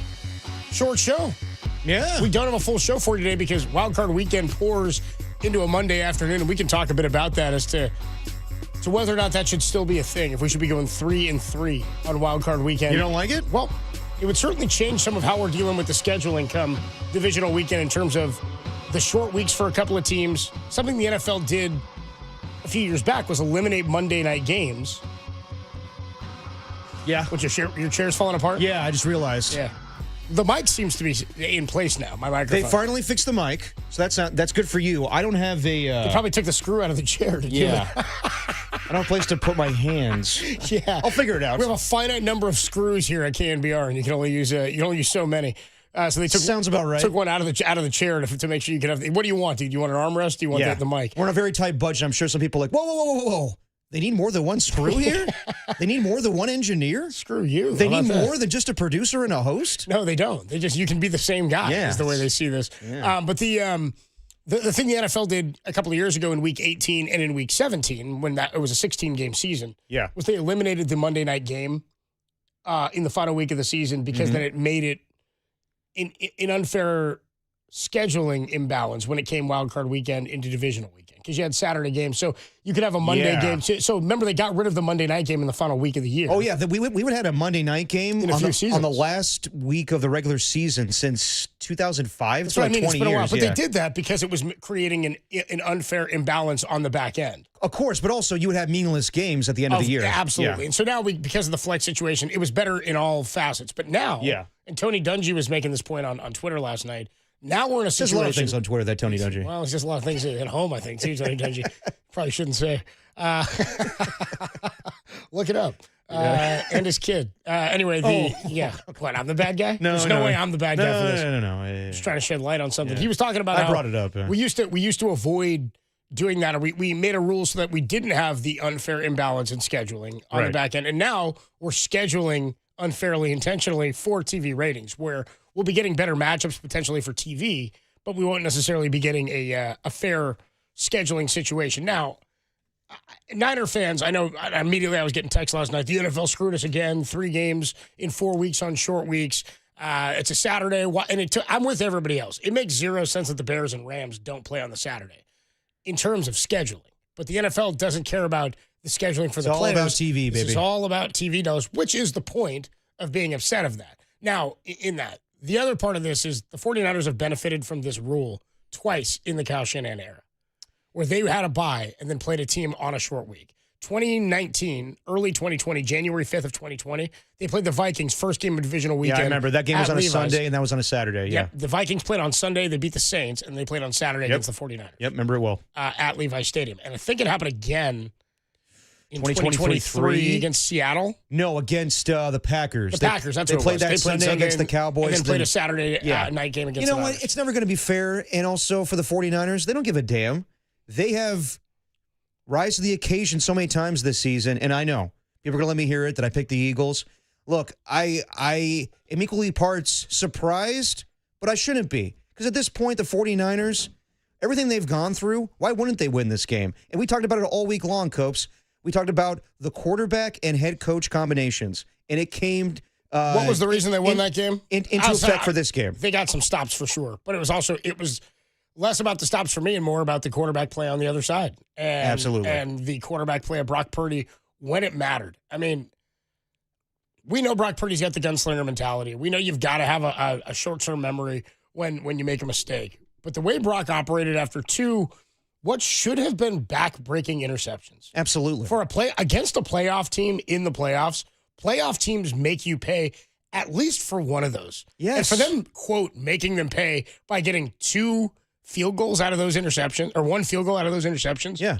Devastating for Philadelphia, damning of their offense and their play calling. It was and the their same quarterback thing play. of like the Carolina Panthers picking up Brock Purdy 3 times and getting no points out of it. And Brock Purdy, or whatever it was, 3 we'll points. We'll pour over this game and talk way more about this in terms of when we thought things were going to go the Niners' way.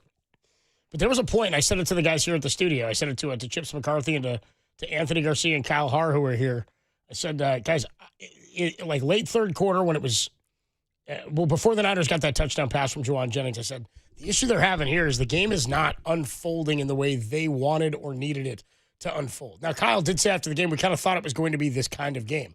It was the kind of game I thought it would be. Yeah. The issue is the offense started fantastic. I mean, they had the great 61-yard play by Demarcus Robinson, second play of the game. They get that opening touchdown on a really quick drive. And then after 68 yards or something on the opening drive, whatever that drive was for a touchdown, on their next 11 plays, they had a total of 10 yards or 11 yards or something. Yeah, so they weren't there, or 40 yards. They weren't able to move the ball effectively. They didn't run the ball effectively in the first half. No. And the way the game was trending, in the way that Philly was running the ball and the Niners could not, it felt to me like, this is closer than it should be, and it's going the way that it did against Seattle. And then that play breaks it open, and at the moment that Juwan threw that touchdown and the Niners went up, I really didn't have confidence that Philly's offense was going to be able to mount a comeback. They weren't able to run the ball in the second half. 20 carries in the first half for 95 yards, 17 in the second half for 56.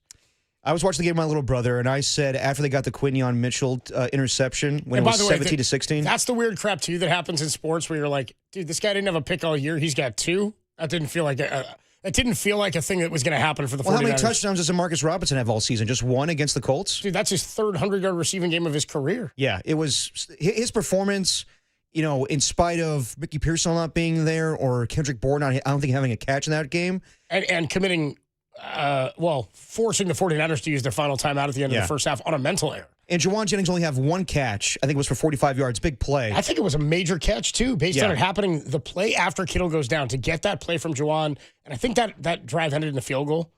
I believe so. I think that's where they stalled out and had a field. That was the second. Yeah, it was about that's when it was 13-10. 6 minutes left in the third or the second is when Kittle goes down. Then they get the 45-yard Juwan catch. I think it was big in terms of we got to move on and we've still got enough to ignite a win here. So after Quinyon Mitchell got his second interception and they kicked the field goal to go up 19-17, that's when I told my little brother, they're not going to win this game because they're settling for field goals. They're trying to win this game 19-17. The difference in this game was the quarterback and head coach combination. Brock Purdy and Kyle Shanahan were that much better than Nick Sirianni and Jalen Hurts. And I thought that maybe they would turn it on in the postseason, but they are just a simplistic offense. They are... I don't know how they won 11 games this season. It's pretty much because of their defense. I thought the defense played well for the Eagles. I really did. And then Kyle Shanahan got into his bag with the sky-bang reverse pass in the fourth quarter. Great play call. We'll get more depth into it later on because I thought Dan Orlovsky broke it down great this morning on NFL, whatever the show is, NFL Today, NFL Live. But yeah, dude, I have to say, I'm equal parts shocked just because of the defense and Eric Kendricks and Wallows, coming to play in this game. I'm also just not shocked because this is what Kyle Shanahan does. They have been a resilient bunch all season long, and we go back to the 2021 team that wasn't a shocker that they won against the Dallas Cowboys. But to go into Green Bay, I kind of chalk this victory up to that, where it was gritty. It was not in the elements, but you had to win on the road in kind of a weird fashion. This was more offense than what we saw in 2021. But I would say if we're talking about the greatest Kyle Shanahan playoff victories, I would say this one by a little bit over the Green Bay win in 2021. That one was shocking to me that they just hung around. The Lions kind one of the same deal. Lions one was pretty big, the NFC Championship, because they were down 20. Were they down 21-0 in that game? Yeah. And they came back in the second half. I mean, that was a big one. I'll give you that. Okay, so I know you're saying you're surprised, but you're not surprised because of what they're capable of. You did say this specific team I'm surprised with, but just the fact that Kyle Shanahan and Brock Purdy are that damn good, I shouldn't be surprised. Well, this was the reason I didn't totally fear Philadelphia. Yeah. And when we were talking, who do you want, the Bears or Eagles? And I said, when everybody said, give me Chicago, I want to go to Chicago, that'd be the better matchup. I was like, I don't want to play that team right after they just played them in Chicago, after seeing what they did to this defense. Not that I felt good about Philly, but I thought, and I told you this all week, this was a matchup that was more about the Niners offense against Philly's offense. Yeah. I didn't think Philly could score 20 in this game, and sure enough, they didn't. I also did doubt the Niners could win a game in this fashion. I thought if they were going to win it, it was going to be a game where they put up 27 and allowed 17, 19, 20, something like that. I didn't think they were going to win a game where they were hanging around, knock them down, drag them out style of game. But the Niners defense had a bend, don't break mentality, and Robert Saleh, props to him. The secondary, props to them. Upton Stout, I thought, had a great game. Absolutely. They played a clean game, one penalty for the Niner defense, and it was a questionable penalty on Marquise Siegel. Yeah. Who had a great game in the fourth quarter. Who had a great game after Jair Brown goes down with a hamstring injury. Of course, George Kittle and his injury. We'll talk plenty more about that. But this team, again, it doesn't surprise me that they won this game really at all. It's a little bit surprising to me that they won it in the manner and the fashion that they did. But I'm out of reasons to start doubting this team because, again, I said coming in to the postseason and to the final two games of the year when we talked about whether or not they had been proven or battle-tested. It's pretty clear to me based on this win last night. We're talking coaching mettle and quarterback mentality, even after making mistakes. This team has overcome more than almost any team in the NFL this year relative to what's happened internally on the roster due to the injuries, due to losing two potential Hall of Fame talents and a third now with George Kittle, and showing, not just in this game, but throughout the season, that when somebody goes down, they find ways to be victorious. They did it with Jake Tonjes. They beat Seattle already without George Kittle. Right early in the year. Week one, went down early in that game with the hamstring injury, and then Jake Tonjes steps up and makes that grab at the end of that game for Brock Purdy. So it's kind of crazy with the mentality now. Like after the win, everybody's like, "We miss George, obviously, but I think we can win without him." I mean, you never get used to injuries happening, but you kind of are right now. But I think Niner fans and maybe the team itself is going, it hasn't stopped us in the past. Why would it stop us now? Yeah. And you pointed out, by the way, you said, I know people are going to come at me for being wrong. Dude, you should have seen the second we logged on last night for the postgame, a flood of calls and texts of people going, that idiot Murph. See, Murph, I told you. You're wrong, Murph. So I guess I didn't even know. I guess Murph thought the Niners were going to lose.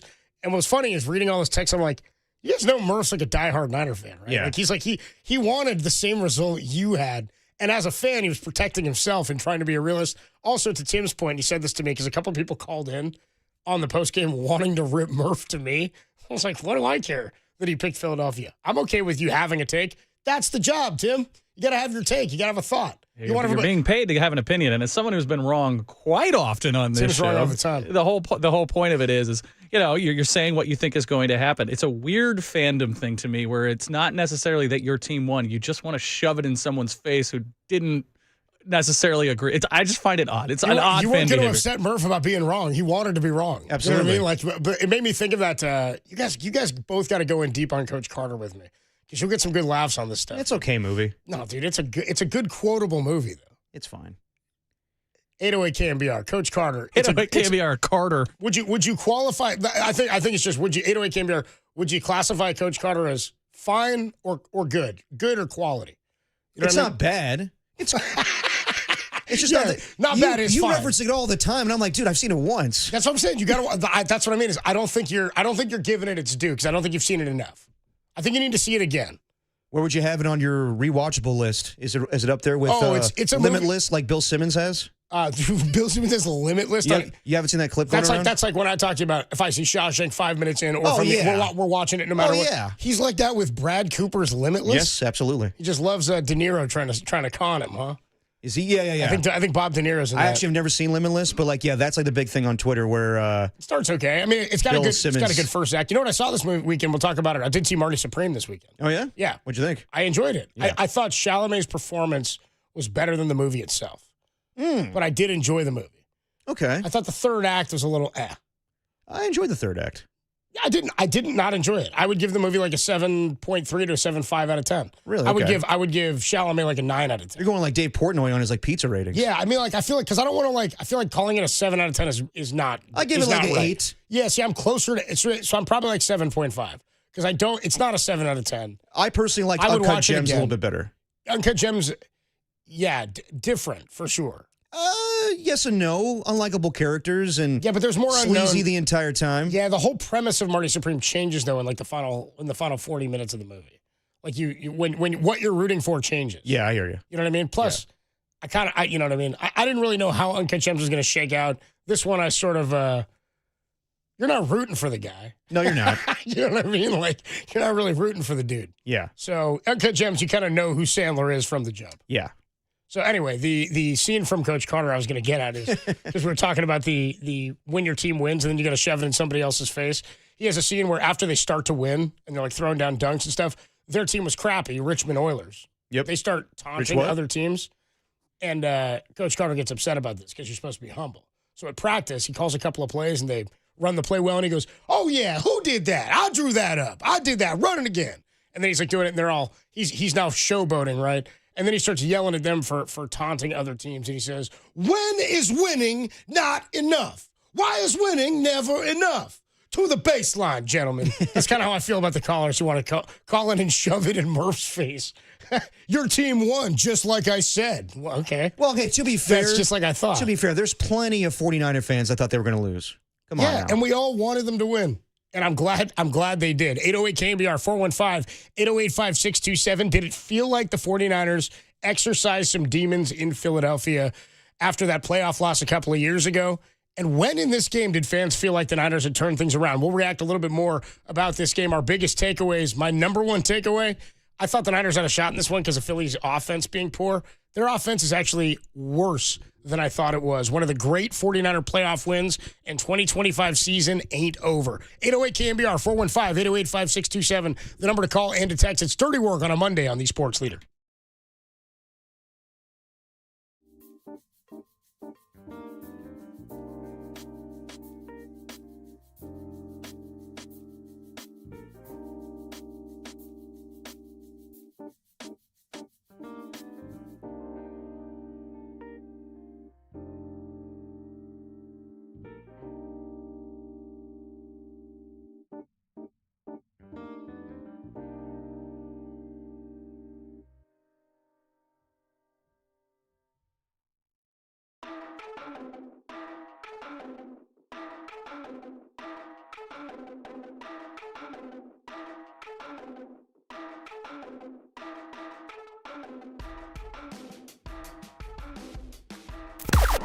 Now, from the O'Donnell Financial Group Sports Desk. Learn more at odfigroup.com. O'Donnell Financial Group, because planning is a process, not a product. The 49ers went to Philadelphia and took out the Birds 23-19 to cap off a thrilling wild card weekend. But lost tight end George Kittle to a torn Achilles for the remainder of the postseason. The team also awaits word on Jair Brown, who left the game with a hamstring injury and did not return. Head coach Kyle Shanahan suggested it would be a long shot for him to play versus Seattle this weekend. For everything 49ers, keep it locked right here to the Sports Leader.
And now it's time for the Protect Your Assets Business and Technology Report with me, David Hollander.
Now, back to Dirty Work.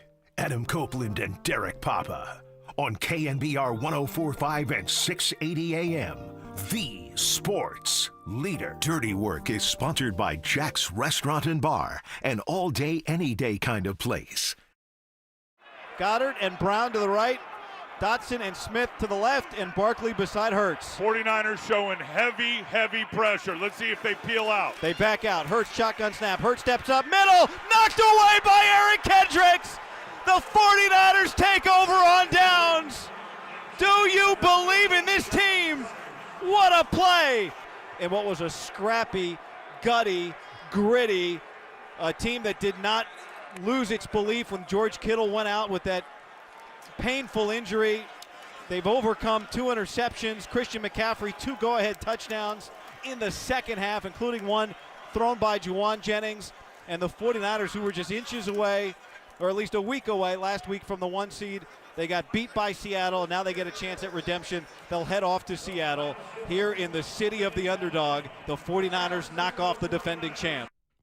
Love the way that the guy Haberman said that at the end of that call, because on the pregame show yesterday, he did the hit with myself and JD from the broadcast booth at Lincoln Financial Field, and he said, here in Philadelphia, and they joked about Rocky, and he said, the movie Rocky, it ain't about the favorite. They didn't make Creed until much later, which is true. Now, they were the defending champions, and the Niners are, in their own right. They're not some scrappy, small, underdog, nobody type of team that nobody expected. I mean, again, they're the San Francisco 49ers, and they believe they belong in the same arena as this team. They didn't care that this team was the defending champions, and they shouldn't have. And everybody says they're the champs until somebody else wins it or knocks them off. Well, the Niners knocked them off yesterday, and it took every ounce of heart and guts and grittiness to win that game.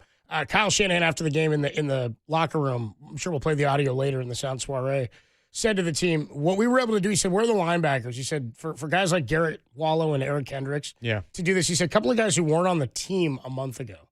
It's incredible to get that done. Now, we talk about, like in baseball, Trey Savage comes up in September and pitches all the way into the World Series and all that. That's all fine and good. But in baseball, as a pitcher, that's a sport where that's conducive to that, where nobody's seen you before, nobody's touched you before. That plays to your benefit.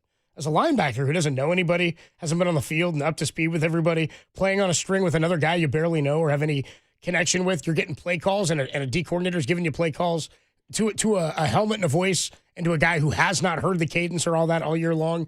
I mean, I said this after the game yesterday, that if you don't have the talent of Fred Warner or the familiarity of the team and the growth of a guy and you know what he's capable of, like Tatum Bethune, who was here after Fred Warner. Mm-hmm. If you don't have those guys, the next best thing you could have is a guy who understands the concepts and can communicate.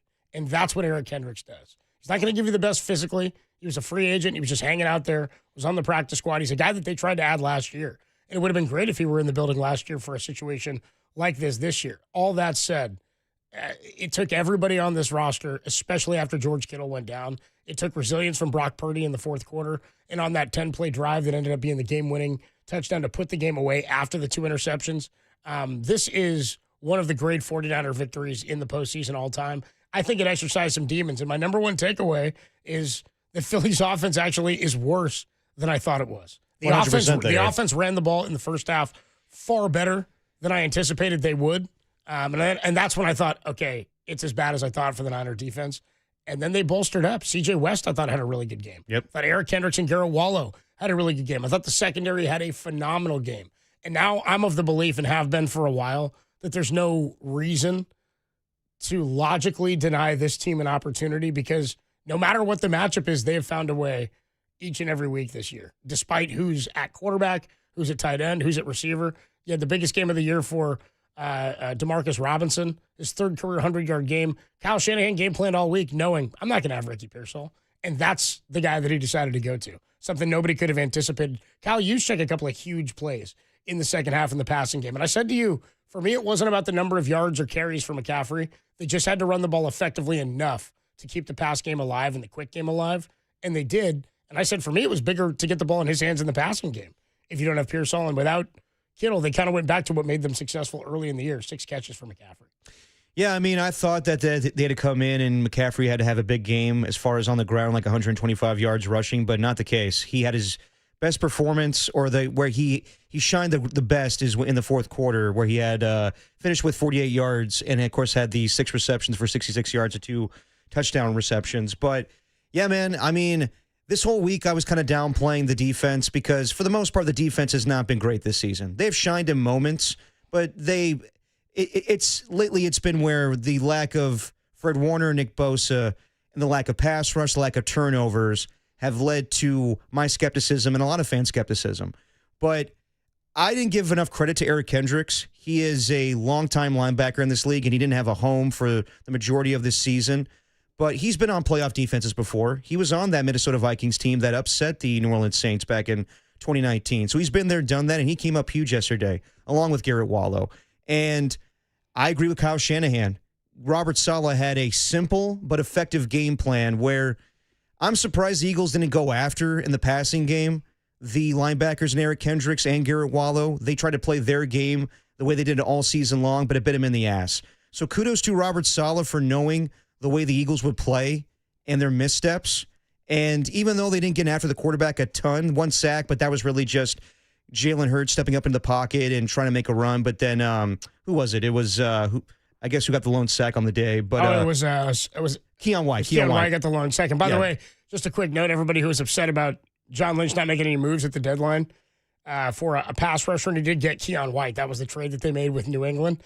Gets Keon White. Jalen Phillips went from Miami to Philadelphia. Yeah. Keon White, more pressures yesterday than Jalen Phillips, and had a big sack when they needed it. Yeah. I mean, and again, I thought the Eagles defense played pretty damn well, but you can only do so much when your offense isn't doing anything. So I thought this is where the Niners want to be. 19-17. Kyle's going to go into his bag in the fourth quarter. And sure enough, he did. And the Sky Bang reverse pass, similar to a play we saw in the Super Bowl, but really the more the concept was back in 2019 when it used to be called Debo Bang reverse pass. He said Sky Bang reverse pass because Sky Moore is the one who catches it, tosses it off to Juwan Jennings, who then finds Christian McCaffrey. Yeah, so again, kudos to the 49ers. It seems like every postseason run they do this.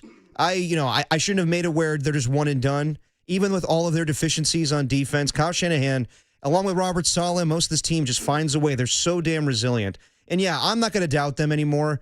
Do I think that the Seattle Seahawks are a more talented team? Of course I do. I thought the Eagles were a more talented team as far as everything, from offense to defense. But really, talent's got to come to play. Of course it does. Yeah. And also just they were mentally prepared. The 49ers have been there, like everything they've been through. Like what is this? Let's go into Philadelphia. This is a team that we beat before back in 2020 or 2023 or 2023. But as far as yesterday, I was just thoroughly impressed with the coaching. And I've been impressed with Kyle Shanahan since day one. He is, in my opinion, the best play caller in all of football. But yesterday proved that the quarterback and head coaching combinations matter in the postseason. And every team that we went through, they won. With the exception of Matt LaFleur and Jordan Love, that was just an all-time comeback by the Bears on Saturday night. But, yeah, the 49ers show that they are the better team when it comes to resiliency and just playing with each other in a game plan where the Eagles had nothing. 808 KNBR 415-808-5627 is the number to call and the number to text your big takeaways from the 49ers beating the Eagles 23-19 in Philadelphia. When did you start to believe or think that this team was going to pull this victory out? Let's go to Matt. The power of the flamethrower. Matt is in Australia. What up, Matt? You're on the Sports Leader. How's it going, bro? Yeah, I'm doing well. How are you guys? We're doing well. What's going on, dude? Hey, so I'm not a professional, I'm not an analyst, but from my opinion, I think with this whole Nick Sirianni, I think buying into everybody talking about, the offensive mind of Mike Shanahan, the offensive mind of Nick Sirianni. I have never watched a game that is so frustrating to watch where the Eagles used nearly every second of the play clock, 40 seconds. They get into the line of scrimmage, and then Jalen Hurts just kept calling out and changing plays and doing all these things. I think they bought into this offensive strategy that they were just looking for a play that was going to be great rather than just letting their guys who, arguably are more talented than the Niners, but even when they would get like a good, 26-yard run by Barkley or something, then they'd go back to the line of scrimmage and they pick up 40 seconds and then they go. So there was like no rhythm the entire game. I know Tom Brady talked about it too on toward the end of the fourth quarter. Now they need to get a little more rhythm, but it was the whole time. He would call, then they do more motion and do little, he tried to do a small hard count or something like that, but there was just no rhythm. When you got a defense like the Niners, who are, young and inexperienced and they're all playing from injuries, then why don't you kind of keep them on their heels and keep moving, keep the tempo going and keep them going to where, I know they talk about defense, they're so tired, they need a rest, but when you get 40 seconds every single play, that's a pretty good rest each time. So they were able to do that. So that was just my opinion on that one. Appreciate the call, Matt. Thanks so much. They've got problems with Kevin Petullo in Philadelphia. He's gone. I can't imagine he would be back after the way they performed. And we had a caller last night from Philly who was leaving the game, and he said, it's funny, as a Niner fan, after the loss, he said they weren't mad at Niner fans and mad at the Niners. All they were doing was they're mad at their own team. They were MFing Kevin Petullo and their own team. That's all anybody cared about. And I heard some of the sound they were playing on Greg and Greg earlier. Some of the local media in Philadelphia was all about Kevin Petullo and how ineffective he was this year. They were not good enough with the weapons that they had. You've got $200 million receivers. You've got a franchise quarterback. You've got an all-time running back. You've got big tight ends. And they had a defense that was elite. They were not effective enough. We got to take a quick break. Adam Copeland, D-Pop, Tim Webb, the Ed's Dirty Work on a Monday. Joe in Manteca, Orlando, and Napa. I see you waiting on the line. We will get to your calls. 808 KNBR, 415-808-5627 is the number to call and the number to text. When did 49er fans feel like they were going to pull this game out? When did you start to believe that this was a real possibility? But when we come on back, should anything surprise any of us anymore about this Niner team? Derek says he's past looking past them. Should anything surprise us about this team anymore? We'll do it next on the Sports Leader.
Now back to dirty work. Adam Copeland and Derek Papa in the KNBR Casino Matrix Progressive Jackpot Studios. Casino Matrix Progressive Jackpots are here. Where are you? Just drop in. Please play responsibly. Call 1-800-GAMBLER. Purdy in the shotgun on 2nd and 11. Takes the snap, drops back, floats it over the middle, caught up high. Demarcus Robinson, middle of the field, still on his feet. Robinson at the 35, cuts it back at the Eagles to 30, weaving his way down to the 25 and all the way down to the 15-yard line. Purdy fakes, throws over the middle, and it's caught by Demarcus Robinson. A quick touchdown. Touchdown! 49ers to start the game here in Philly. Philly wins the toss. They defer to the 49ers. Niners receive the kick. They go a run play to Christian McCaffrey for -1. Then 2nd 11 from their own 23-yard line. A 61-yard pass to Demarcus Robinson down to the Philly 16. Niners get it to 2nd and 2 before Brock Purdy throws a touchdown pass to Demarcus Robinson to cap an opening drive. It went quick. 6 plays, 76 yards, and a touchdown. And then on the other side, 10 plays and a touchdown on a goal line run for Dallas Goedert, his first carry of the season. A little jet sweep, yeah. So they went with some unique plays, and I guess that was the total. I guess that was all the trick plays they had, or all the unknown plays they added. I mean, they ran some new stuff, but like for the most part, God, that was the entirety of it. The coaching staff of the Eagles, besides Vic Fangio, I thought had a great game defensively for the Eagles. They just, the offense couldn't get anything done. Kevin Patullo and Nick Sirianni, we'll talk about it later, but Nick Sirianni might be the worst coach that's ever won a Super Bowl because he's just a good delegator. He might be a great motivator too, but as far as a game plan going into this matchup, dude, go after the linebackers. Get Dallas Goedert more involved. Get Saquon Barkley more involved in the passing game. And why did he not get a carry on that last drive? Well, he left the game with an injury at one point. He did. Did he come back in? He did. He did come back after that. He did for the last Tank drive. had a couple of runs, yeah. Yeah. And Tank Bigsby was running effectively, too.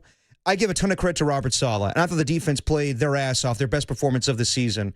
But I think it was also equal parts what the Eagles did. But kudos to the 49ers. Brock Purdy yesterday, unbelievable. That first throw he had to Demarcus Robinson, I thought that the matchup, whoever was going to be on Quinyon Mitchell was going to get shut down all day long. And so, this is why Kyle Shanahan's a genius. They because attacked him. They said, we're going right at him. He saw something where Demarcus Robinson's a good matchup on him.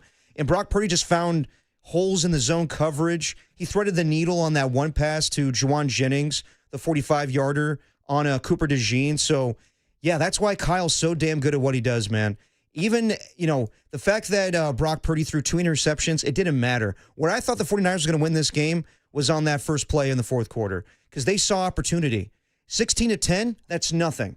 All right, we haven't played really well offensively in the whole third quarter. I'm going to throw something at you haven't seen the entire season, and then boom, we're right back in the game. We have the lead right now. And let's see if your offense can keep pace with us, and it's not going to. Let's go out to the phone lines. Let's go to Joe, who's in Manteca. What's up, Joe? You're on the Sports Leader. Niners got a victory, 23-19 over Philadelphia.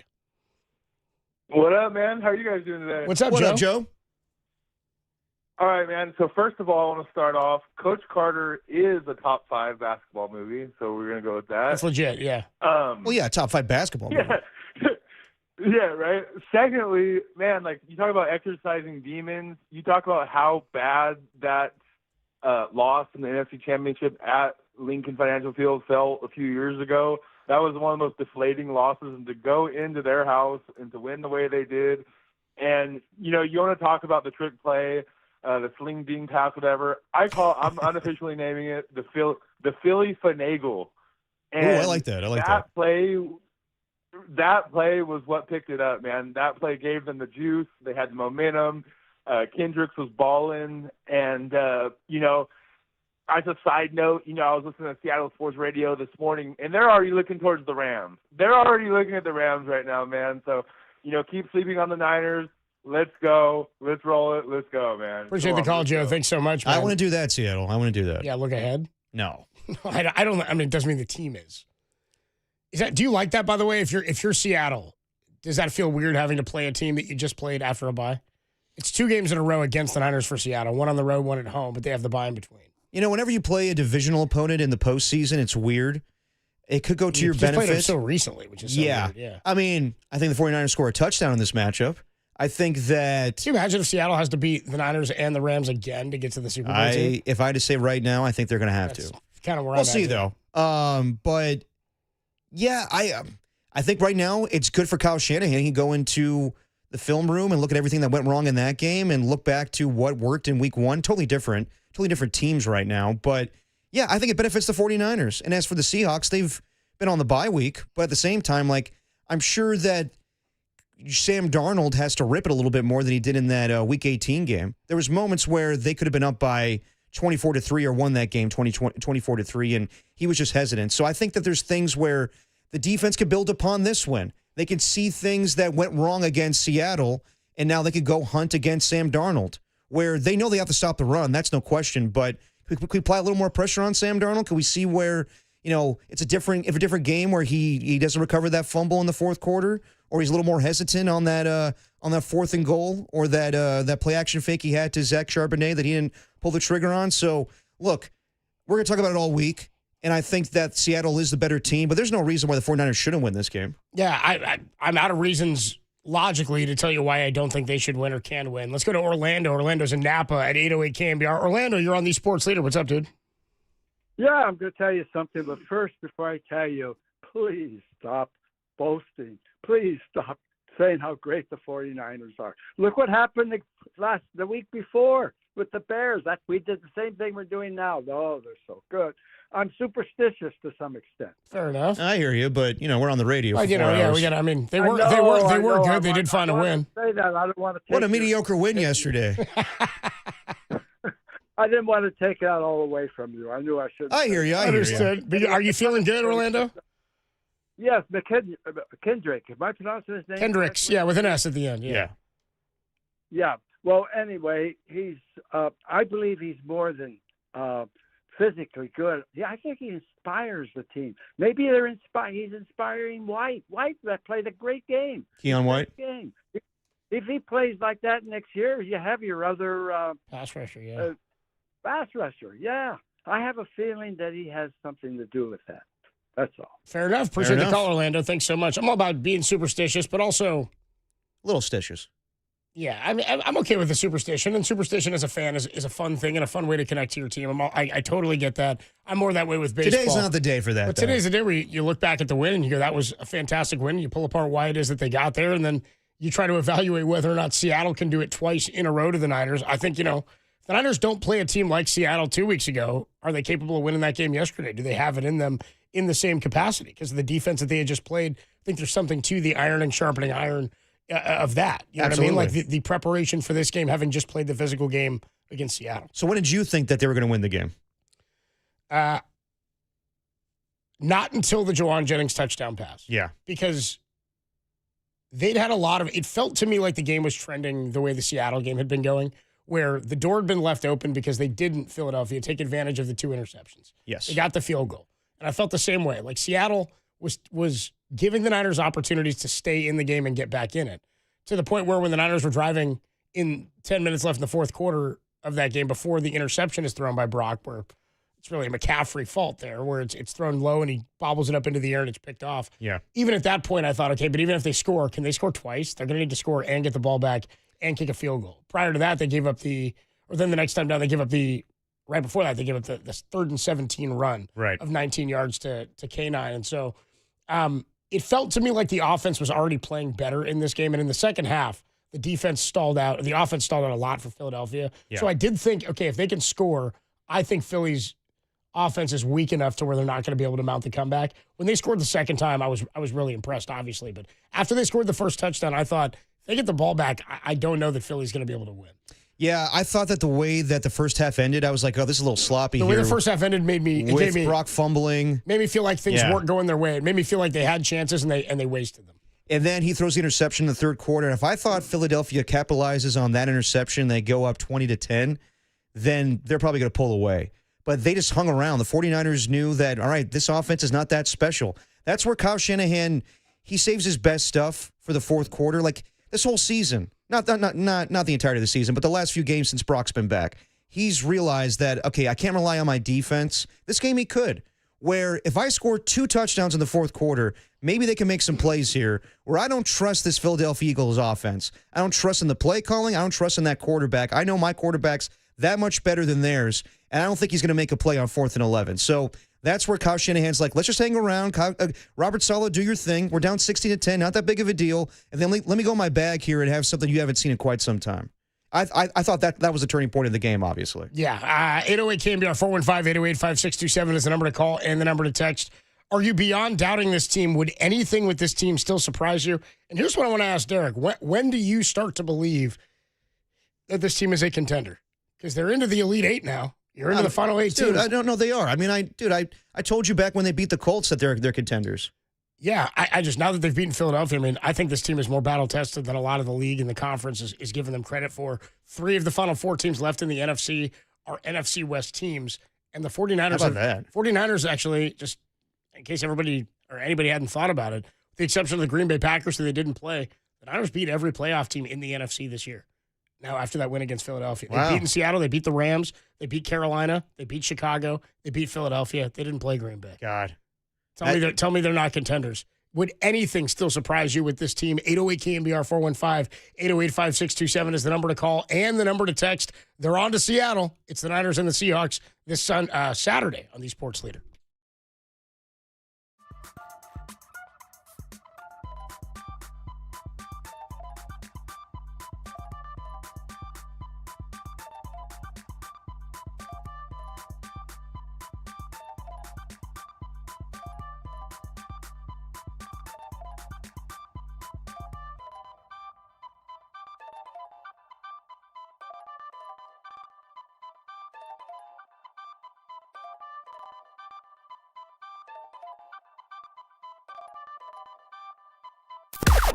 Now, from the O'Donnell Financial Group Sports Desk. Learn more at odfigroup.com. O'Donnell Financial Group, because planning is a process, not a product. Well, that was a hell of a wild card weekend, wasn't it? But you're saying, the sports leader, I need more. Well, you're in luck as dirty work gives way to Monday Night Football tonight at 5:15 as the Texans take on the Steelers. So keep it locked all night right here to the sports leader, all the football you'll ever need.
Now, back to Dirty Work.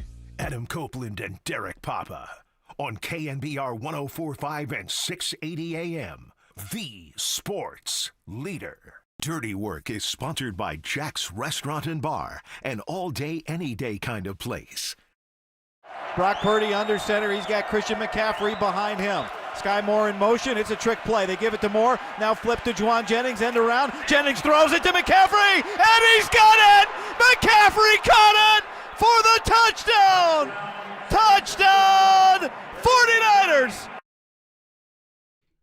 Niners going to win in Philadelphia. They are on to the divisional round. Kyle Shanahan now 3-0 in his career as a head coach in divisional weekend. The Niners 7-2 as a franchise wildcard weekend. Excuse me, Kyle 3-0 in wildcard weekend.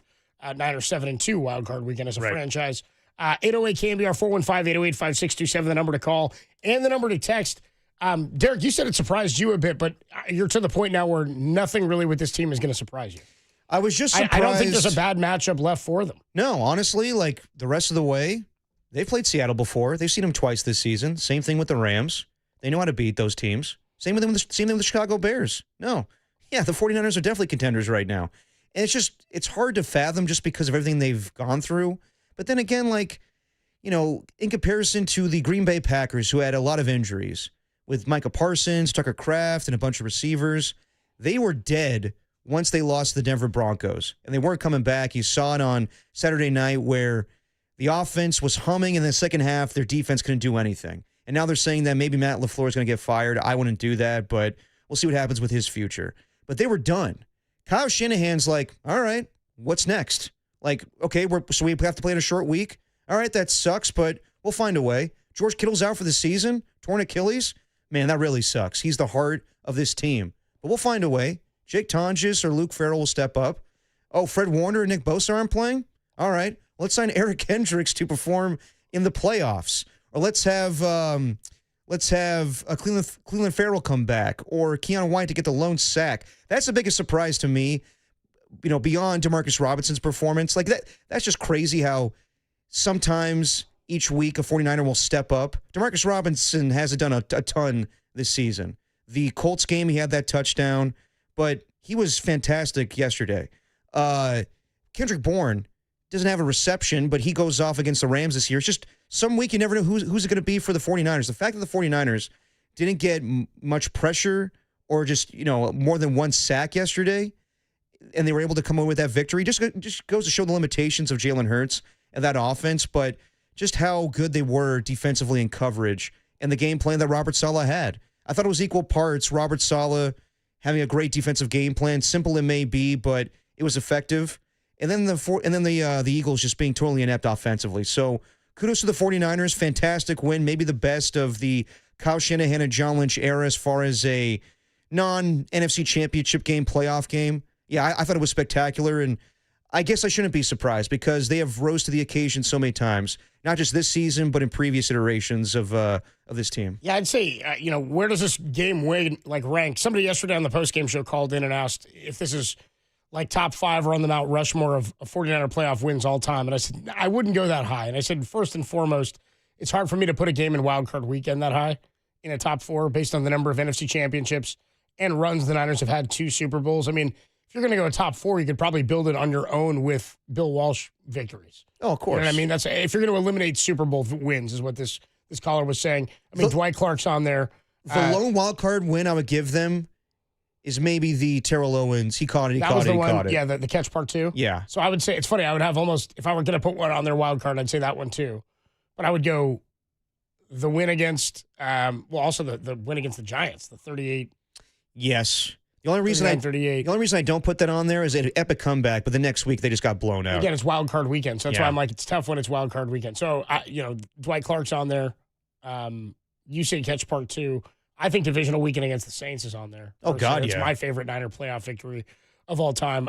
They were down 21-0. I think it was 21-0 to the Falcons with Harbaugh in the NFC. Was that divisional weekend? Yeah. Or NFC championship? I think it was 17-0, yeah. 17-0, right. They were down 3 scores. That's what it was. And came back and won that one. You could go the NFC championship against the Lions a couple of years ago. Oh, yeah. Come from behind. They were down 21-0 in that game. So there's a lot of them. I don't know that I'd put it top 5 all time. I do think it's on the list. It's like a top 3 Kyle Shanahan playoff victory. Oh, yeah, dude. All time. I mean, and you mentioned the Packer game. I'd say NFC Championship against the Lions. This one is on there for me. Those are the top three, those are obviously. the top three, probably. Let's go out to the phone lines at 808 KNBR. Is anything still surprising you about this team? Jack is in Fremont. What up, Jack? You're on the Sports Leader. Hey, guys. A little nervous first call, but I'm not a football expert by any means. I think the coaches get paid millions, and they deserve it. I was wondering about the play after the last touchdown. Yeah. And that was when they went to kick it instead of a two-point conversion. Because it felt like if they'd gone for 2 points, they could have wound more time off the clock. And I figure there must be strategic. You guys are smarter than I am. Can you enlighten me? Or Yeah, well, my first thought is the 2-point conversion is an untimed down. So they wouldn't have taken more time off the clock. But at that point, so that touchdown makes it 23-19. If they go for 2, it's 25-19. Right. Yeah, I want to go for 2 in that situation. There were people here. We were watching the game here at the station, and some guys here were up in arms saying they should go for 2, and that would have made it. They go for 2, they make it 25-19. A 5-point lead is the same as a 4-point lead. Made no difference. Yeah. So exactly. to me, and people are going, well, if you make the extra point, I go, but making the extra point makes it 5, makes it a 5-point lead, making it a 6. You're still trailing with a touchdown. To me, it didn't really matter. I didn't think there was anything. Are you hoping that Jake Elliott misses a PAT again? That's the only reason I would do that. But besides that, no, that doesn't make a lot of sense. That was just my logic there. But I appreciate the call, Jack. Thanks so much, man. Thanks, guys. Thanks, dude. Appreciate it. Patrick is in San Bruno. What's up, Patrick? You're on the Sports Leader. How's it going? Hey, guys. I'm feeling pretty good after yesterday's game. And I think that the Niners losing to the Seahawks, like getting shut out offensively, is not as bad as people are making it out to be. I think Shanahan was holding a lot of cards to his chest. And it'll be a lot of fun to see what he has in store for the Seahawks on Saturday. Back to you guys. Appreciate the call, Patrick. I don't know. I didn't think it looked good at all. And I had concerns in the first half of yesterday's game considering what had happened against Seattle in that the Niners opened yesterday with a hot drive. And it doesn't give me pause, but I never really think that's indicative of the way things are going to go offensively because of how good the Niners are under Shanahan at starting fast and scoring on the scripted plays on the opening drive. They've done that a lot this year where they'd scored in that 6-game winning streak. I think they'd scored on every single opening drive since that Rams loss back in Week 10 at Levi. So I won't say that it doesn't concern me at all because I think to beat Seattle, you're going to need the same type of win you had Week 1 or the type of win you had this week against Philadelphia. I don't think this is a game where you get out and you score 30 points. No, I know Seattle's capable of doing that with you, and I don't know that that's the type of game. I mean, if you were just off the top of your head, what's the type of game you want to be in? Because we said like a shootout against the Bears would have been more conducive to what the Niners are good at. Yeah. And we saw that. Playing a game like they won yesterday, not necessarily their forte or their best style of play. Seattle can kind of do both with you. Yeah, I would say the best type of game would be, this is an easy answer, but have the type of game you saw Week 1 where you won 17-13, where you kind of hung around with them. Same thing as yesterday. You need to limit scoring with them, yeah. Yeah, and we've seen it with Seattle's offense where they could get stagnant. They can start off really hot and then slow down or start slow and then just heat up. The thing with Sam Darnold, though, he kind of freaks out when he plays the 49ers. We saw it the last possession where he fumbled the ball and Nick Bosa pushed the offensive lineman towards him, and we saw it in the Week 18 game. They didn't need him to have a unbelievable performance for them to win that game. It was 13-3. They benefited from really ruling the time of possession and the 49ers not doing anything offensively. But kind of the same deal yesterday where the 49ers go into their bag in the fourth quarter with the sky bang reverse pass. If Christian McCaffrey comes down with that pass in the fourth quarter against the Seahawks, you're down 3. And if you score, it's 13-10. Who knows what happens? That's just the 49ers are in every game. Even like what games do they get blown out in this season? Against Tampa Bay, really? They didn't really get blown out. Yeah. I think they lost that game by 8. Yeah, so it's just their resilient nature. We have all week to talk about the Seahawks, and I think they have a good chance to win that game. After seeing them twice this season and seeing them, just only 2 weeks ago. But yesterday, I mean, again, like I am equal parts surprised, but not surprised just because this is what they do. They don't just, go into the postseason and get knocked out the first game. They're so mentally tested in the playoffs. We've seen it so many years now where, okay, so they don't have a linebacking core, really. They have these 2 veteran guys that we never heard of before, or Eric Kendrick, we've heard it before, but Garrett Wallow's playing in this game. How the hell did he step up yesterday and have 11 tackles? Like, that was unbelievable. So the 49ers, they're just a more prepared team and more, I guess, mentally prepared team where nothing phases them. George Kittle's out. All right, well, we'll keep doing what we're doing. And I have to admit, when George Kittle was carted away, I was like, ooh, that's a different type of injury. That's kind of the same level as Fred Warner. Well, where he went down and he didn't pop back up. That was the concern. And Tim Ryan was saying that on the broadcast. Like, George doesn't stay down, even if he's banged up. Yeah. He usually will pop back up and kind of head to the sideline or whatever. But he stayed down and didn't move for a long time. Leg was in the air. You knew something was wrong. And then the replay was devastating. Yeah, I mean, once you saw the replay, it was kind of similar to when you saw the ripple of Aaron Rodgers' calf when he tore his Achilles. Same thing with George Kittle. So that's tough, but they stayed in the game, man. Nothing phases them. So at this point, I am not going to question this team because they just find a way. They're so damn resilient. So I wouldn't be the least bit surprised if they go into Seattle and win. I wouldn't be surprised if they lose. But no matter what, this is a successful season. I know we talked about a week ago, is this a success or not, depending on what happens. At this point, you want to get greedy, you want to win more, and you're looking for a Super Bowl again. But at the same time, they've accomplished so much this season from where they were with all the injuries and the offseason. They're in the divisional round against the Seattle Seahawks, teams that we thought were miles and miles better than the 49ers after they lost 42-26 to the Rams. And now they're in the same conversation with them. So I am equally parts shocked, but not shocked because Kyle Shanahan is that damn good of a coach, and Brock Purdy's that damn good of a quarterback right now. By the way, their losses, I was wrong. The Tampa loss was an 11-point loss, 30-19. They were down 8 in the fourth quarter of that game, though. So and then they kicked another field goal after the Mac Jones interception is what made it a 2-score game. So 30-19 was the Tampa loss. They lost to Jacksonville 26-21, so that's a 5-point loss. They lost to the Texans by 11, 26-15. They lost to the Rams 42-26, and then Seattle 13-3. I guess the Rams loss is that's their biggest loss. Yeah. But again, they were down by 8 in the second half of that one, too. Yeah. At one point. So Adam Copeland, Depop, Tim Webb with you. It's Dirty Work on a Monday afternoon. 808 KNBR 415-808-5627 is the number to call and the number to text. Tim in Stockton, I see you waiting on the line. We will get to your call after we take a quick break. I did tell you that we have a short show for you today. We'll be with you until 5:10. 5:15. 5:15 tonight. We are going to hand it over to the Monday Night Football game. Super Wild Card Weekend. Just Wild Card Weekend now rolls. They dropped the Super, even though it was Super this weekend. It was Super. Rolls into Monday. So we got the Steelers and the Texans tonight for Monday Night Football, and we will be carrying it in its entirety live starting at 5:15. Before we do that, though, at 4:50, Matt Mayoko, our 49ers insider from NBC Sports Bay Area, is going to join us. We talked to him yesterday before the game. He did not think, despite the reports last week, and Kyle Shanahan kind of echoed this after the game, that if the Niners won yesterday, that Fred Warner would be available for divisional weekend. Yeah. And my thought was, if they're playing Saturday, it's definitely he's not going to be available. Nick Wagner asked Kyle Shanahan about whether or not they would open the practice window this week. He said it's not very high. It's not a high likelihood they would do so. Yeah, I so would still think so. thinking maybe championship weekend, but there's video today, again, of Fred out there on the field running around. We shall see. So if they win one more, you may be getting some reinforcements. 808 KNBR 415-808-5627 is the number to call and text. We will get to more of your calls when we come on back. But when we do, we'll talk more about what you were just saying, how not only do the Niners find a way, but you pointed this out maybe a month and a half ago. Robert Saleh finds a way. Yeah, you go with your Jeff Goldblum from Jurassic Park. Life finds a way. Finds a way. Yeah, Robert Saleh finds a way. We'll get into that next. He's gone, right? Especially after this. I would say so. We'll do it next on the Sports Leader. Oh, there it is.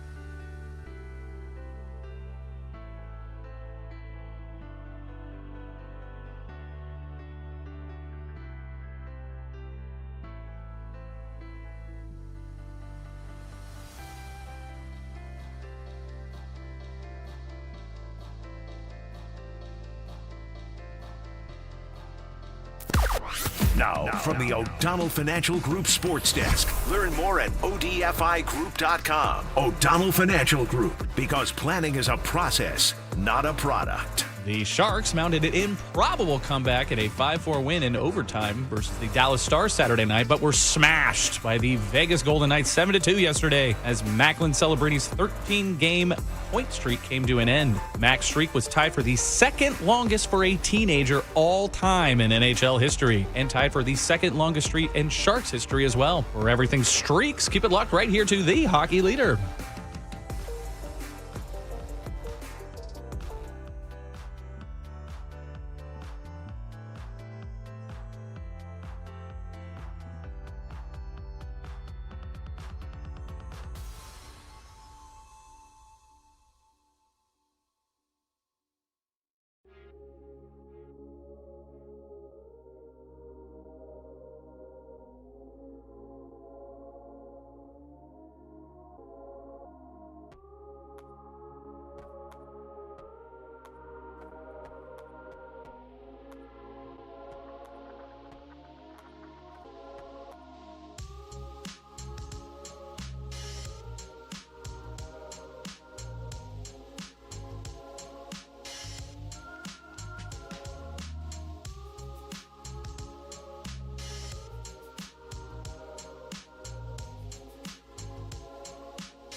Now, back to Dirty Work.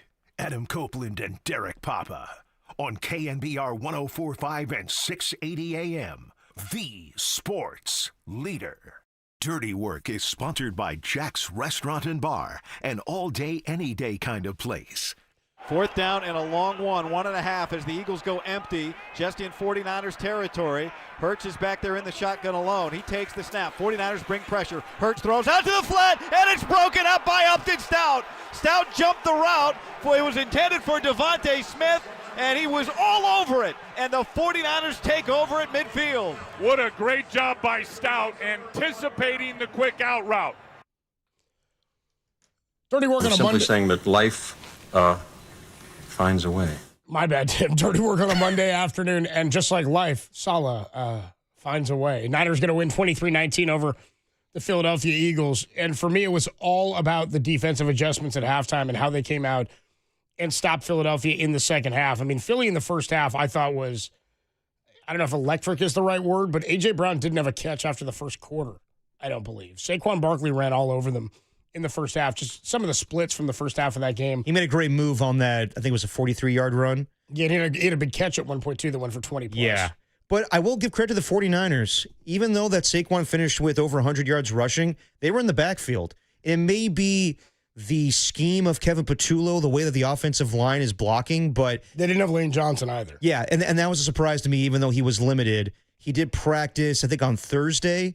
And then, yeah, to hear that he wasn't going to play and Trent Williams was going to play, I was like, hey, that's a big difference. But they were constantly in the backfield blowing out plays with Saquon Barkley. So give kudos to the 49ers defense. They did a fantastic job. Even on that play with Upton Stout, I mean, I don't know why the Eagles are doing that on a 4th and 2, where why not use Jalen Hurts' legs a little bit more? Why not go to over the middle? It was a long two, but still. I know that the 49ers were blitzing on that play, but Jalen Hurts is kind of like Tua, where I'm going to my first read, and if I don't, then I'm freaking out. Like, you got to improvise a little bit more, man. He had a fantastic game a year ago in the Super Bowl, and he deserves to be Super Bowl MVP and get his money. But, man, Tom Brady nailed it, I thought, where if he's not comfortable on a play, then he scrambles to his right and tries to make a play while going out of bounds. He cuts off half the field. He just does not play the position in a smart way. I'm sorry. Brock Purdy plays it at a high level and sees the holes in the defense. Jalen Hurts looks lost at times. He plays off of pure talent, where Brock Purdy plays off the intellect behind the quarterback position. Well, and they couldn't do anything sustained in the second half. I mean, their first half drives, they went 10 plays, 63 touchdowns, 7 plays, 20 yards, turnover on downs, the play you're talking about, Hurts pass broken up on 4th down, and then 16 for 94 yards and a touchdown. That was a really impressive drive to get their second score, a pass to Goddard. Then the 3 plays, 1 yard, they punt it, and the 49ers don't do anything. At the end of the first half there, they end up burning that final timeout, and they lined up wrong and all that, and Brock fumbles it inbounds. But the second half drives for Philly: 3 plays, 7 yards punt, 4 plays, -4 punt, 10 plays, 23 yards. That's insane. 10 plays, 23 yards. They kicked a field goal, a 41-yarder. 3 plays, -3 punt. 8 plays, 47 field goal, and then 10 plays, 44, and a turnover on downs. The second half numbers and the splits are staggering. 20 carries for 95 in the first half, 17 for 56 in the second half. They actually got outgained in total yardage by the 49ers, even though they outplayed them, had more plays run and yardage in the first half. In the first half on 3rd down, they were 3 of 7. Second half, 2 for 9, and they saw several long 3rd downs. Multiple 3rd and 13s. They had a 3rd and 19 at one point. They had a 3rd and 11 at one point. So they were in 3rd and extremely long situations where we knew when they handed it off on 3rd down, they were just giving up on the play in that situation. In the first half, Jalen Hurts, 11 of 16 for 93. Second half, 9 of 19 for 75. They put the ball on they put the game on his arm in the second half because they did a better job at stopping the run, and he didn't have anything to beat him. The Niners lost time of possession by like 10 minutes. They lost the turnover battle 2-0, and they got outrun 140-75, and they won the game. I thought Tom Brady had a great point during the game too, and he's actually grown on me as a broadcaster. But he loves Brock Purdy, even though he's kind of like awkward with his weird smiles to Kevin Burkhardt when they're on screen together.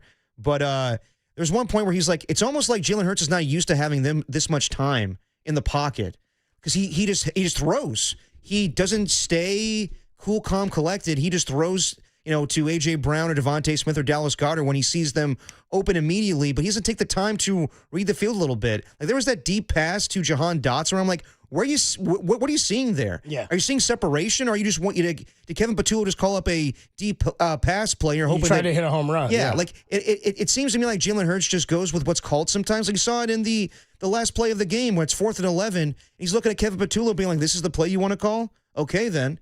And then when you see that triple coverage, why don't you move then? Why don't you go to somebody else? There was 3 guys in the middle of the field. That's where I see some people on the text line and even Mike Kohler texting us being like, there is a reason why they should have gone for 2 to go up 25-19.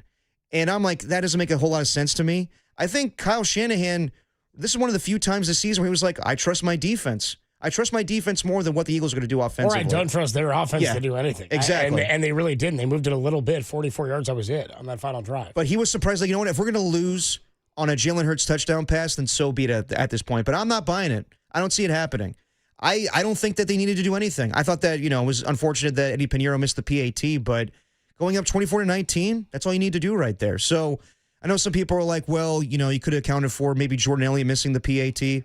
No, they made the right call. I know it was windy. I don't think Kyle thought that was a possibility. And because of the wind, I think he thought there was not as much big home run hitting play possibilities in that fourth quarter. So in terms of what Robert Saleh did in the second half, Garrett Waller, Eric Kendricks, we've already talked about them. Yeah. But how they were able to stop the run, I mean, that changed the course of the game for Philadelphia with how effective they were in the first half, nearly 5 yards a carry. And in the second half, they had a couple of drives where they ran the ball okay. But to your point about them getting into the backfield, we talked about it on the pregame. We joked about it on Friday that Steve Young pointed out to us last week. I think Herm Edwards said it to us as well. You got to make him, Jalen Hurts, beat you, and you've got to allow him to try to beat you with a clean pocket. It wasn't that if you force him out, he's going to make some plays, and he did at times yesterday. But to the point you're making, might have played in the Niners' favor that he wasn't used to having a clean pocket. They did make him beat them. They weren't bringing a whole lot of pass rush in terms of extra blitzers, and a couple of times they did, and it threw him for a loop. So props to Robert Saleh for whatever adjustments they made in the second half, but really about the guys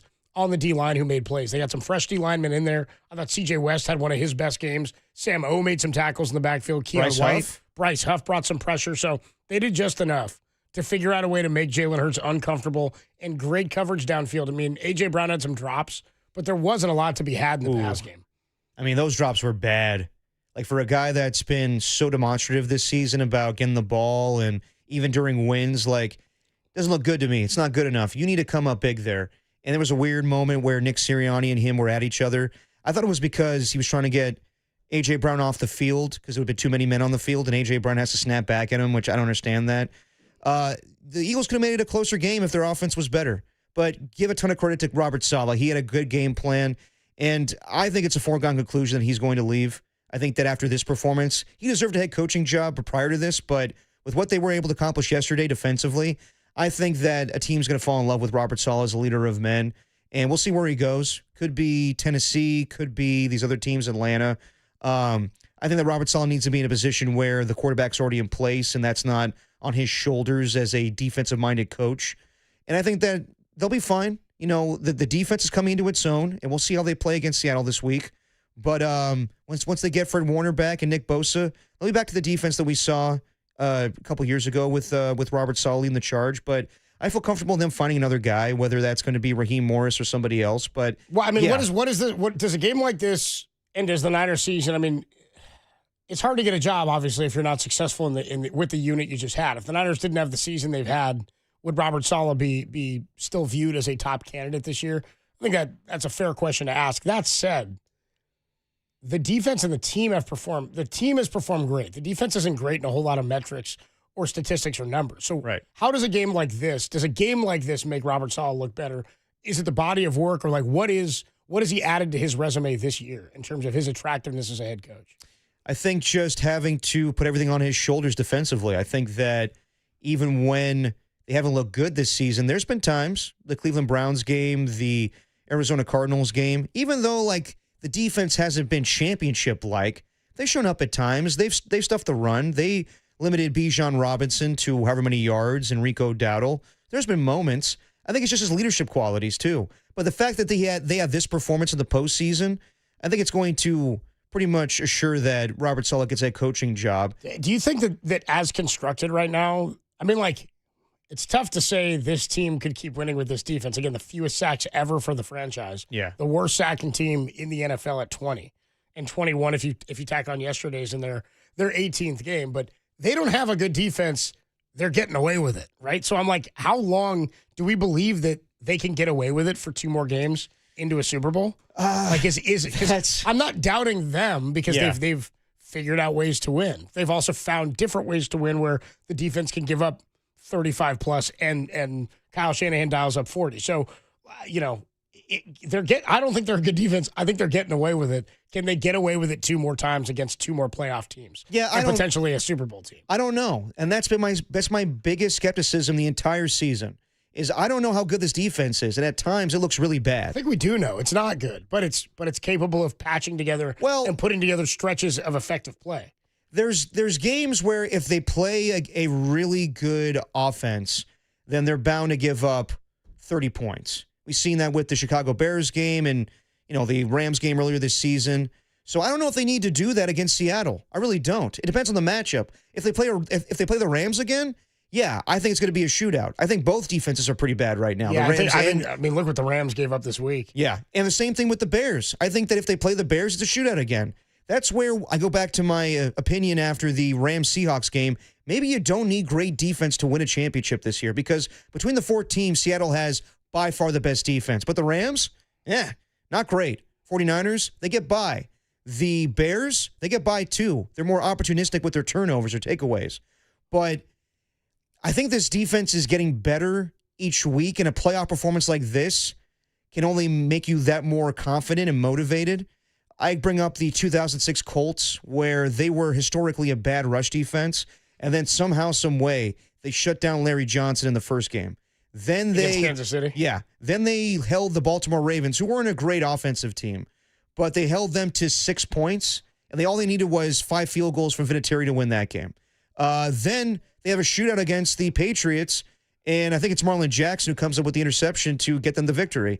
Then they're playing a really bad Bears team with Rex Grossman throwing interceptions. Bob Sanders gets a pick. Nick Hayden gets an interception. So it all depends on matchups, but I think that you're seeing things where, yes, the 49ers defense is not fantastic. The linebacking core probably should have got shredded by the Eagles running game, and they just weren't smart enough to come up with a great scheme.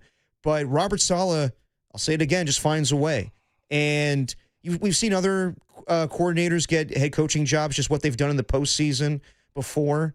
He was always getting hype, but now he's going to enhance that, where he definitely is going to get a head coaching job, in my opinion. Yeah, I feel like he's going to as well. There's 8 openings now, and the Niners are one of the final 8 teams remaining in the playoffs with a D coordinator who's got head coaching experience. At the very least, he's going to get some long-term interviews, I think. Adam Copeland, D-Pop, Tim Webb of the It's Dirty Work on a Monday at 5:15 tonight. We're handing it over to Monday Night Football, Houston and Pittsburgh in the final wild card weekend game. The winner gets a date with the New England Patriots, who beat the Chargers last night. Yes. Tough deal for the Chargers. Tough deal. I know some people are like, typical Chargers. They suck in the postseason. Justin Herbert sucks. I wouldn't say that. Somebody was asking me that last night. He's like, dude, is he a fraud? And I'm like, he's not a fraud, football dude. Fans are insane, dude. He didn't have any tackles. Joe Alton and Rashawn Slater were gone, and the Patriots' defense pretty damn good. And correct me if I'm wrong, what they do well is run the ball. You don't have tackles, not easy to do that. Exactly. Not easy to run the ball to either side of the line. So we'll get you over to Monday Night Football coming up at 5:15. Matt Mayoko joins us at 4:50 today talking 49er football and their matchup with Seattle coming up on Saturday. We await everybody assuming it's going to be the 1:30 game, but we await I think so. The official scheduling of that coming up sometime tonight. I imagine by like halftime of tonight's game. Or maybe after tonight's game. I would think once it's official. Yeah. Maybe once it's official, we'll have the actual schedule for the 49ers. When we come on back, something that will change this week for the Niners, they will be without George Kittle. They had him for the first quarter and about 9 minutes of the second quarter before he goes down with an Achilles injury that will keep him out the remainder of this year and likely the remainder or all of 2026. We'll see. Most of it, I would assume. We'll talk more about this. George Kittle's injury, devastating. But the Niners are the best team in football at overcoming this kind of thing, specifically in this year. We'll talk about it next. Dirty Work, it's the greatest show in America, and it's only here on the Sports Leader.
Hey, what's going on, everybody? Adam Copeland here. My good friend Steve Moskowitz is hanging out on the line. Steve, people have questions all the time about taxes and concerns, especially things like getting a tax bill. What do you do if you get a bill and you can't pay your taxes?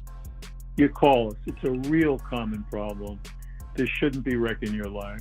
There's so much we want to do for you, and we explain everything to you in our free consultation. If you don't have the money to pay your taxes, there's a lot of good alternatives.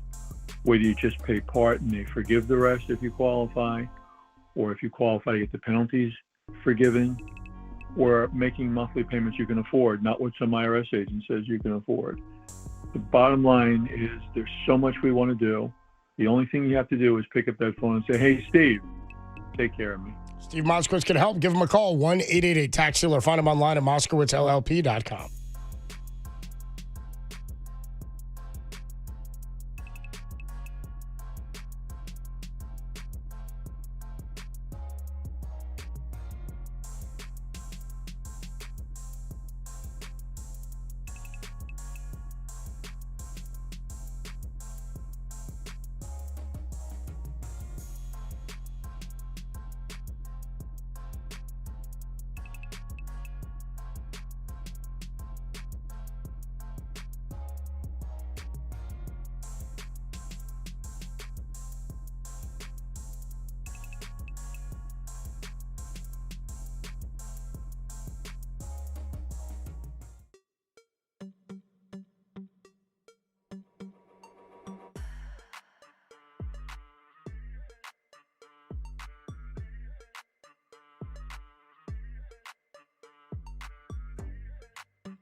Now, back to Dirty Work.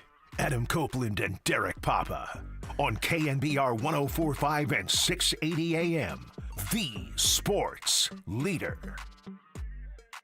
Purdy takes the snap. Four-man rush. Gets it out quick. Near side. Caught George Kittle. Kittle's got a healthy first down gain. 7 yards. Out in front of the Philadelphia bench. Kittle is down on the ground.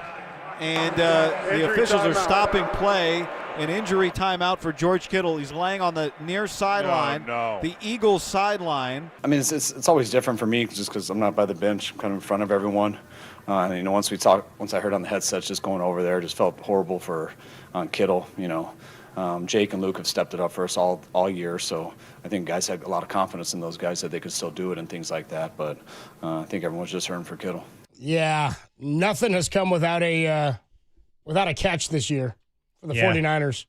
It's almost like making deals with the devil. Like, all right, we'll have a 12-5 season, but you got to lose Fred Warner, Nick Bosa, and George Kittle along the way. You're like, all right, I'll sign up for that, I guess. Okay. All right. Well, what seed are we?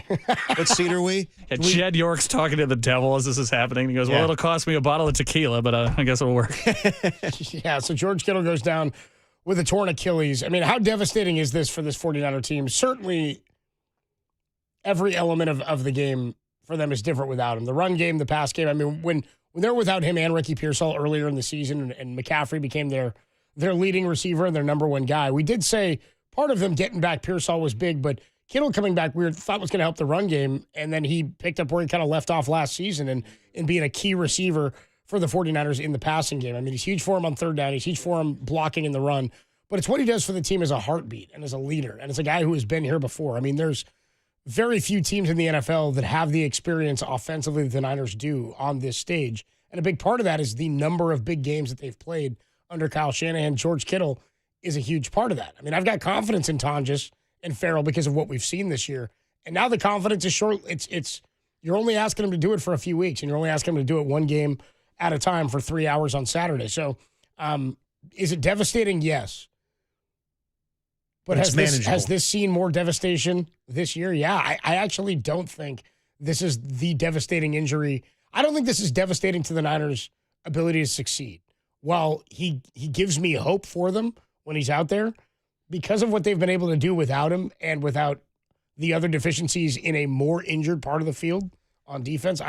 I don't feel that much differently about them without him as I do with him because of how they've fared without him. Yeah, I mean, that's the crazy part is they're used to this.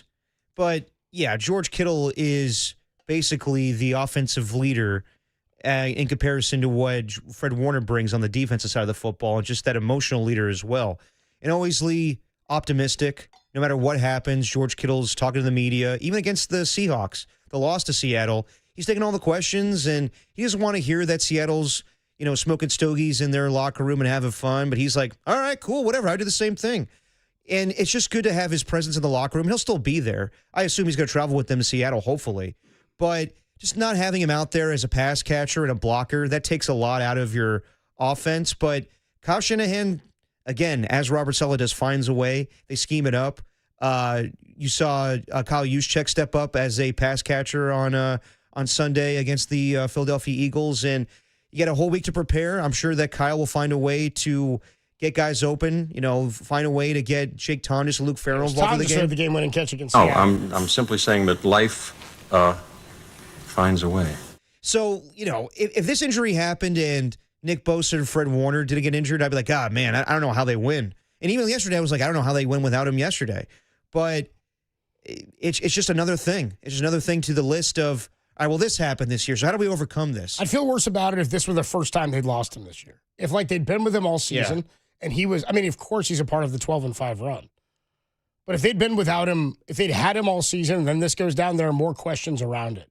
The questions are few and far between now when guys go down, because while he's a top 3 player probably, or 4 player you wouldn't want to lose right now. Yeah. If you were going to rank of the guys healthy, the guys you couldn't lose in no rank, it's McCaffrey, Trent Williams, Brock, and Kittle. But even if Brock and Kittle, with Brock and Kittle, I think they rank lower than McCaffrey and Trent Williams because of what we've seen without him. Yeah. Dude, that's why, if you lost McCaffrey yesterday, I'd be like, well, that's it. Yeah, that's what I'm saying. This is added to the list. Mac Jones played how many games this season? 6, 8, whatever it was. He played fantastic. So if they have to win a playoff game with Mac Jones, I don't feel enormously confident, but I feel better about that situation than most teams would. Yeah, if the only injury left for the 49ers where I'm like, I don't know how they overcome this, it would be Christian McCaffrey. If Christian McCaffrey gets a significant injury, I'd be like, I don't know. Brian Robinson's not enough. Where they are so deep at every position, quarterback, wide receiver, I wouldn't say left tackle. Austin Pleasance is a ways away from Trent Williams, but if he has to play, we've seen him be successful against the Chicago Bears, different animal when it comes to a defense in comparison to the Seahawks. But yeah, they're just so resilient. And I've said that over and over again, but how else can you describe it? They are dealt so many bad hands, and they overcome so much crap this season to now be in the divisional playoff. It's remarkable what they've done. Tim, what you got? I was going to say, to the point where we sort of discussed this ahead of the show, where it's like, I always kind of bristle at the idea when somebody says a player stayed ready, like Demarcus Robinson. He stayed ready, and then he had a big game. Well, sure, but they actually wrote him into the game plan because they knew for a week that he was probably going to play, or Ricky Pearsall wasn't. If you know that George Kittle isn't going to play, well, then all of a sudden you can write Tonjes more into the playbook, and he probably will have a bigger game than what he had the last couple of weeks because simply you were building around the idea that George Kittle was going to be there. Now you don't. But that's where Kyle Shanahan gets into his bag. That's where Kyle Shanahan is the guy. And if you have a whole week, I feel comfortable with Tonjes. I'm with you. Yeah, and Tonjes has stepped up all season long, so I think they'll be fine. I think it's just a matter of, can you put up enough points against the Seattle defense where last time they held you to 3 points? I think they'll be better offensively, but we'll see what happens. The defense has to play better than what we saw 2 weeks ago. They have to stop the run, and that's a tall ask right now between Kenneth Walker and Zach Charbonnet. So how does this affect next year? We've seen injuries to the Achilles in the Bay Area, and somebody texted in last night because I said presumably this would keep him out most, if not all, of next season. And a texter yesterday said it's not going to keep him out next year. Aaron Rodgers almost came back last season, and he's much older than Kittle. And I would say comping it to just what somebody else's healing timeline was in coming back quickly is not a good thing to do, especially when it's ahead of schedule. And what I would counter with is, yeah, but Aaron Rodgers didn't come back last season because he wasn't healthy enough.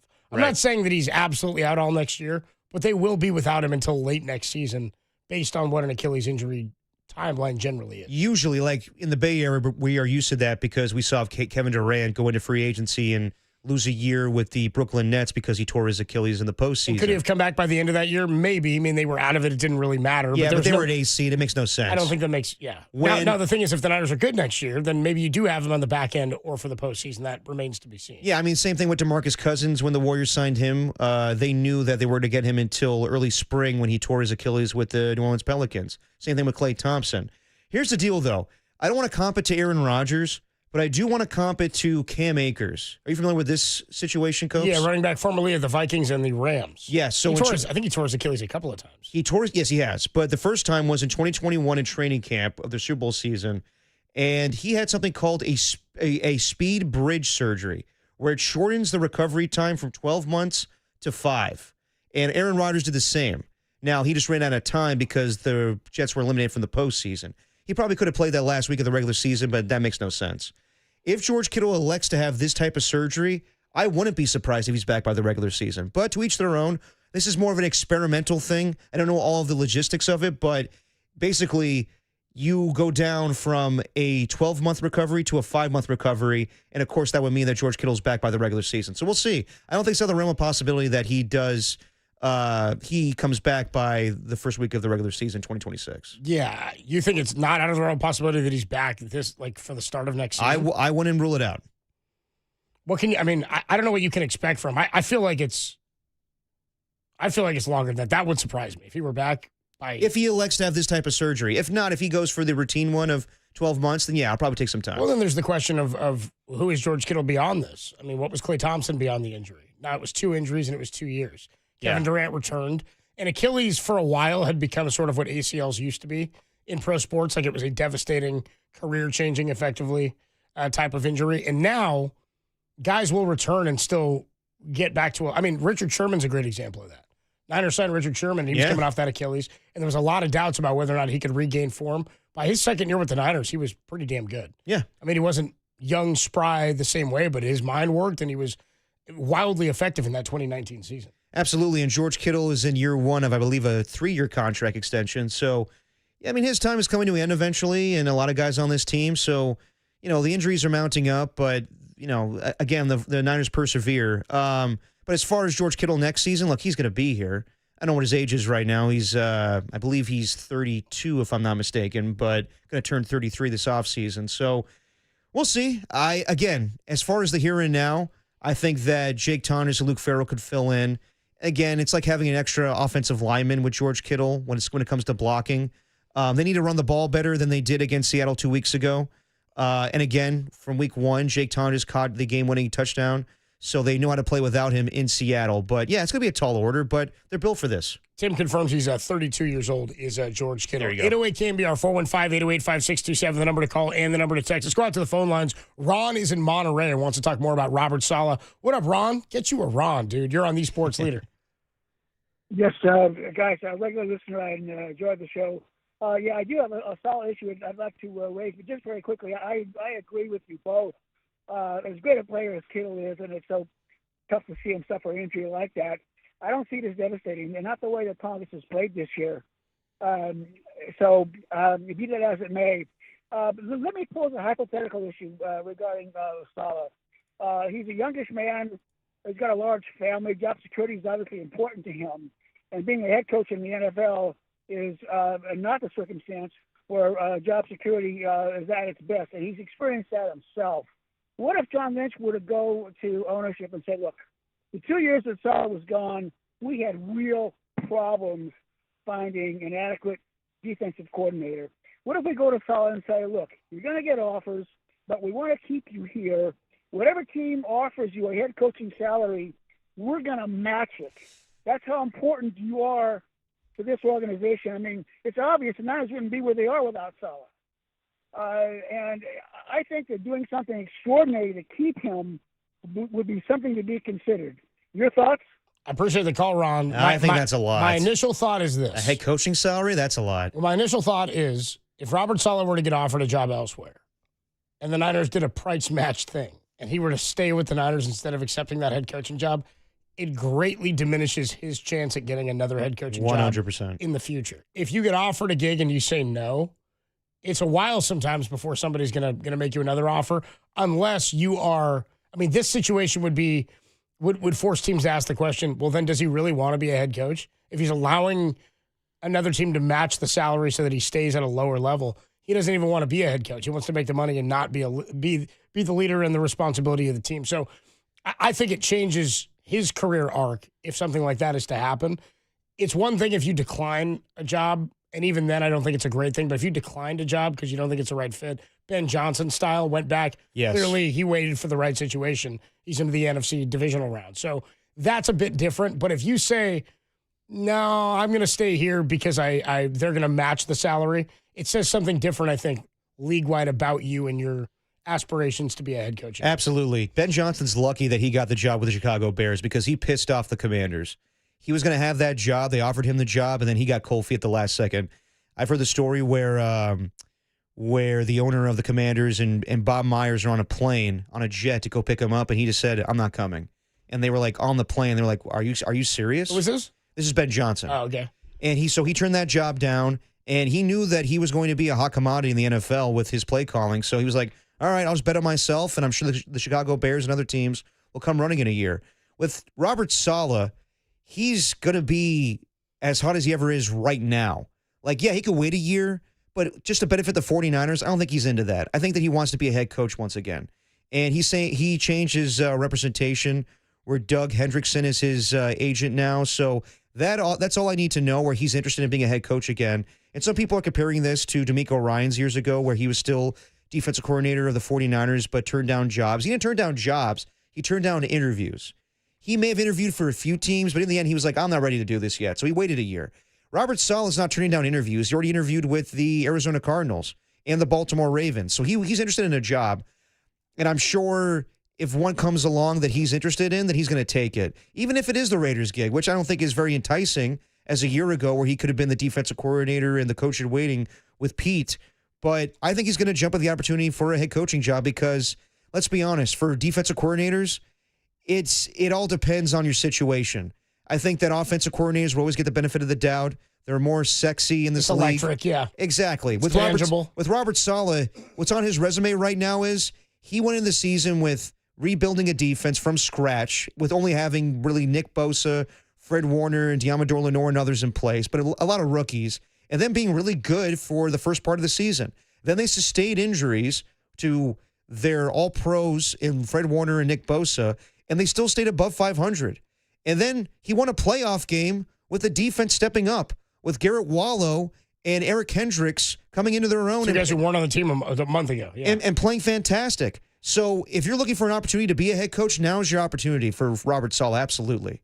Think about the last time he got a head coaching job. They were 6-10, and he became head coach of the Jets. He's definitely getting a head coaching job this time around. Adam Copeland, T-Pop, Tim Webb with you. It's Dirty Work on a Monday afternoon. We are off tonight at 5:15, handing it over to Monday Night Football, the final game of Wild Card Weekend, the Texans and the Steelers. You can hear it all right here on The Sports Leader at 4:50. In about an hour, we'll catch up with our 49ers insider, Matt Mayoko, pick his brain about this Niner win. Where does it rank in Niner playoff victories? Also, is it the best Kyle Shanahan playoff win in his mind? I want to get into Kyle Shanahan and Brock Purdy, why they were and are the better coach and quarterback combo, despite what Brian Baldinger thinks. He's taking Sirianni and I don't know if he's doing that anymore. He's taking Sirianni and Hurts. He said, no debate. And even the guys in Philly were like, really? No debate, huh? Even in Philly, they were like, being kind. I think in Philly, they're like, we'd like Kyle Shanahan. I think they're like, that'd be a pretty good play caller considering what we saw yesterday. And something else I want to ask you about as it relates to how great of a win that was yesterday. Matt Barrows was talking about it with Greg Silver and Todd Husak earlier today. Yeah. He was asking what the more impressive victory was as it relates to the coaching job that Kyle and Saleh have done this year. More impressive win, yesterday or Week 5 in Los Angeles? We can talk about that next. Adam Copeland, Derek Papa, Kyle and Brock, the better coach and quarterback combo. We'll tell you why next on The Sports Leader. Get yourself a Ron.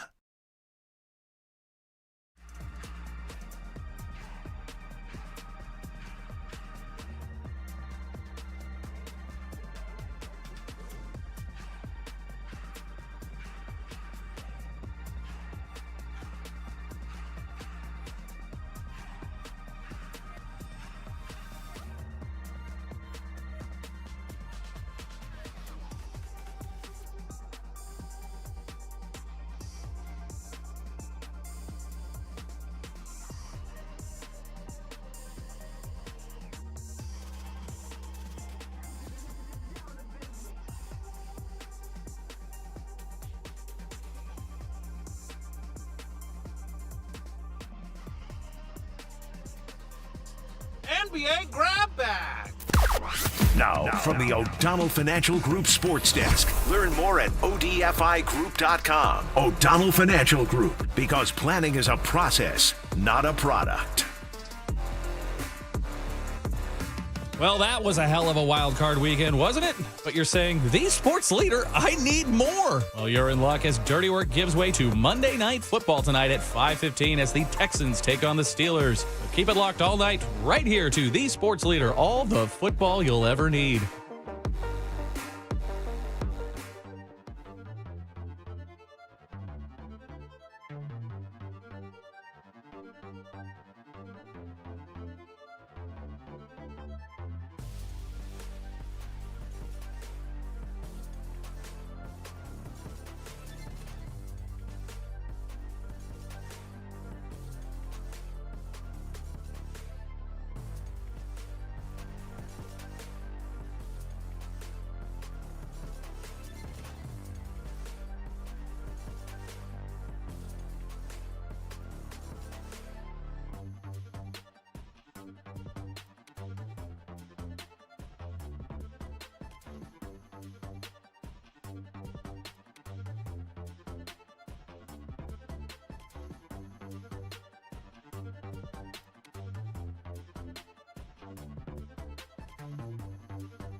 Now, back to Dirty Work.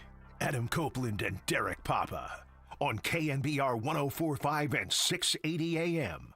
The Sports Leader. Dirty Work is sponsored by Jack's Restaurant and Bar, an all-day, any-day kind of place. McCaffrey is beside Brock in the shotgun. Here's the snap. Purdy wants to throw. Purdy pressured. Purdy steps up. Purdy throws. Caught. Touchdown, McCaffrey. Touchdown. 49ers back in front. Oh, man, that play. Niners taking the lead for the first time since they were up 7-0 on their opening drive. That was a hell of a play design. By the way, Josh Dubois of the AP, did you see the note he put out yesterday? I did not. He said Juwan Jennings touchdown passes 2 in the playoffs. The postseason. Career. Raiders touchdown passes since the start in the playoffs since the start of 2003, 2. Yeah. It's pretty incredible. Juwan would have been the Super Bowl MVP if the Niners won that a couple of years ago. Had a touchdown pass in the Super Bowl. Saw also somebody put out yesterday that there Why was does DeBoe need to go there? I thought it was funny. I was like, he went out of the way to sideswipe the Raiders. All right. Raiders like, we haven't played in 2 weeks. I know. What's going on, man? Josh DuBois been covering the Raiders for a long time, so yeah, he knows. I love that he threw that out there. That made me laugh yesterday. Because he's great at digging up stats and notes as they relate to Bay Area teams. There's another note going on out there that, and Tim showed this to me last night. I forget who put it out. But that out of high school, Juwan Jennings was a higher-rated quarterback than Sam Darnold, Lamar Jackson, and somebody else too. Joe Burrow. Wow. Was like a 3-star, was like a 4-star quarterback. Yeah, and Adam Schefter tweeted that out during the game. Yeah, that's pretty incredible. So he does have an arm, and the play had to be set up perfectly. Kubiak, I guess, said to Kyle, "Hey, maybe we go in the bag here." And props to Kruger, who said before the game to us on the pregame show, Kyle's going to have a banner type of day, a Kyle in his bag kind of day. And sure enough, that was a play that Kyle said, we've had that play in there for a long time. Haven't run it for some time. He said they ran it in New Orleans. They ran it with Deebo Samuel at one point. It used to be called a Deebo play, and now Sky Moore to Juwan Jennings for the touchdown pass yesterday. Can I talk about that play real quick? The Sky Bang reverse pass. And I thought Dan Orlovsky did a fantastic job on Get Up this morning, talking about how that play was set up and how Kyle Shanahan is just 5 steps ahead of you as far as a defense. He just knows what you're going to do. So the third quarter ends, and it's a 2nd and 4 with 56 seconds left, and Kyle Shanahan runs a end around with Sky Moore for 3 yards. And on that play, he sees that so many defenders are going in the direction of Sky Moore, where Christian McCaffrey is left wide open, but nobody pays attention to him. So you see Reed Blankenship, you see Quinyon Mitchell, and all these linebackers. Obviously, all their attention goes towards Sky Moore. So then the fourth quarter ends. Right before that, they pick up the first down with a 3rd and 1, a Purdy QB sneak. And then the first play of the fourth quarter, they run the exact same play. Although this time, Sky Moore hands it off. So when Sky Moore's running the end around on the Sky Bang reverse pass, all the defenders, Reed Blankenship, Quinyon Mitchell, all of the defenders are zeroed in on Sky Moore. And then Kyle Shanahan realizes 2 plays before that Christian McCaffrey's wide open. So let's do it again.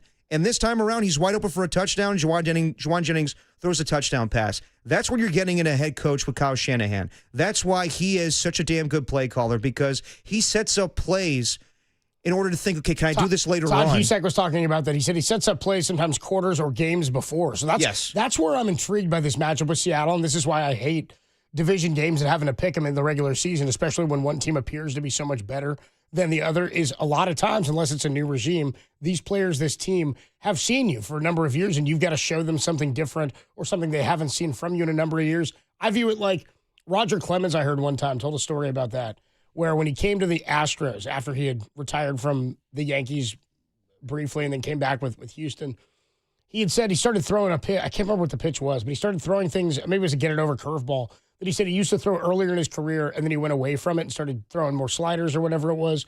And then he decided when he was older, dude, the whole league now has never seen this curveball. Yeah. He said, I haven't thrown this since kids who are in the majors now were a twinkle in their dad's eyes. Yeah. So he's like, I can throw pitches now. You know, like he went a generation and threw it, then he evolved as a pitcher, and then decided, dude, I used to throw this one pitch. I could dig this out and come back to it and say, hey, it's a weapon for me again. It's the same way I think play calling works and how you set stuff up. Greg Maddux was the same way. No, and that's why I think Kyle's just the best at what he does. And yesterday was, in my opinion, maybe his best performance as far as a play caller. I mean, you go back to the NFC Championship game and how they got back into that game with great passes and runs, but just yesterday, like the way he was able to at times dissect that Philadelphia Eagles defense with Vic Fangio. We talked about how, it was a long time ago the last time they faced each other, but Fangio has had success against Kyle Shanahan. But that's what separates Kyle and all these play callers, in my opinion, and Nick Sirianni. Like, yes, the reason they won yesterday was because of their coaching staff, and it's the best in football. That's why they run circles around these Eagles coaches. And that's why Brock Purdy runs circles around Jalen Hurts, because he's so damn prepared, because Kyle tells him what to do. And also, Brock has a better feel for the game than Jalen Hurts does. But that's why you saw Ben Johnson have success and Sean McVay. That's why more so than not, teams are going to hire offensive coordinators more than defensive coordinators, because they have more of an impact on the game. Where Nick Sirianni, his game plan yesterday was, we're very good at running the football at times. This season, not so much. But we know what we're good at, so let's just do it over and over and over again and not have any, complexity to our offense. And that's where it's just basic. There's nothing fantastic about what the Eagles do. It's like I said the other day, where I was kind of frustrated with the Buffalo Bills years ago when Ken Dorsey took over for Brian Dable. Yeah. They're just running 4 verticals. It's the same thing. It felt like Gabe Davis and dudes just running downfield. Exactly. Yeah, it's the same thing with the Eagles. Let's run with Saquon. Nothing there. All right. Let's have Jalen Hurts drop back to pass, and let's just have him throw deep to A.J. Brown. And A.J. Brown had a horrible game yesterday, and I don't know about his future with the organization, but to Mike Sando's credit, when he earlier this week was talking about how I think the dysfunction of the Eagles is going to play a role in this game, it did. Their ineptitude when it comes to the offense played a role. A.J. Brown's frustrations, whether it's not getting the ball or him dropping passes and not wanting to be called out by Nick Sirianni, definitely played a factor.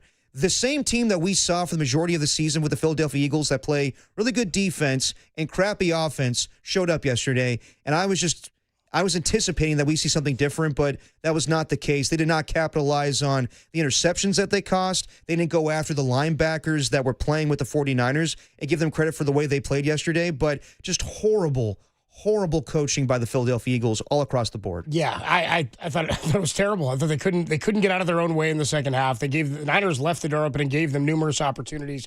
Good teams and great defenses will put their team in a position to win. They did that for the offense yesterday, which is why everyone in Philly is up in arms about Kevin Patullo's play calling. This is going to reflect poorly on Sirianni. If he doesn't figure it out this offseason with the amount of money they've poured in to that offense, and they're going to have to turn around and pay Jalen Carter soon, things are going to get pricey and problematic, I think, in Philly for Sirianni. Let's go out to the phone lines at 808-KNBR, 415-808-5627. Dre is in Lemoore. What's up, Dre? You're on the Sports Leader. How you doing? I'm doing well. I'm going to say something that's Captain Obvious, but I think if you just take Stratford off the Rams, they ain't doing as good as the Niners did this year. No other team has the resiliency the Niners showed this year. Now, Copes, I was in a Niner party yesterday. Early in the second half, several people at that party, they wanted to throw Mac Jones in there. And I'm looking at it like, are you guys crazy? What? We've gotten this far with Purdy. We're riding Purdy till we win or lose. And next week, I think the Niners can beat Seattle. If they don't, this hospital squad, I've never been proud of a Niner team. Yeah. The 88 season, yes, for sure. The 88 season, I was surprised we won. It should have won in 87. 88 just reminds me a lot of that season, except that team still had superstars. Right now we're playing with a hospital squad, and with any luck, we'll go to the big one and win it. That would be a miracle. Something to write a book about. Maybe you should write one, Copes. Dre, are you working out right now? Man, you know I do curls for the girls, brother. I heard you just rack it right there, dude. I like getting the takes in while you're breathing in between while the set's going. I hear that, dude. Sounds good. Thank you, my man. Much love, Dre. Good to talk to you, brother. Appreciate you, dude. We'll talk to you soon. I mean, first of all, it made me laugh. I think he said Stratford. Yeah, he did. So what was his point? If you take Matthew Stafford off of the Rams? He was basically saying, you take Stafford off the Rams, that team's not capable of surviving in the way the 49ers are. Well, of course not. Without Purdy. His point, I think, is this team has the resilience to overcome, like we just talked about with the George Kittle thing. And he said, I'm going to tell you something obvious because we've seen it happen. Yeah. But I think his point is, if things are going wrong for some of these other teams late in the game, or they're not getting the performance they need from the players who are their studs, they can flounder. And I do hear him on that front. Yeah. I'm just not going to overlook a guy who I think is the best quarterback left, second best quarterback left in the postseason. Next to Josh Allen? Yeah. I would agree with that. Best quarterback in the NFC. And, you know, if Stafford got hurt, not that he would have the same success that Mac Jones had this year, but I think that Sean McVay is good enough of a play caller where Jimmy Garoppolo would kind of thrive in the Rams offense. I could see that, but not on a long-term basis. To anybody that's suggesting that they should have benched Brock Purdy at one point during that game, that's insane. You're going to throw some interceptions sometimes, and those were really good interceptions by Quinyon Mitchell. Questionable throws by Brock Purdy there. And, man, Tom Brady, when he doesn't like a play or he's excited about a play beforehand, you could hear it. Oh! He just, sometimes freaks you out when you're watching a game. But, I think that Brock Purdy and Kyle Shanahan, you saw why they are a great tandem together. And that's why usually I will go with a quarterback and head coach combination. If they're better than the opposing coach and QB, then I'm probably riding with them. There's anomalies. That's why, I did pick the Eagles to win this game because I thought that they'd be able to run the football and play better offensively, but obviously that was stupid by me. And then, yesterday, I thought that Justin Herbert and Jim Harbaugh are a better combination than Drake May and Mike Vrabel, but maybe I should overthink that when it comes, or I should think differently when it comes to Vrabel and Jim Harbaugh. But yeah, most of the time it's going to be the head coach and QB combination where they're just on the same page together. Collectively, it's a team, but as long as those guys are playing well or coming up with great offensive play calls, then you should win the game. 808 KNBR 415-808-5627, the number to call into text. We'll catch up with Matt Mayoko, our 49ers insider, in about 40 minutes here at 4:50, and then we'll get you over to Monday Night Football at 5:15. Let's go to Johnny. Johnny's in Brisbane. What up, Johnny? You're on the Sports Leader. Hey, what's up, guys? Great show as always. Thanks, bro. Especially after a great win like that. I heard you guys talking about Saleh, and my thinking is he wants to be a head coach, but would you want to be going back to a situation like he was in with the Jets? I mean, go back to one of those franchises is like having a beautiful orange Lamborghini and living in South City, or you could have like a nice Beamer and live in Atherton. Why go to a horrible franchise? I could see Saleh going to something like, Baltimore, where he could run a show with a franchise that is intact and not a total dumpster fire. But the Niners would be smart to keep him, and I think he'd be smart to stay. Well, the nature of being a head coach is taking over a team. Becoming a new head coach is taking over a team that is not in a good situation. That's the challenge of being a head coach. I think that's what he wants to be, and if he wants to be one, that's what you're looking to overcome to build what the Niners have built here. I mean, he was a part of that with the 49ers. I know they're a better organized franchise in terms of how they're viewed across the league and how players and coaches respect them, but that's the nature of it. If you want to be a successful head coach, you're generally starting at the bottom. I don't really think Baltimore is going to be the place that he lands. Tennessee is an interesting one, though it's not a great franchise in and of itself, but he's got the quarterback in place. He's got a quarterback there in place. That was the problem in New York is he never got the quarterback.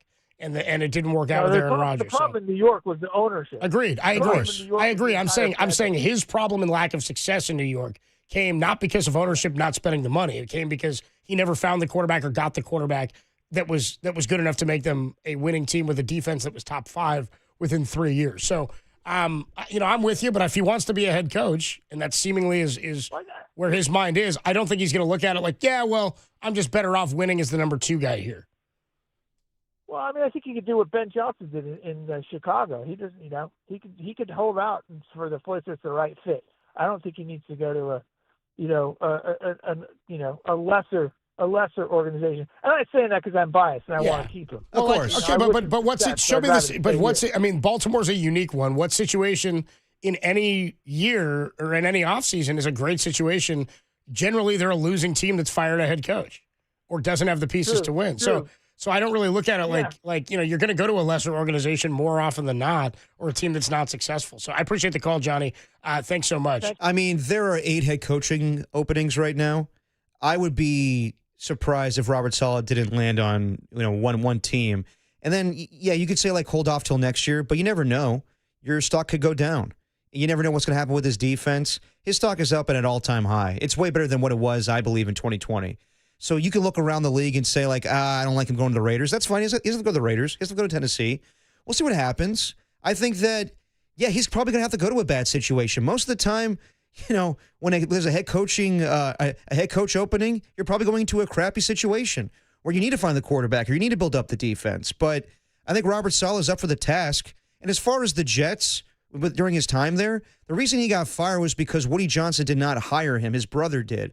So there was huge expectations. They went all in on Aaron Rodgers. They got off to not a horrible start, just 2-3.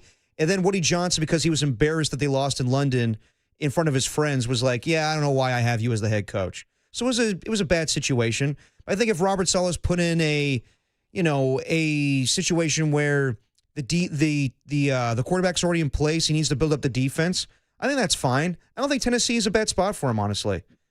No, I agree with you. I don't think that's a bad spot at all. The nature of becoming a new head coach is taking over a team that has not been successful. The same as if you're a number one overall pick quarterback, it's an uphill battle. You got to prove you can be successful and the face of a franchise in a short period of time. And I tell 49er fans, I wouldn't worry too much. I understand that Robert Saleh is fantastic with the defense.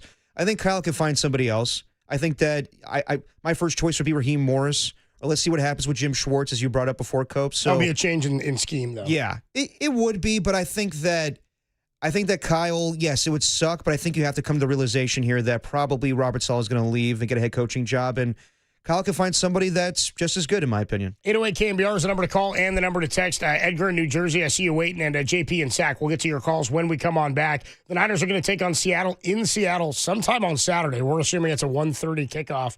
It's a 1:30 kickoff, we assume. Tim, I think we're actually going to take a call or two here, Derek says. Derek said, yeah, we're going to do the calls, yeah? Oh, I'm just saying, let's just do the calls. I know we had a sound soiree plan, but we can skip that. We'll do that next, and then we'll do the sound soiree after that. Niners and the Seahawks on Saturday. We'll find out what time, 5 o'clock or 1:30 later this afternoon. Doesn't matter. I moved my flight early, so I'll be there. There you go. I'll be there on Saturday. So 808 KNBR, the number to call and to text on Kyle and Brock, as well as the Robert Saleh situation. We'll get to your calls next, and then Matt Mayoko in about 35 minutes at 4:50 on the Sports Leader.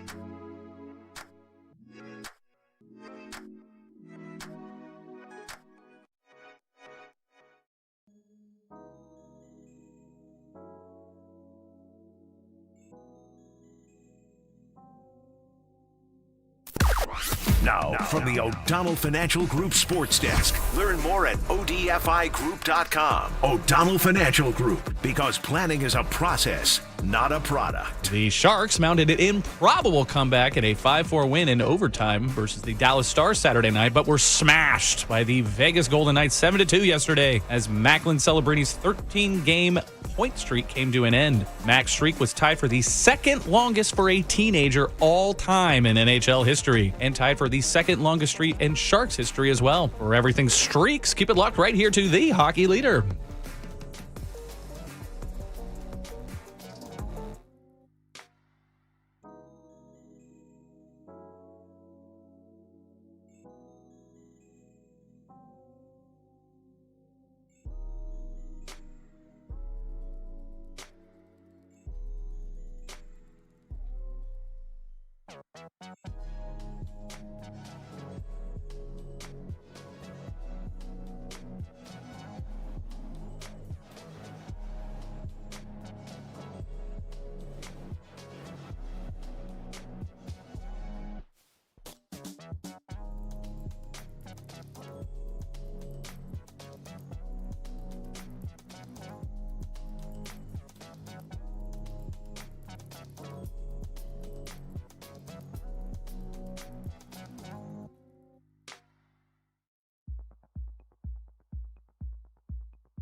Now, back to Dirty Work.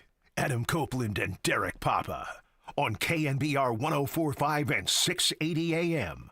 The sports leader. Dirty Work is sponsored by Jack's Restaurant and Bar, an all-day, any-day kind of place.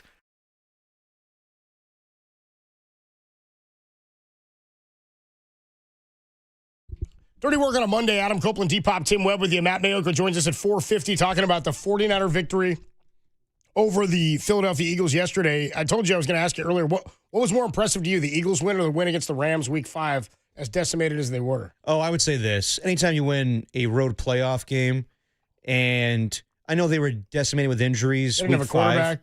They didn't have their wide receivers. They didn't have Kittle. Fred Warner was in that game. But they were missing other pieces. They were, but it was a short week, and we talked about it. Like, I thought they were going to get rolled in that game, and you were like, oh, we'll see. It could be closer than you anticipate, and you were right about this game as well. But on a short week against a division opponent, things get weird. This was going to the East Coast and not playing with, you were decimated with injuries most of the season when it comes to the defensive side of the football, but no Tatum Bethune, no D. Winters. You had Eric Kendricks, who's played in this league for a long time, but doesn't have a familiarity with the defense, for the last few weeks or so, but just gets called up on the practice squad. Garrett Wallow has to step up. You're playing the defending champions. I know they're not having a great season offensively, but it was impressive. No, I would say hands down this win was more impressive to me than the Week 5 victory in L.A. 808 KNBR 415-808-5627 is the number to call and text. Let's go to Edgar in New Jersey. Now, Edgar called us last week, and he called a victory. I think he said 34-17 for the Niners. Wasn't quite that big, but Edgar, you want to peacock a little bit? Yeah, hey, look, it's Seattle time. Let's go. We wouldn't have it any other way. Why not Seattle? So we're going to go in there. Come on, now we're going to take over. So this week, we're going to keep it a little bit light. We're not going to go 35. We'll go 28-21. Niners win at the end. We're going to the championship game. We're going to take it week by week. Man, we're done. We did our job. We went in there and beat Philly in Philly. What was the chances of that happening? You thought Purdy is that guy. You thought pretty high though, Edgar. You've been confident all week though. Hey man, we rolling. This season's been this is this season has been like the up and downs, and I ain't even worried no more. It's just straight confidence. Shanahan is doing his thing. It's coming down to whoever's left standing. We still got McCaffrey. Let's not forget. We still have the best player in the NFL. I got an Eagles fan over here. He's still upset about yesterday. It sounds like we going all the way. Forget about it. I appreciate the call, Edgar. Thanks so much. Edgar's going 28-27 over the Seahawks. That's a score like in the window that I think it could be realistic. I think it's lower scoring than that, but for the Niners, but I'd be surprised if the Seahawks gave up 28 points. 4 touchdowns. Yeah, but we'll see, man. We have all week to break down this game, but yeah, I think that what they accomplished yesterday was. Thank God we have all week to break down this game, so it's not just Kuminga talking, prepping for FanFest. Yeah. Well, you don't have to do that anymore, huh? Not anymore, dude. Marcus Boucher was already texting me. He's like, dude, I'm getting hosed if the Niners play in the 1:30 game. Yeah. Because that's like right in the heart of the FanFest event on Saturday. Is he solo dolo for that? Yeah, I think they're working on getting a fill-in with him. Okay, cool. Keep your phone on. No. I've already made my commitments. Mike's got me in 2 weeks. Yeah, you're doing. I'm watching games on Saturday, Mike. Is that championship weekend though? That's championship Saturday. Championship Saturday. There's no games that day. So it's not championship Saturday. It's just Saturday. Yeah. That's a San Ramon FanFest Saturday. Yeah. I got plenty of time to see the championship games on Sunday. Yeah, I'm gonna go with Marcus. I think you're getting screwed on Saturday, bro. Sorry, bro. I'm sorry about that. Tough deal. Better luck next year. Yeah, better luck next year. Man, at 1:30. Gilmore. I said your name, didn't I? Boucher, no? Boucher. Oh, well, better luck next year, Marcus. Yeah. Oh, man. Tough deal. Let's go to JP. JP's in Sacramento. What's going on, JP? You're on the Sports Leader. Hey, guys. How you doing? Thanks for taking my call. I think I had the privilege of getting on last week. And I got that feeling about the Niners. I'm a diehard Ram fan. I love the rivalry, but you guys are like zombies in the rear view, man. You just don't go away. And losing Kittle and to win a game like that and to do it against Philly, I like your chances against Seattle. We got to take care of business in Chicago because I want to see a Niners-Ram championship at Levi South. Much it hurts me with your presence down there. But I don't think when's the last time the team has beat a division rival back-to-back in 2 weeks? I think it's in your favor. Appreciate the call, JP. It happens periodically. I think it's happened before, yeah. I remember like the Steelers and the Ravens. I feel like maybe it happened to the Bengals and the Ravens. Somebody had it happen. They played like a week 17, then played wild card weekend. Bengals, Steelers, maybe something like that. Happens quite frequently. Winning in games, and then like you have to face that same team the next week. I remember that like years ago, the Raiders and the Broncos played like a great game the last week of the regular season. Then they played in the wild card game to win the division. Yeah, it's going to be interesting. I think that it's the best case scenario for the 49ers to face a division opponent. In any of these teams, they've already faced them. So you've already beaten them. Yeah, I think Kyle Shanahan will be prepared. It's just a matter of the defense holding their own. Let's go to Reed. Reed is in San Francisco. What up, Reed? You're on the Sports Leader. Hey, guys. I wanted to bring up a semi-sore subject. I want to talk about the Bear 49er game on clock management. Both teams, as we both know, went up and down the field all day or all night on that. Had the Niners dropped on the 1 yard line with 2 minutes and 20 seconds to go, we wouldn't have had to deal with fourth down and goal from the 4 yard line by the Bears because we would have wiped out their 2 minute timeout and they would have had to spend another timeout down their end of the field. And we just scored too fast, and we gave them that time to go back downfield. Same thing happened in the Ole Miss-Miami game. Ole Miss was not going to beat Miami's offense, and they scored way too early. And they could have eaten the ball and dropped at the 1 yard line when they went in for their last touchdown and eaten up the clock because there was only 19 seconds left when Miami scored their winning touchdown. I hear you, Reed, but do you have any thoughts about yesterday's game, or are we focused on 2 weeks ago. I mean, it didn't come back to hurt him. Well, it's all about clock management. No, I mean, get it. I you value score clock management. I get it. They won. That's right. They won, so it's not all about clock management. All right. Appreciate the call. We're talking about Bears now? That's been wearing on them. We're talking about the Bears. Not the game that the 49ers won yesterday. They played 2 games since that Bears We're game. talking about the Bears from 3 weeks ago? He woke up this morning and he was like, that's still eating at me. That other game they won, I'm still pissed about it. Yeah, you guys are focused on the playoff victory against Philly and Philly. Rightly so, but let's go into a play that they something they could have done that would have changed the outcome of a game they won. I could have called up Derek Papa and Carlos Ramirez, 3 weeks ago to get the reaction on the Bears and 49ers game. But let's do that today. You remember that 3rd and 4 week 6 against Tampa, dude? It was actually Mac Jones, the QB. Yeah. It's not really relevant to yesterday, but I do want to get into this play call. We're talking about a game in 2025. It's 2026 now. Yeah, dude. You know about that game, too? It happened. And on Tim's birthday. Oh, Dude. yeah, It was on Tim's birthday. That's On my right. birthday. That game. Adam Copeland, Depop, Tim Webb with you. It's Dirty Work on a Monday. The greatest show in America rolls on when we come on back. Some of the best sounds from across the sports world you might have missed, featuring Kyle Shanahan talking about the Sky Bang reverse pass, plus Juwan Jennings chimed in. There's a kid in Philly who had his Christmas ruined because of this game that went down yesterday. And Ben Johnson says F the Packers yet again. We'll talk about it next in the Sound Soiree. Dirty Work on a Monday on the Sports Leader.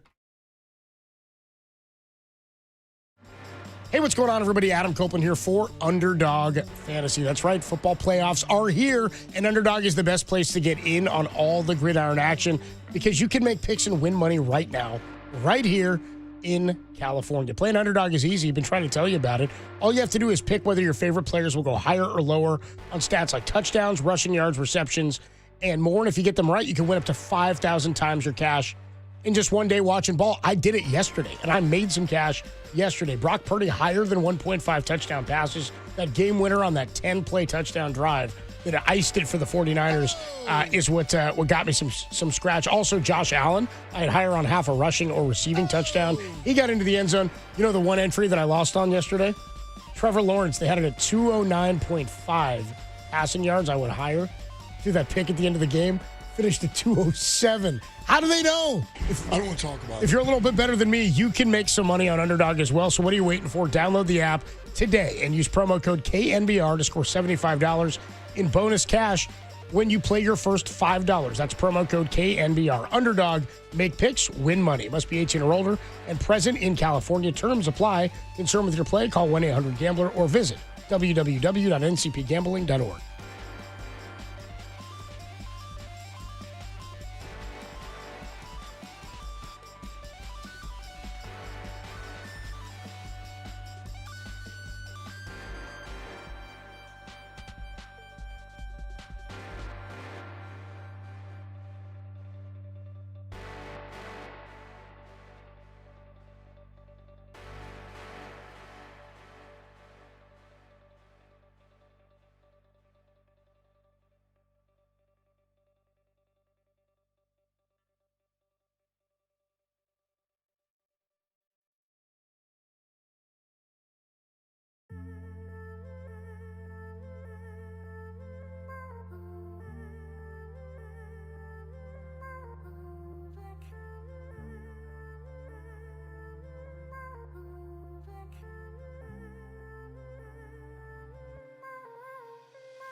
Now back to dirty work.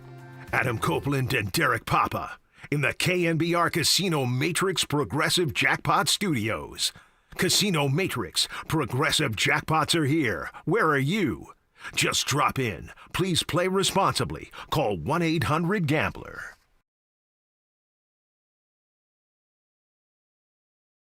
Dirty work on a Monday. Adam Copeland, D-Pop, Tim Webb with you. Matt Mayoko is going to join us in about 15 minutes. Our 49er insider from NBC Sports Bay Area. Brock Purdy leads his 4th career game-winning drive in the playoffs. How about this? I saw a note yesterday. Josh Allen has had 25 career game-winning drives in his career entering play yesterday. Yeah. It was his first ever in the postseason. That game was incredible, Now, Patrick Mahomes took one away from him with a 13-second drive that got him a field goal and sent him to overtime, and then Allen didn't touch the ball. Yeah, how about the first? So he did have one that's the thing is it's a retroactive stat. You don't know that it was game-winning Right. in the fourth quarter until it's over. But Josh Allen had 0 in postseason play, and it was his first ever road postseason victory. Yeah. 0-5, I believe. How about the first 3 games of the of Wild Card Weekend resulting in game-winning touchdown drives for the Rams, the Bears, and the Bills, all within, I think, 2 minutes. And the Eagles had an opportunity as well, but they didn't get the 4th and 11 conversion. Yeah, brutal. Brutal. Yeah. They didn't pick that up, but some really, really fun football. We'll pour over Wild Card Weekend tomorrow when it completes tonight. Just real quick, we haven't talked much about the touchdown pass that Brock Purdy had to Christian McCaffrey in the fourth quarter. That play was incredible, where he had defenders in his face and he was getting pressured, his maneuvering, and to keep the play alive in order to throw that touchdown pass to McCaffrey. Brock Purdy's mobility right now is setting himself apart from other QBs. That when we saw Brock Purdy initially, we thought maybe he's just kind of a statuesque type of QB, but the way he's moving, there was multiple times where I thought Jalen Phillips got him or Jalen Carter, and he just moved up in the pocket. And there were times where the Eagles got to him, but you could say what you want about the 2 interceptions. I thought that was one of Brock Purdy's finest performances in the postseason. I agree. I absolutely agree. I was just laughing because I was looking at a video on Twitter during the break, and I read the quote to you because it was Nick Wright on Fox Sports talking to Chris Broussard on one of their panel shows, and Nick Wright said, it's games like yesterday and seeing Brock Purdy perform the way he did that make me open to changing my mind. And Chris Broussard said, after 3 years, after a Super Bowl appearance, after 4 playoff fourth quarter game-winning drives, just need to stay on their takes. Now you're open to changing your mind? No, dude. Change my mind. Changed my mind. He did. He continues to do so. He's got 4 game-winning drives in the fourth quarter in the playoffs now. Does Brock Purdy. And that's where we'll start. Actually, it's with Kyle Shanahan, and we'll open up the Sound Soiree. This is Dirty Works. Sound Soiree. No, I've whipped up this nasty little soiree. The best sounds you might have missed. Soiree, what? Soiree, honey. I think that means party. On the sports leader. Your Sound Soiree for Monday, January 12th, 2026. And it starts with 49ers head coach Kyle Shanahan. So before Brock Purdy threw his fourth quarter touchdown to Christian McCaffrey, the Niners claimed the lead back with a touchdown pass from Juwan Jennings to Christian McCaffrey over the shoulder. It's a kind of play that you're hearing Eagles fans today, or you're hearing Eagles media. I heard some of the calls on WIP talking about it on Greg and Greg earlier and saying that, that play that Kyle Shanahan drew up is something Kevin Patullo is incapable of. 100%. I was like, am I listening to Eagles fans today or Niner fans last year in relation to Ben Johnson and the Lions? Because that's exactly how. Good point. And again, we said this last year. Every team thinks the new hot shot guy is better than their guy. Mm-hmm. Everybody believes they should have a dude that can do that. The Niners do, but you have to have the personnel and the situation to do it. Yeah. God, I remember a year ago taking calls with people saying, like, Kyle Shanahan is not creative enough to come up with the stuff that Ben Johnson does. Now I'm like, you're out of your mind. Yes, he is, dude. Yes, he is. So much so that you forgot that he had this in the playbook because he'd done it several times in the past. Here's Kyle Shanahan. He's detailing that reverse touchdown, Juwan to Christian McCaffrey. It's called Sky Bang Reverse. It's called Sky Bang Reverse Pass. Last time we called it was called Debo Bang Reverse Pass. We ran it in New Orleans when Emmanuel threw to Raheem, kind of the same area of the field. We were trying to set it up a little bit. We got a jet sweep to Sky earlier in the game, and we had to be on the right hash for the play because Juwan's not left-handed. So we were just hoping to get it around there. Clay suggested it. It was a hell of a suggestion, and Juwan threw a perfect ball. which made me a little scared. I thought he should just throw in a bad ball and put it on him. So I thought it was a hell of a catch by Christian, and I didn't see it, but knowing that he got roughed up and stuff just shows what a Juwan is, high school quarterback. I mean, yeah, dude. He took a huge hit on that, dude. He got blown up. I thought initially when they threw the flag, I was like, oh, man, that's going to be illegal formation or something. And then they showed the roughing the passer. I was like, okay, that touchdown stands because it's just such a sweet play. But I thought that was going to be like one of the few times where the 49ers get penalized on offense. But, yeah, dude, that shows the creativity of Kyle Shanahan where he come up with a play like that. And he needed to because there was opportunities right there. They're down 16-10. Just, a touchdown, takes the lead. So, yeah, I thought just fantastic play calling once again by Kyle Shanahan. Yeah, and a play that, by the way, not only was it a fantastic play call because it resulted in a touchdown and gave them the lead, but the Niners were struggling, and so were the Eagles at claiming any kind of momentum in the game. And for the first time in the game, it felt like, okay, the Niners have claimed emotional momentum right now. Yeah. Because the Eagles had not responded well to 2 interceptions, right? So after the 2 picks and they get 1 field goal out of it, you get a play like that, you're going, that's the most explosive play by either team in the second half. Then Brock comes back and marches down, and it felt like the Niners had the momentum at that point. I think it changed their fortunes, not just on the scoreboard, but for their energy and ability to drive in that long 10-play drive to end the game. Absolutely, and also the catch by Christian McCaffrey was incredible. Mike Kohler would tell you it's Willie Mays type S. Yeah, he said that on the video. You can hear him on the Brian. It's Willie Mays ass, dude. Moving on here, how about Juwan Jennings? He's the guy who threw the pass. He was asked how much fun he's having. And what's different about this team relative to some of the other ones? Also, how excited he is to play in Seattle. Oh, yeah, definitely. I mean, we went to the Super Bowl, so we got to top that. Play with a lot of great players here. See the guys get hurt, that's definitely not fun. But to win, with a great group of guys who I love to enjoy time with on and off the field, that's what it's all about. I would say just the grit. You're not knowing the unexpected, but still coming through. Can't wait to get to Seattle. Can't wait to get to Seattle. Yeah, that's exciting, man. I mean, I don't know really Niner fans, like relative to other seasons, we know that this team, like if you were going to stack it up against other teams, we know there's other teams that they've had that are better. Yeah. In terms of the talent and what we thought of those teams and the expectations around them. But because of the weird expectations or lack thereof around this team coming in and how the season has gone, it has been one of the most, if not the most, fun 49er season I can remember. It's been a blast because of the exciting nature of how they have found ways to win. Yeah. It's like Tim talked about with that Dodger take that was terrible at the start of the year where he said, it's no fun being a Dodger fan because only result that makes you happy is a championship. Winning a championship, yeah. I sort of feel like that when we look back at 2023, where you go, we knew that was the best iteration of the Niners that they'd had under Shanahan. We knew how close they came the year before and then had the rug pulled out from under them with the Purdy injury. So we knew nothing around this team was acceptable except a Super Bowl. And they got there and then didn't finish the job. So it was frustrating. This team was not a Super Bowl or bust team. And now you're a contender. And you're 1 game away from a conference championship, 2 games away from hosting a Super Bowl in your own stadium. So this has been one of the most fun seasons because of the lack of expectation paired with the constant success. It's been a blast, man. And I would also argue fun to follow. The exceptional coaching on both sides of the ball because of the way that they play. They play clean. They don't, commit penalties. They have had turnovers. They don't force turnovers, but they play it so it's scheme. And what we're seeing is scheme being successful, and that points to the excellence that is coming from both sides of the ball at coaching. So how are they feeling in Philadelphia? We had a guy yesterday called us leaving the game on the postgame show. And he said, dude, Philly fans are more mad at their own team and themselves or their own team and their ownership and their coaching staff than they are at any. He said 49er fans that I saw weren't really getting razzed. He says they were mad that they lost to the Niners because they thought they were better, but they don't think their coaches are better. They don't believe in Kevin Patullo.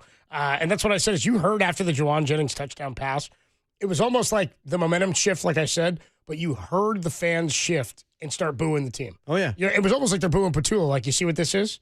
You see what's happening? We're not capable of doing what they just did. I mean, and we should be based on what happened. They've had 9 games this year where they scored fewer than 20 points. The boos were deafening when it was like a 3rd and long, I think like a 3rd and 20, and they threw to Dallas Goedert for like a 5-yard gain. And it was like, okay, can we do anything? Can we do anything offensively? And also, like, our defense is playing their ass off right now in the 3rd quarter. We can't capitalize on this. I don't blame Philadelphia Eagles fans for being pissed off. I thought it was classy that they they handled things properly with George Kittle, him getting carted away, but it sounds like everything was okay with the Eagles fans yesterday as relation to 49er fans. Well, not for this kid. Here's this kid in Philly who's pissed after the game. Yes, this was a huge letdown. This was my Christmas present, and I got a loss. Oh, no. You probably would have rather had Cole, huh? Yeah, probably. I'm feeling two of two things. A, I want A.J. Brown packing his bags, and I want him somewhere else that is not here. I love you, A.J., but, like, you can't make those drops in that game. And I also want Kevin Patullo flipping burgers at, like, the local McDonald's or something. I don't care. Why do you say that? Whenever he's an offensive coordinator, it's like he's flipping burgers. One side, he's cooking. One half he's cooking, and the other half is completely raw. Not a bad line. I think that's something his dad's probably said, and he just takes that. Bottom line is he had it holstered, which is kind of funny. Yeah. That he had it ready to go. No, it's not bad. I don't think it was off the dome, but it's funny that he had it holstered. Yeah, 100%. And you know what? I think that's what people are feeling today. And I would anticipate tomorrow morning we probably get a notification from Adam Schefter, Ian Rappaport saying that Kevin Patullo has been fired as Eagles offensive coordinator. This was my Christmas present, and I got a loss. Dude, was that Philly kid or was that Tim Webb? Do you think that's a potential spot for McDaniel? Or Kingsbury? Maybe. Yeah, Kingsbury I think would probably fit better. Yeah, I could see Kingsbury there. I think McDaniel's either going to be your Browns head coach or be your Lions offensive coordinator. Ooh, you think Kingsbury's going to get another head coaching job? No, I think Kingsbury probably would be. Sorry, I think McDaniel's either going to. Well, you think he might be a Browns head coach? I do think so. Wow, he's interviewed there. Him as Detroit's offensive coordinator is just a scary thought. Like, oof. It's tantalizing. It would be, but like polar opposites though, with like big bad Dan Campbell and little Mike McDaniel. Be kind of funny though. Yeah, it would be. I mean, I get a kick out of that. Dan Campbell. I got this nerdy guy calling all the plays for me. Dude, I just wanted for the audio of Campbell talking about McDaniel. Oh yeah. No. That'd be a riot, dude. And then we'll get offensive coordinator press conferences with Mike McDaniel being like, yeah, Dan said I got to drink a lot of coffee, and I can't get free coffee. Get free coffee? Yeah, Dan's got a little chest pocket on. He's got McDaniel sitting in the pocket while he's doing the press conference. Thank you. A little tight. Picks him up by his collar and stuffs him in his pocket. Here's Jalen Hurts, quarterback of the Eagles. Somebody asked him this after the game. Hey, do you want Kevin Patullo and A.J. Brown back? Here's Jalen Hurts. Do you want him to come back as the offensive coordinator? It's too soon to think about that. And like I said, I put my trust in Howie, Nick, and Mr. Lurie. What about A.J. Brown? Would you like A.J.? A.J. and I have talked. We're in a great place. Last one. Maybe y'all can talk to him and ask. I think that Snicker says it all where he's like, I've dealt with so much crap with A.J. Brown this year. Of course I want A.J. Brown. Of course I want him. Philly media, do you want your teammate back? I mean, dude, they're never going to answer it the way you're never going to get a yes or no. He didn't give him a yes or no answer, but I think the answer is, of course, I want him back if he's going to be invested and not try to throw me under the bus. Like it really has been not the same effect, but it kind of mirrors Terrell Owens and Donovan McNabb. The way that A.J. Brown kind of insinuates that he doesn't like Jalen Hurts, he doesn't like Nick Sirianni. I would move on from him at this point. I thought they got by with the Super Bowl win, but man, A.J. Brown, the way that you didn't come up big yesterday, that's the truth. The first pass that he dropped, I understand that one. The second one along the sideline, should have come up with that one. The one that was, I think, 3rd and 11 that set up the last play of the game for the Eagles, you got to come up with that. There's no excuse for that. And, Jalen Hurts is being kind there, and it's pretty clear that he wants to move on from Kevin Patullo. Same thing with Lamar Jackson when he was asked about the future of John Harbaugh, where he was like, "You're asking me about next year? I'm not even thinking about that right now." It's pretty much if you're not going to say yes to your coach coming back, then you want him gone. Well, and the thing with Patullo, I just mentioned 9 games this year of the 18 they played where they had fewer than 20 points. Yeah, they had 2 games like that all of last season. Right, and one of them was a playoff game this year, so problematic for Philadelphia, considering the amount of money that Howie Roseman has poured into that offense. Now, would you think it's another realm of possibility that if Nick Sirianni doesn't turn things around next season, that he could be on the hot seat where we saw Doug Peterson fired, what was it, 3 seasons after his Super Bowl I think win? you have to consider that. I don't know why you wouldn't. Again, considering the investment you've made on this team, you've paid all your guys.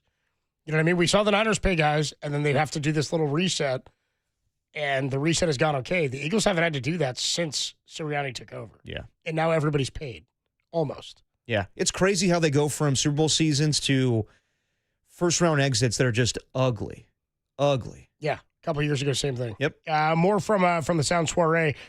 This is making the rounds right now on Twitter and social media. Lynn Jones-Turpin. Yeah, she's a writer and reporter for the Jacksonville Free Press. She's been there for about 30 years. So Liam Cohen and the Jags have a first-round exit. Yep. First road win in the playoffs for Josh Allen. Liam Cohen takes the team to the playoffs in his first year as head coach. They were a 3 seed, right? Yes, they were a 3 seed. 3 seed, so they lose to the 6 Buffalo Bills. Josh Allen at the end of the game doing Josh Allen stuff, man. Yep. Superman at quarterback. She's catching some heat, I guess, because after the game, as a reporter, she praised Liam Cohen. Here you go.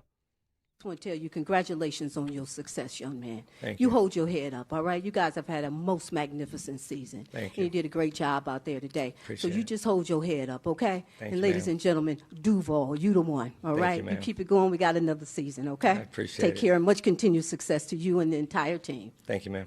So everybody So yesterday. what's the problem? I didn't hear this, but I hear everybody's got a take on this. Everybody didn't like it. If you are a journalist, you didn't like this because she is basically praising the team. And she's not asking a question. And that's not what you're taught in journalism school.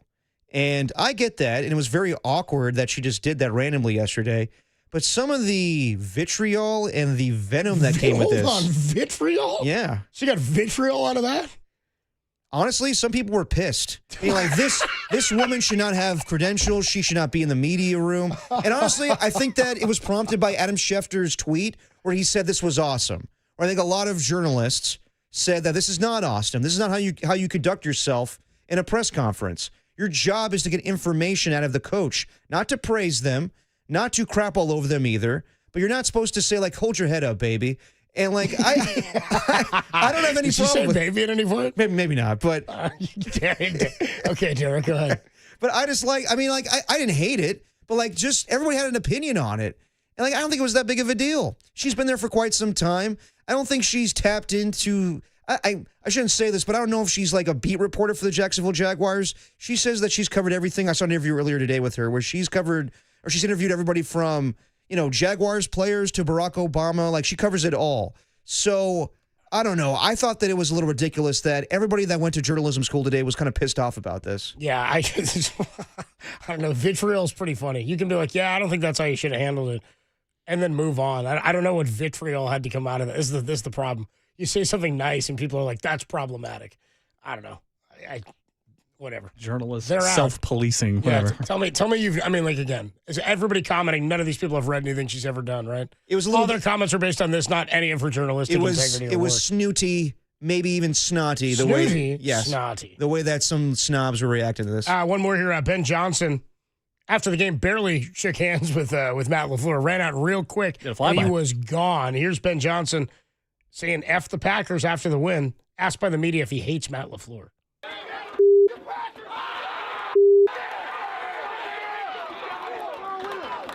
This is a rivalry, and city of Chicago, Green Bay, it needs to be a rivalry. There's a rivalry that exists between these two teams, something that I fully recognize and I'm a part of. And I don't like that team. So George and I have talked, and we're on the same page. Love it. There you go. There's a head coach that realizes that he's in a big-time rivalry, and he's not going to like that team. I think also that Ben Johnson likes the fact that he's not part of this Shanahan McVay coaching tree where like he does it not on his own where those guys didn't, but like I'm different than you guys. I'm a different type of offensive coordinator. I didn't have to come up with you guys were all like, a pack. I do my own thing. So I'm gonna go toe to toe with Kyle Shanahan. I'm gonna go with Matt LaFleur. Now you guys compete with me now. Yeah, I like it. I mean, I like that a coach is saying, yeah, it's a business, but it's also, hey, man, I was with Detroit, now I'm with the Bears. I hate that team. So it's not personal to him, but yeah, I'm going to do everything I can to make sure we're winning this end of this rivalry because Aaron Rodgers and the Packer fans have fanned those flames for years. Now the Bears get a little joy out of that finishing on top. Adam Copeland, Depop, Tim Webb with you. Matt Mayoko, our 49ers insider from NBC Sports Bay Area, is going to join us talking Niners and the Eagles and a little Seahawks next. And then we'll get you over to Monday Night Football, Aaron Rodgers against the Texans, only here on the Sports Leader.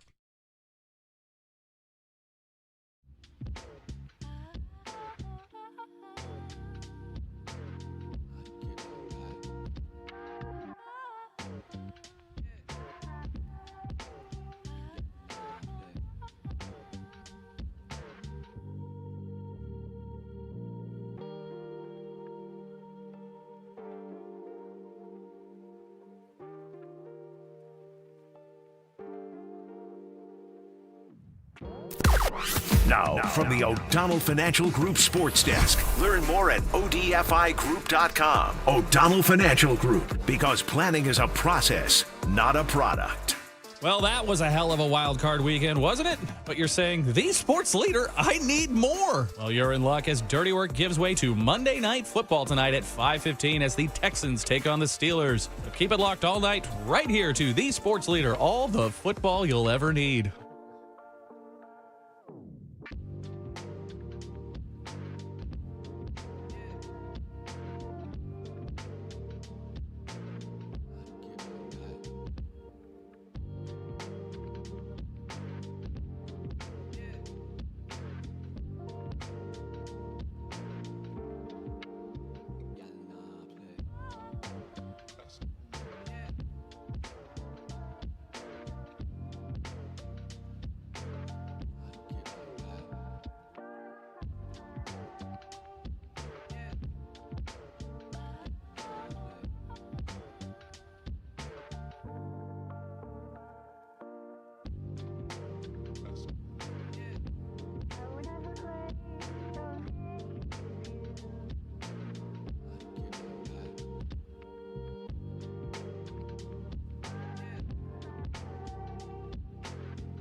Now, back to Dirty Work. Adam Copeland and Derek Papa on KNBR 104.5 and 680 AM. the sports leader. Dirty Work is sponsored by Jack's Restaurant and Bar, an all-day, any-day kind of place. Well, the Niners get a win in Wild Card Weekend over the Philadelphia Eagles, and their reward is a date with the Seattle Seahawks this Saturday. We await the time of that game. We'll find that out tonight after Monday Night Football. Joining us on the UMA guest line, Matt Mayoko, our 49ers insider from NBC Sports Bay Area. Heck of a win, Matt. How you doing, man? I'm doing well. Yeah, no, there's no question. A great win for the 49ers. One of the, it's got to be you think about the road playoff victories that they've had, and there haven't been all that many in the long history of the team. And there's no replacing that 28-3 victory over the Bears at a frozen Soldier Field. This one ranks right up there. They beat the Packers at Lambeau, and the Packers were the number 1 seed. And then there's this one. It was, the first time the 49ers have beaten the defending Super Bowl champ on the road. And the way they did it, very much indicative of what we've seen this season. Very symbolic with, yes, the star players stepping up in big situations, but also just the number of unheralded guys, the backups, the fill-ins, the guys stepping up and playing well. So it was a really entertaining game to watch. Yeah, I was saying to Derek, I think we had a caller on the postgame yesterday who, recency bias, it's a disease, Matt. But people immediately were going, this is the best, one of the top 5 playoff wins. I said, let's hold off on that. I do think it's like a top 3 playoff win under Kyle Shanahan. I think for sure it's on that list. And I think it's maybe the best win of the year, that or week 5 in L.A. is the other one that I would have on that list. Also the Browns game, of course, week 17 before they lost to Seattle. So when you look at this matchup and how this went down, when we look back at it, how are we going to view this coaching performance by this staff because of what the linebackers and the defense did in the second half in totally flipping the script, and then Kyle Shanahan getting into his bag and getting the offense going late after 2 Brock interceptions? Yeah, you're talking about the entire how do you view the coaching job? Yeah. Well, I think, if you're looking at just Sunday's game, there was a point there at halftime you probably weren't feeling all that great about the coaching, considering how they let the time slip away and really mismanaged the end of that first half. So, there's no question that they've done a really good job on both sides of the ball. Robert Saleh could be up for assistant coach of the year. Kyle Shanahan could and should be up for coach of the year.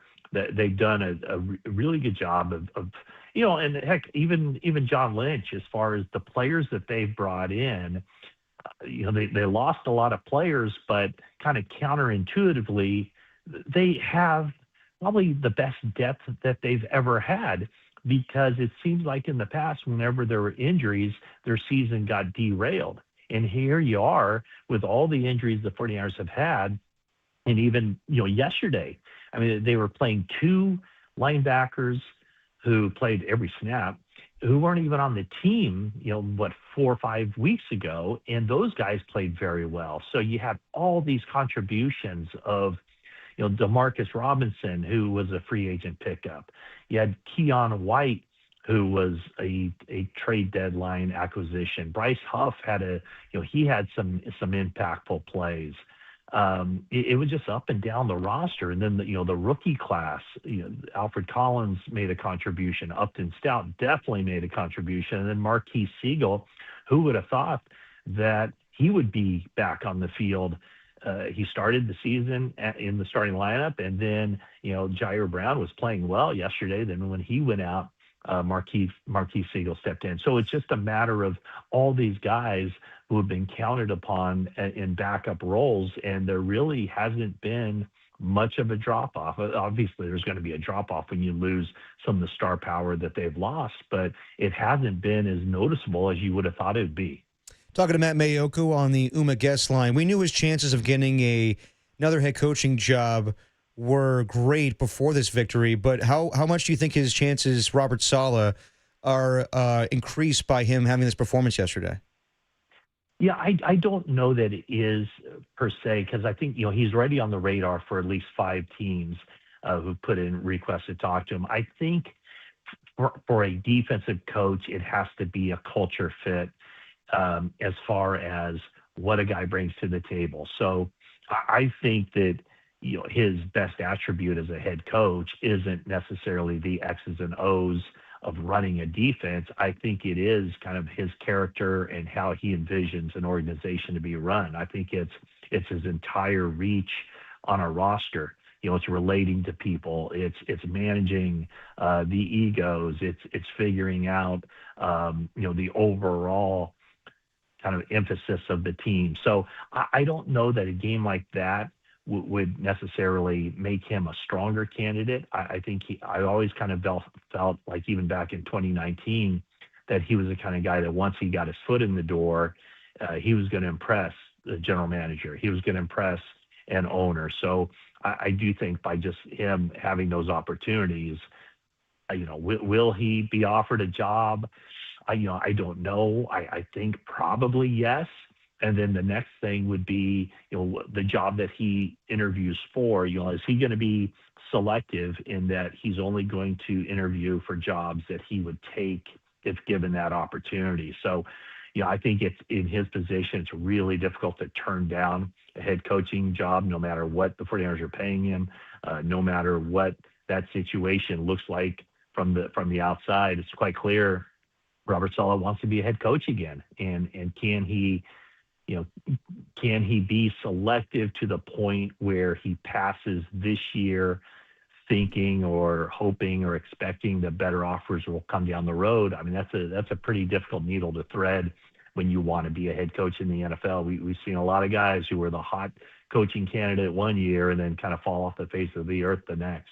Matt Mayoko, our 49ers insider from NBC Sports Bay Area, joins us on the UMA guest line. People are already asking today, Matt, into the divisional round, what are you hearing as of Monday on Fred Warner?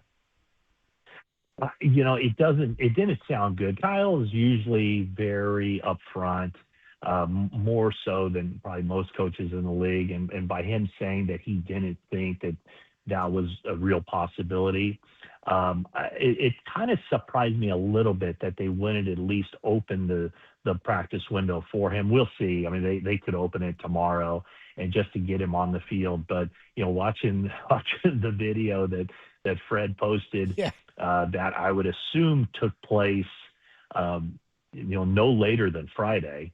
It didn't happen today. It didn't happen Sunday. It didn't happen Saturday. So maybe that was Friday or Thursday. So he has a couple more days of rehab and physical therapy.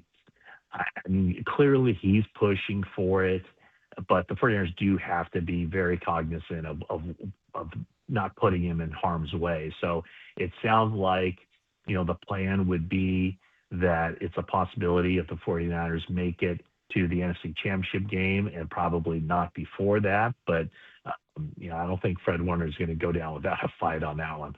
A couple more minutes from Matt Mayoko on the UMA guest line. The terrible news that came out of yesterday's victory is George Kittle with the torn Achilles. What do you think the timeline is for his return? Is it a 12-month recovery? I know that he still needs to get surgery, but there has been advancements lately with Achilles tears where Cam Akers came back in 5 months, Aaron Rodgers. It's probably too soon to tell, but what do you think the timeline would be for a George Kittle return? Yeah, everybody is different. But, for those saying that, he's going to miss next season, I wouldn't go down that road. Is it possible he could be ready for the start of the regular season in 2026? I mean, I would think that that's unlikely, but I also think that as a guy who keeps himself in great shape and he's strong and he's determined to get back, I would think that he would probably be a little bit closer on that timeline to, the 6-7 months probably than, the 9, 10, 11 months. So I think that there is a possibility that he is a strong possibility that he could be back for most of the 2026 season. But again, as you mentioned, it all depends on the status, how intact that the Achilles is, and what the wear and tear has been, and just his overall strength. And I mean, we know he's a strong guy, so I would probably put his recovery on the quicker timeline than the slower timeline. Matt Mayoko covers the 49ers for NBC Sports Bay Area. We catch up with him each and every Monday right here on Dirty Work. Matt, enjoy the rest of the week, and we'll have more to talk about after they take on Seattle on Saturday. Thanks, Matt. Absolutely. Okay, thanks, guys. Appreciate it. Good deal there. Dirty Work on a Monday. We are signing off early because we got to get you over to the final wild card weekend game, the Steelers and the Texans. We'll take a quick break, and then we'll put the show to bed, and then Monday Night Football only here on The Sports Leader.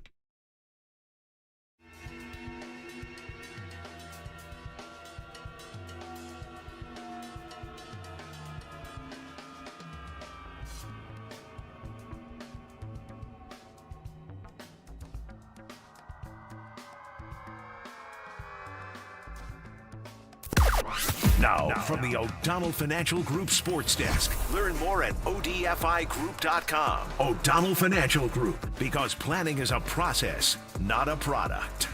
Well, that was a hell of a wild card weekend, wasn't it? But you're saying, the sports leader, I need more. Well, you're in luck as Dirty Work gives way to Monday Night Football tonight at 5:15 as the Texans take on the Steelers. So keep it locked all night right here to the sports leader, all the football you'll ever need.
Time for Dirty Work to put the show to bed. Are you crazy? I don't need a bed.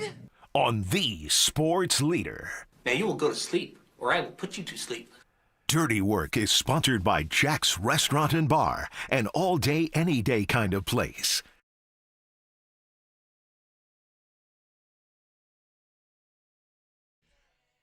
Dirty Work, putting the show to bed on a Monday evening. Adam Copeland, D-Pop, Tim Webb with you.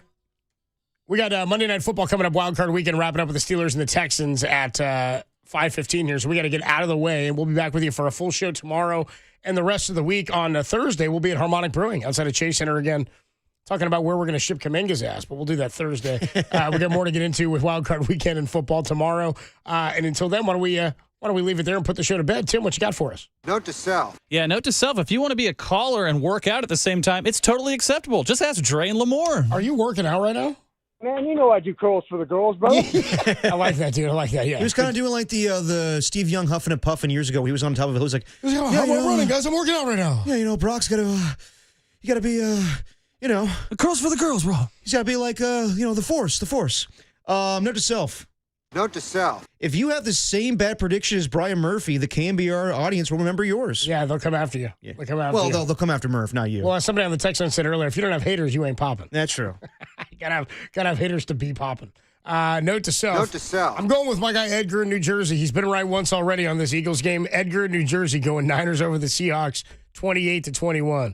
Man, that's my guy Edgar in New Jersey. That's going to do it for Dirty Work on a Monday. Thanks to our guest, Matt Mayoko, if you missed any of that. It's all up on thesportsleader.com and the Sports Leader app. We'll be back with you tomorrow at 2 o'clock talking about divisional weekend against the Seattle Seahawks. And for anybody who needs to hear it, it gets easier every day. It gets a little easier. You just got to do it every day. That's the dirty work, but it does get easier. You are listening to KNBR and KNBR FM San Francisco. The Sports Leader at Cumulus Media Station doesn't apply at 5:15 for a legal ID, but Monday Night Football starts right now. I'm a fool to do your dirty work.